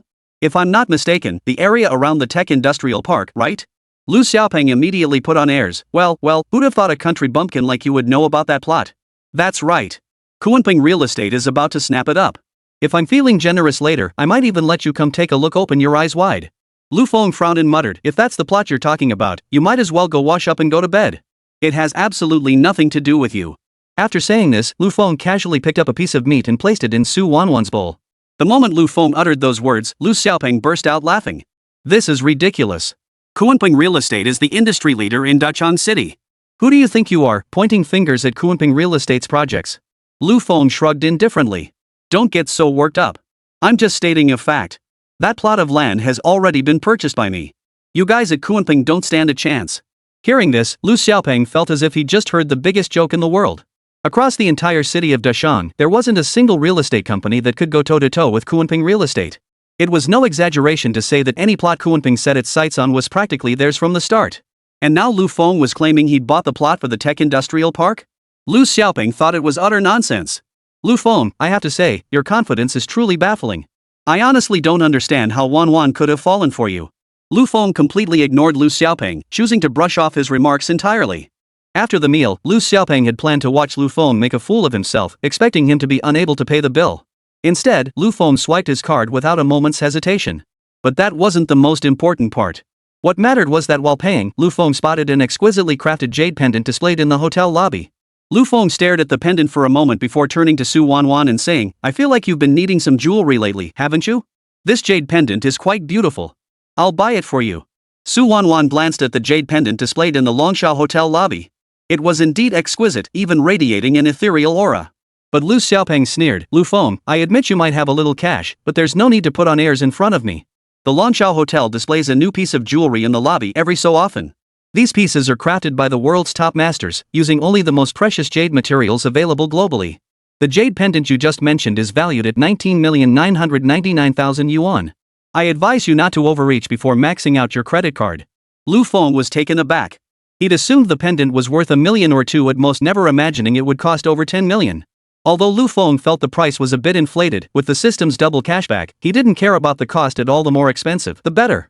That much money, it really is a bit pricey, Lu Feng murmured to himself. This gave Lu Xiaopeng his chance. He immediately turned to Su Wanwan and declared, Wanwan, that guy Lu Feng can't afford to buy it for you. I'll buy it for you. How about I buy it for you as a birthday present next time? We can celebrate then. After all, it was 19,999,000 yuan. Lu Xiaopeng could only buy himself a little more time. But then Lu Feng waved his hand dismissively and said casually, it's expensive, but I'll buy it. Just swipe the card. Lu Feng's action immediately caught the attention of the entire Longshao Hotel's owner. A middle-aged man hurried out and said, Sir, are you sure you want to pay the full price for this jewelry necklace? Well, aren't you selling it? No, of course we sell it. I just wanted to confirm with you. Actually, we could offer you a discount. No need. Just charge it. Lu Feng had no interest in discounts. After all, if he accepted a discount, his double cashback reward would shrink. Nightclub spending, 19,999,000. Earned double cashback. 39,998,000 credited. As the card reader beeped, the system's cashback notification echoed in Lu Feng's ears. He reached into the display case, retrieved the jewelry necklace, and personally fastened it around Su Wanwan's neck. Not bad. It really suits you. Do you like it? Chapter 72, The Delicate Beauty in His Arms. As the pampered daughter of the Su family, Su Wanwan had grown up surrounded by luxury, accustomed to indulging in every extravagance imaginable. Yet she never imagined that one day, a man would be willing to spend so much money just to buy her a single piece of jewelry. Feeling the warmth of Lu Feng's fingers tracing her neck, Su Wanwan blushed and said shyly, this is so expensive. You really didn't have to waste your money on this. With Lu Xiaopeng still nearby, Lu Feng reached out and pinched Su Wanwan's cheek playfully. As long as it makes you happy, I'd gladly pay any price. Besides, it's only a little over 10 million. That's nothing. Lu Xiaopeng's face was frozen in utter disbelief. He never imagined Lu Feng could pull out that much money in one go. From the start of the evening until now, Lu Feng had spent at least 40 million yuan more than the entire liquid assets on Confronting Real Estate's balance sheet. Watching Lu Feng and Su Wanwan flirting here, Lu Xiaopeng suddenly recalled what Lu Feng had mentioned, that the plot of land for the technology industrial park had already been purchased by Lu Feng. Refusing to believe it, Lu Xiaopeng immediately called his father. Dad, has someone already bought that plot in the new development zone? A deep voice answered immediately, what nonsense are you talking about, kid? That plot hasn't even been put up for bidding yet. How could it possibly be sold? At that moment, Lu Xiaopeng finally understood. He knew Lu Feng had been pulling his leg all along. Just then, a brilliant plan struck Lu Xiaopeng. Once Confronting Real Estate secured that plot, he would invite Lu Feng and Su Wanwan to the scene and expose Lu Feng's lies himself. By then, Lu Xiaopeng was certain Lu Feng's image in Su Wanwan's eyes would shatter completely, leaving him with an opening. Hey, we're leaving. Determined to play out the charade completely, Lu Feng wrapped his arm around Su Wanwan's waist and addressed Lu Xiaopeng. Before leaving, Lu Feng warned Lu Xiaopeng, I advise you to keep your distance from my girlfriend from now on, got it? If you still haven't changed your thieving ways, you'll have to deal with the consequences yourself. With that, Lu Feng walked away, arm around Su Wanwan, leaving Lu Xiaopeng fuming on the spot. After leaving the Longshao Hotel, Su Wanwan expressed her gratitude to Lu Feng. Lu Feng, thank you for tonight. If it weren't for you, that jerk Lu Xiaopeng would have hounded me to death. But tonight really cost you a fortune. I'll make it up to you later for all the money you spent tonight. Lu Feng suddenly leaned in close to Su Wanwan, his expression playful as he asked, so how exactly do you plan to make it up to me? Seeing Lu Feng so close, Su Wanwan's delicate cheeks flushed instantly, and her heartbeat quickened noticeably. The warmth of his breath on her skin sent tingles through her entire body. Unspeakable scenes from that night even flashed through her mind. So how do you want to make it up to me? Su Wanwan's fingers fidgeted nervously with the hem of her skirt, her demeanor radiating the coy shyness of a young girl. Seeing her like this, Lu Feng found the little girl utterly adorable. Especially when he saw her full, rosy lips, Lu Feng couldn't resist and simply leaned in to kiss her. That light kiss suddenly made Su Wanwan go limp all over, collapsing into Lu Feng's arms.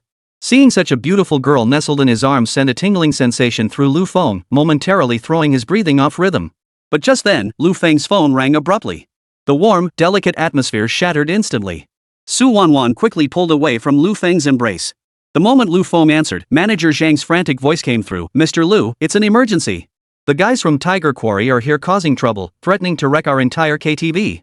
The moment he heard Mighty Tiger Quarry, Lu Feng instantly recalled the men who had harassed Qin Shuya at the KTV last time. He immediately responded, keep them under control for now. I'll come over and see what's going on. After hanging up, Su Wanwan asked anxiously, what's wrong? Did something happen? It's just a minor issue. I can handle it myself. Lu Feng ruffled Su Wanwan's hair and drove straight to Golden Leaf KTV. Arriving at the entrance of Golden Leaf KTV, Lu Feng immediately noticed numerous vans parked outside. Realizing the situation was serious, Lu Feng hurriedly pushed open the doors. The next second, a wine bottle flew straight toward Lu Feng. Fortunately, Lu Feng reacted swiftly. He ducked his head, and the bottle whizzed past his ear, smashing into the door instead. Following the trajectory of the bottle, Lu Feng spotted a group of young men wielding batons standing in the lobby. The floor was littered with shards of glass, the scene a complete mess. Manager Zhang was cowering behind the counter. Spotting Lu Feng, he immediately looked at him like he'd found a pillar of strength. "Mr. Lu, thank goodness you're here." These people started smashing and destroying the moment they walked in. They even dragged Manager Qin into one of the private rooms. What should we do now? Should we call the police immediately? The moment he heard Qin Shueya had been dragged away, Lu Feng's brow furrowed. Immediately, a line of white text slowly appeared before Lu Feng's eyes. The system's options manifested once more. Since you previously assaulted Wang Jinhu of the Tiger Quarry, he has now brought his men to destroy your establishment.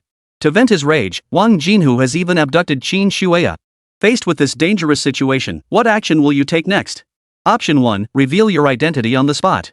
Use your status as the owner of Golden Leaf KTV to threaten them, demanding they get the hell out immediately. Reward, Golden Leaf KTV Renovation Luxury Refurbishment Package. Option 2, to protect yourself from harm, you plan to flee immediately and call the police right away to have them control this group. Reward, 1 pair of FootJoy Senior Athletic Shoes. Option 3, continue concealing your true identity without alerting the police, relying solely on your own strength to subdue these petty thugs. Reward, Professional Sanda Combat Skill Specialization, plus a 1-hour damage transfer trial pass. Lu Feng quickly scanned the 3 options. The reward for the first choice was quite appealing, essentially the system covering all losses incurred by Golden Leaf KTV this time. But Lu Feng wasn't ready to reveal his true identity just yet. Besides, even if he did, these guys probably wouldn't be scared of him. As for the second option, Lu Feng felt that if he actually chose it, even the system itself would mock him. Chapter 73, Damage Transfer. The reward for the second option proved at best a mere pair of Superpower elderly shoes. By comparison, the third option was clearly the best choice. I choose the third one. The moment this thought formed in Lu Feng's mind, various techniques related to professional Sanda instantly flooded his consciousness. Simultaneously, the muscles on Lu Feng's body became more pronounced, and his naturally imposing aura grew even stronger. And there's a damage transfer card valid for 1 hour, right? Naturally, I'll use it on that bastard Wang Jinhu. Within mere seconds, aided by the system, Lu Feng had transformed into an invincible professional Sanda master. He tentatively flexed his wrist, then swung a nearby liquor bottle and smashed it directly at his target. Crash! The bottle shattered instantly on a thug's head, spilling alcohol mixed with blood across the floor. The others in the hall suddenly noticed Lu Feng and charged forward, grabbing their batons. Lu Feng's eyes now blazed with murderous intent. He swung his leg out, kicking the first attacker flying with a single blow. He charged back and forth among the thugs, taking down over a dozen of them in the lobby in no time. Manager Zhang, cowering beneath the counter, watched the scene unfold, his eyes widening in sheer shock. He never would have imagined in a million years that Lu Feng, the owner of Golden Leaf KTV, not only had deep pockets but was also this skilled in combat. After dealing with the thugs, Lu Feng charged straight toward the private room where Wang Jinhu and Qin Shueya were. Meanwhile, Wang Jinhu stared at Qin Shueya with greed in his eyes. "Damn it, last time I wanted to touch you but couldn't get my hands on you. This time, I'm going to have my fill." With that, Wang Jinhu rolled up his sleeves and lunged toward Qin Shueya in the corner. But just then, a deafening crash erupted from the private room's doorway. Crash! The door was kicked open.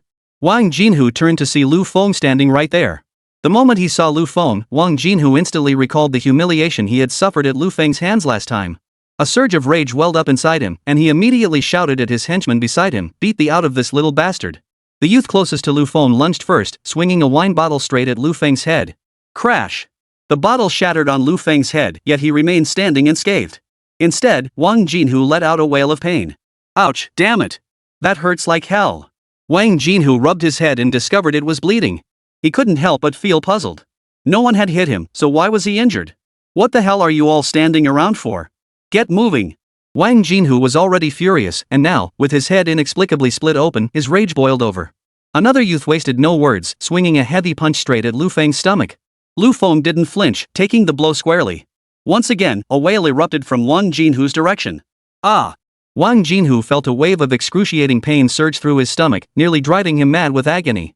Seeing this, the gang of thugs in the private room suddenly froze in shock. They rushed over to check on Wang Jinhu. Wang Jinhu shoved everyone aside and strode straight toward Lu Feng. He felt this kid Lu Feng was downright unnerving. This time, he was determined to take matters into his own hands. Qin Shuya noticed Lu Feng standing at the door of the private room. She never imagined he would risk his life to save her. As Wang Jinhu's fist closed in on Lu Feng's face, Qin Shuya's heart clenched in terror.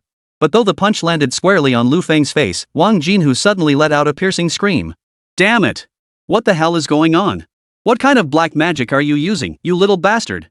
Wang Jinhu was completely thrown off guard, clutching his face and cursing through gritted teeth. It wasn't just Wang Jinhu, all 10 plus thugs in the private room were now completely dumbfounded. Lu Feng flexed his wrist, a playful expression on his face. You hit me so many times. Now it's my turn, right? With a single kick, Lu Feng sent Wang Jinhu flying, slamming him hard into the wall of the private room. Before the others could react, Lu Feng leaped over the coffee table and landed a punch that sent stars dancing before Wang Jinhu's eyes. In his panic, Wang Jinhu tried to grab a liquor bottle to fight back, but Lu Feng didn't give him the chance. He planted his foot squarely on Wang Jinhu's hand. The excruciating pain instantly shot through Wang Jinhu's entire body, forcing him to collapse on the floor, writhing and wailing in agony. Last time I let you off easy, but you didn't learn your lesson, did you? Lu Feng pressed down harder with his foot, and faint cracks of breaking bones could be heard. You little bastard, you're asking for it. Wang Jinhu was now furious beyond reason, desperate to scramble up and pin Lu Feng to the ground for a beating. But Lu Feng wasn't in the mood for idle chatter. With one brutal stomp, he crushed the bones in Wang Jinhu's right hand. Ah! Wang Jinhu let out a blood-curdling scream, collapsing onto the floor, barely clinging to life. Apologize, Lu Feng said coldly, his voice lowering the temperature in the entire private room by several degrees. Wang Jinhu glared at Lu Feng through clenched teeth, his eyes still filled with hatred. A sudden, vivid glint of murderous intent flashed in Lu Feng's eyes as he raised his foot to crush Wang Jinhu's other hand. Snap! Wang Jinhu's other hand was crushed into a bloody pulp under Lu Feng's boot. The excruciating pain caused him to pass out instantly. This scene instantly stunned everyone around them. They'd suspected Lu Feng might be trouble, but never imagined he'd be this much trouble. Lu Feng nudged Wang Jinhu's head with his foot to confirm he was unconscious. Then he grabbed a bottle of liquor nearby and poured it directly onto the wound on Wang Jinhu's head. The moment the alcohol soaked into the wound, the pain jolted Wang Jinhu back to consciousness. Seeing Lu Feng's ruthless demeanor, several of the thugs were too terrified to speak, even attempting to quietly slip toward the private room door to escape. Boom! Lu Feng flung the bottle backward. It shattered into pieces the moment it hit the doorframe. I'll see who dares to leave tonight, Lu Feng said. His voice wasn't loud, but each word struck like thunderclaps, exploding directly in the minds of these petty thugs. A powerful aura of intimidation radiated from Lu Feng, instantly freezing the thugs in their tracks. Chapter 74, Getting Things Done After Removing the Stockings. In the end, the thugs didn't dare move a muscle, let alone breathe loudly. Lu Feng placed his foot firmly back on Wang Jinhu's head and said coldly, apologize. Wang Jinhu was scared half to death. He'd never seen a man as fierce as Lu Feng in his entire life. Without a second thought, he tremblingly knelt before Qin Shuya. I'm sorry. Hungry? Speak up.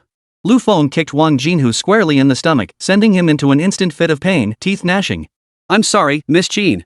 I was wrong. Wang Jinhu was thoroughly subdued by Lu Feng, not daring to defy him in the slightest. Seeing Wang Jinhu kneel before her in apology, Qin Shuya could scarcely believe her eyes. What was even more unbelievable was that Lu Feng had forced Wang Jinhu to do this. She couldn't help but wonder, how had Lu Feng become so formidable? You know what to do about the damage you caused here tonight, right? Lu Feng crouched beside Wang Jinhu, lightly patting his cheek with the back of his hand. The hatred in Wang Jinhu's eyes had vanished, replaced entirely by fear. I understand. I understand. I'll pay. I'll pay for everything. Wang Jinhu hurriedly responded to Lu Feng, terrified that even a few seconds' delay would earn him a friendly greeting from Lu Feng. Get out. Lu Feng uttered the words coldly. The gang of thugs in the private room scrambled to help Wang Jinhu out. Soon, the vast private room was left with only Lu Feng and Qin Shuya. The events that had just unfolded were so shocking that Qin Shuya still hadn't recovered. Lu Feng slowly approached Qin Shuya. She instinctively took a step back, but accidentally cried out. Ah! A sudden sharp pain shot through her foot as shards of glass pierced her skin. Blood seeped from her pale feet, and her slightly furrowed brow made her look truly pitiable. At that moment, a line of white text gradually appeared before Lu Feng's eyes. The system options manifested once more. Qin Shuya has suffered an accident and is now completely incapacitated. You notice she is severely traumatized. What do you decide to do next? Option 1, Qin Shuya's injury is none of your concern. You only want to assess the financial damage at Golden Leaf KTV before heading home to sleep. Reward, a high-quality sleep mask and earplug set. Option 2, reveal your identity as the owner of Golden Leaf KTV, express concern for your employee, and process Qin Shuya's injury as a workplace accident. Reward, a pair of owner-exclusive color-changing sunglasses. Option 3, personally bandage Qin Shuya's wounds, escort her home, and calm her fragile nerves. Reward, a first aid kit plus a men's solid gold ring. Lu Feng felt the rewards for all three options were rather mediocre. Compared to the others, the solid gold ring held the highest value. He walked straight over to Qin Shuya, picked her up from the floor without a word, and carried her in his arms. Her long legs draped over his arms, the light in the private room reflecting off her black stockings with an alluring sheen. In her panic, Qin Shuya instinctively clung tighter to Lu Feng, pressing her ample bosom firmly against him. The sensation left Lu Feng feeling genuinely breathless. Uncertain of Lu Feng's intentions, Qin Shuya froze like a frightened little rabbit. Lu Feng gently laid her on the sofa and retrieved a small first aid kit from the corner beside them. Seeing this, Qin Shuya's heart skipped a beat. She couldn't believe it, murmuring to herself, could it be, she's going to help me apply medicine? Just as these thoughts crossed her mind, Lu Feng suddenly grabbed her leg and began pulling down her stockings. The moment Lu Feng's hand touched her thigh, Qin Shuya's face flushed slightly, even feeling a bit warm. Under the dim, warm light of the private room, Lu Feng swiftly removed Qin Shuya's black stockings, revealing her long, fair, and smooth legs. Had Lu Feng not known Qin Shuya for years, he would never have believed this was a woman who had already given birth. Lu Feng, actually. I could do this myself, Qin Shuya murmured softly, her lips pressed together in embarrassment. Lu Feng, however, took his time unscrewing the cap of the disinfectant bottle as he replied to Qin Shuya, let me handle it. Just sit there and don't move. The pure gold ring promised as a system reward hadn't appeared yet. Lu Feng couldn't let Qin Shuya apply the medicine herself. If the system didn't grant the reward, wouldn't he be out of luck?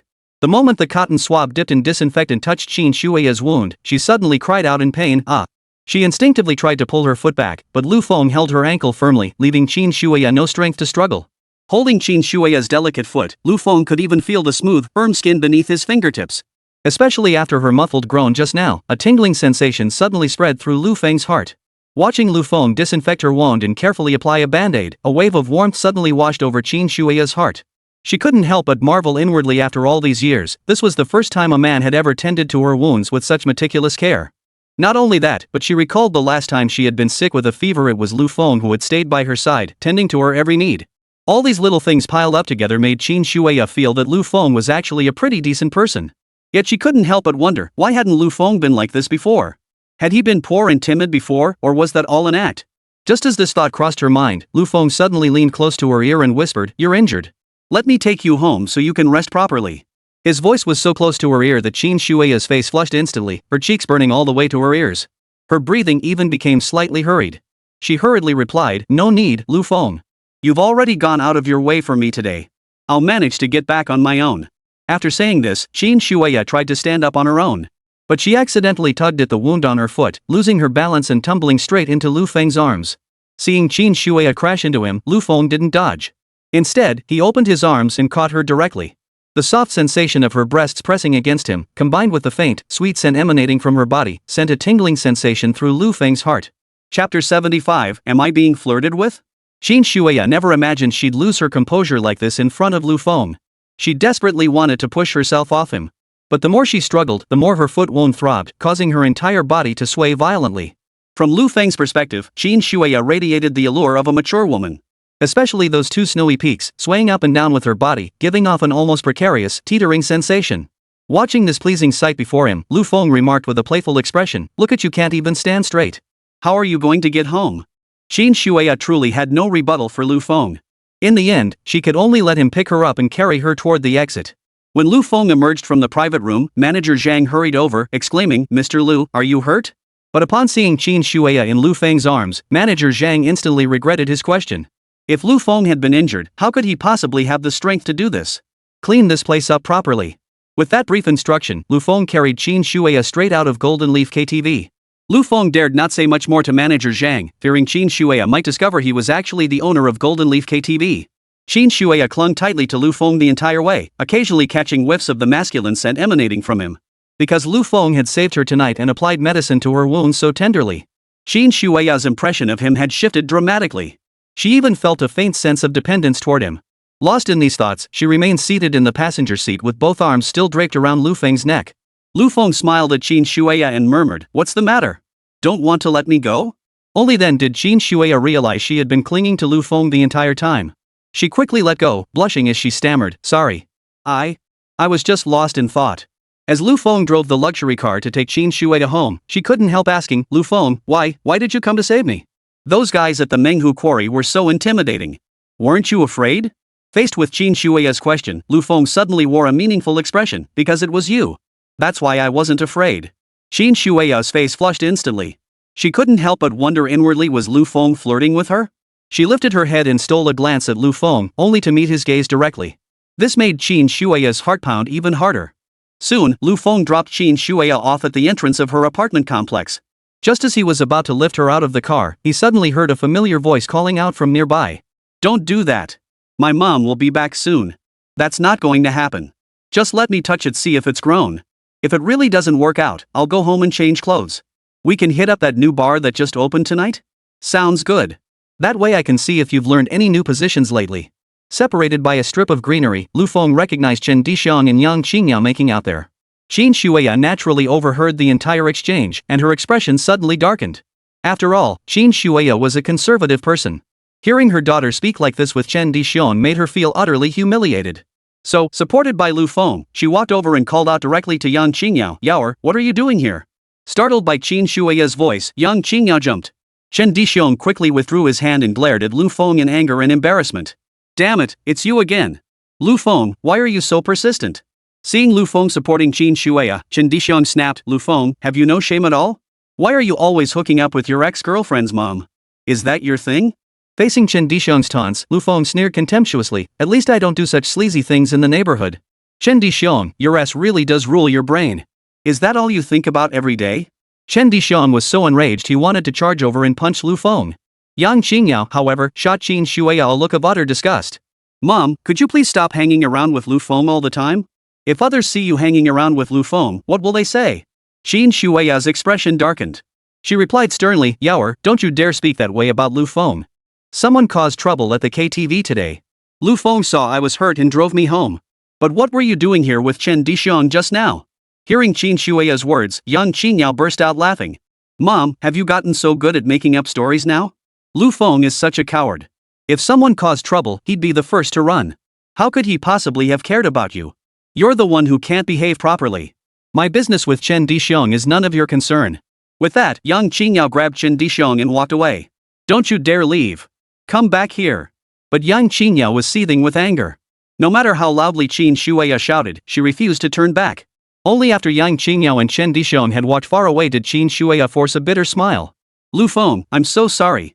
This must be embarrassing for you. Lu Feng responded gently to Qin Shuya, they're just two fools. We don't need to concern ourselves with them. As long as you're okay, that's all that matters to me. Lu Feng's words made Qin Shuya ponder. She nodded shyly and returned home with Lu Feng's support. Truthfully, Lu Feng hadn't expected to run into that pair of scoundrels, Yang Qingyao and Chen Dixiang, here. But this suited him perfectly. As long as he could drive a wedge between Yang Qingyao and Qin Shuya, mother and daughter, Lu Feng would be delighted. At that moment, Lu Feng suddenly felt a strange sensation on his hand. Looking closely, he saw a pure gold ring radiating a golden glow had appeared on his finger. Seeing such a large gold ring, Lu Feng estimated it must be worth at least tens of thousands. It seemed that escorting Qin Shuya home tonight had truly paid off handsomely. Alright, I'm just glad you made it home safely. I'll be on my way now. As soon as they reached Qin Shuya's doorstep, Lu Feng smiled and stopped in his tracks. Qin Shuya had assumed Lu Feng would linger in sight for a while. She hadn't expected him to be so considerate, which significantly improved her impression of him. Chapter 76, A Broke Guy Wants to Buy a House? Alright, be careful on your way home, Qin Shuya murmured softly, still feeling a bit awkward.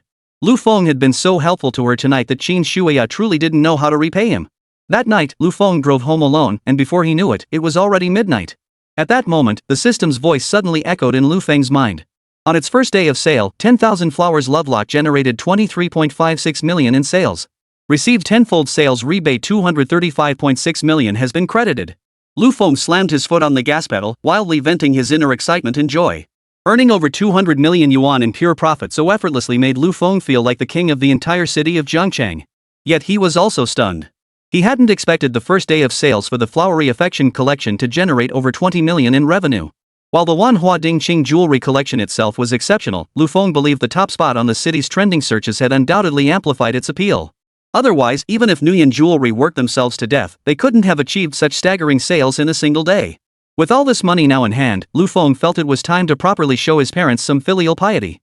Tomorrow happened to be the day his parents were discharged from the hospital, and Lu Feng planned to buy them a luxury mansion. Early the next morning, Lu Feng processed his parents' discharge paperwork. Of course, calling it processing discharge paperwork was an understatement in the end. Even the hospital director, Gao Hongxue, personally escorted Lu Feng's parents out. After all, Lu Feng was the major shareholder of Holy Light Hospital, and Gao Hongxue dared not show the slightest disrespect. Mom and Dad, don't go home today. I'll take you somewhere. Hearing this, Lu Chang and Luo Suwa had no idea what their son was up to. A short while later, Lu Feng led his parents straight to a real estate sales office in Jiangchang. Lu Chang and Luo Suwa's eyes widened in disbelief. Son, are you bringing us here to buy a house? Facing his parents' confusion, Lu Feng replied without hesitation, yes. The house you two have been living in is too old. I've been making good money lately, so I'll buy you a place to properly take care of you two old folks. Lu Chang and Luo Suwa suddenly felt a sense of unreality. Back when Lu Feng was struggling financially, he had even asked them for a few hundred yuan in relief money each month. But now, Lu Feng was actually bringing them to buy a house. It truly filled Lu Chang and Luo Suwa with deep satisfaction. As soon as they arrived at the sales office, several agents' eyes immediately fell on Lu Feng and his family of 3. But when they saw how plainly the Lu family was dressed, their enthusiasm for service instantly vanished. After all, based on their experience, people like Lu Feng were not only broke but also troublesome. They'd rather spend their time attracting high-value clients than waste it on Lu Feng. Despite the sales staff's collective disdain for Lu Feng, a young saleswoman in her 20s approached them. Good afternoon, sir. May I assist you with anything today? Lu Feng glanced at the saleswoman. She was tall and slender, with curves in all the right places. Despite her youth, her figure exuded a mature, womanly allure. Especially when she bowed politely, Lu Feng caught a glimpse of the curved swing beneath her business attire, a rather pleasing sight. I don't have any specific requirements. Just show my parents a suitable property, Lu Feng replied casually. Chu Yushua assumed the Lu family was just an ordinary household, so she didn't think much of it and led them straight to the model displays. Uncle and Auntie, take a look at these units over here. They're mostly around 60 to 70 square meters, and the greenery in the surrounding area is excellent. When you two have free time, you can take a stroll downstairs. There are senior parks all around here. Upon hearing the units were only 60 or 70 square meters, Lu Feng pursed his lips and said, this place won't work. It's too small. Is there a larger place for my parents to live? Chu Yushua had initially intended to spare Lu Feng's wallet, but hearing his response, she realized he was actually quite devoted to his parents. She turned to the model display and continued her introduction to the Lu couple. These are slightly larger units, averaging around 130 to 140 square meters. However, the prices here are a bit higher, around 16,000 yuan per square meter. Luo Suowa's expression suddenly turned troubled. She felt the apartments here were simply too expensive, each costing at least over 2 million yuan. She whispered softly to Lu Feng, son, I know you mean well, but these houses are just too expensive right now. Honestly, your dad and I can still live in our house back home. You should just take us away from here. Lu Feng knew his mother was reluctant to spend money, but that was understandable before he had achieved success. But now, with assets worth hundreds of millions, he absolutely couldn't let his parents live the hardscrabble life they had before. Mom, don't worry. I have the money. Today, I'll definitely buy you and Dad a new house. Lu Feng looked up at Chu Yushue. This place isn't bad, but I feel like the upstairs and downstairs are still too cramped. Is there anywhere spacious and quiet? Somewhere we could grow flowers and tend a little garden in our free time? Hearing Lu Feng's request, several salespeople nearby couldn't help but snicker. Some even whispered among themselves, this guy is so funny, poor and full of demands. With all these problems, why not just move to the countryside? It's so spacious. Thank goodness I didn't have to deal with this customer. He'd have driven me crazy. Lu Feng's icy gaze suddenly swept over the salespeople, instantly filling the air with an invisible pressure. Startled by Lu Feng's glare, the salespeople abruptly stopped laughing. One by one, they pretended nothing had happened and busied themselves with their tasks. Chu Yushue hesitated briefly before responding to Lu Feng. Sir, actually, the type of house you mentioned earlier is available. But those are mostly villa-style units around here, and the prices might not be very friendly. Money was the last thing on Lu Feng's mind right now. Without hesitation, he declared, price isn't an issue. Take my parents to see the villas. At this remark, many people nearby froze in place, casting incredulous glances at Lu Feng. They had assumed Lu Feng would hesitate over a mere 50 or 60 square meter apartment, yet now he was bragging about viewing villas? Chapter 77, Opening the Saleswoman's Heart. Not just the people nearby, but even Lu Chang and Luo Suwa wondered if they'd misheard. Luo Suwa hurriedly leaned close to Lu Feng and asked, Son, did you hear wrong? That's a villa. We can't afford that. Seeing his mother's worried expression, Lu Feng patiently reassured her, Mom, don't worry. I heard correctly. We're buying a big villa. But even with Lu Feng's assurance, the salespeople around them didn't take him seriously at all. After all, people like Lu Feng were a dime a dozen pretending to be wealthy, deliberately touring the sales office, then finding all sorts of excuses to back out of buying. But Chu Yushue showed no sign of impatience. She genuinely took Lu Feng's family to view the villas. After touring the entire complex, Lu Feng mused thoughtfully, "The villa near the artificial lake is quite nice. I'll buy that one for my parents." Chu Yushue couldn't help but look troubled as she replied, "Sir, but the down payment requirement for our villas is quite high. You see." Before Chu Yushue could finish her sentence, Lu Feng responded without hesitation, "Down payment? What down payment? I'll pay in full." At this declaration, Chu Yushue's eyes widened in surprise. The sales staff nearby stared at Lu Feng with expressions of utter disbelief. They couldn't believe that Lu Feng's family, dressed so plainly, could actually afford to pay cash for this villa. The moment Lu Feng pulled out his bank card, one saleswoman swayed her hips and hurried over. "Oh dear, Shui, I just remembered the manager seems to need you for something. You should go see him right away. Mr. Lu, I'll take care of you here, don't worry." As she spoke, the woman deliberately swayed her hips and arched her back in front of Lu Feng, accentuating her ample cleavage, as if afraid he might miss her. Lu Feng glanced at the woman. The makeup on her face was so thick it resembled plaster peeling off a wall. To the uninitiated, it looked like someone had scraped putty onto her face. Especially when she swayed her hips, Lu Feng felt like the makeup was practically falling off her face. After just one glance, he quickly turned away, unable to bear looking any longer. At that moment, a line of white text gradually appeared before Lu Feng. He realized the system's options had manifested. The enthusiastic and innocent saleswoman Chu Yushue is having her deal snatched away. The veteran salesperson, seeing that Chu Yushue is new to the job, is deliberately bullying her. As Chu Yushue's first official client, what will you decide to do next? Option 1, let the salespeople bicker however they want. As long as you get the house in the end, it's fine. Reward, 5% discount on the villa price. Option 2, you feel furious. To teach them a lesson, you storm out in anger and go buy a house at another sales office. Reward, annual comprehensive health checkup package for seniors. Option 3, stand up for Chu Yushue on the spot and earn her complete trust. Reward, 10 times cashback on the villa price. Lu Feng quickly scanned the rewards for each option. Clearly, the tenfold cashback on the villa price was far more tempting. The villa cost over 9 million yuan, meaning a tenfold cashback reward would be over 90 million yuan. Naturally, Lu Feng wouldn't pass up this opportunity to pick up money. But one phrase in the option puzzled him. How exactly was he supposed to make Chu Yushue open up to him? Before he could ponder further, seeing Chu Yushue about to be dismissed, Lu Feng blurted out, "Miss Chu has been showing my parents' properties all along. Why should you take over just as we're about to sign the contract?" The woman's expression suddenly turned awkward, but she forced a smile and replied to Lu Feng, "Mr. Lu, please don't worry. It really doesn't matter which one of us serves you." Lu Feng shook his head and retorted without mercy, "You're too ugly. It ruins my mood for buying a house. Miss Chu must sign the contract with me, or I won't buy it." The woman's smile froze on her face. She hadn't expected Lu Feng to call her ugly in front of so many people. You. Her face flushed crimson with fury, but she stood speechless for a long moment, unable to think of a retort. She stomped her foot in fury, causing a significant amount of her face powder to fall off. Lu Feng ignored her completely, stepping around her to approach Chu Yushue. "Miss Chu, since there are no further issues, let's sit down and sign the contract." Chu Yushue couldn't believe that her very first deal after joining the company was for a luxurious mansion. With a beep from the card reader, 9,500,000 yuan in cold, hard cash was deducted from Lu Feng's card.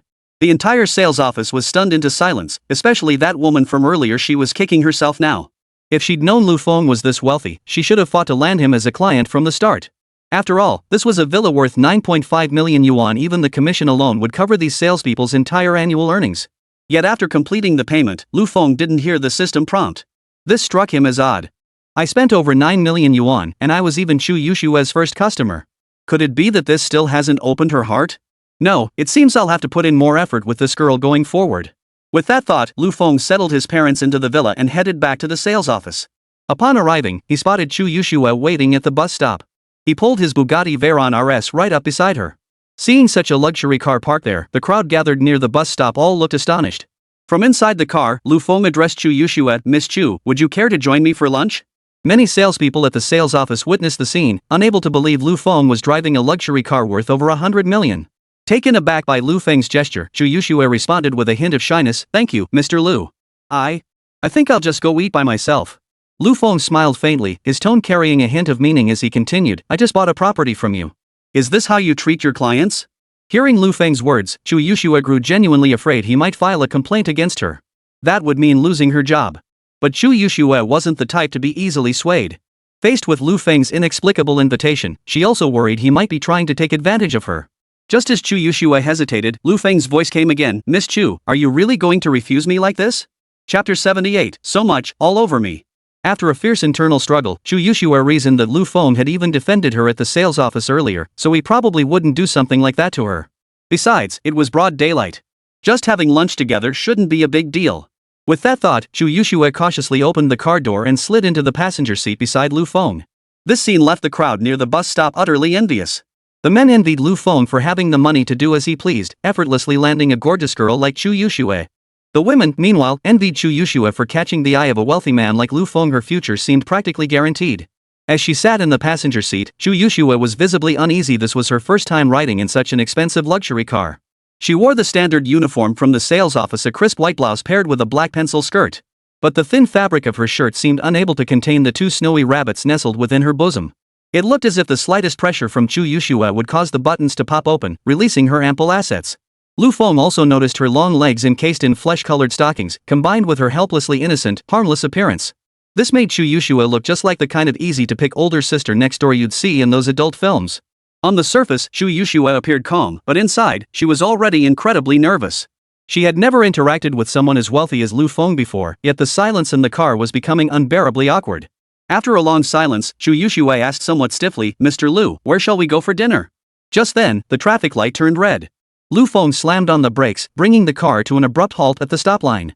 The sudden jolt sent Chu Yushua swaying forward, and even the two snow rabbits nestled in her arms bounced and swayed. The sight was undeniably pleasing to Lu Feng's eyes.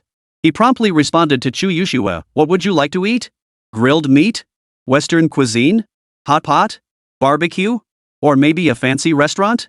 From Lu Feng's angle, the midday sunlight revealed a faint translucency in Chu Yushua's white shirt. Through the hazy light, Lu Feng caught glimpses of the prominent curves hidden beneath the fabric, lifting his spirits considerably. Faced with Lu Feng's question, Chu Yushua responded with obvious embarrassment, I don't know. Lu Feng didn't just admire the spring scenery before him, he was still thinking about how to get Chu Yushua to open up.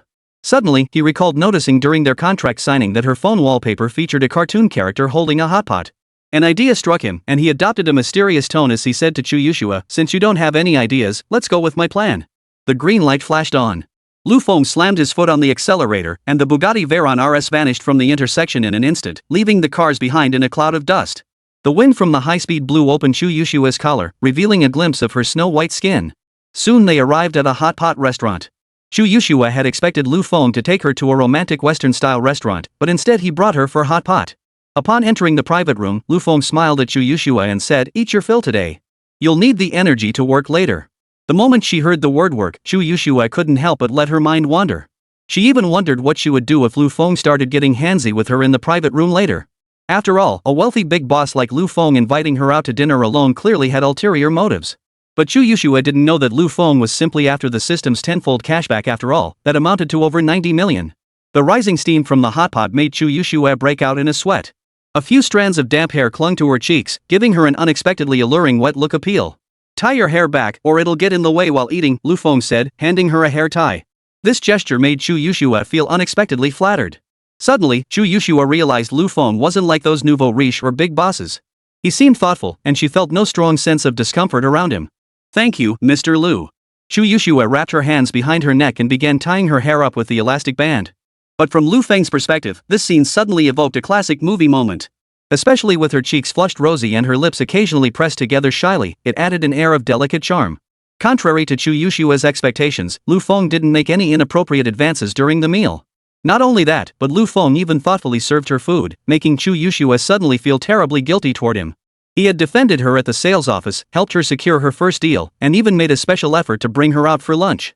Yet she had harbored such malicious assumptions about him.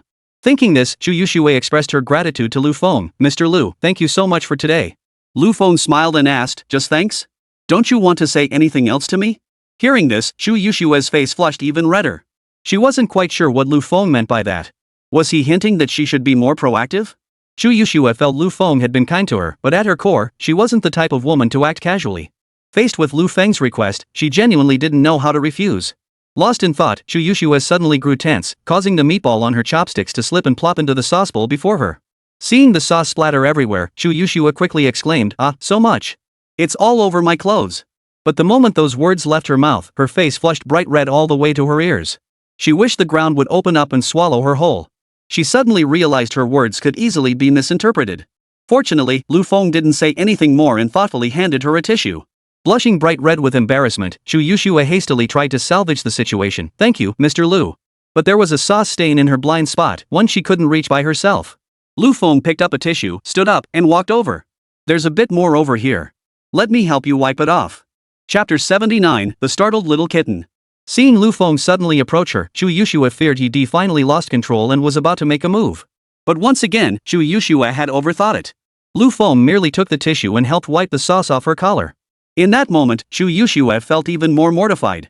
She even scolded herself inwardly. Shu Yushua, do you have a persecution complex? Mr. Lu clearly hasn't done anything. Could you please stop overthinking? But Lu Feng being so close to her all of a sudden made Shu Yushua feel incredibly awkward, her cheeks even starting to burn slightly. This was the first time Shu Yushua had been this close to a man, leaving her so flustered she didn't know where to put her hands. From Lu Feng's perspective, looking down, he saw that Shu Yushua's white shirt was stained with quite a bit of sauce. This made the already thin white shirt even more transparent. Through it, Lu Feng could faintly make out some lace trim. Thank you. After Lu Feng finished wiping away the stains, Shu Yushua's face flushed bright red with bashfulness, looking like a flustered little kitten. But Lu Feng felt the term kitten seemed rather inappropriate for Shu Yushua after all, her assets were anything but small. After eating their fill, Lu Feng prepared to leave the hot pot restaurant with Shu Yushua. As they reached the entrance, a staff member suddenly presented a small plush toy. "Miss, this is a little gift from the gentleman. We hope it brings you joy every day." The moment she saw the doll, Shu Yushua's expression clearly showed surprise. Because this doll was identical to the one on his phone's wallpaper. "Mr. Lu, is this from you?" Shu Yushua cautiously took the doll, looking at Lu Feng with disbelief. Lu Feng responded gently, "I thought you might like little trinkets, so I asked the staff to arrange this specially for you." At that moment, Shu Yushua's emotions were incredibly complex. She never imagined Lu Feng would treat her this way. Staring at the doll in her hands, Shu Yushua was momentarily at a loss for words. After leaving the hot pot restaurant, Lu Feng continued, "Your clothes are all dirty. Let me take you to buy a new outfit." Startled, Shu Yushua quickly replied, "That won't be necessary, Mr. Lu. These stains aren't a big deal. I can wash them off when I get home tonight. Besides, you've already treated me to dinner. If you buy me clothes too, I'd feel terribly indebted." Hearing her words, Lu Feng inwardly groaned, "If you feel so bad about it, then why won't you open up to me? If you don't let down your guard and open up to me, my tenfold cashback reward will go down the drain." For the sake of the system's tenfold cashback reward, Lu Feng blurted out, "Your colleague saw you leave with me at lunchtime. If I just let you go back like this, your co-workers might think I did something to you. Do you want people to misunderstand me?" Shu Yushua suddenly didn't know how to respond. Her face flushed bright red as she hurriedly explained, No, Mr. Lu, that's not what I meant."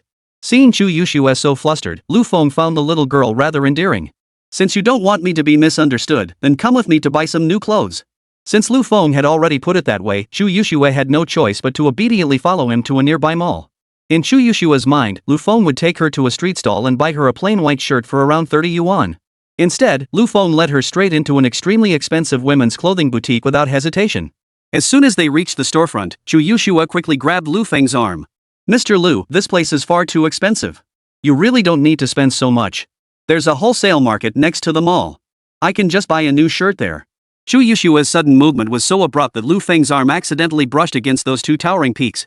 The problem was, if it had just been a touch, it would have been fine. But these peaks were simply too massive. Merely brushed against, they began swaying wildly from side to side. Shu Yushua quickly released Lu Feng's arm and instinctively took a few steps back, lowering her head in bashful embarrassment.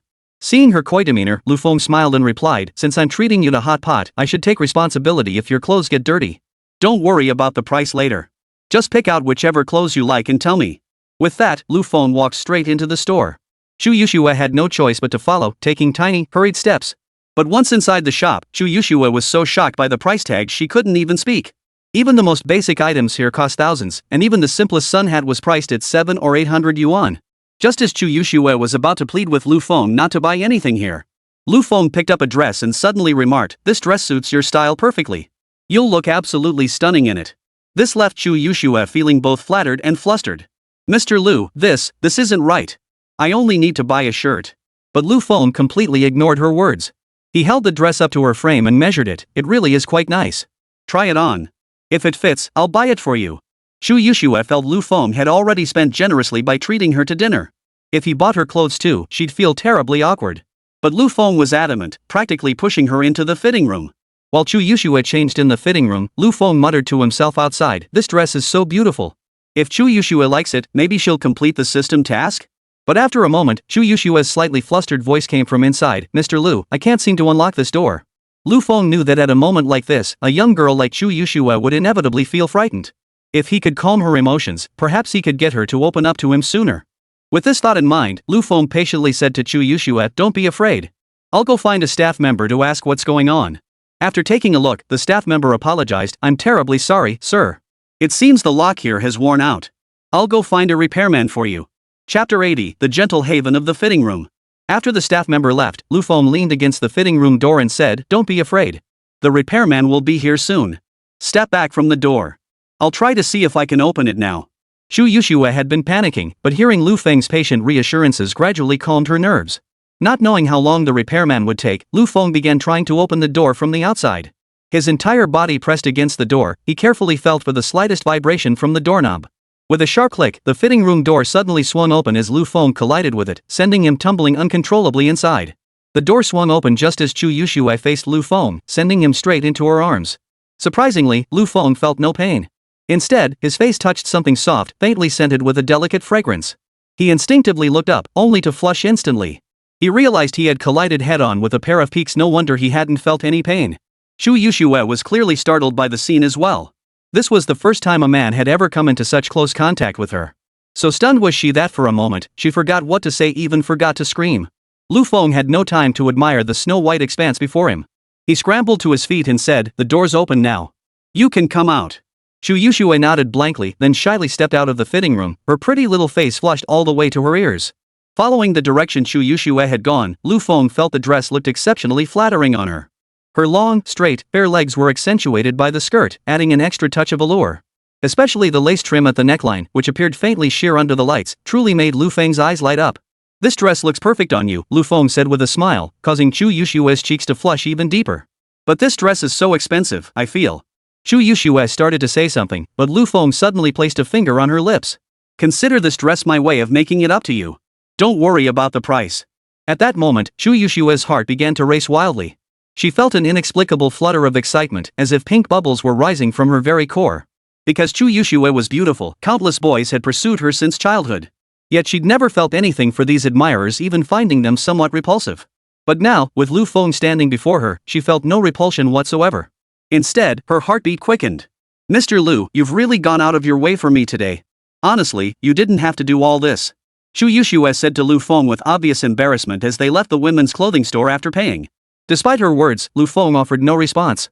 His mind remained devoid of the usual reward notifications. This puzzled Lu Feng. The house contract was signed, they'd eaten hot pot, he'd given her a doll, and now he'd bought her clothes. Why hadn't this little girl opened up to him yet? Could it be that his approach to winning her over was all wrong? Just as Lu Feng was lost in thought, a woman's voice suddenly cut through the air beside him. "Chu Yushue? What are you doing here?" Turning toward the source of the voice, Lu Feng saw a woman dressed in a red qipao, her face heavily made up. The side slit in her qipao revealed glimpses of her pale thigh with each step. Beside her walked a portly man with a double chin, exuding the air of a successful businessman. Upon seeing the woman, Chu Yushue offered no response, only her expression grew slightly more solemn. Sun Yinan swayed her hips as she walked over, her expression filled with contempt as she appraised Chu Yushue's new dress. Then she burst out laughing. "Chu Yushue, you actually have money to buy clothes from a luxury boutique? Looks like your half-dead mother has recovered enough to let you splurge now?" Hearing this, Lu Feng suddenly sensed something was off. Could it be that Chu Yushue had a mother suffering from a serious illness? Chu Yushue frowned, her tone turning stern. "Sun Yinan, these are my personal matters. What business are they of yours?" Sun Yinan shifted her gaze back to Lu Feng and remarked in a sarcastic tone, "No wonder, so you found yourself a suck-up, huh? But this bootlicker must have emptied his pockets to buy you that dress, right?" Sun Yinan slowly walked over to Chu Yushue, her expression utterly repulsive. "But a woman like you could only find a sycophant of this caliber." As Sun Yinan's remarks grew increasingly offensive, Lu Feng stepped forward to shield Chu Yushue behind him. "I don't know what kind of person Miss Chu is, but I can see right through trash like you, nothing more than a bus stop." Lu Feng then turned to the man beside her and said, "I really admire you. What's wrong with having a little money? Why did you have to go and buy a used car?" Sun Yinan's face turned purple with rage. She pointed at Lu Feng and screamed, "You worthless loser. Who do you think you are, pointing fingers at me like this?" The man wrapped his arm around Sun Yanan's slender waist, watching Lu Feng with a sneer. Honey, let's ignore this broke loser. The Nguyen Jewelry Boutique is right up ahead. Did you forget why we came here today? Sun Yanan's eyes lit up instantly. She said excitedly, of course I haven't forgotten. You promised to buy me a birthday present, dear. Seeing Sun Yanan clinging to the man like that, Lu Feng felt genuinely sickened. He even imagined her makeup might crumble off if she got any more worked up. Chu Yushue said nothing, simply turning to leave. But the moment Chu Yushue turned, a pair of steady, powerful hands suddenly grabbed hers from behind. I don't know what grudge that woman has against you. But after she humiliated you and me like that today, I just can't let it slide. Come on, I'll take you to Promise Jewelry too. With that, Lu Feng pulled Chu Yushue's hand and walked straight over. Normally, Lu Feng wouldn't care about the feud between Chu Yushue and Sun Yanan. But to help Chu Yushue open up to him more quickly, Lu Feng decided he had to restore her dignity. Who knows? Maybe this could be an opportunity? The moment they stepped into the Promise Jewelry Boutique, Chu Yushue was stunned by the dazzling array of jewels before her. Before this, she never dreamed she'd ever step foot in such a jewelry store. After all, every single piece here cost at least tens of thousands, far beyond her means. Chapter 81, a $500,000 yuan necklace, bought without hesitation. The moment Sun Yanan saw Chu Yushue follow inside, her face twisted into a look of utter contempt. She believed Chu Yushue and Lu Feng were nothing but pretentious poor people, completely incapable of spending money in such a place. Honey, please buy me this necklace, okay? Sun Yanan wrapped her arms around the man's arm and swayed back and forth, making him feel genuinely flattered. But when the man glanced at the price tag on the display case, he saw it was a staggering 120,000 yuan. His eyes widened in surprise before he replied, Honey, this necklace isn't quite right for you. Let's get the one next to it instead.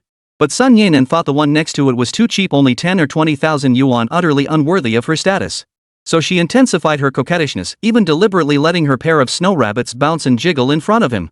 Honey, just buy it for me. I'll work extra hard for you tonight, you know.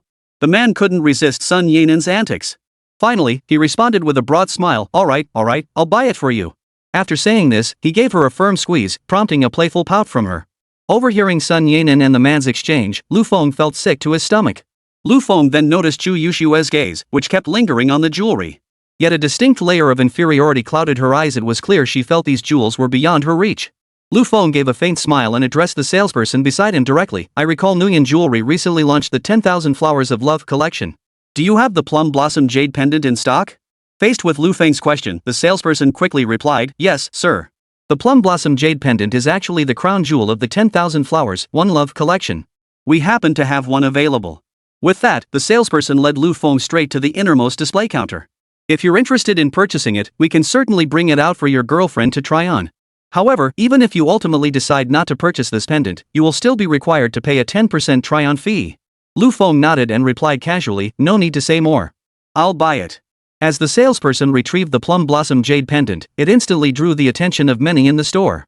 Sun Yanan was the first to approach, exclaiming, Wow, this necklace is gorgeous. Honey, I want one too. Buy it for me. Sun Yanan launched into her signature pouting routine. Enduring the oppressive pressure from the mountainous terrain's jostling, the man cut straight to the point. Hey, how much is this necklace? I'll buy it for my sweetheart. The salesperson replied with obvious hesitation, I'm sorry, sir, but we only have one Plum Blossom pendant in stock and it's already been reserved by the gentleman just now. This instantly annoyed the man. What's that supposed to mean? Am I not richer than him? How much is your necklace? I'll pay 20,000 more for it. Since the man had already made his offer, the salesperson could only explain, Sir, the price for this Plum Blossom Jade pendant is 49,999. At this, the man's expression froze. He had assumed the necklace would cost no more than a little over 100,000 yuan, something he could afford if he tightened his belt. But he never imagined it would cost nearly $500,000. You're kidding me, right? How can a crappy necklace cost that much? The salesperson immediately explained, Our 10,000 Flowers of Love collection exclusively uses world-class precious jade. This Plum Blossom Jade pendant, in particular, is crafted from the finest phoenix blood jade by an internationally renowned jade carving master. That's why the price might be a bit higher. At that moment, even Sun Yanan realized the man could never possibly afford to buy her a jade pendant costing nearly $500,000. But she also doubted Lu Feng could afford it. After all, the clothes he wore weren't worth as much as her single handbag. No matter how you looked at him, he didn't seem like a wealthy man. Chu Yushue, since this necklace is so precious, I'll be generous and let you have it. But your little lapdog probably can't afford it, right? Sun Yanan's face was filled with contempt, as if seeing Chu Yushue humiliated brought her immense satisfaction. To her surprise, Lu Feng pulled out a bank card. Charge it. Witnessing this, the crowd fell into stunned silence. They had assumed Lu Feng would back down immediately upon hearing such a high price. To everyone's astonishment, Lu Feng was actually going to buy such an expensive piece of jade. Mr. Lu, this is far too valuable. I truly cannot accept it, Chu Yushue frowned and said from the side. But Lu Feng responded to Chu Yushue, today, I'll show you that you're no less than anyone else. What others can possess, you can possess. What others cannot possess, you can possess as well. With a beep from the card reader, 499,900 yuan was deducted directly from Lu Feng's card. Sun Yanan was utterly dumbfounded. She even doubted whether she was seeing things or had hallucinated. Lu Feng took the plum blossom jade pendant from the salesperson and personally fastened it around Chu Yushue's neck. It must be said that Chu Yushue's exquisite features, tall figure, and now adorned with this plum blossom jade pendant, truly gave her an otherworldly aura, as if a celestial being had descended to earth. The man beside Sun Yanan stared so intently his eyes nearly popped out, and he even let out a soft gulp. The fragrance of the plum blossom comes from enduring the bitter cold. This plum blossom jade pendant suits you perfectly, and it suits your name even more. Faced with Lu Feng's relentless sweet talk, Chu Yushue's emotions were a tangled mess. Her eyes were already brimming with tears. She could only lower her head, press her lips together, and fight desperately to hold back the tears. Realizing Chu Yushue was on the verge of breaking down, Lu Feng took her hand and led her straight out of promised jewelry. Before leaving, Lu Feng turned to Sun Yanan and remarked, by the way, you really shouldn't wear so many swim rings when you go out. It makes you look like a bucket. Sun Yanan glanced down at her belly. The layers of flab instantly stung her fragile pride. But by the time she was ready to explode, Lu Feng had already walked far away with Chu Yushue. She could only stand in the promised jewelry store, raging helplessly. At the corner of the mall corridor, Lu Feng spoke gently to Chu Yushue, if you want to cry, go ahead. The impact of those words on Chu Yushue was overwhelming, and she couldn't hold back any longer, bursting into tears on the spot. Chapter 82, Hospital Shares Rise by 5%. As Chu Yushue leaned against him, Lu Feng could feel the softness of her body. But Lu Feng had no mind for such thoughts now. After a long silence, he asked, if anything is troubling you, feel free to tell me. I'm always here. This was the first time in her life anyone had treated her this way. Forcing herself to steady her emotions, she replied through sobs, actually, I have a mother who's seriously ill. Ever since I started college, Sun Yanan has constantly mocked and bullied me about it. All these years, this is the first time someone has been willing to stand up for me, to speak up for me. As Chu Yushue spoke, her sense of injustice deepened and her sobs grew louder. Occasional passers-by shot Lu Feng strange looks. To the uninformed, it might seem as though Lu Feng had done something to Chu Yushue. Just as Lu Feng was about to say something, a system notification suddenly echoed in his mind. Successfully opened Chu Yushue's heart. Received a tenfold cashback reward based on the villa's price. 95 million has been credited. Only then did Lu Feng realize that this had been the matter weighing on Chu Yushue's mind all along. Although he had just spent nearly 500,000 yuan on her expenses. Exchanging a mere 500,000 for 95 million felt like an absolute steal. Mr. Lu, I truly appreciate everything you've done today. I'll always remember your kindness and will do my best to repay you in the future. My lunch break is almost over. I need to get back to work. Chu Yushue wiped the tears from the corners of her eyes, her expression shifting back to that of the strong, optimistic girl she usually was. But just then, a line of white text gradually appeared before Lu Feng's eyes. The system's options suddenly presented themselves to him. Chu Yushue has finally opened her heart to you, revealing the secret she's kept buried for years. She must return to work now. Your next decision. Option 1. Personally escort Chu Yushue back to the sales office and tell her to work hard. Those who strive will be rewarded. Reward, a pair of limited edition designer leather shoes. Option 2. You've spent so much on Chu Yushue you can't let it go to waste. Since she said she wants to repay you, you plan to invite her to the hotel tonight for some exercise. Reward, 1 night power pill. Option 3. You feel deeply sorry for Chu Yushue and decide to cover her mother's medical expenses, earning the gratitude of her entire family. Reward, 5% increase in Holy Light Hospital stock value. Seeing these 3 options, Lu Feng couldn't help but think option 2 was downright beastly. He wasn't the type to take advantage of someone in distress. As for the reward for the first option, it was kinda lame. So Lu Feng chose the third option without hesitation. If I told you there's a chance to cure your mother's illness right now, would you still be in such a rush to go to work? Hearing Lu Feng's words, Chu Yushue's face instantly contorted with disbelief. Her eyes were already slightly red and swollen from crying, making her look all the more pitiful. Mr. Lu, what did you just say? Lu Feng slowly leaned closer, meeting her gaze as he said, I said I have a way to cure your mother's illness. In that moment, Chu Yushue felt as though Lu Feng were a god sent from heaven to save her. Especially with Lu Feng so close, Chu Yushue could even smell the masculine scent emanating from him, filling her heart with an overwhelming sense of security. The two quickly left the place. With Lu Feng's assistance, Chu Yushue's mother was swiftly admitted to Holy Light Hospital, where she would receive the institution's most advanced treatment. In the director's office at Holy Light Hospital, Lu Feng addressed Director Gao Hongxue with grave seriousness. Director Gao, this patient must be treated with the utmost care. Understood? Gao Hongxue hastily replied, yes, Mr. Lu. Rest assured, I guarantee that patient will be cured. After leaving the director's office, Lu Feng said to Chu Yuxue, I've taken care of everything else. All you need to do is wait here for the good news that your mother's surgery was successful. Chu Yuxue's eyes welled up with tears as she replied, Mr. Lu, thank you. But the surgery and hospitalization fees? I'm afraid I can't afford them. Lu Feng smiled faintly. Don't worry about it. You were so dedicated when you helped my parents find a place to live. I'll waive the surgery and hospitalization fees for you. This left Chu Yuxue utterly at a loss for how to repay Lu Feng. She even found herself thinking that if Lu Feng were to ask anything of her later, she might just agree. After settling Chu Yuxue in, Lu Feng walked alone down the hospital corridor, nearly laughing out loud.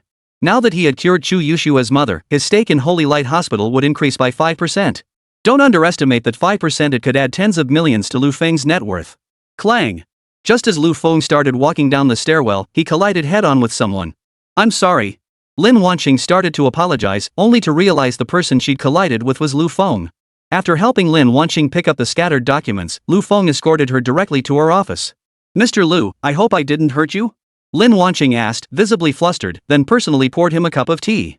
Lu Feng took a slow sip of tea and murmured, I'm fine. How about you? Are you settling into your role as director of the inpatient department? Ever since Lu Feng became the majority shareholder of Holy Light Hospital, he had replaced nearly the entire management team from top to bottom. Even Lin Wanqing had transformed from an ordinary nurse into the head of the inpatient department at Holy Light Hospital. Facing Lu Feng's concern, Lin Wanqing replied earnestly, rest assured, Mr. Lu. I'm quite comfortable with this role. And everything in the inpatient department has been running smoothly these past few days, no issues whatsoever. Lu Feng nodded with satisfaction. He noticed Lin Wanqing was still wearing that plain-looking white coat today. But the upper part of the coat was slightly bulging, clearly unable to conceal the pair of peaks that seemed ready to spill out. Under Lu Feng's lingering gaze, Lin Wanqing felt a wave of embarrassment wash over her, her cheeks beginning to flush. Mr. Lu, if you have no further business, I'll be heading out for rounds shortly. Lin Wanqing picked up the documents in her hand and turned to leave, but her white coat accidentally brushed against a teacup on the table, sending it crashing to the floor. Chapter 83, The Proud Girl's Invitation. Fortunately, Lu Feng reacted swiftly, snatching the cup before it shattered into pieces. Seeing the spilled tea water scattered across the floor, Lin Wanqing hurriedly apologized, I'm so sorry, Mr. Lu. After saying this, Lin Wanqing bent down to sweep up the broken pieces. Bending over in front of Lu Feng, she swayed back and forth. From his perspective, he could even glimpse the swaying, bouncing curves beneath her blouse. Adding to the effect, her face was flushed crimson, and her entire demeanor was coy and hesitant, giving off an aura that made one feel she could be plucked and ravaged at any moment. Witnessing this scene, Lu Feng found it genuinely pleasing to the eye, even feeling a tingle of excitement. Just as Lu Feng was still savoring the springtime view, Lin Wanqing's phone suddenly rang. Xiao Ro, why are you calling me now? Receiving her sister's unexpected call made Lin Wanqing feel a pang of guilt. She hastily tugged at her collar, fanning herself back and forth to cool down, but this only made the contours of her breasts more pronounced. Occasionally, sunlight filtered through the window and fell on her white coat, making it appear slightly transparent. Oh, I see. Well, I'll try asking Mr. Lu for you. After hanging up, Lin Wanqing spoke with a touch of embarrassment, Mr. Lu, my sister needs a small favor from you. Would you have time for that? The mention of Lin Wanqing's sister suddenly reminded Lu Feng of that aloof, proud programmer girl he'd seen in the rental apartment that day. He asked back with a hint of curiosity, I never thought your sister would actually ask for help herself. What does she need me to do for her? Her school is hosting a national college programming competition. She's run into some issues with the program she's writing and wants you to take a look at it. Lin Wanqing spoke while twirling her fingers on her clothes. This gave Lu Feng pause, but at the same time, a line of white text gradually appeared before his eyes. Lin Wanqing's sister is rather tsundere and feels awkward reaching out to you directly, so she sent Lin Wanqing to ask on her behalf. Faced with this tsundere girl's invitation, what will you decide? Option 1, you couldn't care less about some online programming contest. You'd rather spend your time relaxing at a KTV. Decisively decline. Reward, 50% off nightclub expenses at any venue in the city. Option 2, you think a mere online programming contest is no big deal. Helping that tsundere beauty wouldn't hurt either. You readily agree and head straight to Jiangnan University. Reward, 1 year of free rent for a prime location shop in a Dachang City Mall. Option 3, you agree to help Lin Wanru, but only if she personally invites you. Only then will you assist her in winning the championship. Reward, plus 1 branch of Golden Leaf KTV in Jintong District, Dachang City. Seeing the 3 options presented by the system, Lu Feng decisively discarded the first choice. A prime shopping mall location in Dachang City with 1 year of free rent seemed tempting. However, Lu Feng had no physical business to run, and it would only bring unnecessary hassle. He ultimately discarded this option as well. Lu Feng's gaze finally settled on the third option, and his eyes lit up. Golden Leaf KTV was currently located in Yinshan District, Dachang City, and was arguably the largest KTV establishment in the entire city. If he could open a branch in Jintong District, Lu Feng believed Golden Leaf KTV's scale would expand significantly. With this idea in mind, Lu Feng addressed Lin Wanqing, "Have your sister call me directly. I'll give it some serious thought then." Lin Wanqing had expected Lu Feng to either reject outright or agree immediately. She hadn't anticipated him asking her sister to reach out to him first. Well, okay then. Lin Wanqing nodded, her face flushing red. The sight of her like that would have been truly endearing to any man who saw it. As evening fell, Lu Feng was just about to drive out for dinner when he suddenly received a call from Lin Wanru. Immediately, Lin Wanru's slightly stiff voice came through the phone. "Mr. Lu, could you please take a look at the program I wrote and tell me where it's flawed?" In that moment, Lu Feng's mind flashed with the image of Lin Wanru's aloof, proud face. He realized it must have taken considerable mental effort for her to speak to him this way. "Is this how you usually ask people for favors?" Lu Feng replied with a hint of amusement, one hand on the steering wheel. After a long silence, Lin Wanru finally replied stiffly, "Then how about I treat you to dinner tonight?" Lu Feng felt that Lin Wanqing's younger sister was utterly clueless about social graces. A problem that could have been solved with a little charm ended up being handled so stiffly. In comparison, Lu Feng still found Lin Wanqing more delicate and feminine. But for the sake of the Golden Leaf KTV branch reward from the system, Lu Feng replied, "Then let's meet at the Sunflower Restaurant later." Shortly after arriving at Sunflower Restaurant, Lu Feng spotted Lin Wanru appearing at the entrance. Lin Wanru wore a black long dress today, her shoulder-length hair cascading down both sides of her face, giving her an effortlessly clean and simple look. She walked over and sat down in front of Lu Feng. Though her expression was calm, Lu Feng could tell at a glance that Lin Wanru was clearly a bit nervous. "You look pretty dressed up. Someone might think you're heading out to meet your boyfriend," Lu Feng teased. Instantly, a faint blush spread across Lin Wanru's cheeks. Her eyes darted down to the tabletop, unable to meet his gaze as she struggled for words. Lu Feng thought Lin Wanru might seem aloof and proud on the surface, but deep down, she was quite innocent. Even his casual teasing could make the little girl blush bright red. With that thought, Lu Feng couldn't resist teasing her further. "I'm usually pretty busy. This time, I squeezed in time from my packed schedule to help you with your program. How do you plan to repay me?" Faced with this question, Lin Wanru visibly grew more flustered, but she still managed to respond with feigned composure, "I'll pay you back once I earn the money. If you don't believe me, we can sign an IOU." Hearing this, Lu Feng realized Lin Wanru was truly a straight-laced girl. If it weren't for the system's reward, Lu Feng really wouldn't want to deal with someone this straightforward. "Forget it. Where's the program you wrote? Bring it out so I can take a look." Lu Feng wanted to wrap this up quickly. He couldn't wait to get his hands on the Golden Leaf KTV branch. But Lin Wanru's expression suddenly turned troubled. Chapter 84, Girls' Dormitory. "I rushed out just now and forgot to bring my laptop." Lin Wanru wished she could sink into a hole right then and there. She'd finally mustered the courage to ask Linny out, only to be so clumsy she forgot her laptop.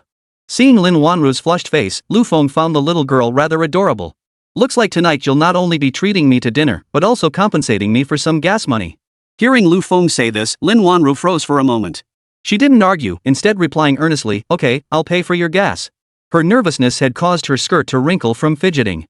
The restaurant light shone on her skirt, and from Lu Feng's angle, he could faintly make out the outline of two small, snow-white bunnies hidden beneath. Lu Feng thought Lin Wanru was quite pretty, but her figure wasn't particularly impressive, nothing compared to her sister, Lin Wanqing. During the meal, Lin Wanru's hair kept falling into her plate, even accidentally getting a bit of soup on it. Lu Feng casually handed her a tissue, which left Lin Wanru completely stunned. It took her a moment to react before taking the tissue, but her hand accidentally brushed against Lu Feng's. This made Lin Wanru's face flush even redder. Just as Lin Wanru was wiping her hair, a waiter approached and said, "Good evening, sir and madam. Our restaurant has recently launched a couples meal promotion. If you can maintain eye contact for 10 seconds, you'll receive a 40% discount." Hearing this, Lin Wanru quickly replied, "We're not a couple." The waiter paused slightly, then smiled and continued, "Actually, it doesn't matter if you're not a couple. Just locking eyes for 10 seconds gets you a 40% discount. It's still a great deal." But Lin Wanru suddenly radiated an aura that said, "Keep your distance, forget it. I'm treating for this meal.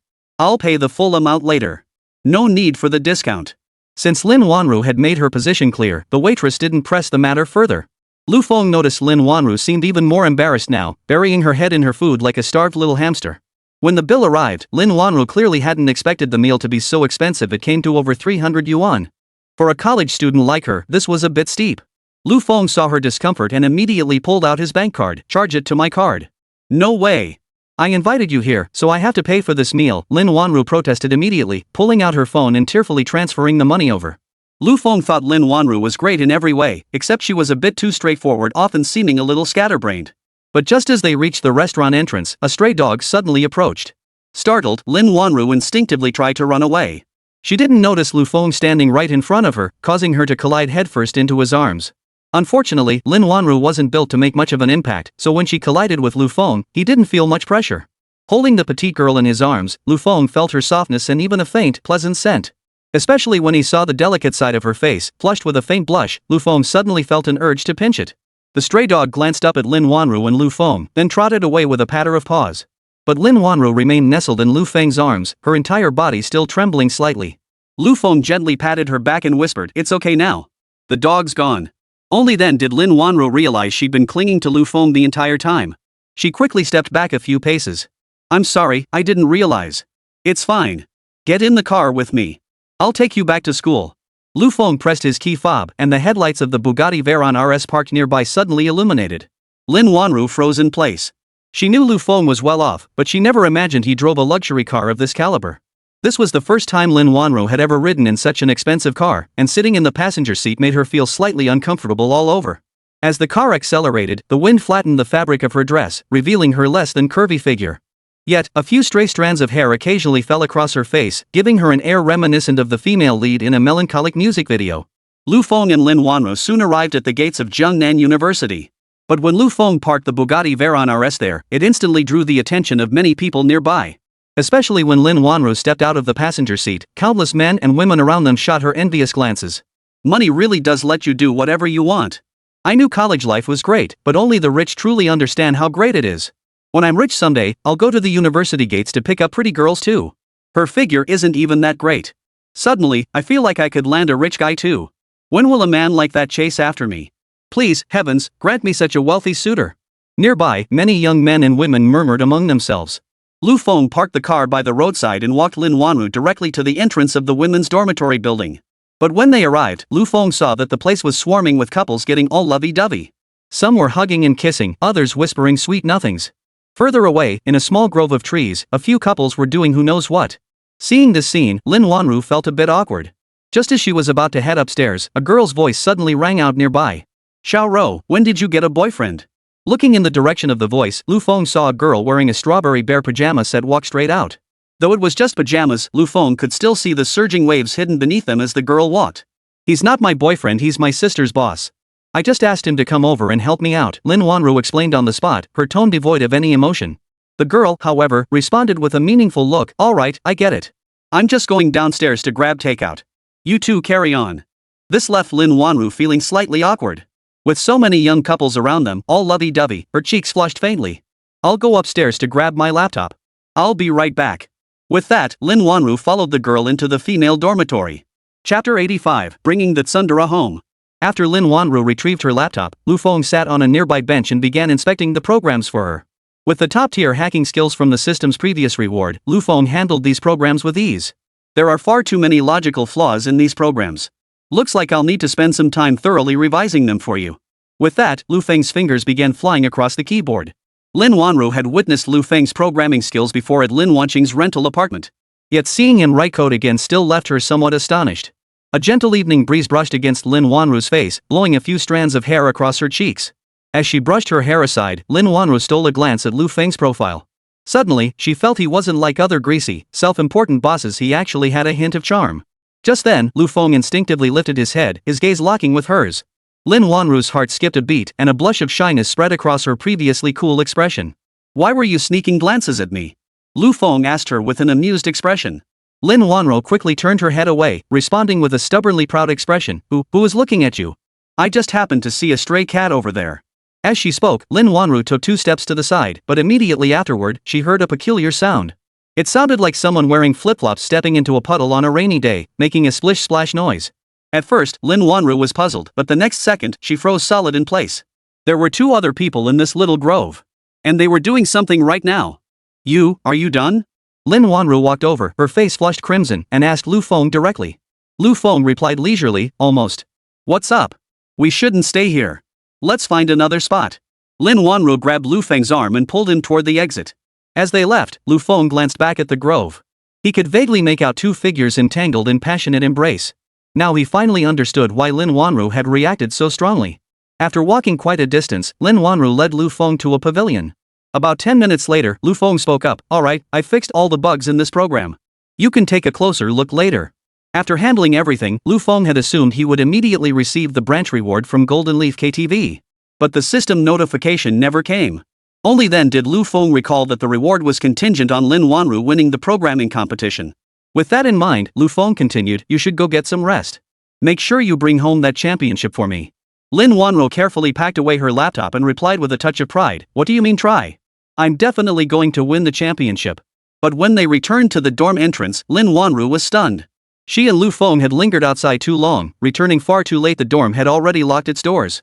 Meanwhile, the couple in the small grove also hurried to the dorm entrance. The girl's voice was incredibly seductive as she said, oh no, the dorm's locked. I can't get back in. The guy wrapped his arms around her slender waist. It's okay, sweetheart. I brought my ID. I'll take you out to stay somewhere tonight. Watching all these couples walk past her, arm in arm, Lin Wanru's expression turned incredibly complex. She felt deeply frustrated inside. Lin Wanru, this isn't like you at all. What's gotten into you today? You're fumbling at everything. With no other choice, Lin Wanru sighed, forget it. I'll just hail a cab to my sister's place. Lu Feng couldn't care less. He'd already taken care of the paperwork for Lin Wanru. All he needed to do now was wait for Lin Wanru to win the competition, and he would get the branch of Golden Leaf KTV. But Lu Feng suddenly noticed a line of white text slowly appearing before him. The system options had manifested once more. You fixed all of Lin Wanru's computer programs, but the girls' dorm has reached curfew. Faced with a homeless Lin Wanru, what will you decide to do next? Option 1. Personally escort Lin Wanru to her sister's residence and find an excuse to stay overnight at Lin Wanqing's home, unlocking the Rent-A-Room Sisters achievement. Reward, 1 kidney essence yang boosting pill. Option 2. Ignore the situation and let Lin Wanru take a taxi home herself. Reward, a set of genuine leather sofas for the Golden Leaf KTV branch. Option 3. Unable to bear leaving Lin Wanru at her sister's place, you decide to bring her back to your villa to stay overnight, then personally escort her to the competition the next day. Reward, Golden Leaf KTV's Jintong district branch doubles in size. Seeing the first option, Lu Feng couldn't help but mentally rant, hey, what the heck is this Rent-A-Room Sisters achievement? Don't tell me it's what I think it is? As for the genuine leather sofa in the second option, Lu Feng felt this reward was like a joke. He had zero interest in it. On the other hand, doubling the size of the Golden Leaf KTV branch? That reward seemed far more appealing to Lu Feng. With that thought, Lu Feng addressed Lin Wanru directly, it's so late now. Your sister's probably already asleep. Besides, her place is so far away. Why don't you just sleep over at mine tonight? At those words, Lin Wanru's face flushed crimson. How could that be possible? I, sleeping with you? That wouldn't be right. Lu Feng loved seeing Lin Wanru act so coy and bashful. Most girls would become sweet and delicate when embarrassed, appearing soft and delicate. But Lin Wanru was stubbornly proud and stubborn. Even when embarrassed, she insisted on putting on a perfectly composed front. Lu Feng deliberately leaned close to her. What are you thinking? My villa is near Jiangcheng University. You can have your own room when you come over. Seeing Lin Wanru still hesitating, Lu Feng added meaningfully, you wouldn't be distrusting me, worried it's unsafe to be with me, would you? Sigh, looks like I wasted my time fixing your program for you. Fine then. With that, Lu Feng turned and walked away, feigning anger. Immediately, Lin Wanru called after him, who said I don't trust you. It's just staying at your villa, what's the big deal? Fine, I'll go. Chapter 86, Hand Me the Towel. Lu Feng knew exactly how to play Lin Wanru's personality. He was certain that saying this would get her to bite. This made Lu Feng feel like he'd successfully tricked an innocent girl. But his actions were solely aimed at doubling the size of the Golden Leaf KTV branch. He had absolutely no ulterior motives.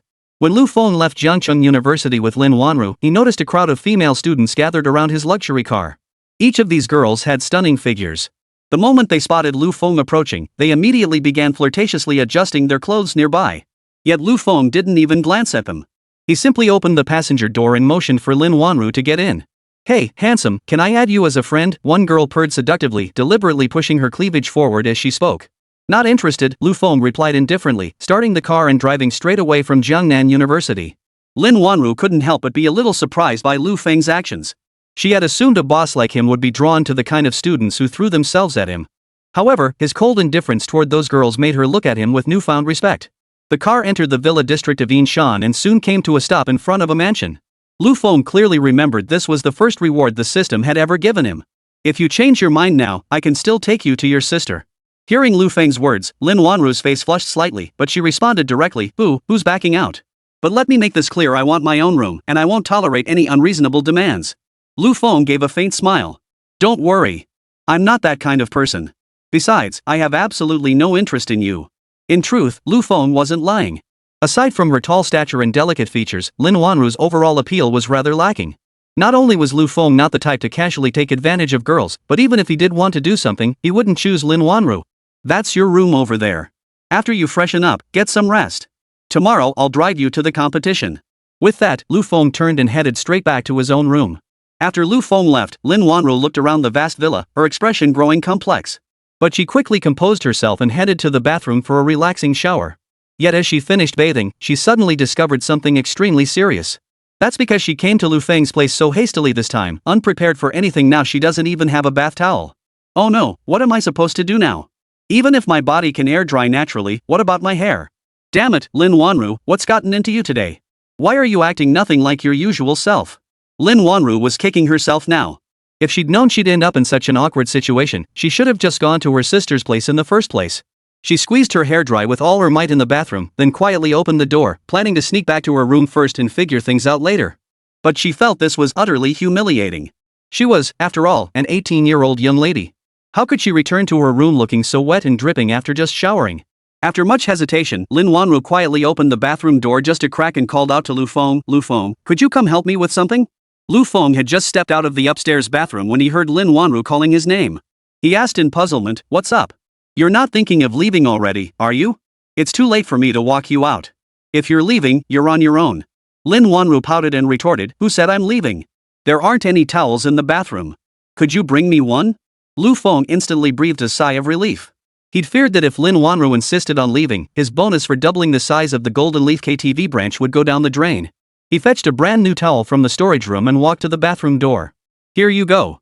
Lin Wanru was so cautious she didn't even dare extend her hand outside the bathroom door. After all, she was completely unclothed and feared Lu Feng might take advantage of her. "Could you slip the towel through this crack?" Lin Wanru cautiously opened the bathroom door just a sliver.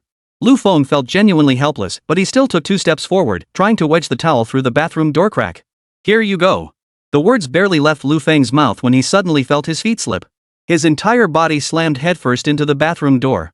Since the bathroom door swung inward, Lu Feng's impact sent it swinging wide open. Lin Wanru had been about to reach for the towel when she heard Lu Feng yell. Instantly, he crashed into the bathroom, colliding head-on with her. Despite the hard fall, Lu Feng didn't feel much pain. Instead, he felt the softness beneath him, prompting him to wonder aloud, is the silicone mat in this bathroom really that high quality?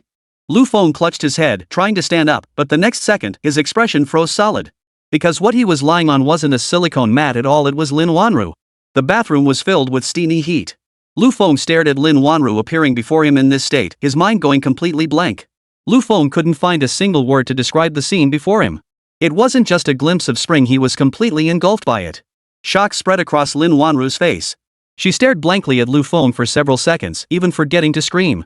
After a long silence, Lu Feng was the first to snap out of it. He tried to scramble to his feet. "Sorry, I didn't see anything. I'll get out right now."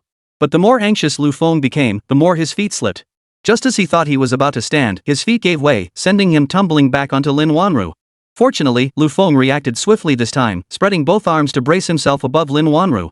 Their eyes locked, causing Lin Wanru's face to flush crimson up to her ears, then spreading to her neck in an instant. For a moment, the entire bathroom atmosphere became unbearably awkward. Neither Lu Feng nor Lin Wanru knew what to say. Chapter 87, The Beautiful Girl in the Elevator.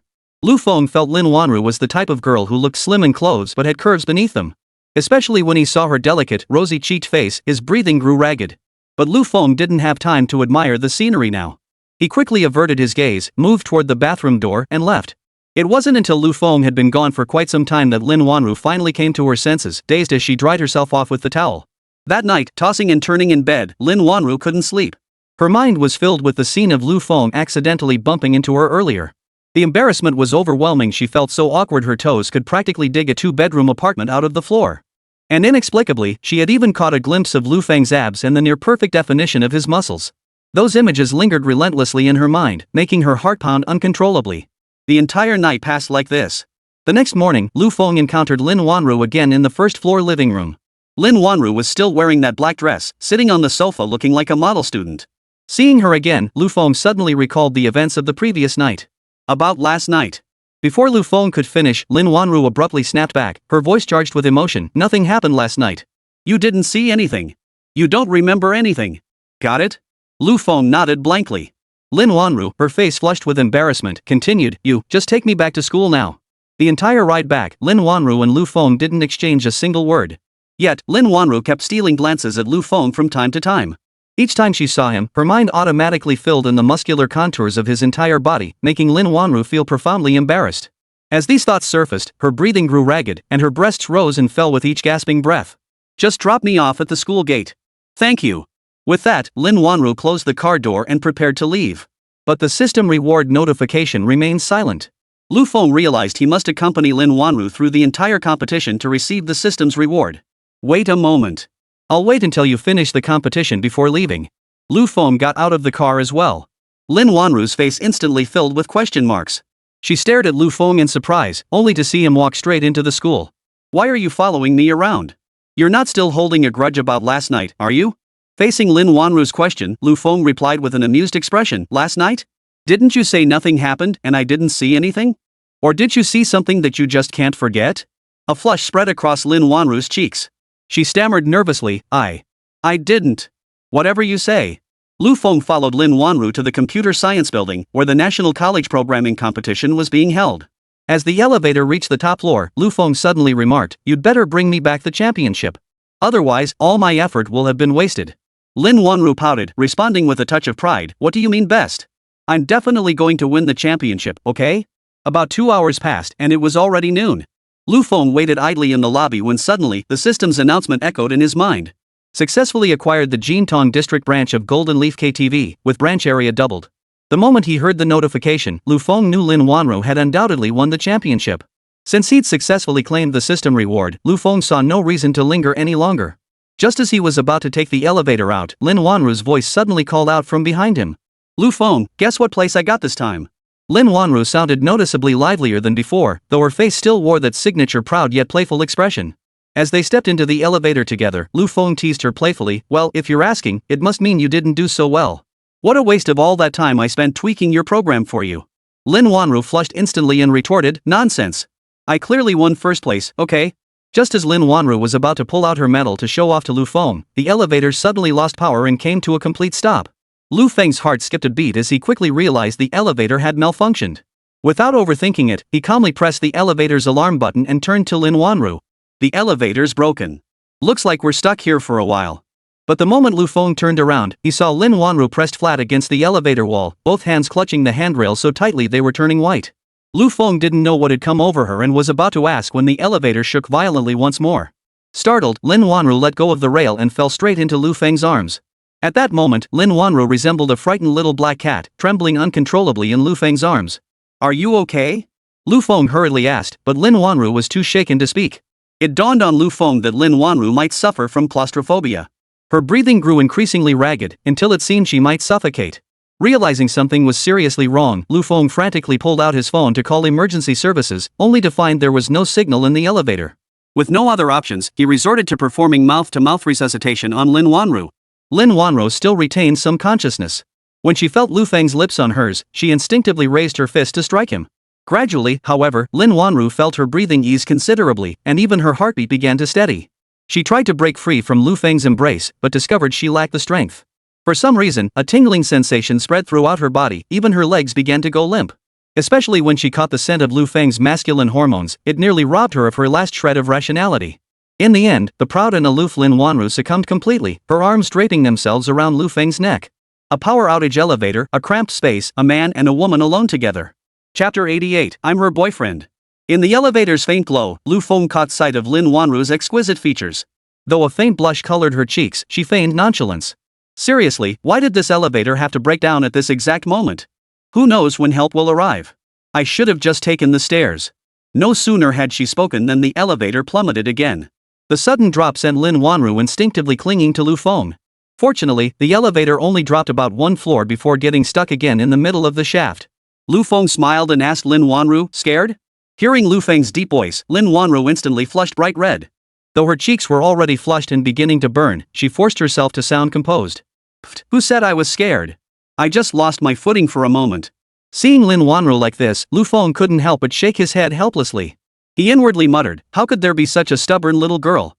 The elevator's dim lighting, combined with the fact that he'd been holding Lin Wanru the entire time, made Lu Feng feel a tingling sensation in his heart, and his lower abdomen grew slightly warm. Lu Feng sensed that continuing to hold her might lead to trouble, so he immediately loosened his grip. Once out of his embrace, Lin Wanru suddenly felt a wave of insecurity wash over her. Her instinct was to lean back toward Lu Feng. But just then, the elevator doors slid open.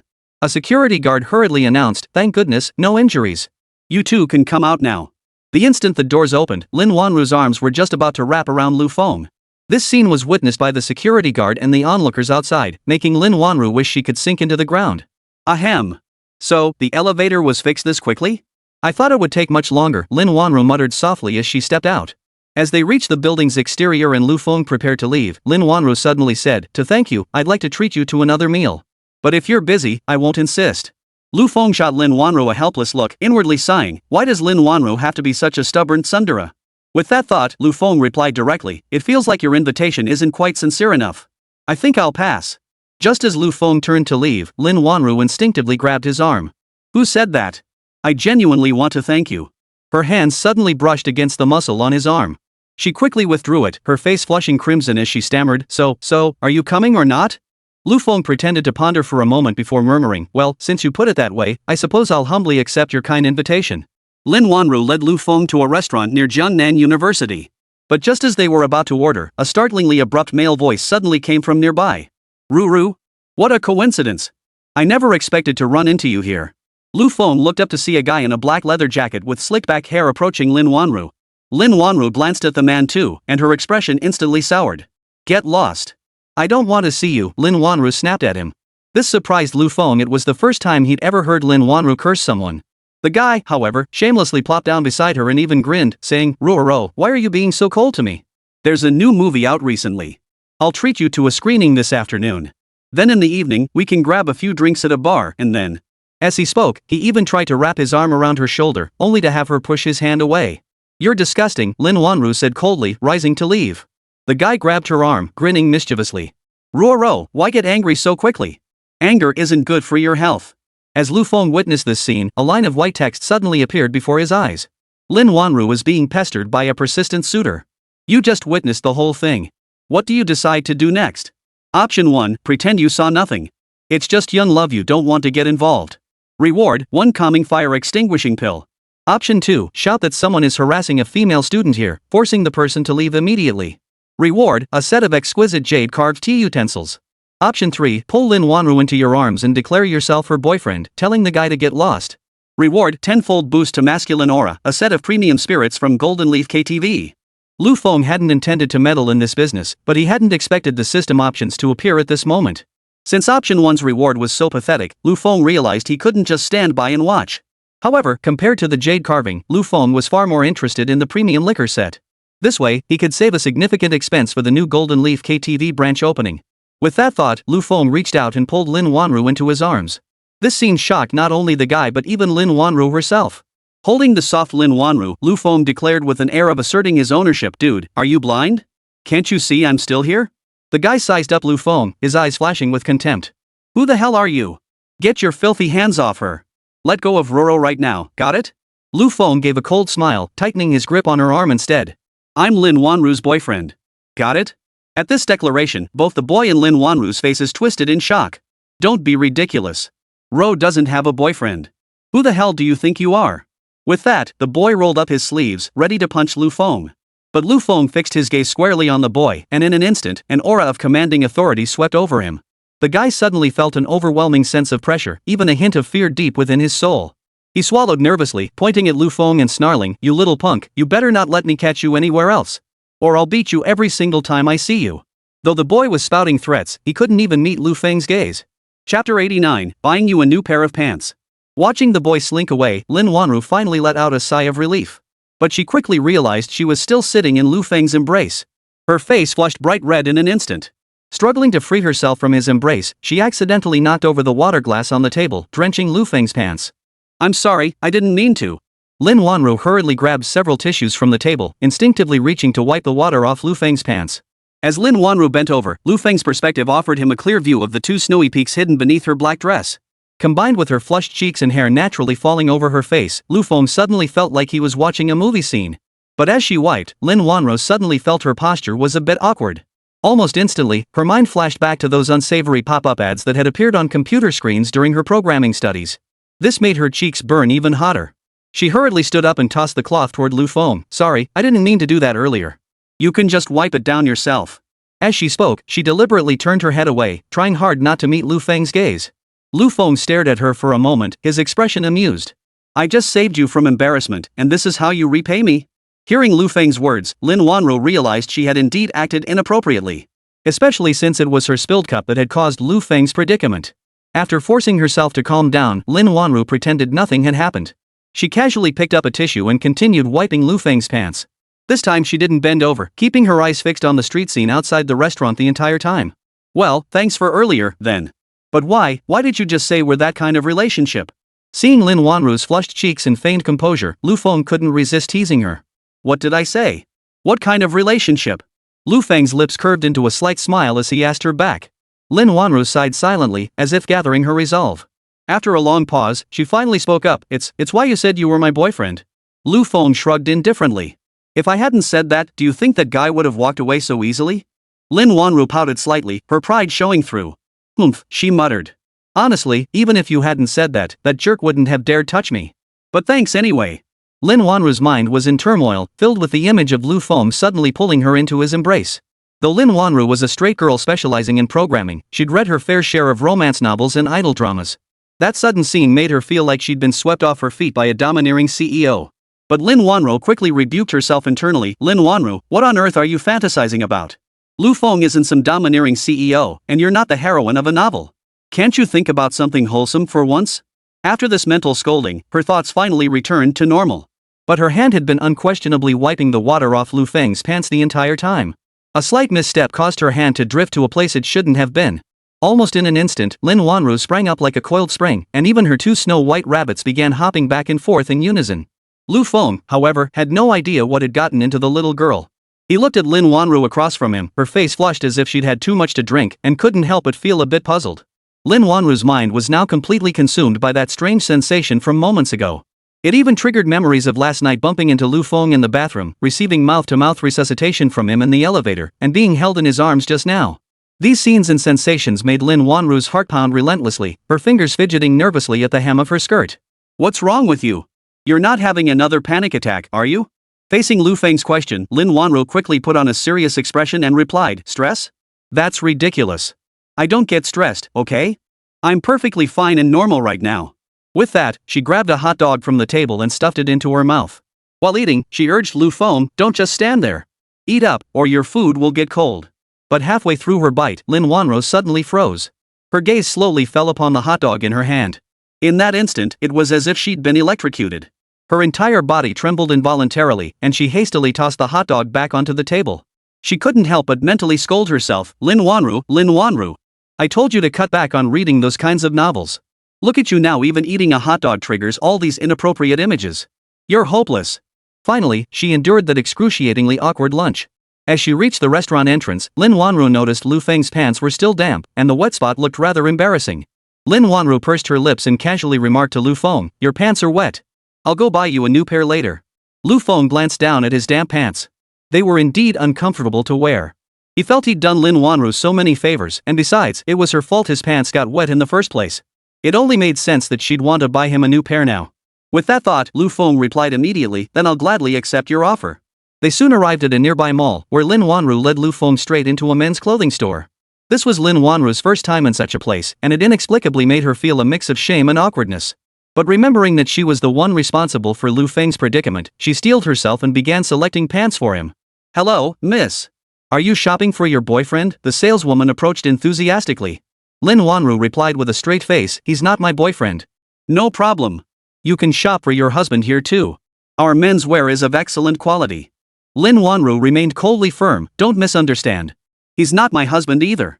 This left the saleswoman momentarily flustered. She exchanged a meaningful glance between Lu Feng and Lin Wanru, then suddenly wore an expression of sudden understanding. Chapter 90. What are you doing in the men's department? Got it, got it. So, what would you like to buy, beautiful? Lin Wanru suppressed her inner awkwardness and glanced at the pants nearby. Just get him a pair of pants. No special requirements as long as they fit well. The saleswoman quickly fetched a pair of men's trousers. Miss, would these trousers be suitable? Lin Wanru took the pants and held them up to Lu Feng, but they seemed slightly too baggy. What's your size?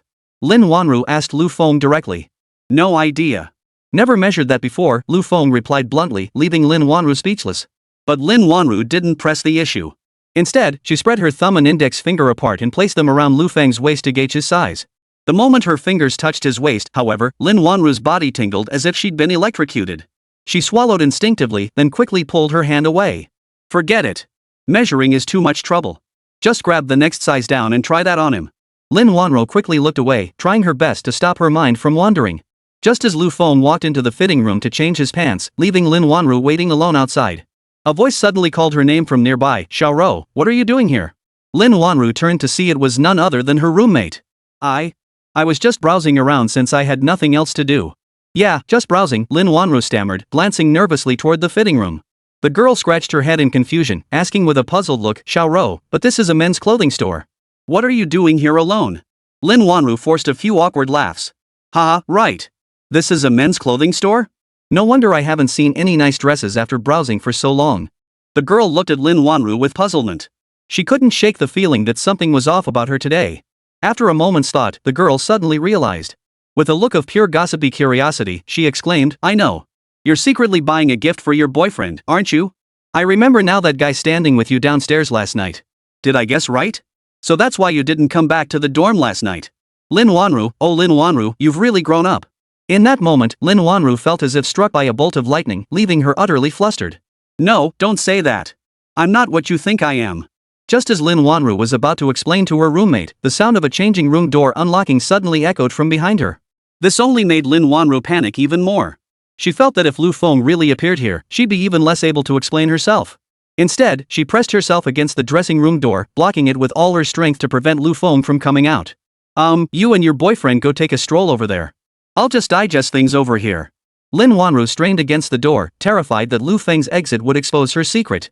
The girl looked at Lin Wanru with utter confusion before slowly walking away with her boyfriend toward the other side of the men's clothing store. Once her roommate was gone, Lin Wanru finally let out a sigh of relief. But just as she relaxed for a moment, the fitting room door suddenly swung open as Lu Feng pushed it. Lin Wanru lost her balance and stumbled right in front of Lu Feng. Lu Feng instinctively reached out to catch her, only to find Lin Wanru kneeling before him in an awkward position. From Lu Feng's angle, it felt like he was experiencing that iconic first-person perspective from a certain movie again. Are you okay? Lu Feng hurriedly helped Lin Wanru up from the floor, just as her roommate turned back around. Hey, Lin Wanru.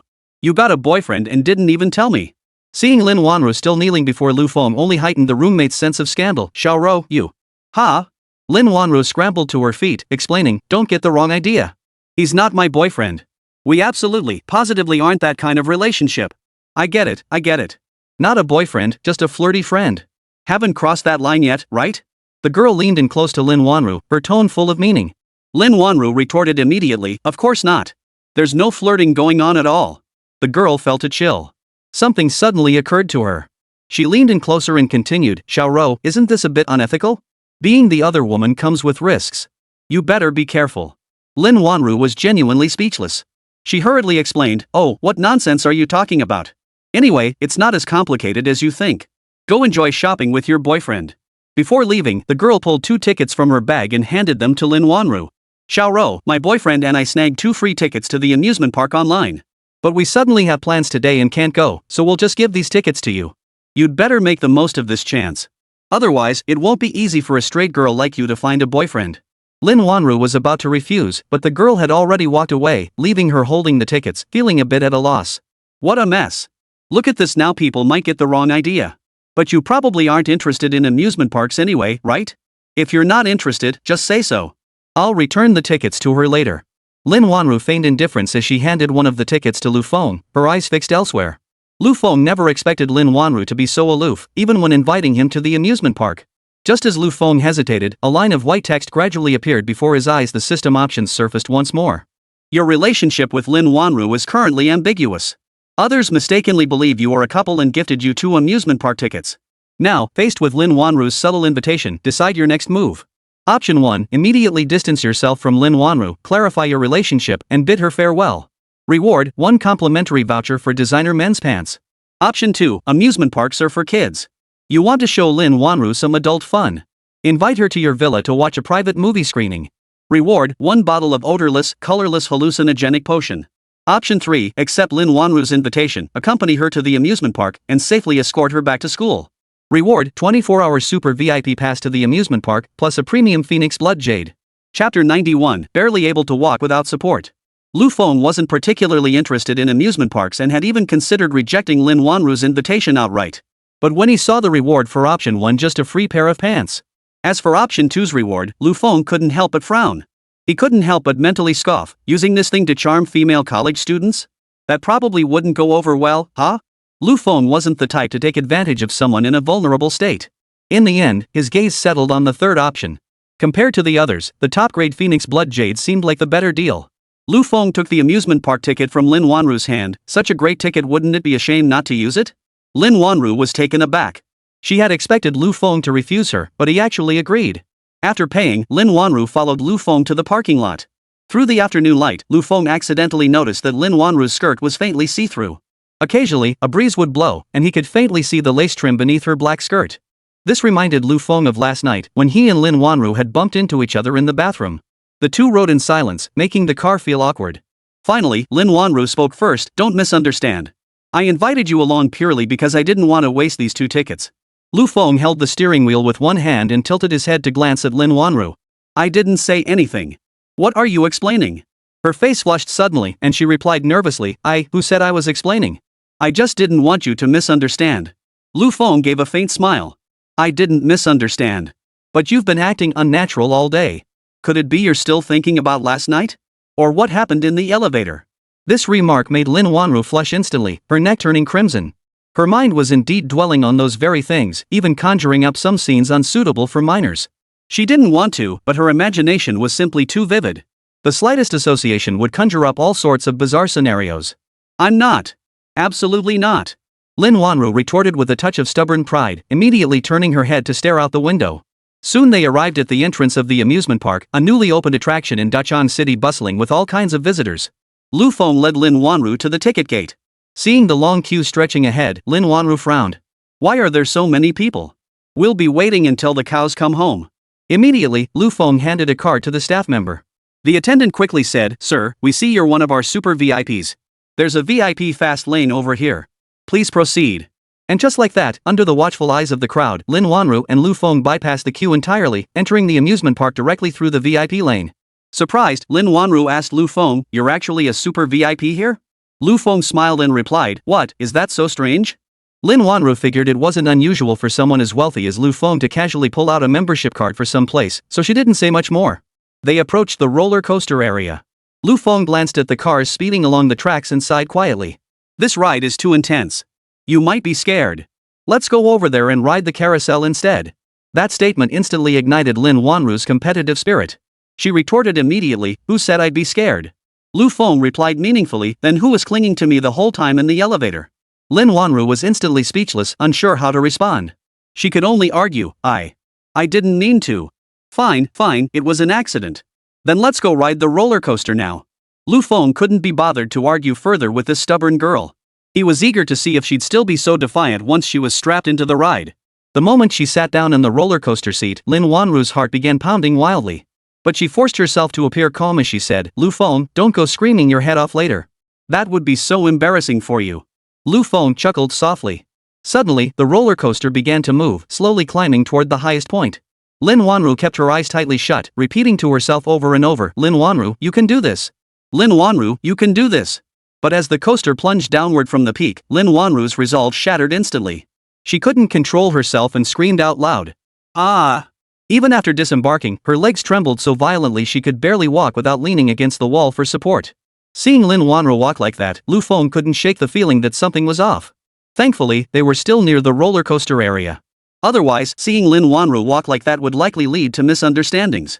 A mere roller coaster is nothing, Lin Wanru tried to feign nonchalance, but her composure shattered instantly. She crouched down and began retching. Her world spun violently, and when she looked up, she saw Lu Feng holding out a bottle of mineral water. Following the bottle's direction, she caught sight of Lu Feng's face silhouetted against the sunlight. Her heart skipped a beat. After years of reading romance novels, Lin Wanru felt like the male lead's face had finally materialized before her eyes. But she forced herself to respond calmly, "Thanks, but I don't need it." Lu Feng really wanted to complain, would this little girl die if she wasn't being aloof? Still, Lin Wanru eventually took the bottle from Lu Feng's hand with a casual air and took several very ladylike sips. A few drops trickled down the corner of her mouth, spilling onto her neck and then straight into the neckline of her dress. Suddenly feeling the coolness of the water, Lin Wanru couldn't help but gasp, "Ah!" People nearby heard her soft cry and couldn't help but glance over at Lu Feng and Lin Wanru. Feeling suddenly embarrassed, Lin Wanru quickly pulled Lu Feng aside. "Feeling better now?" Lu Feng asked Lin Wanru with a smile. Forcing herself to calm down, Lin Wanru replied, "I'm okay. I really don't understand what all those people were shouting about just now." Pouting, Lin Wanru casually glanced at the nearby attraction. "This is the water park. Come on, let's go check it out." Seeing her like this, Lu Feng gave a helpless smile before following her lead. Chapter 92, The Girl in the Manga. As soon as they reached the entrance of the water park, Lu Feng spotted several beauties in swimsuits walking past him. Lin Wanru's eyes suddenly sparkled with anticipation at the sight of all the water attractions. Noticing her eagerness, Lu Feng smiled and said, "If you like it, I can take you to play." But Lin Wanru tilted her head back, feigning indifference as she replied, "Well, since you've already offered, I guess we might as well go take a look." Since Lu Feng was a super VIP at the amusement park, the water park staff provided him and Lin Wanru with complimentary swimsuits. As soon as Lu Feng changed, the women around him shot him scorching glances, marveling at his perfectly sculpted muscles. Especially when a breeze brushed past, the faint outline of his abs visible through the swimsuit sent the women into a frenzy. A few girls even considered approaching him to strike up a conversation, but they quickly realized he wasn't alone. Lin Wanru, now in her swimsuit, appeared beside Lu Feng, instantly capturing the attention of every man present. Lu Feng glanced over and found himself captivated by Lin Wanru's figure.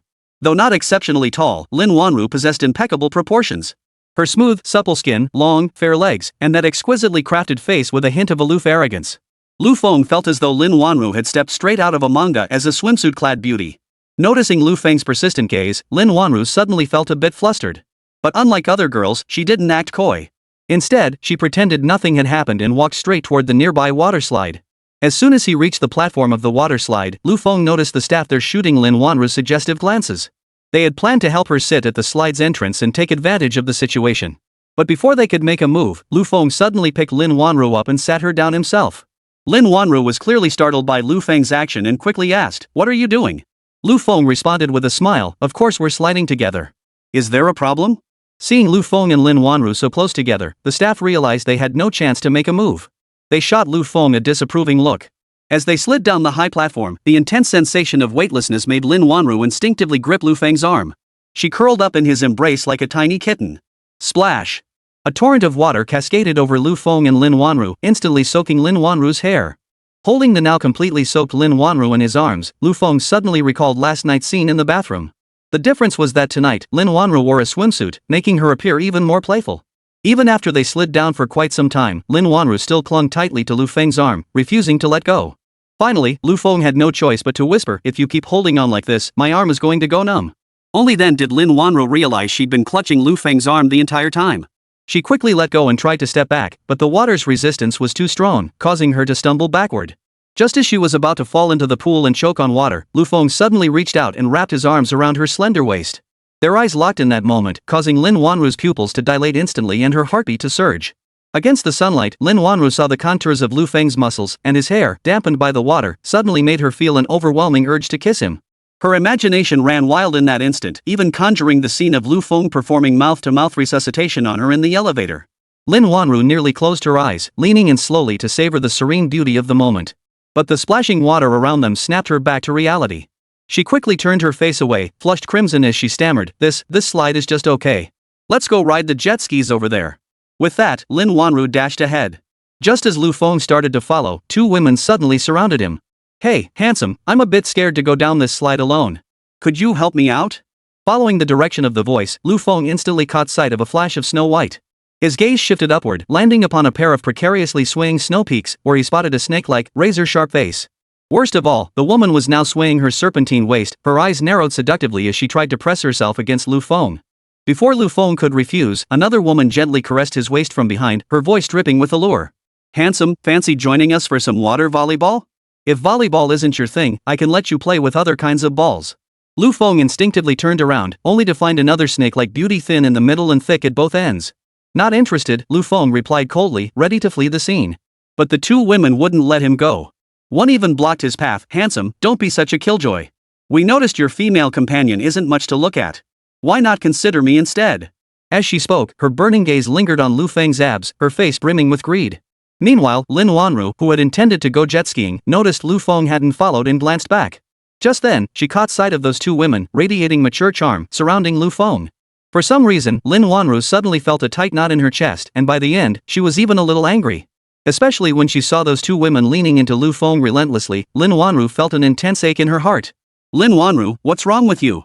Even if 100 women were swarming around Lu Feng, that's his business. What does it have to do with you? Lin Wanru muttered to herself, but in the end, she couldn't bear it anymore. Furious, she stormed straight toward Lu Feng. Just as the two women were about to launch a more aggressive assault on Lu Feng, Lin Wanru suddenly appeared and grabbed his arm. Come with me.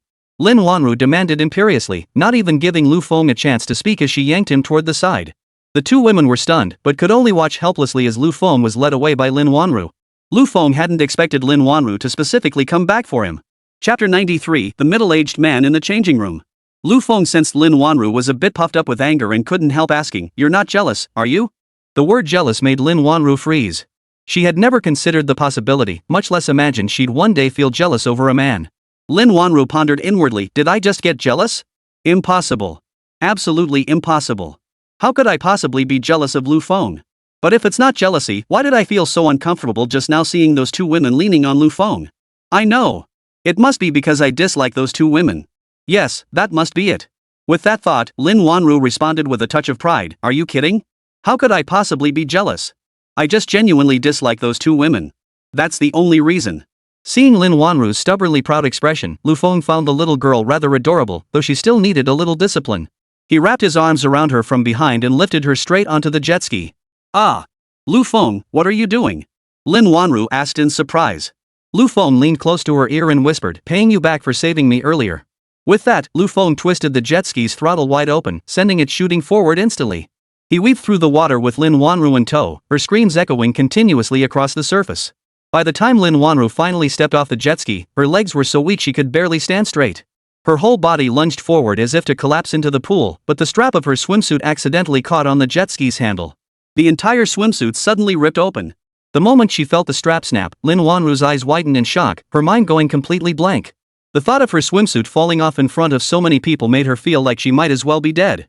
Just as Lin Wanru was about to crash face first into the water, a pair of steady, strong hands suddenly wrapped around her from behind, pulling her down into the pool with him. Underwater, Lin Wanru's swimsuit was precariously hanging on, held in place only by her hands pressing against it. Lu Feng swiftly stripped off his own shirt and pulled it over Lin Wanru. When Lin Wanru finally surfaced, she found herself inexplicably wearing a men's swimsuit. She hadn't expected Lu Feng to be so considerate, and this made Lin Wanru feel incredibly embarrassed. Thank you, Lin Wanru stammered, her face flushing bright red as she avoided Lu Feng's gaze entirely. No problem. We'll just head straight to the changing room to get dressed, Lu Feng replied calmly. Having tried nearly every attraction at the water park, Lu Feng and Lin Wanru headed toward the changing rooms. Lin Wanru stole a glance at Lu Feng's abs out of the corner of her eye and found herself swallowing involuntarily. Especially when she accidentally glanced downward, her entire face turned as red as a baked sweet potato. I'm going to change first. Fearful she might lose control if she kept looking, Lin Wanru hurried into the women's changing room. Lu Feng shook his head with a hint of resignation, then turned to head toward the men's locker room. But just then, he suddenly heard Lin Wanru shriek. Ah! Get away! Don't touch me! Hearing her cry for help, Lu Feng didn't hesitate. He charged straight into the women's changing room. There he saw a man in his 50s standing before Lin Wanru, clearly intending to grope her. Lu Feng wasn't about to tolerate this guy's nonsense. He took a running start and delivered a flying kick, sending the man crashing into a rack. Water park staff arrived promptly and took the man away. Even long after the man was gone, Lin Wanru remained frozen in place, still visibly shaken. Realizing the danger had passed, Lu Feng spoke up, I'll head out then. Just as he turned to leave, he suddenly felt a soft touch behind him. A pair of slender, fair arms wrapped around him from behind. Lu Feng realized it was Lin Wanru embracing him from behind. Lu Feng, thank you, Lin Wanru murmured, clinging to his back like a tame kitten. This struck Lu Feng as odd. He wondered if Lin Wanru had been scared out of her wits. She was usually so proud and aloof, why was she now hugging him and thanking him? Still, Lu Feng gently patted her hand and replied softly, as long as you're okay. After being held quietly by Lin Wanru for a moment, Lu Feng walked straight out of the women's changing room. Recalling how Lu Feng had suddenly appeared to protect her, that moment truly made Lin Wanru feel grounded and secure. Especially when she had held him just now, Lin Wanru felt that as long as Lu Feng was by her side, nothing seemed worth worrying about. Even she was surprised by her own actions toward him just now. After leaving the changing room, the two of them strolled around the amusement park for a while longer, and before they knew it, evening had fallen. Lin Wanru's mind was now filled with every little moment she'd shared with Lu Feng, occasionally drifting to some rather embarrassing scenes. Meanwhile, Lu Feng's mind was preoccupied with the system's reward. If he could safely escort Lin Wanru back to school, he would receive the system's top-tier reward, the Phoenix Blood Jade. But just before they parted, Lin Wanru suddenly spoke up. Lu Feng, do you know why I wanted to enter that programming competition so badly, and why I was so determined to win first place? Facing her question, Lu Feng paused before replying, because you love programming? Or is it just that you hate losing and love coming in first? Sitting in the passenger seat, Lin Wanru gave a faint smile and replied, what you said is true, but it wasn't my primary goal. Actually, the reason I entered the competition was to win the prize money. This hadn't occurred to Lu Feng earlier, but hearing Lin Wanru say it, he wasn't particularly surprised. After all, programming competitions offered substantial prizes, and it made perfect sense for Lin Wanru to strive for that reward. Lin Wanru continued, Lu Feng, could you skip dropping me off at school for now? There's somewhere else I need to go. However, Lu Feng felt a tinge of helplessness regarding Lin Wanru's request. Chapter 94, the second collaboration with Jiang Yuru. Lu Feng had originally planned to drop Lin Wanru off at school and then directly claim his system reward. Now he'd have to make an extra trip, and the system wouldn't reward him for it. But upon reflection, Lu Feng realized he'd already spent the entire day with Lin Wanru. A little extra time wouldn't hurt, so he readily agreed to her request. What Lu Feng hadn't anticipated was that the place Lin Wanru wanted to go was an old, dilapidated rental complex. The place looked like a relic from the last century, surrounded by dilapidated single-story houses. Even the few apartment buildings nearby were dilapidated structures that could be described as old, small, and run down.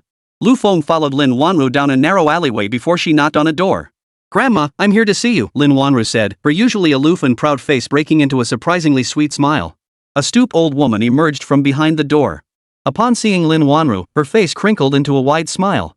Oh, it's Xiao Rou. Why are you here alone today? Where's your sister? Lin Wanru bent down slightly and replied patiently, my sister's been quite busy with work lately, so I came to visit you today. Hearing this, the elderly woman smiled and nodded. Watching the two exchange pleasantries, Lu Feng never imagined that deep down, this young girl Lin Wanru possessed such a tender and delicate side. Bathed in the evening sunset, Lu Feng watched as Lin Wanru's shadow suddenly stretched long and thin. The fading sunlight cast a warm glow on her profile, creating a scene so exquisitely beautiful and tender that Lu Feng found himself staring, completely captivated. Before leaving, Lin Wanru left the prize money she had won in the programming competition with the old woman, then promptly departed with Lu Feng. On the way back, Lin Wanru suddenly said to Lu Feng, actually, my sister and I lost our parents when we were young. It was Grandma who raised us all these years. Now Grandma is getting old, and her health isn't the best. That's why I work so hard at my part-time jobs, trying to earn money to give her the best life possible. Lin Wanru's words deeply moved Lu Feng, even bringing his own parents to mind. He resolved that once this busy period passed, he would visit his own parents and spend quality time with the elderly couple. Soon they arrived near Jiangnan University. As Lin Wanru stepped out of the luxury car, she still drew the attention of many passers-by. But Lin Wanru paid them no mind. Instead, she turned to Lu Feng and said, Lu Feng, thank you for taking care of me these past few days. After spending time with you these past 2 days, I feel like you're much nicer than I imagined. Lu Feng shot Lin Wanru a slightly exasperated look and joked back, are you sure that's a compliment? Did I make such a bad impression on you before? Before he could finish processing her words, Lin Wanru suddenly stood on her tiptoes and planted a kiss on Lu Feng's cheek. Before Lu Feng could even react, she dashed back toward the school. This left Lu Feng utterly taken aback. He never imagined Lin Wanru would do something like this. He instinctively reached up to touch his cheek, as if the sensation of her kiss lingered there. What on earth is that little girl thinking about day after day? Watching Lin Wanru gradually disappear from view, Lu Feng returned to his car. Just then, Lu Feng's phone suddenly rang. He picked it up and saw it was from Jiang Yuru, the beautiful owner of Nuyan Jewelry. Mr. Lu, I'd like to invite you to discuss our future collaboration tonight. Would you be available? The moment he answered, Jiang Yuru's seductive voice filled the line. Immediately, a line of white text slowly materialized before Lu Feng, presenting the system's options. Your collaboration with Promise Jewelry on the 10,000 Flowers Affection Jewelry series has yielded substantial profits. Jiang Yuru, as the owner of Promise Jewelry, has tasted success and wishes to continue working with you. Your decision follows. Option 1. You've been busy all day and are too tired to go out again. Tell Jiang Yuru to reschedule for another day. Reward: 1 pill that quickly restores stamina. Option 2. After the last collaboration, you realize you have no interest in jewelry products. Decline Jiang Yuru's invitation outright. Reward: a luxurious crystal chandelier for your villa. Option 3. Money doesn't grow on trees. Since the Manhwa Dingqing jewelry collection is so profitable, you decide to discuss future collaborations with Jiang Yuru tonight. Reward: a new project with Nguyen Jewelry, offering a 10x cashback bonus on first day sales.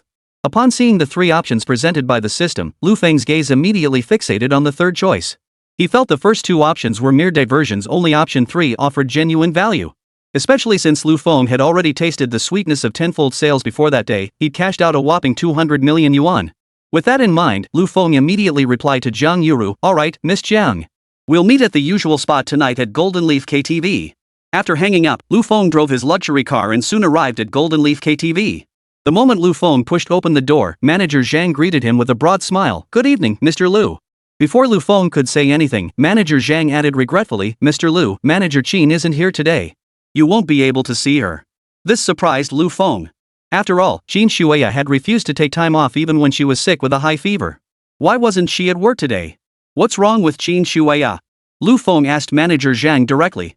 Manager Zhang frowned as he recalled, then replied to Lu Feng, "I heard from manager Qin that she seems to have gone to a class reunion." This answer surprised Lu Feng even more. He had assumed Qin Shueya had some urgent matter, but it turned out she was just attending a class reunion? Still, Lu Feng didn't dwell on it. His primary purpose for coming today was to discuss the collaboration with Jiang Yuru. Not seeing Qin Shueya wasn't a big deal. "Prepare a private room for me." Upon hearing Lu Feng's command, manager Zhang immediately set to work and prepared a luxurious suite for him. While waiting for Jiang Yuru in the private room, Lu Feng couldn't help but feel puzzled. He couldn't help but inwardly grumble, for Qin Shueya, is a class reunion really more important than her health? She didn't take time off for a cold or fever, but she's taking time off for a class reunion? Lu Feng couldn't fathom Qin Shueya's reasoning. Just then, the private room door suddenly swung open. Chapter 95, The Beautiful Boss Throws Herself at Him. Lu Feng looked up to see Jiang Yuru standing in the doorway, dressed in a burgundy qipao. The side slit of her qipao was so high that Lu Feng could even glimpse her fair thigh. With each step she took, her pair of snow rabbits bounced back and forth. Lu Feng felt that if the quality of this qipao were any poorer, those snowy rabbits might just leap right out. "Mr. Lu, I apologize for keeping you waiting. I'll start by punishing myself with a drink," Jiang Yuru said as she sat beside him, picking up the wine glass before her and downing it in one gulp.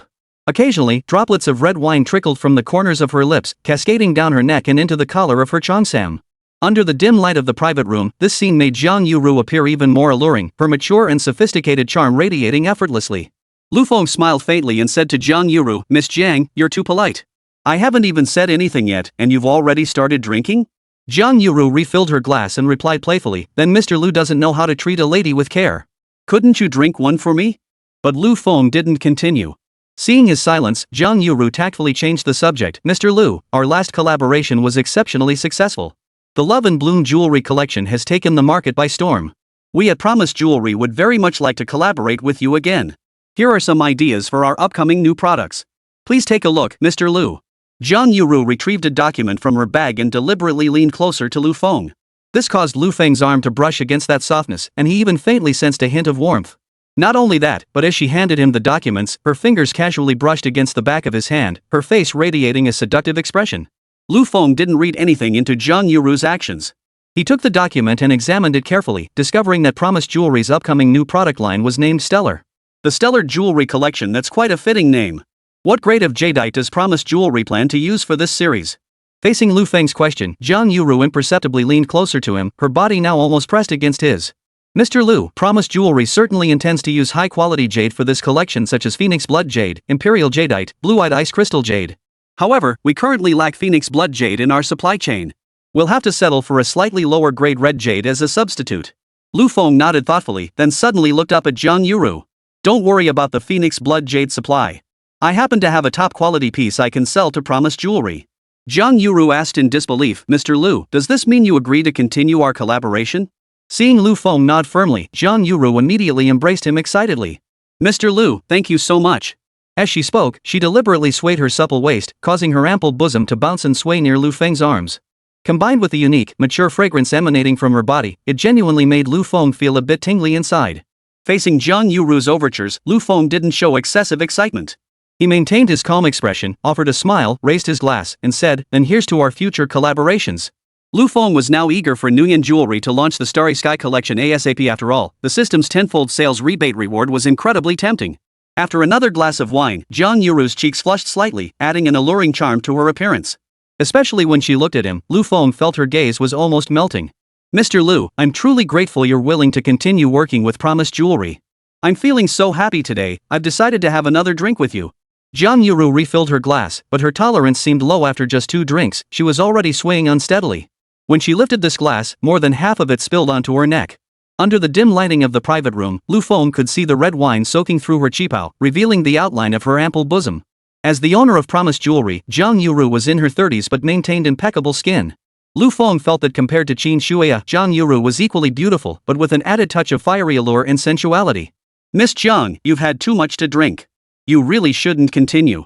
Lu Feng handed her a box of tissues and stood up, ready to leave the private room. His purpose for coming today was to discuss a business partnership with Jiang Yuru. Now that the contract was signed, Lu Feng naturally had no intention of lingering. Jiang Yuru quickly grabbed Lu Feng's wrist. "Don't go, Mr. Lu. Let's sit down and have a couple more drinks. Honestly, we've been here for ages and Qin Shuya still hasn't come to greet us. Just you wait, I'm calling Qin Shuya right now." Jiang Yuru pulled her phone from her bag and dialed Qin Shuya's number directly. But just as Lu Feng tried to shake off Jiang Yuru's hand and leave the private room, a sudden burst of noisy chatter erupted from the other end of the line. "Qin Shuya, what are you doing? Mr. Lu and I are waiting for you in the private room. Aren't you coming to see us?" But Qin Shuya's voice never came through. Only the same deafening noise persisted. "Drink up. If you don't drink, it means you look down on me." "Ha, that's more like it. Come on, have another drink." "This is nothing. We've got several more bottles left." Jiang Yuru clearly hadn't noticed Qin Shuya's situation. Instead, she kept asking, "Qin Shuya, say something. How dare you ignore me?" Immediately after, a furious male voice bellowed from the other end, "Who the hell are you? Don't call again. Qin Shuya isn't coming back tonight." With that, the man hung up abruptly, leaving Jiang Yuru feeling utterly bewildered. Lu Feng realized at that moment that Qin Shuya seemed to have been forced to drink at the class reunion, and there were even several men present. But Lu Feng only wondered about it briefly. After all, whether Qin Shuya was drunk or had been forced to drink had nothing to do with him. But just as Lu Feng was about to leave the private room, a line of white text gradually appeared before his eyes. Chapter 96, Exploding Heads at the Class Reunion. Qin Shuya was maliciously forced to drink at the reunion, and someone even tried to make a pass at her. Without intervention, she might have faced danger tonight. Your decision follows. Option 1, leave immediately, go home to sleep, and let Qin Shuya fend for herself. It's none of your business. Reward, 1 pill for a good night's sleep. Option 2, grab a basin of cold water and splash it on Jiang Yuru's head to sober her up quickly so she can rescue Qin Shuya, then go home yourself. Reward, 1 free custom-made necklace from the Starry Series jewelry collection. Option 3, you decide to immediately go find Qin Shuya, help her out of trouble, and bring her home safely. Reward, double the monthly profits for Ming Tai Company. Lu Feng hadn't expected the system options to trigger at this moment. Glancing at the rewards for each option, he found the prospect of doubling Ming Tai Company's monthly profits far more tempting. With that thought, Lu Feng snatched Jiang Yuru's phone and began trying to locate Qin Shuya's current position. Jiang Yuru was visibly startled by Lu Feng's action. Her face flushed with alcohol, she leaned close and asked, "Mr. Lu, what are you doing?" Lu Feng ignored Jiang Yuru and instead used the network hacking skills the system had previously granted him to pinpoint the exact location where Qin Shuya had just answered her phone. After several dozen seconds, Lu Feng finally identified the restaurant where Qin Shuya was located. Without pausing to explain to Jiang Yuru, Lu Feng immediately left the private room and rushed toward the hotel. Meanwhile, in the hotel private room, Qin Shuya was already flushed red from drinking, her mind growing hazy. "Here, keep drinking. Don't stop."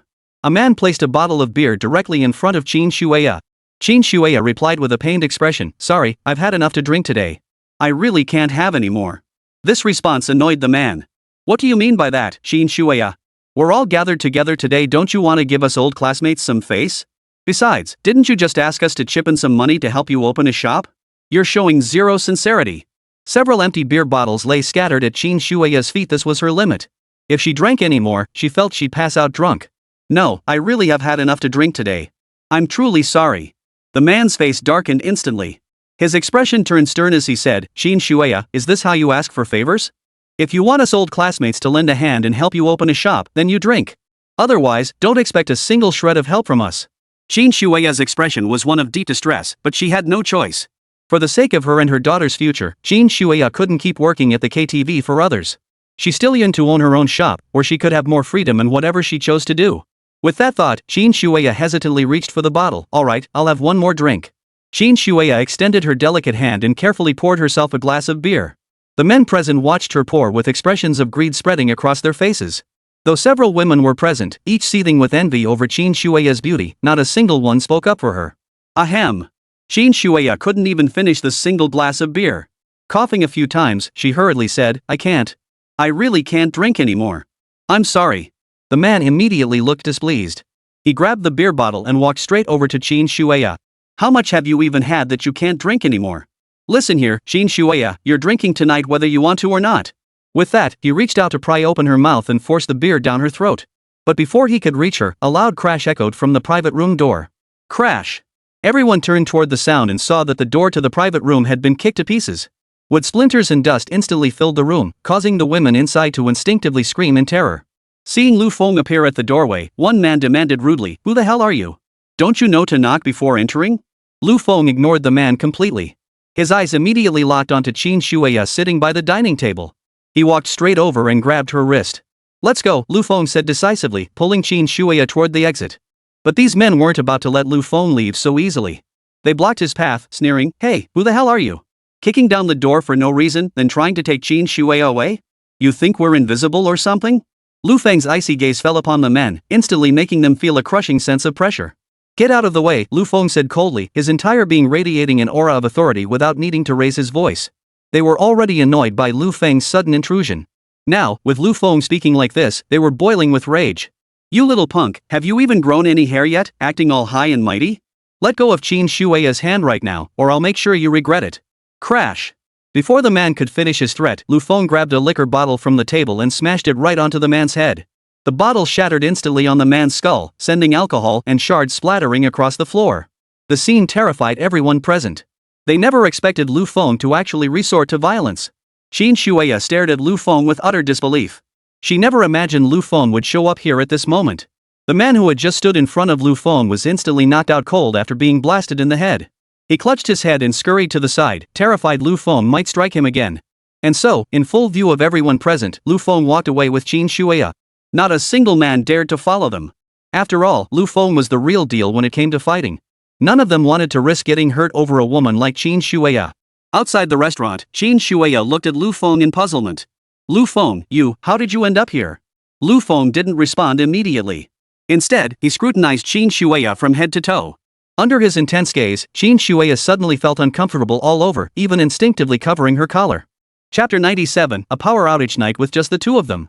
After confirming Qin Shuia hadn't been molested by those men, Lu Feng asked sternly, Then why are you here? You didn't take time off when you were sick, but you're taking time off for a class reunion? With that, Lu Feng climbed into the car, his expression one of disappointment. This left Qin Shuia with a strange feeling. She couldn't help but wonder inwardly, did Lu Feng just scold me? Or was he actually showing concern? Qin Shuia was at a loss for words, unsure whether she should even get in the car with Lu Feng. Just as she hesitated, a wave of nausea hit her.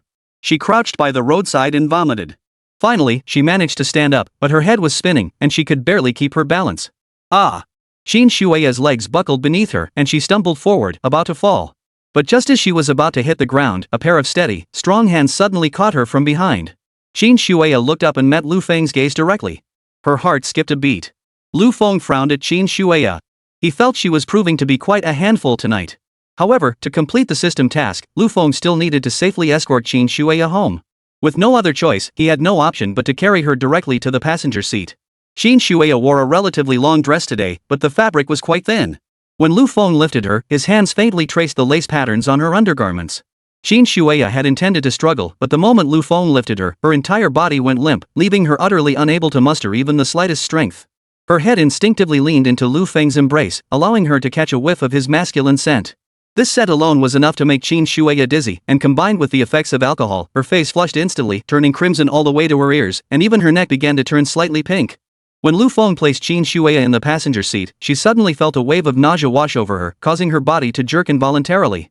But that very jolt threw Lu Feng off balance, causing him to stumble forward and crash directly into her arms. He collided squarely with the mountaintop, causing a brief sensation of suffocation.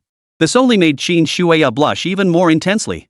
She pressed her lips together lightly, utterly at a loss for how to face Lu Feng now. Fortunately, Lu Feng said little. He closed the passenger door for Qin Shuya before climbing into the driver's seat himself. Throughout the entire journey, Qin Shuya's emotions were a tangled mess. She had no idea how Lu Feng had found her, nor why he had come to help her. She desperately wanted to steal a glance at him, but after just one quick look, she hastily averted her eyes, her heart still pounding wildly. At a red light, Lu Feng noticed Qin Shuya's chest rising and falling rapidly. Unaware of her nervousness, Lu Feng assumed her agitation stemmed from drinking too much. However, as Qin Shuya breathed, Lu Feng observed that her breasts rose and fell rhythmically with each breath. This sight was rather pleasing to the eye. Qin Shuya was naturally beautiful, and now, flushed from alcohol, her cheeks were rosy. A few strands of hair fell across her face, adding a touch of endearing disheveled beauty that Lu Feng found irresistible. The green light flashed, and Lu Feng slammed his foot on the gas pedal. Startled, Qin Shuya instinctively gasped, "Ah!" The sound was incredibly seductive, sending a tingling sensation through Lu Feng's entire body. Soon, Lu Feng arrived at the entrance of Qin Shuya's apartment complex. It was already past 11 at night, and the streets were deserted. Lu Feng spoke calmly to Qin Shuya, "We're here. Get out." Qin Shuya flushed crimson as she opened the door, but stumbled and fell to the ground the moment she stepped out. "Ah!" Seeing Qin Shuya suddenly fall, Lu Feng shook his head helplessly and opened the door to help her up. "It's okay, I can manage on my own," Qin Shuya hurriedly protested. Lu Feng replied with a slightly stern tone, "Don't move. I'll help you upstairs." Startled by Lu Feng's tone, Qin Shuya immediately fell silent. As Lu Feng supported her up the stairs, Qin Shuya's mind raced with all sorts of jumbled thoughts. She wondered why Lu Feng had come looking for her and couldn't help but notice how different he seemed now compared to before. After a moment, she recalled how Lu Feng had accidentally bumped into her while carrying her to the passenger seat earlier. As these thoughts swirled, Qin Shuya felt her cheeks begin to flush slightly, and her mind grew hazy. Only when Lu Feng finally laid her on the bed did Qin Shuya realize she had already arrived home. Ouch! Qin Shuya had intended to thank Lu Feng, but suddenly felt sharp pain in her knees. It turned out that when she had fallen earlier, she had accidentally scraped her knee, and there was even a little blood seeping out. Lu Feng fetched the first aid kit from the living room drawer and patiently applied medicine to her knee. Watching Lu Feng tend to her injury with such care, a wave of warmth flooded Qin Shuya's heart. All these years, not even Yang Qingyao had treated her this way. She recalled the last time she had been seriously ill with a high fever, it was Lu Feng who had brought her home and thoughtfully fetched her medicine. As these memories surfaced one by one, Qin Shuya suddenly felt that Lu Feng really had changed from the person he used to be. This realization caused her to significantly revise her opinion of him. Buzz. Just as these thoughts crossed Qin Shuya's mind, the lights in the room abruptly went out, plunging the surroundings into complete darkness. Startled, Qin Shuya instinctively moved closer to Lu Feng, causing even her two snow rabbits to bump into him. Lu Feng glanced outside and realized the entire neighborhood had lost power. But now that he had safely delivered Qin Shuya home, his task was complete. As for the power outage, that was none of his concern. The ointment is applied. Rest well now. With that, Lu Feng turned to leave. Immediately, Qin Shuya whispered softly, "Lu Feng, thank you. But could you help me reach the bedside table and grab the spare power bank?" Lu Feng gave a faint smile, saying nothing more, and turned to head toward the bedside. But he tripped over a stool on the floor and stumbled straight toward Qin Shuya. Chapter 98, Qin Shuya's Gratitude. Fortunately, Lu Feng managed to spread his arms out in time, preventing himself from fully landing on top of Qin Shuya. In that instant, their eyes locked, and both felt their hearts skip a beat. Moonlight streamed through the window, illuminating Qin Shuya's exquisite features. Glancing downward, Lu Feng could faintly glimpse the alluring glimpse beneath her collar. This sight would surely stir a flutter in the heart of any man. In the pitch-black room, Lu Feng stared at Qin Shuya's face, his breathing growing slightly ragged. Qin Shuya didn't push Lu Feng away like she had before, nor did she scream. She simply lay there quietly, watching him. Lu Feng's head slowly lowered until his face was almost pressed against hers. With each slow breath, he could even catch the faint, delicate fragrance emanating from her body. Qin Shuya couldn't fathom her own thoughts in that moment. Even though Lu Feng was so close, she felt frozen, offering no resistance whatsoever. Instead, she slowly reached out her hands and gently placed them on Lu Feng's back, drawing him even closer to her. In that moment, Qin Shuya felt a profound sense of security and stability simply having Lu Feng near her. She even closed her eyes, as if quietly awaiting whatever was about to unfold. The atmosphere in the room instantly turned incredibly tense. Lu Feng could feel a surge of heat rising in his lower abdomen, making his entire body feel unbearably hot. But he didn't do anything to Qin Shuya. Instead, he stood up and fetched a spare power bank from the bedside table for her. "The power's out. Be careful at home," he said coldly before leaving the house. Soon, silence returned to the room. Qin Shuya looked around at the empty space, as if Lu Feng had never been there at all. She reached up and gently touched her own face, discovering it had grown unbearably hot. The night passed in this manner. The next morning, the moment Lu Feng opened his eyes, he saw a text message Qin Shuya had sent him. Lu Feng, I want to properly thank you for yesterday. I'd like to treat you to lunch. Are you free? Seeing Qin Shuya take the initiative to message him, Lu Feng couldn't help but curve his lips into a slight smile. He inwardly muttered, this woman never once invited me to dinner before. What's gotten into her today? As these thoughts crossed his mind, a line of white text gradually appeared before his eyes. The system options manifested once more. Because you saved Qin Shuya yesterday, she wants to find an opportunity to properly repay you. Faced with Qin Shuya's warm invitation, what will you decide? Option 1, pretend you didn't see this message. Keep doing what you're doing, no reply is the best reply. Reward, unlimited annual mobile data plan. Option 2, reply to Qin Shuya, telling her it was no big deal and she shouldn't dwell on it. Reward, a banner honoring you as the year's outstanding citizen for bravery. Option 3, accept Qin Shuya's invitation and find out why she's attending the reunion, helping her resolve her current difficulties. Reward, double cashback on beverage sales during the opening day of the new Golden Leaf KTV branch. Just as Lu Feng was still debating whether to accept Qin Shuya's invitation, the system's options appeared. Glancing at the rewards for each option, he decisively chose the third one. After all, compared to the rewards of the other options, double cashback on sales offered better value for money. You decide the location. Just let me know when the time comes. Receiving Lu Feng's reply, Qin Shuya felt a complex mix of emotions welling up inside her. For some reason, she found herself harboring a faint glimmer of anticipation about meeting Lu Feng. She quickly reminded herself, Lu Feng risked his life to save you yesterday and even drove you home. You absolutely must thank him properly. By noon, Lu Feng arrived at the restaurant agreed upon with Qin Shuya. The moment he pushed open the door, he spotted Qin Shuya seated beside the large floor-to-ceiling window. She wore a chestnut-colored top today, her hair falling naturally over her shoulders, giving her an air of mature femininity. Just then, Qin Shuya looked up and saw Lu Feng. She instantly grew tense, straightened her clothes, and greeted him with a smile. Lu Feng kept his mission firmly in mind. He wasn't here just for lunch. He needed to figure out why Qin Shuya had gone to the class reunion yesterday and what difficulties she was currently facing. Lu Feng, thank you for helping me out yesterday. Qin Shuya had intended to say more, but somehow. The moment she saw Lu Feng, she suddenly felt nervous, and in the end, all her thoughts boiled down to this simple sentence. Lu Feng nodded thoughtfully. No need for thanks. What I'm more curious about is why you went to the class reunion last night? Hearing Lu Feng ask this question, Qin Shuya's movements instantly stiffened. After a long silence, she forced a casual tone. I hadn't seen those old classmates in years, so I went to the reunion. But Lu Feng's sharp gaze fixed directly on Qin Shuya as he said meaningfully, you'd better tell me the truth. Qin Shuya glanced up at Lu Feng. When she realized his gaze was fixed on her, she suddenly grew even more tense. This even made Qin Shuya inexplicably feel a pang of guilt. Upon reflection, Qin Shuya realized her lying skills were rather poor.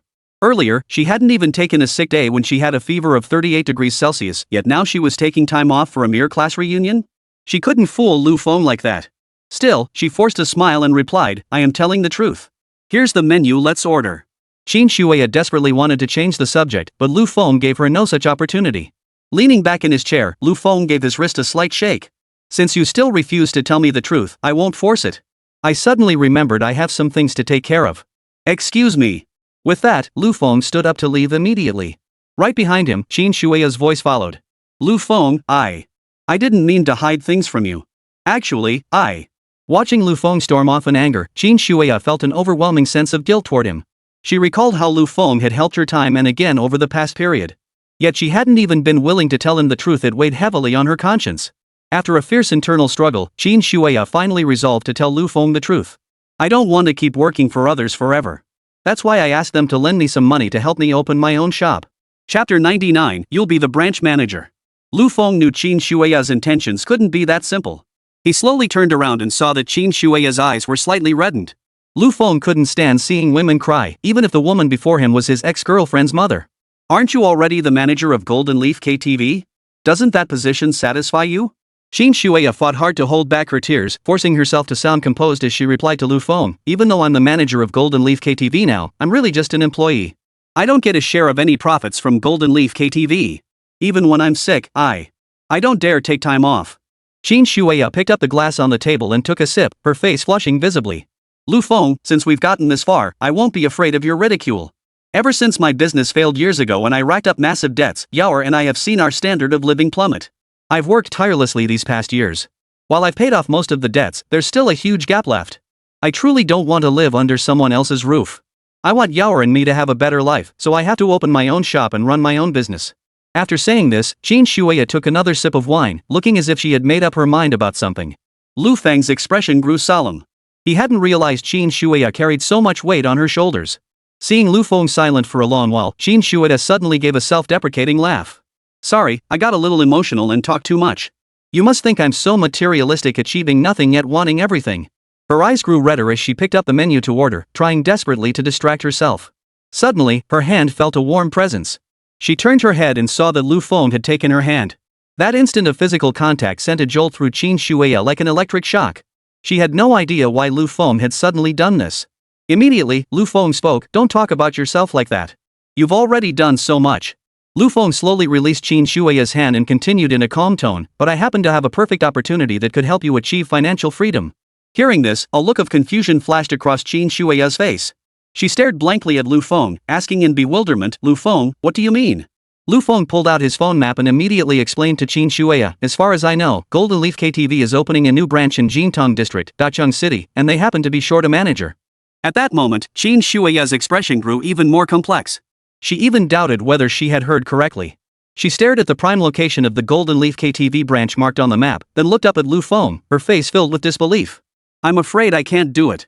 I'm just a junior manager with no money to invest. How could I possibly manage a branch? Besides, I don't even know the owner of Golden Leaf KTV. It's clearly out of the question. But thank you anyway." As she spoke, Qin Shuya's demeanor visibly shifted to one of unease. Lu Feng could see her confidence waver. Lu Feng didn't want to reveal his identity as the owner of Golden Leaf KTV just yet, so he made up an excuse. "You don't know the owner of Golden Leaf KTV, but I do. As a longtime patron of Golden Leaf KTV, I've known the owner for years. If I speak to him and give you a proper introduction, becoming the manager shouldn't be a problem." Qin Shuya's hand holding the menu suddenly froze mid-air. She was suddenly at a loss for words. She had expected Lu Feng to mock her after hearing her inner thoughts, or to look down on her. But Qin Shuya never imagined Lu Feng would actually be willing to help her secure the manager position. Truthfully, Lu Feng's decision stemmed partly from the system's rewards and partly from his genuine struggle to find a suitable candidate. Rather than hiring a stranger, Lu Feng felt Qin Shuya, whose background he knew well, was a far better choice. Qin Shuya stood frozen for a long moment before finally stammering out, "Lu Feng, you're not joking with me, are you?" Lu Feng shrugged, responding casually, "Does this look like I'm joking?" If this had happened before, Qin Shuya would never have believed Lu Feng's words. She knew Lu Feng lacked both the capability and the connections. But after everything they'd been through recently, Qin Shuya believed Lu Feng wasn't toying with her here. The thought of becoming manager at the Golden Leaf KTV branch instantly filled Qin Shuya with excitement. Still, she remained cautious. She simply couldn't fathom why Lu Feng would go out of his way to help her like this. It was much like how she couldn't fathom why Lu Feng had risked his life to save her last night. With these thoughts swirling, Qin Shuya tentatively broached the subject with Lu Feng. "Lu Feng, do you still have feelings for Yaoer?" "Honestly, I'm also against Yaoer being with Chen Dixiong. I feel like he's going to corrupt her. If you still have lingering feelings for Yaoer, I could actually..." Before Qin Shuya could finish, Lu Feng abruptly raised his hand. "Our conversation today has been pleasant so far. Could we please avoid bringing up idiots who make me sick?" Qin Shuya was clearly startled by Lu Feng's attitude and immediately stopped mentioning anything about Yang Qingyao. Leaning forward slightly, Lu Feng fixed his gaze on Qin Shuya and said, "The only reason I'm helping you is for you. Got it?" The words sent a flush to Qin Shuya's cheeks, her heartbeat quickening involuntarily. By the time Lu Feng began ordering food, Qin Shuya's mind was still echoing with his words. A ripple stirred deep within Qin Shuya's heart, and she instinctively bit her lip. Throughout the meal, Qin Shuya couldn't understand what had come over her. She dared not lift her head to meet Lu Feng's gaze. Because whenever she saw him now, her breathing quickened and her mind would wander to all sorts of things. As the meal drew to a close, Qin Shuya suddenly spoke up to Lu Feng. "Lu Feng, later. I'll take you to buy a belt. Or clothes, or leather shoes, whatever you like, I can go buy it for you." Chapter 100, Running into her biological daughter. Qin Shuya flicked her hair awkwardly and hurriedly explained, "Lu Feng, don't misunderstand. It's just that you've helped me so much. I really want to repay you properly." Seeing Qin Shuya's earnest expression, Lu Feng gave a faint smile. "Well then, I'll gladly accept your kindness." After dinner, Lu Feng and Qin Shuya headed straight to a nearby mall. This was the first time in all these years that Qin Shuya had ever stepped into a men's clothing store. Surrounded by rows of men's clothing, Qin Shuya couldn't help but feel a bit awkward. "Lu Feng, what color do you like?" Qin Shuya asked him, her voice tinged with shyness. She never imagined she'd one day be buying a belt for her daughter's ex-boyfriend. The feeling was oddly unsettling, but recalling it was to repay Lu Feng's kindness eased her mind considerably. Lu Feng casually replied, as long as you bought it, any color is fine. Qin Shuya blushed as she picked out a black leather belt for Lu Feng. I think this one's quality is pretty good. Why don't you try it on? Taking the belt, Lu Feng immediately fastened it around his waist. It did look quite good. However, when Lu Feng tried to remove it, he found the buckle stuck fast. Seeing this, Qin Shuya hurriedly reached out to help. But since the buckle was stuck right at Lu Feng's waist, her attempt to unbuckle it for him appeared slightly compromising. Just then, Lu Feng spotted Yang Qingyao and Chen Dishong walking into the men's clothing store. A mischievous grin spread across Lu Feng's face as he pulled Qin Shuya's wrist and said, "This isn't the best spot. Let's head to the fitting room." Qin Shuya didn't think much of it after all, it was just undoing a belt buckle. This is a bit tight. Don't rush, Qin Shuya said earnestly as she fiddled with the buckle on Lu Feng's belt. At that moment, Lu Feng casually lowered his head and caught a glimpse of Qin Shuya's busy hands. From Lu Feng's angle, he could clearly see that glimpse of skin. Combined with Qin Shuya's persistent fiddling with the buckle around his waist, Lu Feng suddenly felt an odd sensation in his lower abdomen. He even swallowed unconsciously. Looks like this store's belts aren't very well made. It seems to be stuck here. Qin Shuya was truly at a loss. Her hands were simply too weak, and in the end, she resorted to trying to bite the buckle open with her teeth. This posture only made Lu Feng feel even more awkward. Every time he glanced down, a tingling sensation would run through him. If you really can't get it open, just leave it. No sooner had Lu Feng finished speaking than a click sounded. Qin Shuya had finally managed to release the buckle. Before Qin Shuya could say anything else, however, the belt fell down along with Lu Feng's pants. In that instant, the air in the entire fitting room seemed to freeze. Qin Shuya's expression froze solid on her face. Her eyes widened involuntarily, and she even forgot to breathe. Ah! Before Qin Shuya could scream, Lu Feng quickly covered her mouth. Lu Feng didn't want Qin Shuya to make a sound. Otherwise, being alone together in the fitting room, they'd never be able to explain themselves if someone found them. Qin Shuya instinctively pushed Lu Feng away, but her hand accidentally brushed against his abs. The sensation at her fingertips instantly made Qin Shuya blush even deeper, her mind going completely blank. Lu Feng had intended to wait until Qin Shuya calmed down before pulling up his pants. But they were pressed so close together that he could even feel the warm breath escaping from the tip of her nose. This instantly conjured last night's scene in Lu Feng's mind. Lu Feng swallowed hard again as a surge of desire flared in his lower abdomen, spreading rapidly throughout his entire body. His face slowly inched toward Qin Shuya, causing her eyes to widen further. But for some reason, Qin Shuya didn't feel intense resistance inside her now. There was even a hint of anticipation. As Lu Feng drew near, Qin Shuya almost instinctively closed her eyes, her entire body going limp. Afterward, nestled in Lu Feng's embrace, Qin Shuya felt her legs trembling uncontrollably. Having been unable to make a sound throughout the entire ordeal, Qin Shuya felt profoundly uncomfortable, as if a heavy stone had lodged in her throat. Lu Feng murmured softly, "Don't worry, I won't treat you unfairly." Qin Shuya knew full well the age gap between her and Lu Feng. Yet when she heard his words, a long-forgotten sense of security suddenly filled her heart. It had been years since Qin Shuya had felt this way. She never imagined that one day, this sense of security would come from Lu Feng. After they both dressed, Qin Shuya cautiously opened the dressing room door to check if anyone was outside. Seeing no one, she breathed a sigh of relief and tiptoed out. But the very next second, a familiar voice suddenly called out from behind her. "Mom? What are you doing here?" The moment she heard that voice, Qin Shuya felt the blood drain from her head to her toes. She slowly turned around and sure enough, Yang Qingyao was standing right behind her. Yang Qingyao was arm in arm with Chen Dishong, looking at Qin Shuya with confusion. She couldn't understand why her mother would suddenly appear in a men's clothing store. Then Lu Feng emerged from the fitting room, causing Yang Qingyao to freeze in place. Her eyes widened in utter disbelief as she stared at Lu Feng, then glanced at Qin Shuya, her face frozen in shock. Yang Qingyao couldn't process what was happening before her eyes. She had actually witnessed her own mother walking out of the fitting room with her ex-boyfriend. Chapter 101, Severing Mother-Daughter Ties. But that wasn't even the most shocking part. The real kicker was that Yang Qingyao noticed Qin Shuya's cheeks were flushed. She couldn't even begin to imagine what her own mother and Lu Feng had just been doing in that fitting room. "Lu Feng? What are you doing here? What were you two doing back there?"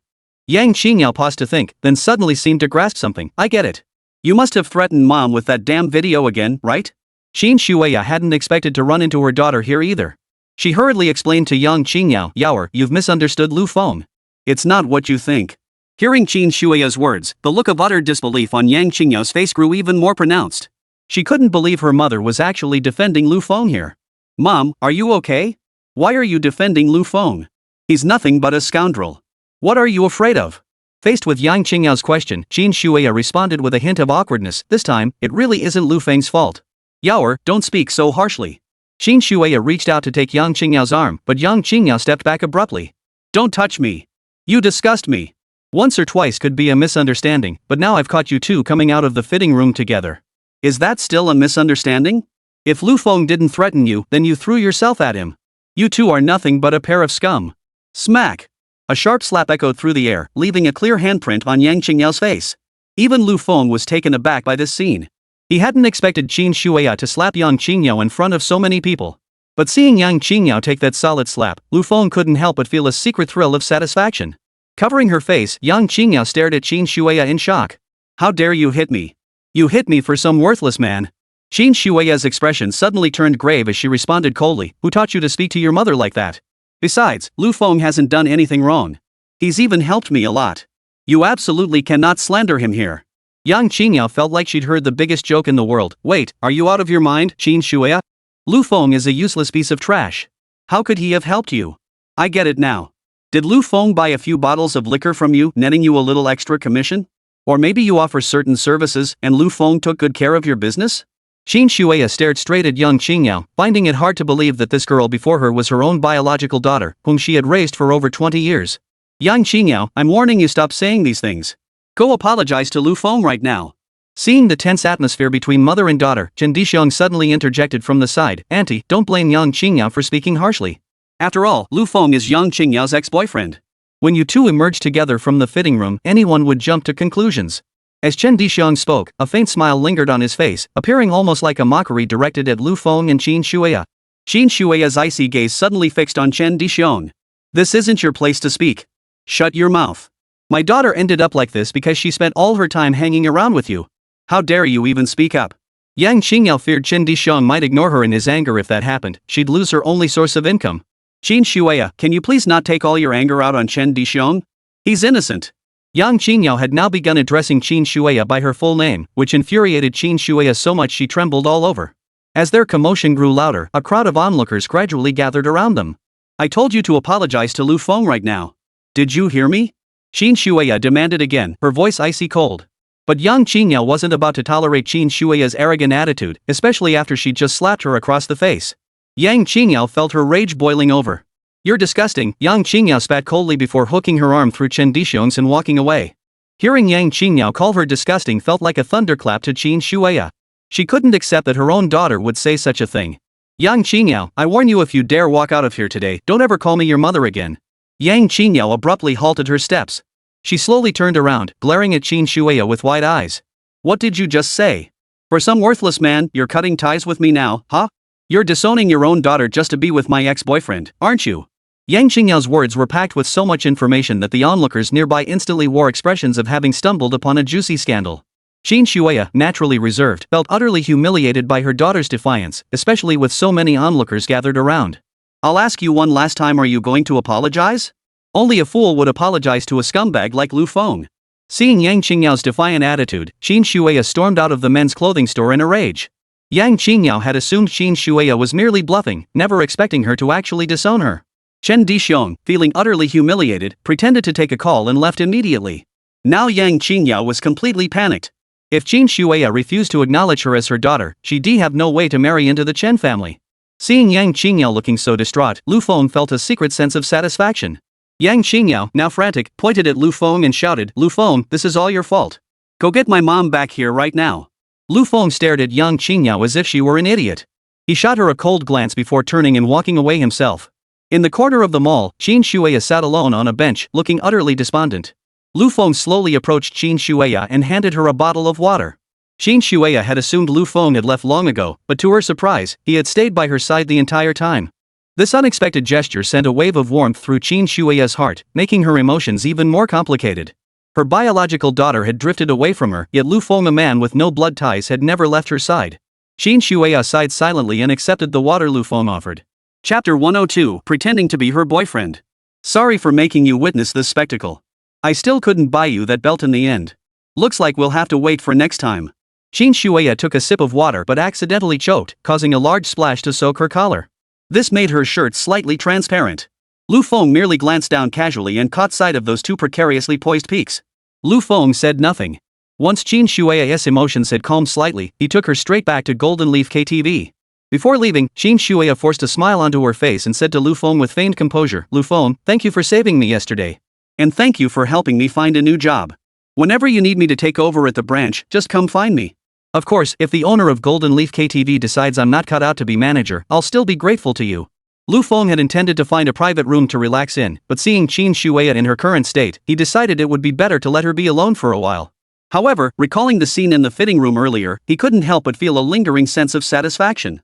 Just then, Lu Feng's phone suddenly rang. He initially thought it might be Qin Shui needing something again, but it turned out to be Su Wanwan calling. "Lu Feng, my parents found out about you going on that blind date for me last time. They're forcing me to meet that guy again tonight, and this time, there will be a bunch of relatives present. Could you help me out one more time? I know it's embarrassing to admit, but I really can't think of anyone else who could help me besides you." Lu Feng recalled how his last favor for Su Wanwan dealing with that blind date had earned him double cashback rewards from the system for nightclub spending. But helping Su Wanwan again was such a hassle. Just as Lu Feng was about to politely decline, a line of white text slowly appeared before him. Su Wanwan is facing intense pressure from her family to marry. She's deeply distressed and now seeks your help to continue pretending to be her boyfriend. Your decision follows. Option 1. You feel this favor was sufficient after one instance and decisively decline Su Wanwan's request, then head home for a good night's sleep. Reward, a set of silk bedding. Option 2. You decide it's too much hassle to keep helping her like this. Instead, you resolve to find Su Wanwan a proper boyfriend and begin helping her search for a match. Reward, 1-month VIP membership at Dachang City Matchmaking Agency. Option 3. Since Su Wanwan has pleaded so earnestly, you decide to help her one more time. After all, being a temporary boyfriend to a stunning beauty like her isn't exactly a bad deal. Reward, 1 yuan all-inclusive experience pass for nightlife venues, valid until midnight tonight. The moment Lu Feng saw the third option, his eyes lit up. He suddenly became curious about what this 1 yuan trial pass for the entire venue meant. Immediately after, another line of white text appeared before his eyes. Any item appearing at tonight's banquet, regardless of its original purchase price, will ultimately be valued at 1 yuan. This instantly sent Lu Feng's excitement soaring. It was different from the previous tenfold cashback on nightclub spending. This 1 yuan purchase reward from the system always gave Lu Feng the feeling of getting something for free. Lu Feng, are you listening? I don't want to put you in a difficult position. If you feel it's not possible, it's okay. Lu Feng immediately replied to Su Wanwan, "Tell me the time and place. I'll pick you up tonight." As night fell, Lu Feng drove his Bugatti Veyron RS to a shopping mall to pick up Su Wanwan. Su Wanwan wore a soft pink dress adorned with lace trim, looking like a stunning fairy who had fallen from heaven. Under the glow of streetlights, Lu Feng lifted his head just in time to catch sight of those two snow-white bunnies swaying rhythmically with Su Wanwan's steps, drawing more than a few admiring glances. When Su Wanwan settled into the car, those two snowy bunnies bounced along with her. Lu Feng couldn't help but worry that if the dress wasn't well made, those two snow rabbits might just pop right out. "Lu Feng, thank you for helping me again. I bought you a suit, I hope it fits." Su Wanwan handed Lu Feng an exquisitely wrapped box containing an expensive men's suit. As he took the box, Lu Feng's hand accidentally brushed against Su Wanwan's wrist. He felt her skin was ice cold and incredibly smooth. Su Wanwan instinctively withdrew her hands, a faint blush spreading across her cheeks. "If it doesn't fit when you get home, just let me know." Lu Feng smiled faintly. "Anything you buy will fit perfectly. Let's go now." This remark made Su Wanwan blush even more. She pursed her lips and nodded, looking utterly bashful. Soon they arrived at one of Dachang City's most luxurious 5-star hotels, the Fengming Grand Hotel. Numerous luxury cars were parked at the entrance, but when Lu Feng's Bugatti Veyron RS pulled up, the other luxury cars instantly paled in comparison. Even the security guards personally came over to guide Lu Feng to a parking spot. "My parents heard I rejected that matchmaker's suggestion last time and are furious. So today they gathered all my aunts and uncles specifically to pressure me." As he spoke, Lu Feng and Su Wanwan had already entered the hotel lobby. However, Lu Feng noticed what appeared to be an auction taking place there. "Could this be something your family organized too?" Lu Feng asked, slightly puzzled. Su Wanwan quickly explained, "No, it's not. It just happens that an auction is being held here. My family and that blind date of mine might be attending later. So we can rest nearby first. After the auction ends, we can head to the private room." Lu Feng waved his hand dismissively and replied to Su Wanwan, "It's fine. We can join this auction together." With that, Lu Feng walked straight to an empty seat in the auction hall and sat down. Su Wanwan paused in surprise before quickly following Lu Feng over. The first item up for auction was soon presented before the crowd. Lu Feng's eyes lit up. It was a blue-veined ice crystal jade of exceptional quality. Lu Feng had come to this auction specifically to test the system's reward, the night auction's 1 yuan purchase. If he could truly buy this jade for just 1 yuan and then resell it to someone else, it would be a huge profit no matter what. Blue-eyed ice crystal jade rough stone, starting bid, 2 million. The moment the auctioneer's voice fell, bidding erupted among the assembled tycoons and dignitaries. Chapter 103, no matter the price, everything for 1 yuan. After a fierce bidding war, Lu Xiaopeng had driven the price of this blue pupil ice crystal jade up to 5 million. As Su Wanwan's arranged marriage candidate, Lu Xiaopeng had come prepared tonight. He intended to showcase his formidable wealth at the auction to win the favor of Su Wanwan's family. Just as everyone thought the jade was about to be secured by Lu Xiaopeng, a voice suddenly rang out. 6 million. The moment Lu Feng spoke, all eyes instantly turned to him. However, the crowd was merely curious who on earth would pay a staggering 6 million for this piece of jade? But when Lu Xiaopeng saw Lu Feng appear here, his brows instantly furrowed. Seeing Su Wanwan seated beside Lu Feng only fueled his rage. 7 million. If anyone else had bid against him, Lu Xiaopeng might have backed down. But Lu Feng? Lu Xiaopeng absolutely refused to be outdone by him. Lu Feng, however, gave a cold laugh and spoke again, 10 million. The moment those words left his mouth, the entire auction hall fell silent. Everyone stared at Lu Feng with disbelief. They simply couldn't comprehend why the tension between Lu Feng and Lu Xiaopeng had flared so intensely at this seemingly ordinary auction today. Not to mention that even if this blue-eyed ice crystal jade is rare, a price of around 5 million is already the absolute ceiling. Yet Lu Feng opened his mouth and offered 10 million, a figure that left the crowd utterly baffled. At the same time, Lu Feng's actions caught the attention of Su Wanwan's relatives. Who's that young man? Could he be Wanwan's boyfriend? Wow, opening with 10 million? He must be some kind of rich kid, right? Maybe he's just putting on airs, trying to show off here. Hearing these relatives' comments about Lu Feng, Lu Xiaopeng decided that if it came down to it, he'd let Lu Feng have the jade. After all, the blue-eyed ice crystal jade wasn't worth 10 million yuan. What's more, now that Lu Feng had spent 10 million, he didn't believe Lu Feng would have any money left to bid. Going for 10 million. Congratulations to Mr. Lu Feng, the winner of this blue pupil ice crystal jade. The moment the auctioneer's voice echoed from the stage, a line of white text slowly materialized before Lu Feng's eyes. Nighttime consumption, 1 yuan purchase successful. Account balance reduced by 1 yuan. Acquired blue-eyed ice crystal jade valued at 10 million yuan. A faint smile touched Lu Feng's lips, though his heart was already racing with excitement. He was now even more certain that any purchase made tonight, even items from the auction house, could be bought for just 1 yuan. Su Wanwan wondered if Lu Feng had lost his mind. She cautiously leaned closer and whispered, Lu Feng, are you sure you want to spend 10 million on this jade? That's 10 million yuan. As Su Wanwan leaned in, Lu Feng felt the softness brush against his arm, instantly lifting his spirits. Small change. No need to worry about it, Lu Feng replied casually, shifting his gaze to the next item up for auction. The auctioneer announced from the podium, next up is an antique blue and white porcelain piece, starting at 8 million. Lu Xiaopeng instantly beamed with delight. This blue and white porcelain was worth countless times more than that blue-eyed ice crystal jade from earlier. He figured Lu Feng must be broke now after blowing 10 million like a fool earlier. 10 million. Lu Xiaopeng declared confidently, certain victory was his this time. But then something utterly astonishing happened. Lu Feng calmly raised his hand and declared, 20 million. The entire room fell silent. Whether millionaire business tycoons or seasoned auction veterans hunting for bargains, everyone was stunned. For the first time, they witnessed someone doubling the bid right off the bat. This time, even Su Wanwan's parents noticed Lu Feng. Su Wanwan's mother, Lin Jing, couldn't help but remark, who knew this kid had some real clout? He just casually throws out a 20 million bid like that. However, Su Tingxiao, Su Wanwan's father, snorted coldly with disdain, he thinks this will earn our approval? How naive. With that, Su Tingxiao walked straight to the auction house's backstage area, where he spoke privately with the auction house's organizer. On the auction floor, faced with the astronomical price of 20 million, no one dared challenge Lu Feng's bid. Even Lu Xiaopeng wasn't willing to be the sucker, so he had no choice but to let Lu Feng take the antique vase. 20 million yuan. Congratulations once again to Mr. Lu Feng. Su Wanwan could scarcely believe her eyes. Staring at Lu Feng in astonishment, she asked, Lu Feng, are you serious? Honestly, I only came to ask you to pretend to be my boyfriend. You really didn't need to go to such lengths to get my parents' attention. Su Wanwan was so overcome with emotion that her two snow-white breasts bounced and swayed with her movements. Lu Feng remained unhurried as he waved his hand dismissively. Don't worry about it. It's just pocket change. Nightclub purchase completed for 1 yuan. Account balance reduced by 1 yuan. Acquired antique blue and white porcelain valued at 20 million yuan. To Lu Feng, spending a single yuan on such items felt practically like getting them for free. Soon, the final item of the evening was presented to the crowd. Our final item up for auction tonight is the development rights to the port in Dachang City's new development zone. The moment the auctioneer uttered these words, the eyes of the wealthy and powerful in attendance lit up. Compared to the blue-eyed ice crystal jade and antique blue and white porcelain, the port development rights in the new district were clearly far more significant. Whoever secured this land could potentially become Dachang City's wealthiest individual overnight.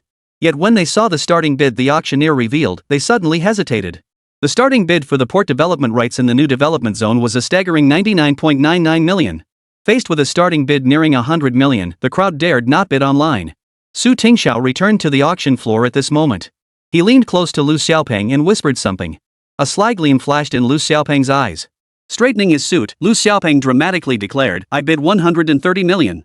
Lu Xiaopeng dared to throw down such a large sum because Su Tingxiao had already secretly agreed on a price with the organizers. This meant that no matter what others bid, as long as it was lower than Su Tingxiao's price, the land would undoubtedly go to the Su family. Su Tingxiao had sent Lu Xiaopeng to bid solely to dampen Lu Feng's overbearing arrogance. Chapter 104, You still have the nerve to buy a 10,000 yuan bottle of wine? Lu Feng had tasted the sweetness of his 1 yuan bidding strategy.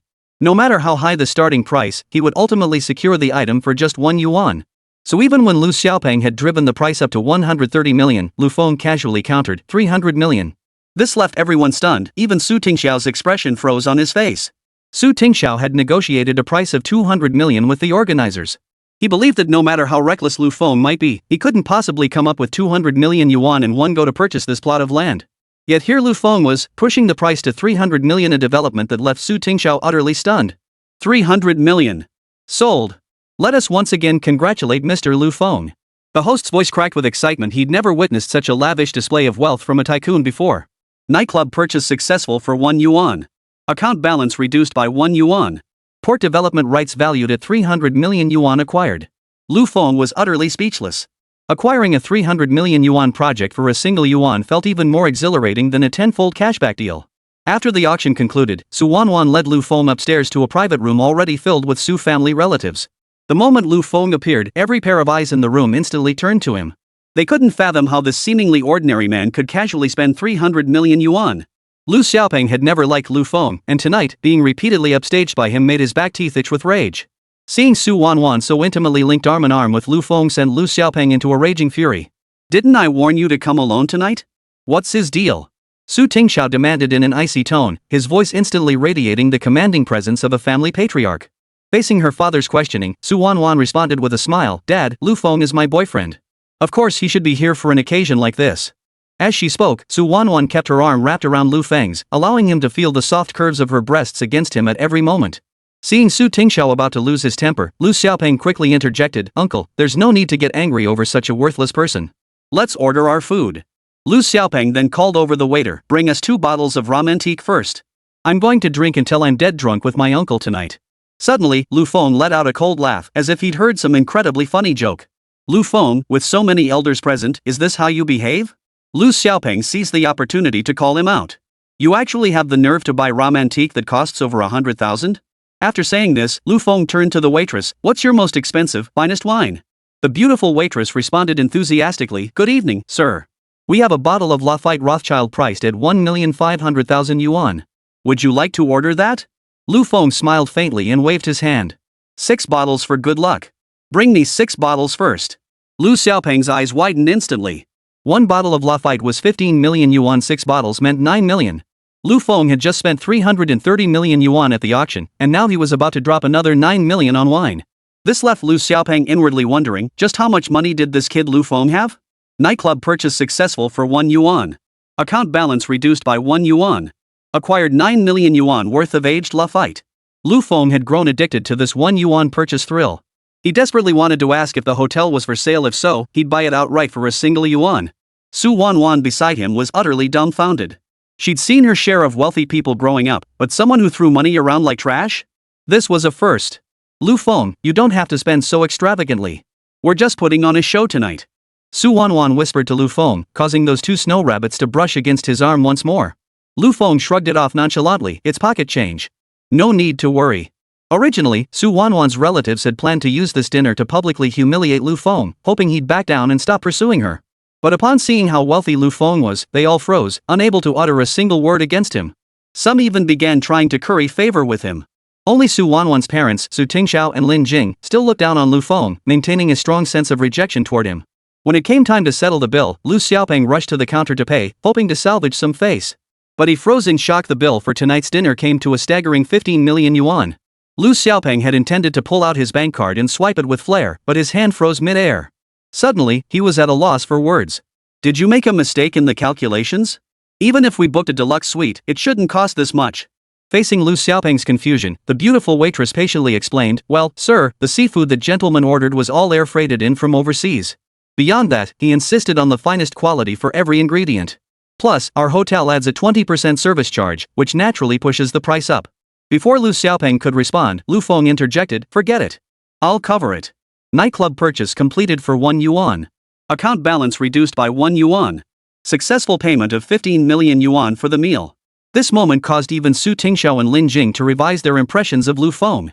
While they still couldn't fully accept him, at least Lu Feng was generous with his spending, unlike Lu Xiaopeng, who seemed so petty. Lu Xiaopeng roughly estimated that Lu Feng had spent nearly 400 million yuan tonight.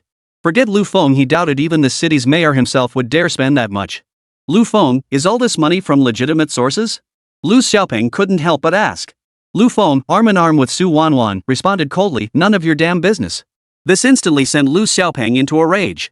If Su Wanwan's parents hadn't been standing nearby, he might have charged right over and punched Lu Feng. At the hotel entrance, Su Wanwan hurriedly said, Mom and Dad, I have a gathering with my girlfriends tonight, so I won't be going home with you. Lu Feng will drop me off at the restaurant later, so you don't need to worry. Although Su Tingxiao's impression of Lu Feng had improved somewhat, he still cautioned Su Wanwan, no matter how late you stay out, you must come home. Understand? Chapter 105, Heart fluttering at 100%. Got it, Dad. Don't worry. Su Wanwan replied with a smile, linking arms with Lu Feng and walking straight away. Lu Feng had planned to keep playing the 1 yuan lottery, but the banquet ended so quickly it left him feeling unsatisfied. It's so late already. Are you really going to another party? Lu Feng asked, a hint of confusion in his voice.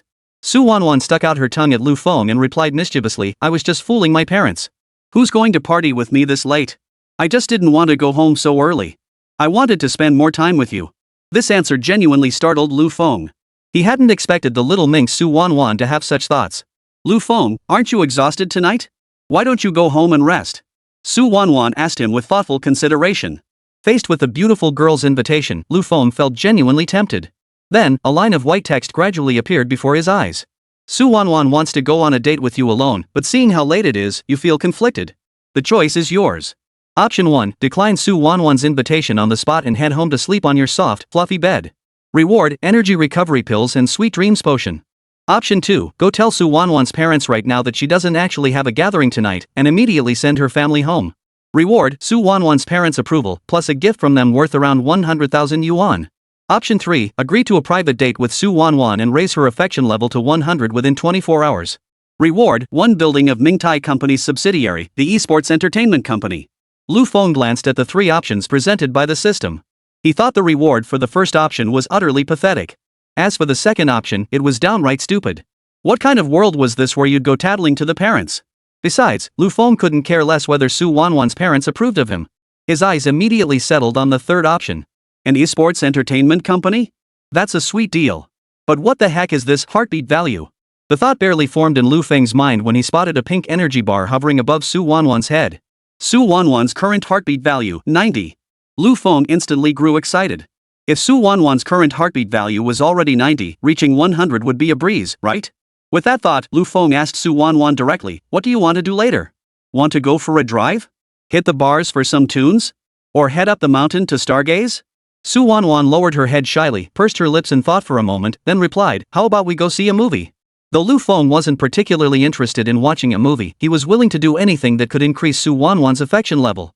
Alright, I'll take you to the cinema right now. Soon they arrived at a nearby theater, where the only showings available at this hour were late-night screenings. The theater was pitch black, with only a few scattered audience members. Lu Feng and Su Wanwan sat in the middle seats of the back row. I didn't expect there'd only be horror movies left. I wonder if I dare watch one, Su Wanwan said, puffing out her cheeks as she held a bowl of popcorn. Lu Feng ruffled her hair. Don't worry. If you get scared, I'll be right here. The moment those words left his mouth, Lu Feng noticed Su Wanwan's heartbeat value above her head skyrocketed to 92. As the movie began, a terrifying scene flashed across the screen. Startled, Su Wanwan immediately threw herself into Lu Feng's arms. Her ample bosom collided with Lu Feng's chest, bouncing back and forth with each jolt. Lu Feng thought this little girl was far too timid. He casually lowered his gaze and caught a glimpse of the alluring view beneath her neckline. Her face flushed slightly from fright, and those two snowy peaks swayed ever so slightly with her trembling body. This sent a tingle through Lu Feng's heart. He slowly reached out, patted Su Wanwan's shoulder, and said, "Don't be afraid. I'm here." Su Wanwan seemed to feel a surge of security, causing her affection meter for Lu Feng to rise once more, climbing to 94. Lu Feng sensed that at this rate, he might complete the system task tonight without even needing 24 hours. What Lu Feng hadn't anticipated, however, was that this horror film contained a scene unsuitable for minors. Su Wanwan's face flushed instantly, and even her breathing quickened slightly. When the movie ended, Su Wanwan carried her half-eaten popcorn toward the exit. She accidentally missed a step and stumbled, falling straight toward the floor. Lu Feng immediately caught her in his arms, but he misjudged his strength, causing Su Wanwan to press almost completely against him. Her breasts were squashed out of shape by the pressure. Finally, Lu Feng instinctively let go of Su Wanwan. Those two breasts, as if freed from their constraints, sprang back into place. The dim lighting in the late-night cinema made the scene before him so breathtakingly provocative that Lu Feng couldn't help but swallow hard. Su Wanwan pressed her hand to the opening of her shirt, her voice tinged with embarrassment. Thank you. Let's go." But as soon as they reached the theater entrance, they saw a couple kissing passionately. This instantly conjured up vivid memories of her earlier intimate moments with Lu Feng and Su Wanwan's mind, causing her face to flush bright red all the way to her ears. "Lu Feng, I really enjoyed watching the movie with you. It's getting late, so I won't bother you anymore. I should head home and rest," Su Wanwan said to Lu Feng with a hint of awkwardness. But Lu Feng was completely preoccupied with the system quest and had no desire to go home and sleep. "Wanwan, is there anything else you'd like to do? Anything at all? Just say the word, and I'll accompany you." The image of that young couple embracing was still vivid in Su Wanwan's mind. For a split second, she almost blurted out a suggestion to get a hotel room. She quickly composed herself, thought for a moment, and said, "I saw online that Pingding Mountain has beautiful night views. Sometimes you can even see shooting stars. Why don't we go there?" Lu Feng had some recollection of Pingding Mountain. It was a hill located in the outskirts of Dachang City. Its elevation wasn't particularly high. One could reach the summit in about 20 minutes. Glancing at Su Wanwan's heartbeat meter, which registered only 94 points, Lu Feng immediately replied, "Sure thing. I'll go with you." Chapter 106, Meteor Night on the Summit. Lu Feng drove the Bugatti Veyron RS, speeding through the dark streets with Su Wanwan. Since they were heading toward the outskirts, there were few cars around, allowing Lu Feng to maintain a high speed throughout the journey. The wind pouring in through the open window flattened the fabric of Su Wanwan's top, accentuating the contours of her curves. Occasionally, stray strands of hair would flutter across her face, lending her an air of innocent, untouched beauty. Soon, the car reached the foot of Pingding Mountain. To Lu Feng's surprise, several internet celebrities had come here in the middle of the night to check in and climb the mountain. They had only been climbing for less than 10 minutes when Su Wanwan crouched halfway up the slope, panting heavily. I can't go on. We should take a break." With each ragged breath, her breasts rose and fell in slow, rhythmic waves. Most significantly, her panting carried a faint, suggestive quality that immediately sparked his imagination. "You're already tired after just a little while with that petite frame?" Lu Feng teased Su Wanwan. Su Wanwan retorted defiantly, "I just need a breather. Let's keep going." Another 10 minutes passed before Su Wanwan and Lu Feng finally reached the summit of Pingding Mountain. But Su Wanwan was utterly exhausted. Her legs felt like jelly, and she barely had the strength to stand. Suddenly, a pair of strong hands wrapped around her slender waist from behind. Lu Feng's voice whispered in her ear. "Be careful. What if you fall?" Hearing Lu Feng's words, Su Wanwan's face flushed instantly, her hands fidgeting nervously with the hem of her skirt. The other hikers were all on the opposite side taking photos and checking in, leaving only Lu Feng and Su Wanwan in this area. At that moment, Su Wanwan and Lu Feng were so close she could feel the warmth of his breath on her skin. This instantly made Su Wanwan's heart race, as if a little deer were wildly pounding inside her chest. At that moment, Lu Feng noticed that Su Wanwan's heartbeat value had reached 97. The surroundings were eerily quiet, and Su Wanwan could hear her own heartbeat clearly. She swallowed hard and quickly pointed toward the sky. "Lu Feng, look! It's a shooting star! We really saw one." Lu Feng gazed deeply into Su Wanwan's eyes with tender affection, "But I only want to see you." This statement made Su Wanwan's face flush completely crimson, even her neck turning bright red. Lu Feng slowly lowered his head, drawing closer to Su Wanwan. This proximity only intensified his awareness of the pressure from her ample curves. Before Su Wanwan could react, Lu Feng kissed her. In that instant, Su Wanwan felt her breathing completely, and even her heartbeat seemed to stop for a few seconds. At the same time, Lu Feng saw Su Wanwan's heartbeat value spike to 99. That final sliver of heartbeat points made Lu Feng feel victory was within his grasp. If he could complete this task, he would gain a brand new esports entertainment company. Wishing upon a shooting star really works. Want to give it a try? Su Wanwan's face flushed crimson as she silently closed her eyes, clasping her hands together before her. Lu Feng, however, remained completely still as he embraced Su Wanwan from behind, causing her heart to skip a beat. Lu Feng, aren't you making a wish? Facing Su Wanwan's question, Lu Feng responded with gentle warmth, my wish is for yours to come true. Lu Feng's sweet little confession instantly made Su Wanwan's heart race even faster. She felt pink bubbles bubbling up all over her body, almost robbing her of her ability to think. She even wished time could freeze right then, forever embraced from behind by Lu Feng, savoring the serene beauty of the mountaintop. Lu Feng felt his advances were already quite effective, yet Su Wanwan's heart flutter meter remained stuck at 99. But Lu Feng didn't give up. Instead, he suggested to Su Wanwan, how about taking some photos? Don't girls love taking pictures at moments like this? Su Wanwan nodded shyly, her voice sweet and soft as she replied, sure, that'd be nice of you. Lu Feng practically pulled out all the stops with his photography skills, snapping countless beautiful shots of Su Wanwan. He assumed all girls loved photos, and if he could capture stunning images of Su Wanwan, it would make up for that last bit of heartbeat value. However, after seeing the photos, Su Wanwan stomped her feet excitedly, yet her heartbeat value remained unchanged. This left Lu Feng feeling rather stumped.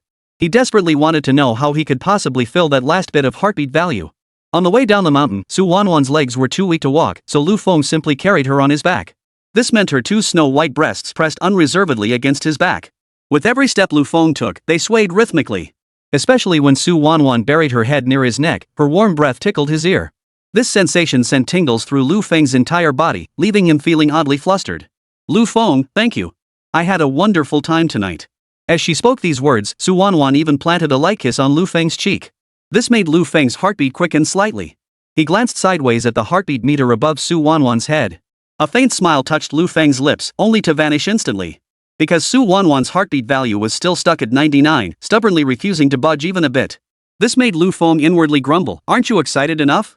Why can't it reach 100? By the time Lu Feng and Su Wanwan descended the mountain, it was already past 1 a.m. Lu Feng intended to escort Su Wanwan home, but she hesitated, saying, it's so late. My parents must be asleep already. I think I'll skip going back.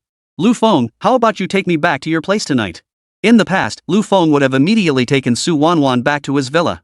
But Lu Feng still needed to fill that last bit of heartbeat value.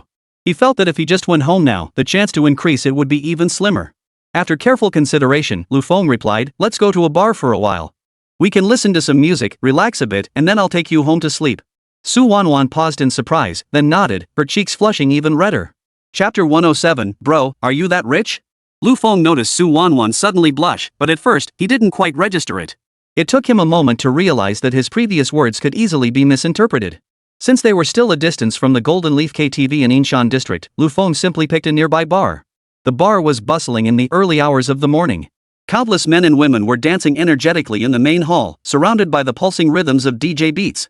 Lu Feng led Su Wanwan to a booth and asked directly, would you like something to drink? Su Wanwan replied shyly, you still have to drive, so you can't drink with me. I guess I won't have anything either. But Lu Feng simply said, what's the big deal? We'll just call a designated driver later. With that, Lu Feng waved his hand and ordered the waiter to bring over 2 bottles of pre-mixed cocktails. After a few rounds, Su Wanwan's cheeks flushed deeper and her gaze toward Lu Feng grew hazy. Lu Feng. Lu Feng. Su Wanwan gazed at him through a haze of intoxication, her lips murmuring his name repeatedly. Lu Feng sat down beside her and wrapped an arm around her shoulder. Don't worry. I'm always here. Hearing his words, a faint smile touched Su Wanwan's lips as she wrapped her arms around his.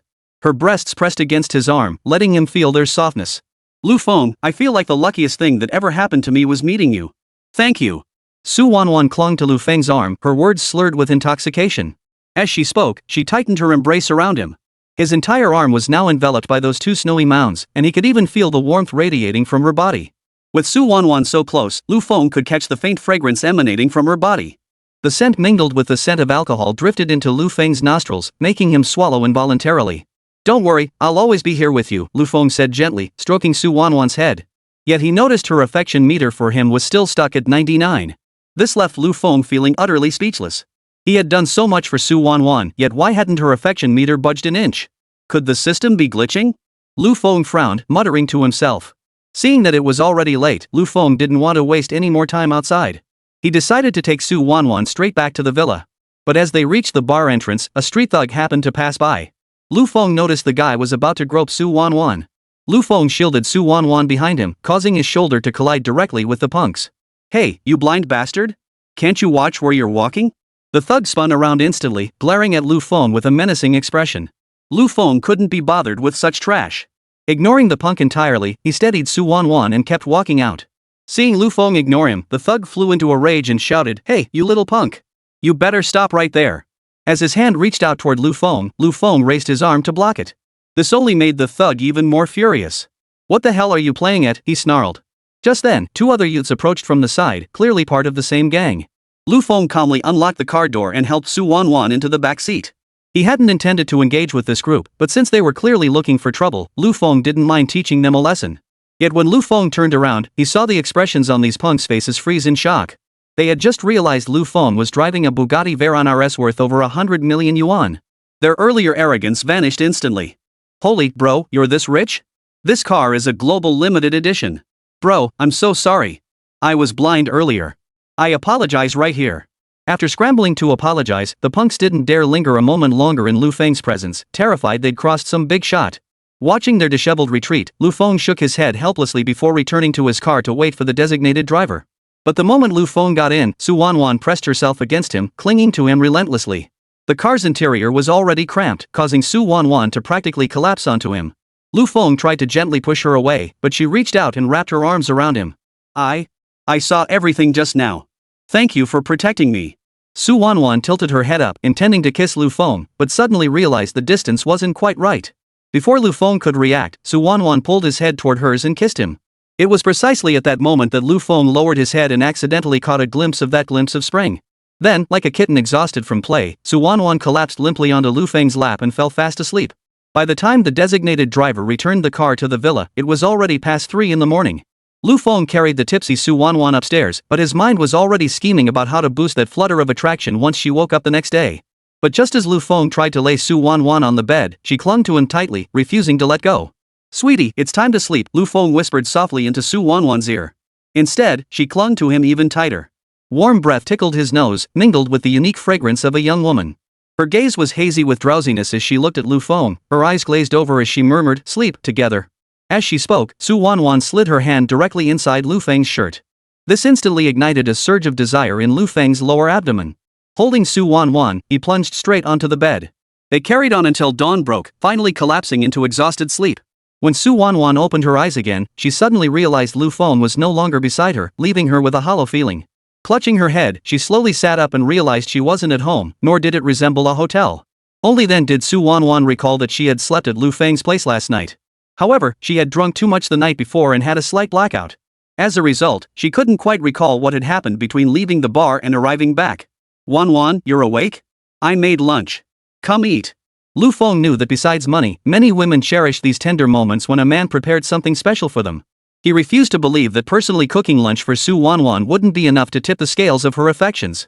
Chapter 108, Wearing a Wedding Dress for You. When she approached the dining table, Su Wanwan's eyes widened in disbelief. She couldn't fathom that Lu Feng had personally prepared all this for her. Faced with such a lavish lunch spread, Su Wanwan felt so moved she was on the verge of tears. She couldn't help but reflect inwardly this was the first time anyone besides her parents had ever treated her like this. "Lu Feng, thank you." Su Wanwan hugged him and gave him a soft kiss, clinging to him like a kitten seeking affection. To Lu Feng's disappointment, however, Su Wanwan's affection meter remained stuck at 99.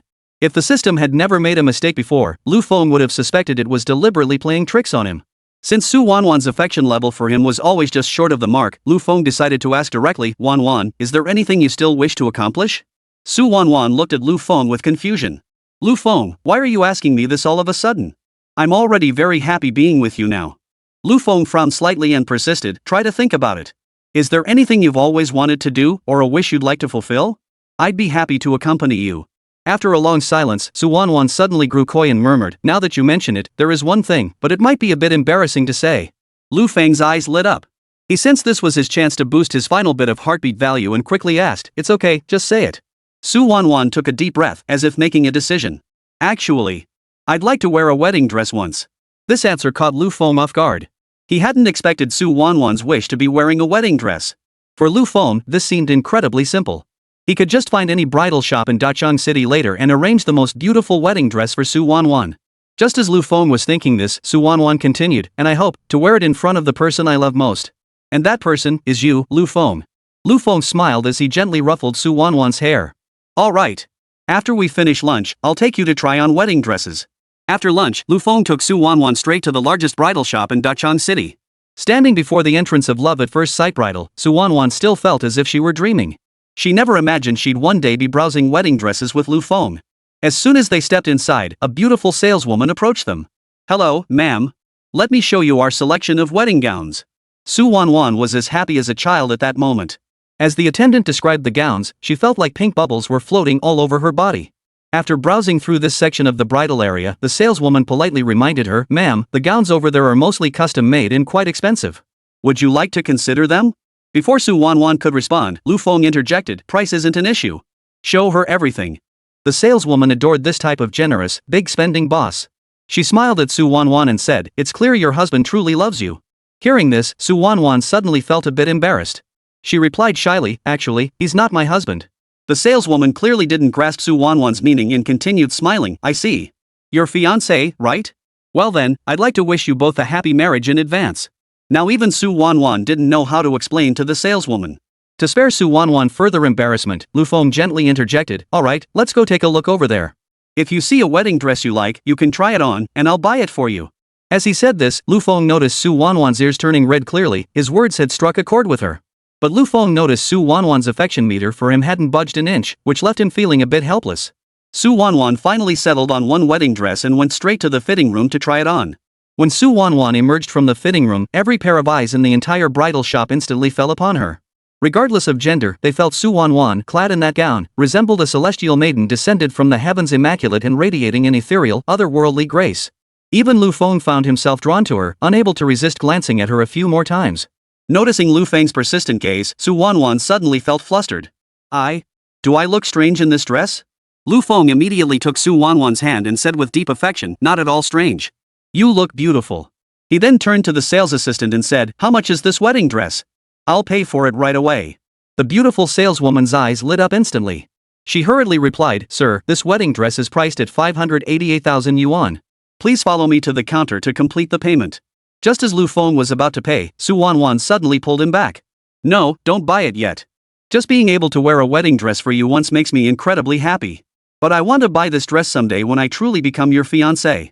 After saying this, Su Wanwan suddenly stood on tiptoe and kissed Lu Feng on the cheek. This scene left the surrounding men green with envy.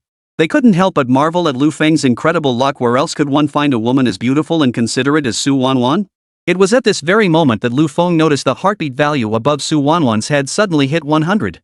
This made Lu Feng incredibly excited. He pulled Su Wanwan into his arms and said, "As long as you're happy, it's worth it to me." Leaving the bridal shop, Su Wanwan walked beside Lu Feng, feeling as though even the air outside was sweet. But just then, the phone in Su Wanwan's pocket rang. She glanced at it and saw it was her father, Su Tingxiao, calling. "Why didn't you come home last night? Were you out fooling around with that kid Lu Feng?" Su Wanwan was instantly terrified. If her father found out she'd slept over at Lu Feng's place, she'd be in big trouble. "Dad, I stayed out late with my girlfriends last night and just slept over at a friend's place. Please don't be angry. I'm heading home right now." Su Wanwan had wanted to stay with Lu Feng a little longer, but now she had no choice but to hurry home. "Lu Feng, I have to go now. I've had a wonderful time with you. See you next time." Su Wanwan gave Lu Feng a gentle hug, hailed a taxi, and turned to leave. Chapter 109, The Beautiful CEO's New Outfit. After Su Wanwan left, Lu Feng drove straight to Mingtai Corporation. Having completed the system task, he now owned an esports entertainment company under Mingtai Group. It was time for Lu Feng to properly manage his assets. Shortly after arriving at the company, his secretary Huang Lan approached him. "Mr. Lu, you're here just in time. I was about to contact you. Numerous companies are eager to partner with Mingtai, and they all wish to invest in our upcoming esports entertainment venture." Lu Feng hadn't expected the news to spread so quickly. He nodded thoughtfully.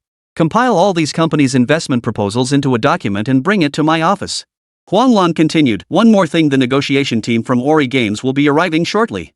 They also wish to invest in our esports entertainment company." The mention of Ori Games immediately brought to mind the foreign company that had approached him about a partnership last time, and their stunning female CEO, Karina. "Have them wait for me in the conference room. I'll be there shortly." Lu Feng took his time walking to the restroom near the office to carefully adjust his suit. But just as Lu Feng turned around, he suddenly collided with a woman. She had been holding a coffee cup, and the collision caused it to spill all over both of them. "I'm so sorry, I wasn't paying attention." Karina started to apologize, but froze in place.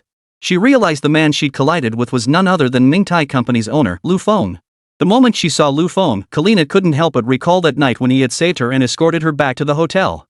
This made her perpetually icy expression flush slightly, and she became noticeably flustered. Mr. Lu, I'm terribly sorry. I'll compensate you for a new suit. Lu Feng hadn't expected to run into Karina here. Before he could respond, the system's options appeared before him once more. You accidentally bumped into Karina in the restroom, and now both your clothes are stained. But you two have a meeting coming up soon, so here's what you decide to do. Option 1, successful men don't sweat the small stuff. Just wear the dirty clothes to the meeting, no one will dare call you out on it anyway. Reward, a pair of leather shoes exclusive to confident men. Option 2, make Karina immediately compensate you with a new suit. Then, during the upcoming meeting, make life difficult for Ori Games in every possible way. Reward, a state-of-the-art professional gaming PC. Option 3, help Karina prepare a new outfit, have her change in your office, and secure her agreement to accept a $20 million investment from Ori Games. Reward, double the investment amount from Ori Games. Lu Feng's gaze was instantly drawn to the reward for the third option. He smiled faintly, but we can't exactly show up to the meeting in dirty clothes, can we? Lu Feng waved his hand, signaling Karina to follow him to his office. He then used the desk phone to contact Huang Lan, prepare 2 sets of clean clothes, 1 men's and 1 women's, and have them delivered to my office immediately. Karina, clearly not expecting Lu Feng to arrange her attire, responded with some embarrassment, I can prepare my own clothes. Lu Feng replied calmly, this is my company. Having my staff handle these matters will be faster. Huang Lan's efficiency was indeed remarkable. Within 5 minutes, both sets of new clothes arrived at the office. The clothes are here. You can change right here. Lu Feng handed the clothes to Karina, whose expression clearly showed surprise. She replied hesitantly, this might not be appropriate here. I'll just change in the restroom outside. Just as Karina started to head out, Lu Feng remarked meaningfully, as the president of Ori Games, it seems rather unbecoming for you to change clothes in such a hurry in the restroom. If our company's management saw that, it might affect our cooperation. Lu Feng's words made Karina hesitate. She glanced up at Lu Feng, only to find he had already turned away. His gesture warmed Karina's heart. Recalling how he had saved her last time, she felt he wasn't that kind of person. So she promptly took off her dirty clothes. But as she pulled the zipper at the back of her skirt, it suddenly got stuck. This left her feeling quite embarrassed. No matter how hard she pulled, the zipper stubbornly refused to budge. Are you ready? Let's head to the conference room together, Linny suddenly asked. Karina hadn't anticipated such an awkward predicament. Left with no choice, she turned to Lu Feng for help. Lu Feng, could you come over and give me a hand? This is kind of embarrassing to say, but the zipper seems to be stuck. The moment he heard the zipper was stuck, Lu Feng instantly recalled the scene from last time at the men's clothing store, when Qin Shueya had helped him undo his belt buckle. Are you sure you want me to help? Well, I just can't get it up myself. Since Kalina had already said that, Lu Feng slowly turned around. He caught sight of Karina in a position that was easy to misinterpret, one hand holding her skirt, the other resting on the sofa back. Karina's figure was already stunning, and now, presenting herself to Lu Feng in this manner, she delivered a powerful visual impact. He walked slowly behind her. Just as his hand touched the zipper of her skirt, Karina's face flushed visibly. Lu Feng tentatively tugged at the zipper, discovering it seemed genuinely stuck. Finally, with no other option, he gently placed his hand on Karina's waist to leverage the zipper open. But the moment his hand touched her waist, Karina let out a muffled groan. Ah! Karina instantly realized her slip-up and clamped her mouth shut. She endured the discomfort in her waist, struggling hard not to make a sound. Fortunately, Lu Feng finally managed to pull the zipper up, and Karina breathed a sigh of relief. Her face was flushed crimson, and she could even feel her cheeks burning slightly. Mr. Lu, thank you, Karina murmured, avoiding his gaze entirely. She quickly smoothed her hair and hurried out of the office. But the moment she opened the office door, she bumped into Huang Lan, who had come to deliver documents to Lu Feng. Chapter 110, Doubling the Investment Amount. Huang Lan had been puzzled as to why Lu Feng would suddenly need a woman's dress. Only then did she realize the dress was intended for Karina, the president of Ori Games. Inside the conference room, Ori Games staff suddenly noticed Karina's flushed cheeks. But they didn't think much of it, assuming the heat in the conference room was causing her flush. Then, feigning composure, Karina stated, Mr. Lu, Ori Games intends to invest in the esports entertainment company under Mingtai Group. We at Ori take this partnership very seriously. What are your thoughts, Mr. Lu? Lu Feng gave a faint smile and replied leisurely, well then, I'd like to see just how much sincerity you at Ori are willing to offer. Karina understood Lu Feng's meaning. He clearly wanted to gauge how much investment Ori was willing to commit. After consulting with the senior executives beside her, she replied with a serious expression, we intend to invest 10 million yuan into Mingtai's esports entertainment company. What do you think? In truth, 10 million was no small sum. Even Mingtai's executives present in the conference room felt Ori had demonstrated considerable sincerity. All eyes turned to Lu Feng, who replied, "Our esports entertainment company under Mingtai currently has numerous businesses eager to partner with us. 10 million is far too little. Unless you can add another 10 million, we won't even discuss it." The statement left the entire conference room stunned. Neither the Ori nor the Mingtai representatives had anticipated Lu Feng demanding a 20 million investment right off the bat. This left the Ori Games executives deeply displeased, with some already murmuring discontent under their breath. "This is outrageous. Mingtai is clearly toying with us. This is an investment, not charity. Why should we give them 20 million? I say we just walk out. We shouldn't be partnering with a company like this in the first place." Karina's expression grew complex. She clearly hadn't anticipated Lu Feng making such a demand either. She lifted her head and suddenly locked eyes with Lu Feng. This made Karina flush even more, her breathing becoming slightly erratic. But as the president of Ori Games, she couldn't afford to show any sign of panic. Karina forced herself to steady her emotions, but Lu Feng spoke up at that moment. "Miss Karina, I've already stated my demands. Whether you choose to fulfill them is entirely up to you." Lu Feng continued to watch Karina, a faint smile playing on his lips. Yet that smile alone was enough to send Karina's thoughts into a whirlwind. Her mind was now filled with the image of Lu Feng placing his hand on her waist to zip up her dress. She even recalled the last time he had rescued her at the restaurant and escorted her back to her hotel. Karina swallowed unconsciously. Not wanting to lose her composure in such a setting, she took a deep breath to steady herself. "I need to submit this request to headquarters, Mr. Lu. Please wait a moment." After Karina left the conference room, Mingtai's senior executives turned to Lu Feng and asked, "Mr. Lu, did you ask for too much? 20 million is a bit excessive, isn't it?" "Indeed. While many companies want to partner with Mingtai, there's simply no other game company with the caliber of Ori." Lu Feng leaned back in his chair, his expression calm as he replied, "Don't worry. I've got it covered." With Lu Feng having spoken so decisively, the Mingtai executives naturally had nothing more to say. Soon, Karina returned to the conference room. She addressed Lu Feng with great solemnity, "Mr. Lu, Ori agrees to the investment amount of 20 million. May our future cooperation be fruitful." The moment Karina uttered those words, the entire Ori team fell silent. They never imagined headquarters would approve such an outrageous investment amount from Mingtai. As Lu Feng and Karina signed the contract, the system's notification echoed in his mind. Double reward triggered, Ori Games' 20 million investment amount doubled. Account balance increased by 40 million. A faint smile touched Lu Feng's lips. Earning 40 million so effortlessly felt incredibly satisfying. After the Ori Games delegation left the company, Lu Feng planned to find a place for lunch. But as soon as he reached the lobby, a pair of slender, pale hands suddenly appeared before him. Following the line of the arms, Lu Feng saw that Karina had been waiting for him downstairs all along. She held a red gift box in her hands, her expression slightly bashful as she tried to sound serious. "Mr. Lu," she said, "to thank you for helping me these past few times, I bought you this gift."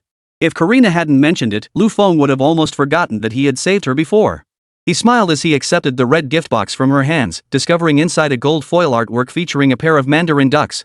From the gift's exquisite craftsmanship, Lu Feng could tell Karina had truly put her heart into it. But as he stared at the mandarin ducks on the gold leaf, he couldn't help but feel a bit puzzled. Before he could ask, Karina explained, "I know dragons and phoenixes symbolize good fortune in your country. I couldn't find a dragon design, so I got you a phoenix instead." Lu Feng couldn't help but feel both amused and exasperated at that moment. He explained in a gentle tone, "Miss Karina, it seems you need to learn more about the culture of our dragon kingdom.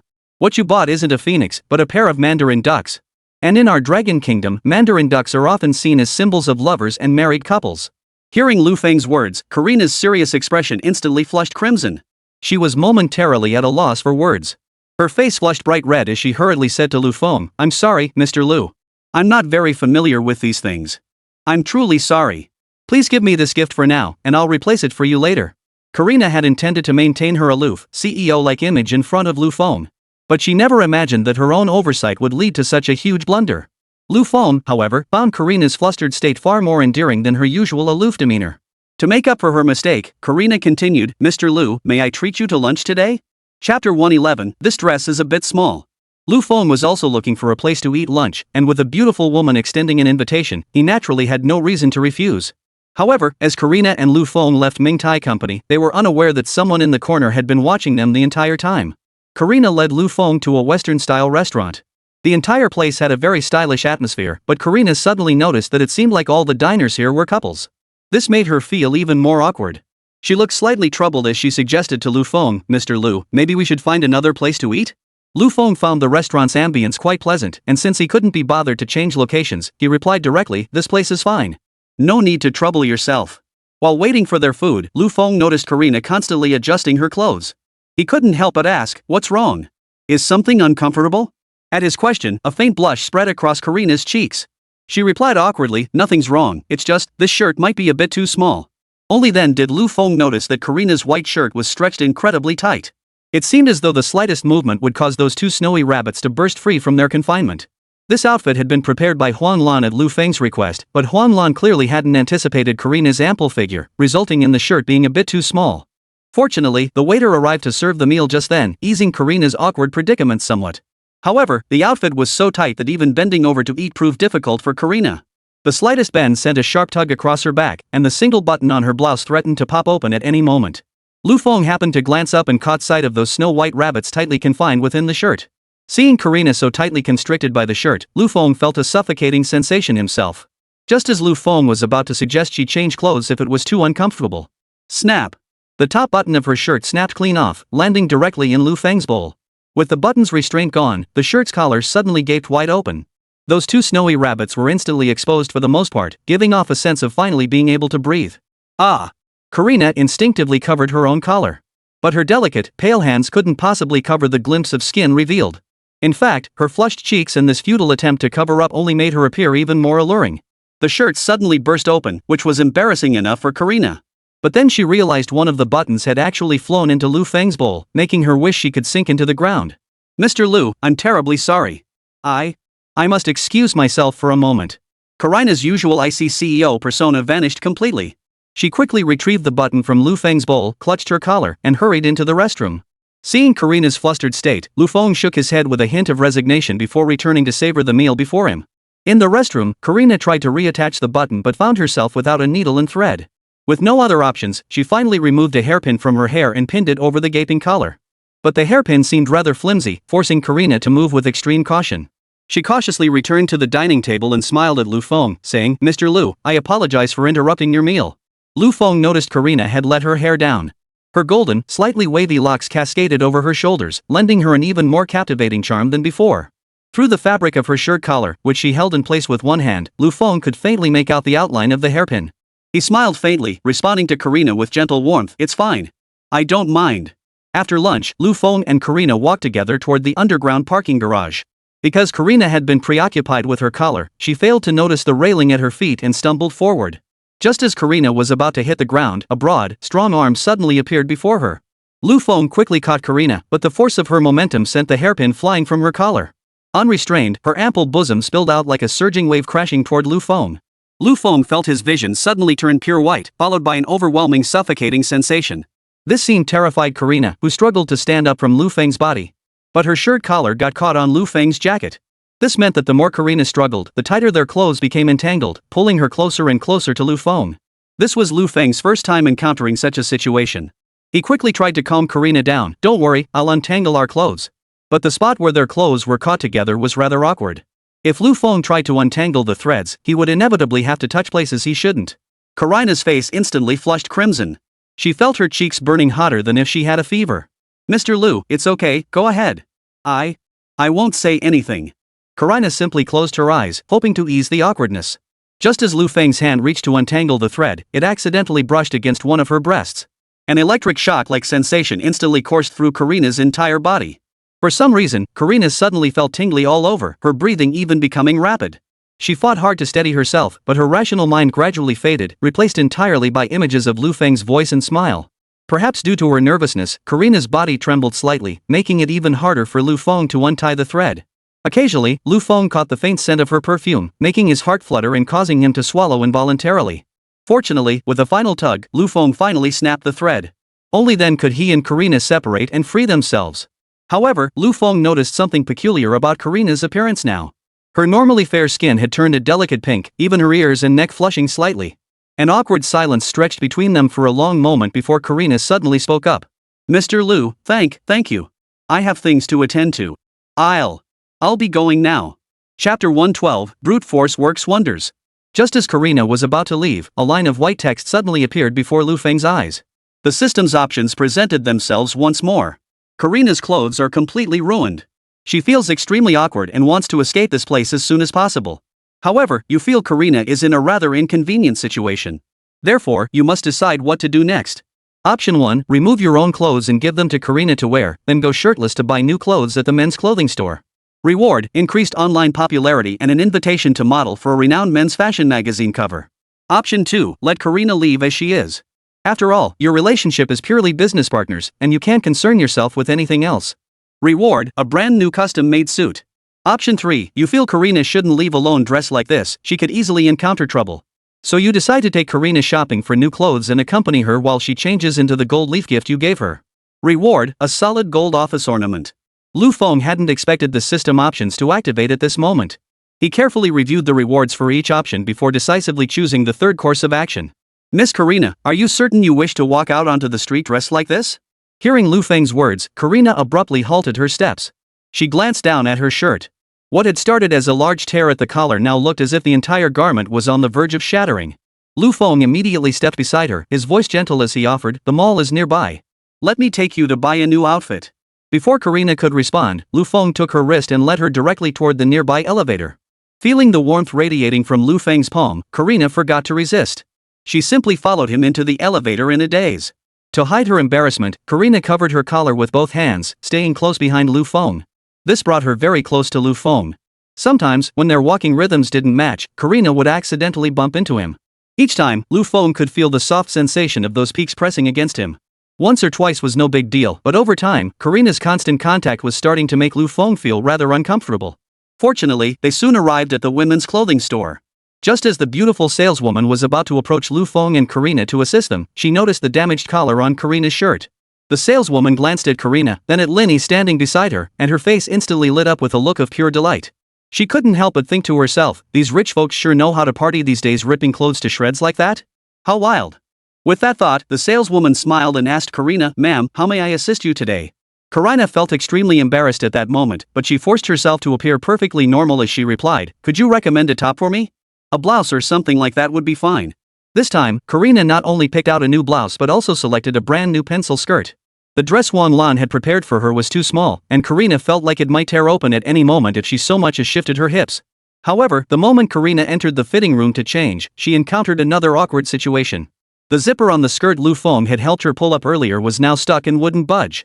After numerous failed attempts to pull it down herself, Karina had no choice but to ask a salesperson for help. Unfortunately, all the staff had gone to the back to restock, leaving the store completely empty. Lu Feng saw Karina peeking out of the fitting room, looking around anxiously. He asked in confusion, "What's wrong?" Karina really didn't want to bother Lu Feng again, but she had no idea when the staff would return, and she couldn't stay trapped in the fitting room forever. After much hesitation, Karina steeled herself and said to Lu Feng, My zipper got stuck again. I might need your help once more." Truthfully, Karina desperately wanted to maintain her image as the aloof CEO. But today had been one mishap after another, leaving even her feeling helpless. The fitting room was already cramped, and the moment Lu Feng stepped inside, Karina suddenly felt the space grow even more crowded. To leverage his strength and pull the zipper up, Lu Feng gently placed his hand on Karina's waist. This caused Karina to instinctively gasp. "Ah!" Karina quickly covered her mouth, closing her eyes tightly to stifle any sound. She was already nervous, and the stuffy, hot fitting room only made things worse. Her cheeks flushed red and sweat began to bead on her skin. Lu Feng tugged at the zipper a few times, but it was stuck again. "Don't worry, it'll be fine in a moment." Lu Feng soothed Karina's nerves, then gave the zipper a sharp tug with his right hand. Snap! The sound of fabric tearing echoed as Lu Feng finally managed to pull the zipper open. But Lu Feng's force was clearly too great, causing the entire pencil skirt to tear apart instantly. The moment the zipper ripped, Karina's slender waist was completely exposed before Lu Feng's eyes. Especially those two even more voluptuous snow rabbits that instantly sprang free, forcing Lu Feng's eyes to widen in shock. Lu Feng quickly regained his composure, swallowed hard, and said to Karina, "Alright, I'll step out now. You can continue trying on clothes." Lu Feng hurriedly exited the fitting room, just as the store clerk returned from the back room. The beautiful saleswoman spotted Lu Feng emerging from the fitting room, his face flushed crimson. She sensed the scent of gossip in the air once more. She couldn't help but inwardly marvel, TSK, rich people sure do play differently. When Karina emerged from the fitting room again, she had resumed her usual aloof, CEO-like demeanor, as if nothing had happened. Stepping out of the women's clothing store, Karina addressed Lu Feng with solemn seriousness, "Mr. Lu, I'm truly sorry for the trouble today. I'll replace that gift for you later and find another chance to give it to you properly." Lu Feng suddenly remembered the system task remained unfinished. He immediately replied to Karina, "I happen to have some time. Why don't I accompany you to exchange it? It's better than you misunderstanding our Dragon Nation's culture and causing another embarrassing mix-up. Karina was taken aback. She hadn't expected Lu Feng to offer to accompany her. Chapter 113, I have a date with this beauty. Mr. Lu, this might be too much trouble for you. Actually, I could go by myself. Karina visibly grew uneasy. Lu Feng replied calmly, no trouble at all. I'll go with you. Soon they arrived at the jewelry store where Karina had originally purchased the gift. Karina spoke directly, I bought a gold leaf gift here last time, but it's not quite suitable. I'd like to exchange it now. Hearing this, the clerk smiled broadly and replied, I'm sorry, ma'am, but we don't accept returns or exchanges once an item has been sold. Karina paused in surprise before addressing the clerk, but I have the receipt. It states that if there's an issue with the merchandise, I can return it to you. After saying this, Karina pulled out the gold foil featuring a mandarin duck design, and I don't need a refund, just exchange it for another one. The clerk glanced at the gold foil Karina presented, maintaining her smile as she said, I'm sorry, ma'am, but your gold foil shows no signs of damage. Our store does not offer exchanges. Seeing no way to exchange the gift, Lena considered buying a new one for Lu Feng instead. But just then, the beautiful store manager beside her hurriedly interjected, I recognize you. You're the investor of promised jewelry. Lu Feng looked up, his gaze locking with a woman in a red qipao. She beamed with delight. Mr. Lu, it's a pleasure. I'm good friends with Jian Yuru, the owner of Promised Jewelry. I saw you at Promised Jewelry's new collection preview last time, though you probably don't remember me. Lu Feng gave the woman a meaningful look. He hadn't expected the owner of this jewelry store to recognize him. Mr. Lu, this must be your friend? I'm terribly sorry. I'll have them replace your friend's gift immediately. The beautiful store manager had barely finished speaking when the sales clerk promptly handed Karina the gold foil bearing the auspicious dragon phoenix design. As Lu Feng and Karina prepared to leave, the beautiful store manager swayed her slender waist and hurriedly stepped in front of Lu Feng. Mr. Lu, I've actually admired you for quite some time. Would you consider joining me for dinner tonight? Seeing the beautiful store manager approach Lu Feng with such enthusiasm, Karina suddenly felt a strange sensation in her heart. Frowning, Karina looked at the beautiful shop manager. For some reason, she felt a deep-seated aversion to this woman. Especially when the shop manager's ample curves brushed against Lu Feng's arm in a teasingly close yet distant manner, Karina felt even more uncomfortable. With such a curvaceous beauty and a cheongsam swaying beside him, Lu Feng couldn't help but feel a tingling sensation. He truly didn't want any entanglement with this beautiful shopkeeper, but the woman kept hovering around him, even deliberately initiating physical contact. Just then, a line of white text slowly appeared before Lu Feng's eyes. The system's options manifested once more. You originally came with Karina to exchange a gift, but the beautiful owner of the jewelry store clearly has an interest in you and has invited you to dinner. What will you do next? Option 1, how could you refuse such an invitation from a beauty? You accept her invitation outright and arrive in full formal attire that evening. Reward, enjoy half-price discounts on gold jewelry purchases before midnight tonight. Option 2, you feel not just anyone can invite you to dinner, especially a flighty woman like her. You decline her invitation outright, stating you have no interest in her and telling her to give up hope. Reward, 1 muscle-building and bone-strengthening pill. Option 3, you drape your arm around Karina's shoulder, politely decline the woman's invitation by mentioning you already have plans with Karina tonight, and escort Karina back to Ori Games. Reward, an additional 5 million investment from Ori Games. Seeing the 3 options presented by the system, Lu Feng naturally chose the third option without hesitation. He immediately wrapped his arm around Karina's shoulder, startling her. Lu Feng then responded to the beautiful store manager, I'm sorry, but I already have plans with this lady tonight. Please excuse me. Seeing Lu Feng hold Karina like that, the beautiful store manager felt her heart shatter. Her expression froze on her face. Under her stunned gaze, Lu Feng walked straight out of the jewelry store with Karina in his arms. Once outside, Karina quickly stepped back a few paces.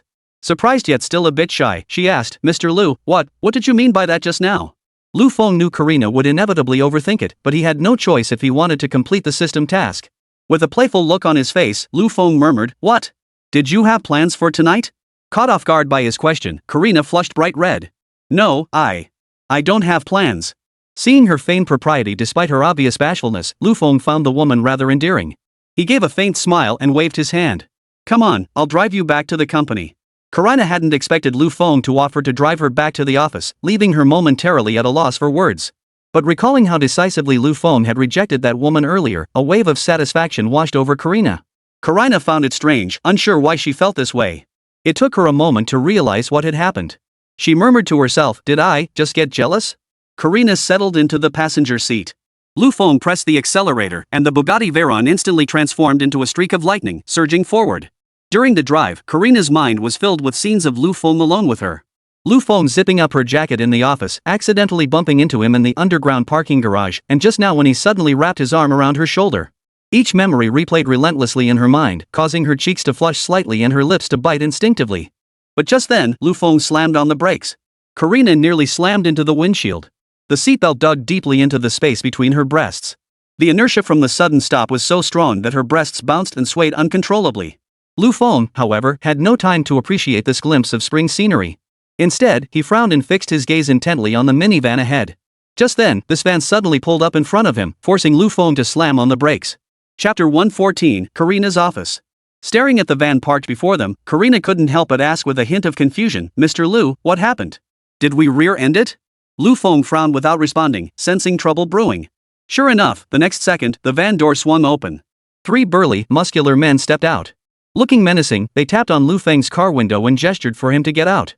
Seeing this, Karina grew flustered. "Should we call the police?" Lu Feng gave a faint, dismissive smile. "It's nothing. I'll handle it." Opening his door, Lu Feng fixed his gaze on one of the men and asked coldly, "What's your problem?" The man pointed at Lu Feng and shouted, "You piece of, can't you drive? Think you're hot stuff just because you drive a fancy car? Pay me back now." Lu Feng burst out laughing, staring at the man as if he were an idiot. "I didn't even touch you. Why should I pay you? Broke as a joke, huh?" Hearing Lu Feng's retort, the man's temper flared instantly. He raised his hand, ready to slap Lu Feng across the face. But Lu Feng's physique now was nothing like it used to be. He grabbed the man's wrist and asked coldly, "Someone else must have told you to pick a fight with me, right? Spill it. Who sent you?" A flicker of guilt crossed the man's face before it hardened into a vicious glare. "Damn it, you're clearly asking for it." Before the man could strike, Lu Feng delivered a powerful kick that sent him flying several meters away. The other 2 burly men seized the opportunity to rush to the passenger side, intending to drag Karina out of the front seat. But the moment they opened the door, Lu Feng delivered a flying kick followed by an uppercut, knocking both men flat on the ground. Karina clearly hadn't processed what was happening yet. She turned her head just in time to see Lu Feng standing on one of the men's spine. "My patience is limited. Don't make me ask the same question twice."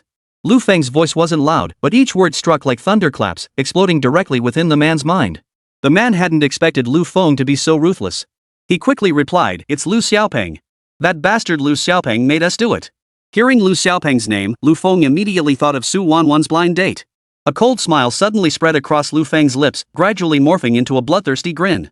Snap! A sudden cracking sound echoed as Lu Feng crushed the man's hand bones under his foot. "Ah!"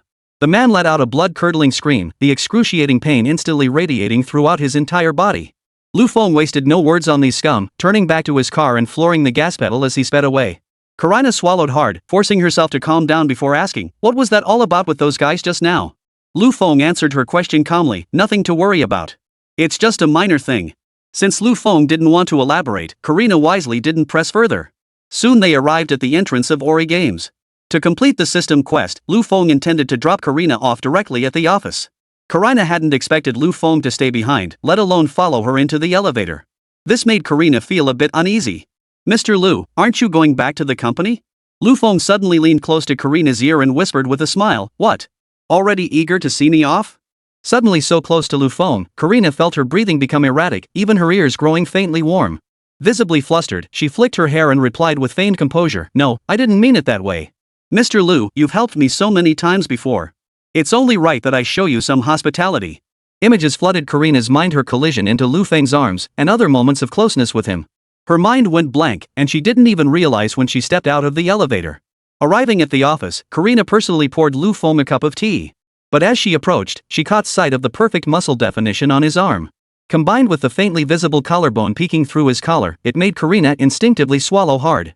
So engrossed in the sight, Karina accidentally walked past him, spilling the entire cup of tea over Lu Feng. "I'm so sorry, Mr. Lu. I didn't mean to." Karina hurriedly grabbed tissues from the desk to wipe the water off his clothes. Lu Feng joked, "Looks like you're still holding a grudge after bumping into me at the office today." Though it was meant as a joke, Karina's cheeks flushed visibly. While dabbing at the spilled tea, Karina protested, "I'm not."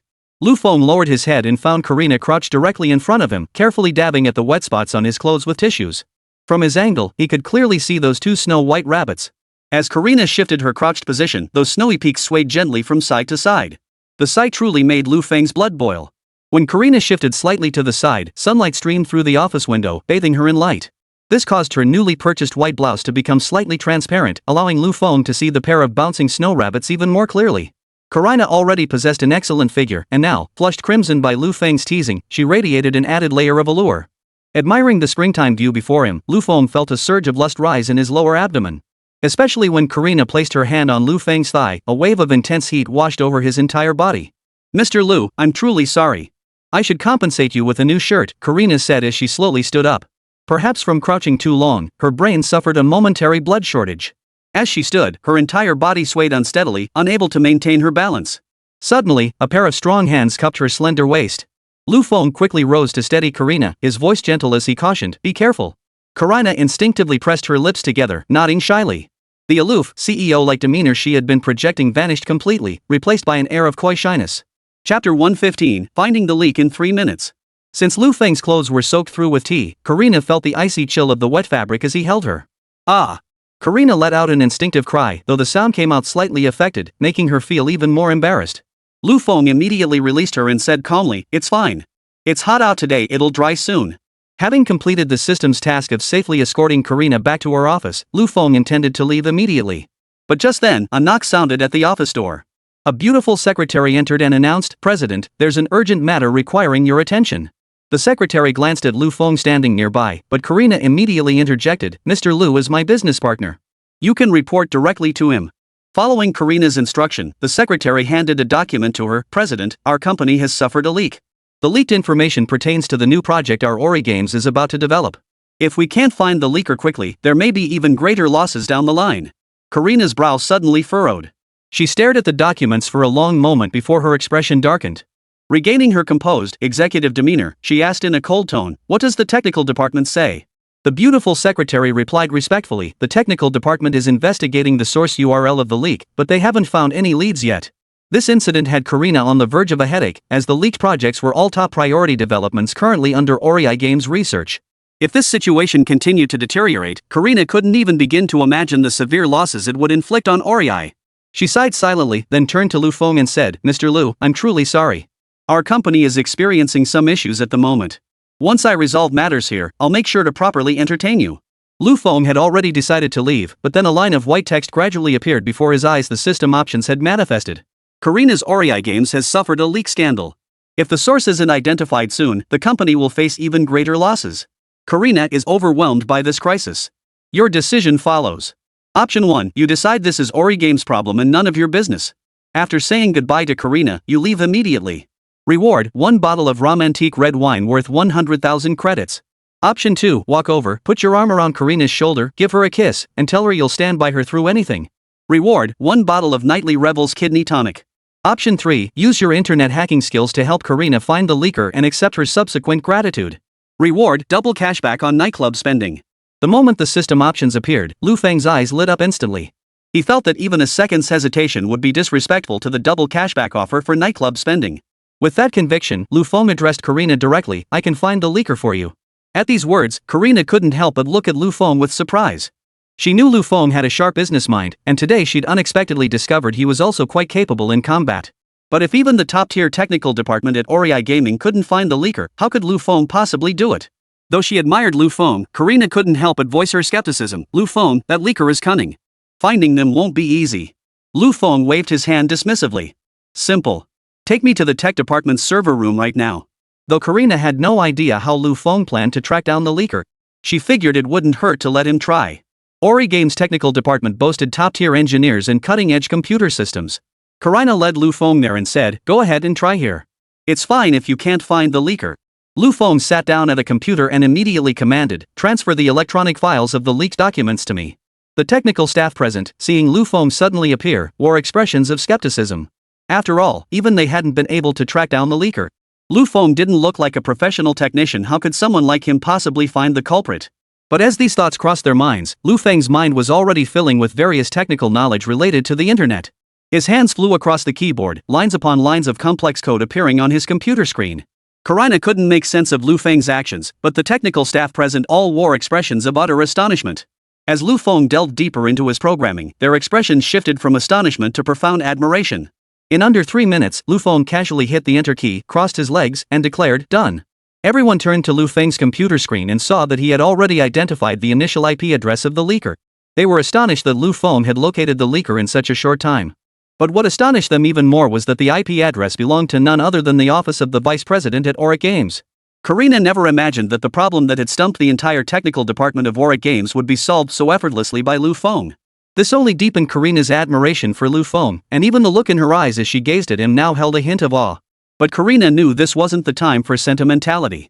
Her expression immediately turned serious as she addressed the person beside her. Confirm whether Vice President Smith is in his office. If he's there, have security restrain him immediately. Soon, Auric Games security personnel pinned a middle-aged man in his 40s to the ground. Karina and Lu Feng slowly approached the vice president's office door. The moment Smith saw Karina, he immediately protested, "Miss Karina, I don't understand what I did wrong. Why are you doing this to me?"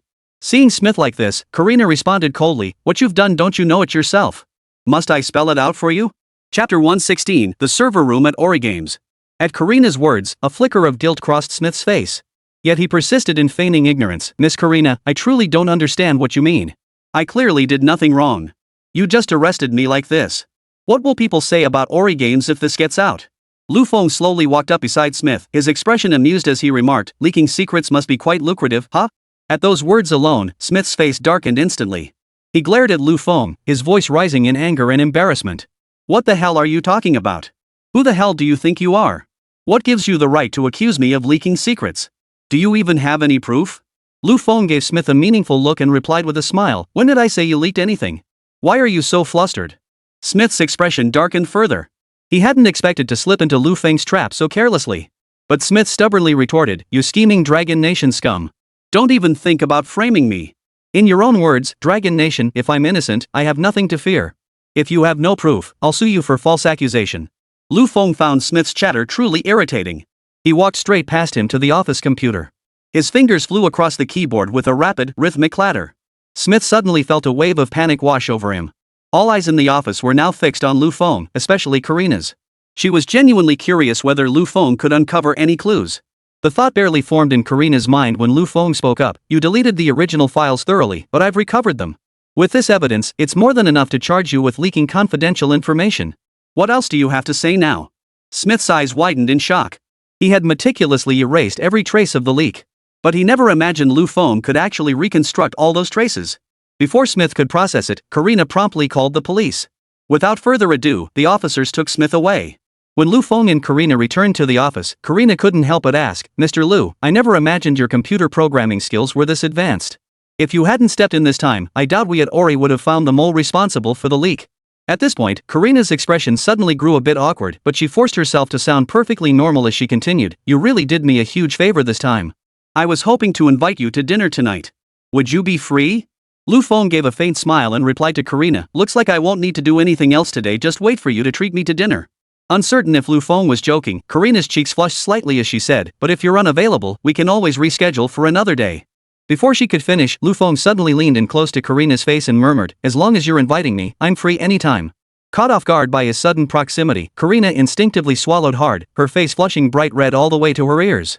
Lu Feng accidentally glanced down and caught sight of the faint blush spreading across Karina's neck. This made her collarbone appear even more snow-white, a sight that truly delighted Lu Feng.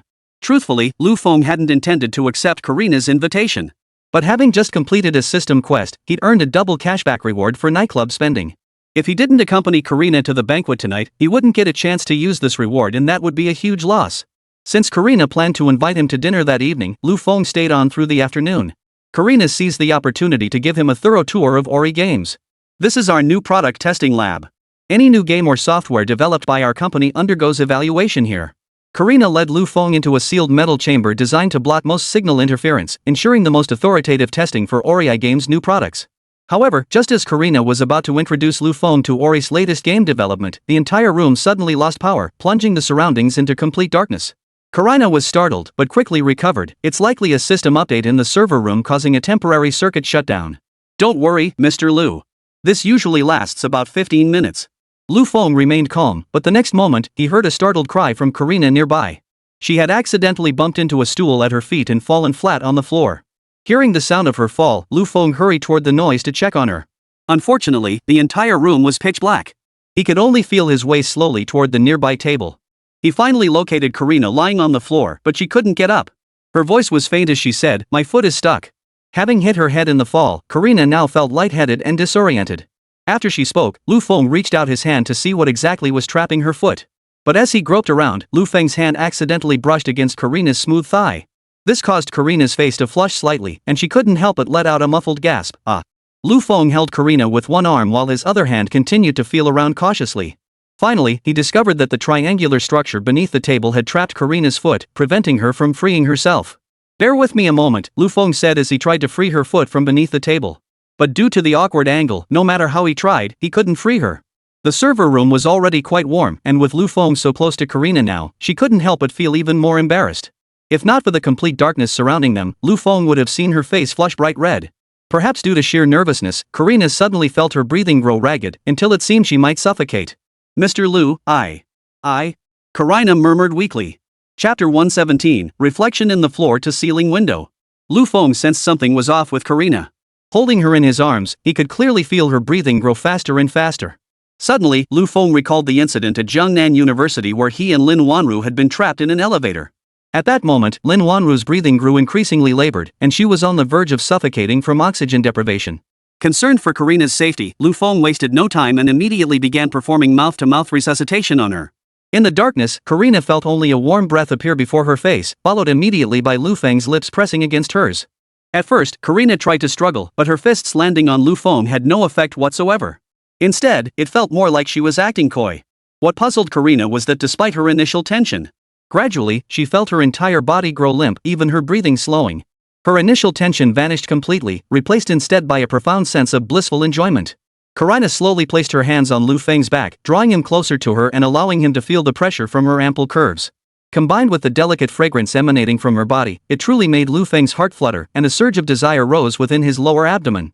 Suddenly, the lights in the entire machine room flickered on, and the air conditioning system restarted. Karina instinctively opened her eyes, locking gazes with Lu Feng. Her eyes widened in shock, her face flushing crimson at a visible pace as she struggled to break free from his embrace. "Ah!" But before she could shift aside, a sharp pain shot through her trapped foot. This left her lying flushed in Lu Feng's arms, utterly at a loss for words. Lu Feng reached under the table to the triangular structure beneath it. This time, he quickly freed Karina. "Just a little red and swollen, but thankfully no injury," Lu Feng said gently, looking down at Karina in his arms. At that moment, Karina's image as a cold-hearted CEO vanished completely. She resembled a shy little kitten nestled in Lu Feng's arms. She turned her face away, trying hard not to meet Lu Feng's gaze, her voice faint as she replied, "Thank you." Lu Feng helped Karina to her feet, but her ankle still ached, causing her to lose her balance and tumble back into his arms. This brought Lu Feng face to face once more with the immense pressure from those snow-white breasts. He even felt them bounce slightly, nearly causing him to lose his balance. Karina hadn't expected today to be such a series of mishaps. Blushing fiercely, she hurriedly said, "I'm sorry. I didn't mean to." Now, Karina dared not meet Lu Feng's gaze. The mere sight of his eyes filled her mind with unspeakable images. She didn't want it to be this way, but Lu Feng had saved her time and time again, and they'd shared so many intimate moments. For Karina, perpetually single, this was overwhelming. She felt that if Lu Feng held her any longer, her mind would go completely blank. Back in the office, Lu Feng noticed a brand new men's shirt laid out on Karina's desk. Karina feigned calmness as she said, "I accidentally spilled tea on your shirt earlier. I just had the secretary buy a new men's outfit." After saying this, Karina slowly walked to the window, her back to Lu Feng, and continued, "Go change into it now. If it doesn't fit, just let me know."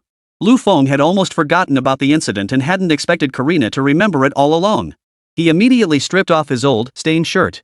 But this moment was perfectly reflected in the window glass, allowing Karina to see everything clearly. Karina's eyes widened instantly. She had just caught a glimpse of Lu Feng's abs.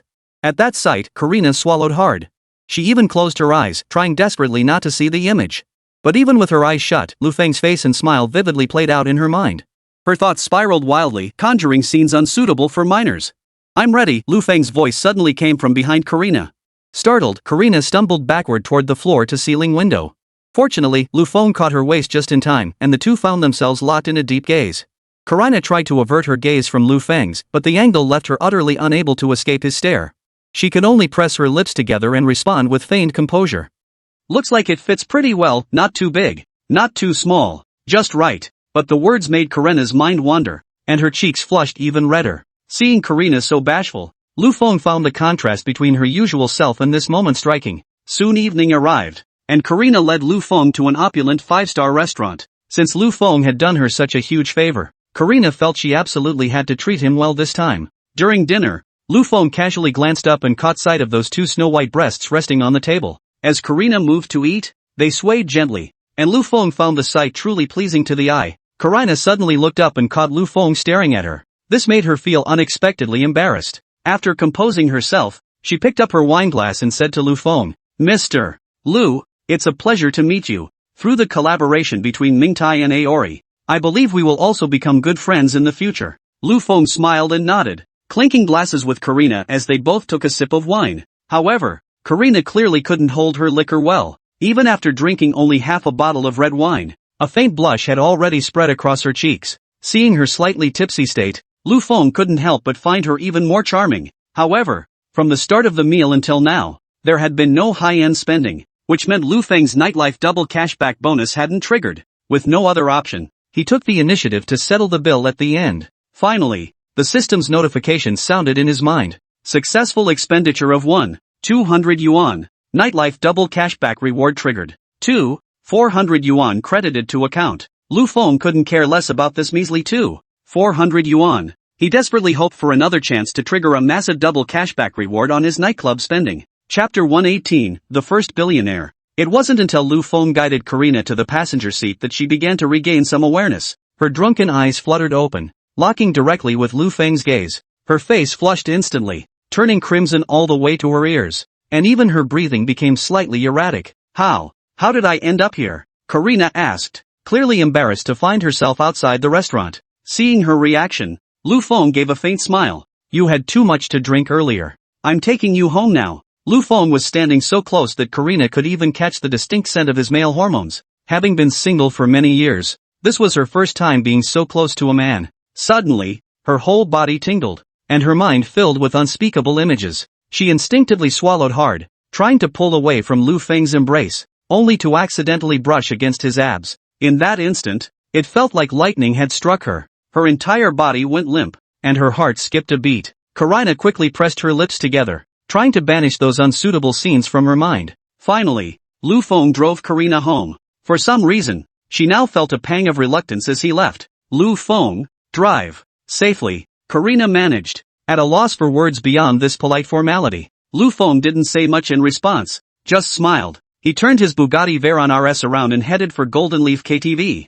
After all, he now had double cashback rewards for nightlife spending. If he didn't find a place to make good use of it, Lu Feng would surely regret it. As soon as he arrived at the entrance of Golden Leaf KTV, manager Zhang rushed over with a beaming smile. "Good evening, Mr. Lu. Please come inside." Before Lu Feng could say much, manager Zhang efficiently began making arrangements. "Mr. Lu, I'll have a deluxe private room ready for you immediately. I'll have manager Qin join you in the private room shortly. Rest assured." Hearing this, Lu Feng nodded in satisfaction. Before long, Qin Shueya arrived at the private room, but the moment she pushed open the door, she froze in place. She clearly hadn't expected Lu Feng to be inside the private room. The moment she saw Lu Feng's face, memories of what happened in the fitting room last time flooded her mind. Her face flushed crimson, and she even swallowed nervously. "Bring me those 2 bottles of top-shelf Remy Martin. Then come sit with me for a couple of drinks." Lu Feng watched Qin Shueya with an amused expression, his face adorned with a meaningful smile.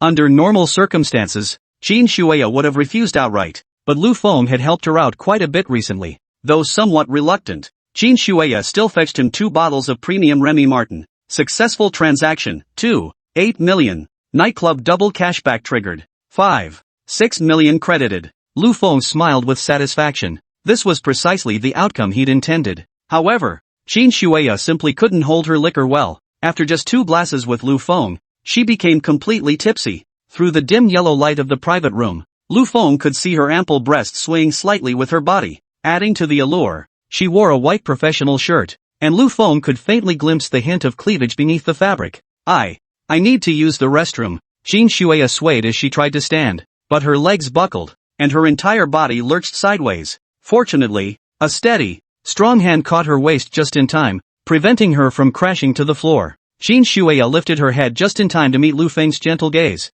Instantly, scenes unsuitable for minors flooded her mind once more. Just then, the door to the private room suddenly swung open. To Lu Feng and Qin Shueya's utter surprise, Yang Qingyao appeared at the doorway. Ever since the last incident, Yang Qingyao had been deeply worried that Qin Shuya might truly sever their mother-daughter bond. If that happened, she would never be able to marry into the Chen family. Therefore, this time, Yang Qingyao had made a special trip to apologize and plead with Qin Shuya, hoping to salvage their mother-daughter relationship. But the scene before her eyes left Yang Qingyao utterly stunned. Her own mother lay flushed and flustered, hair disheveled, nestled in the arms of her ex-boyfriend. Lu Feng, you're harassing my mother again? How shameless can you be? Before Lu Feng could respond, Qin Shuya turned to Yang Qingyao with a stern look. Yaoer, how could you speak to Lu Feng like that? Lu Feng has helped me a lot recently. He's not what you think he is. You already offended Lu Feng last time. This time, I absolutely won't allow you to continue acting out. Qin Shuya was actually being this harsh with her over Lu Feng?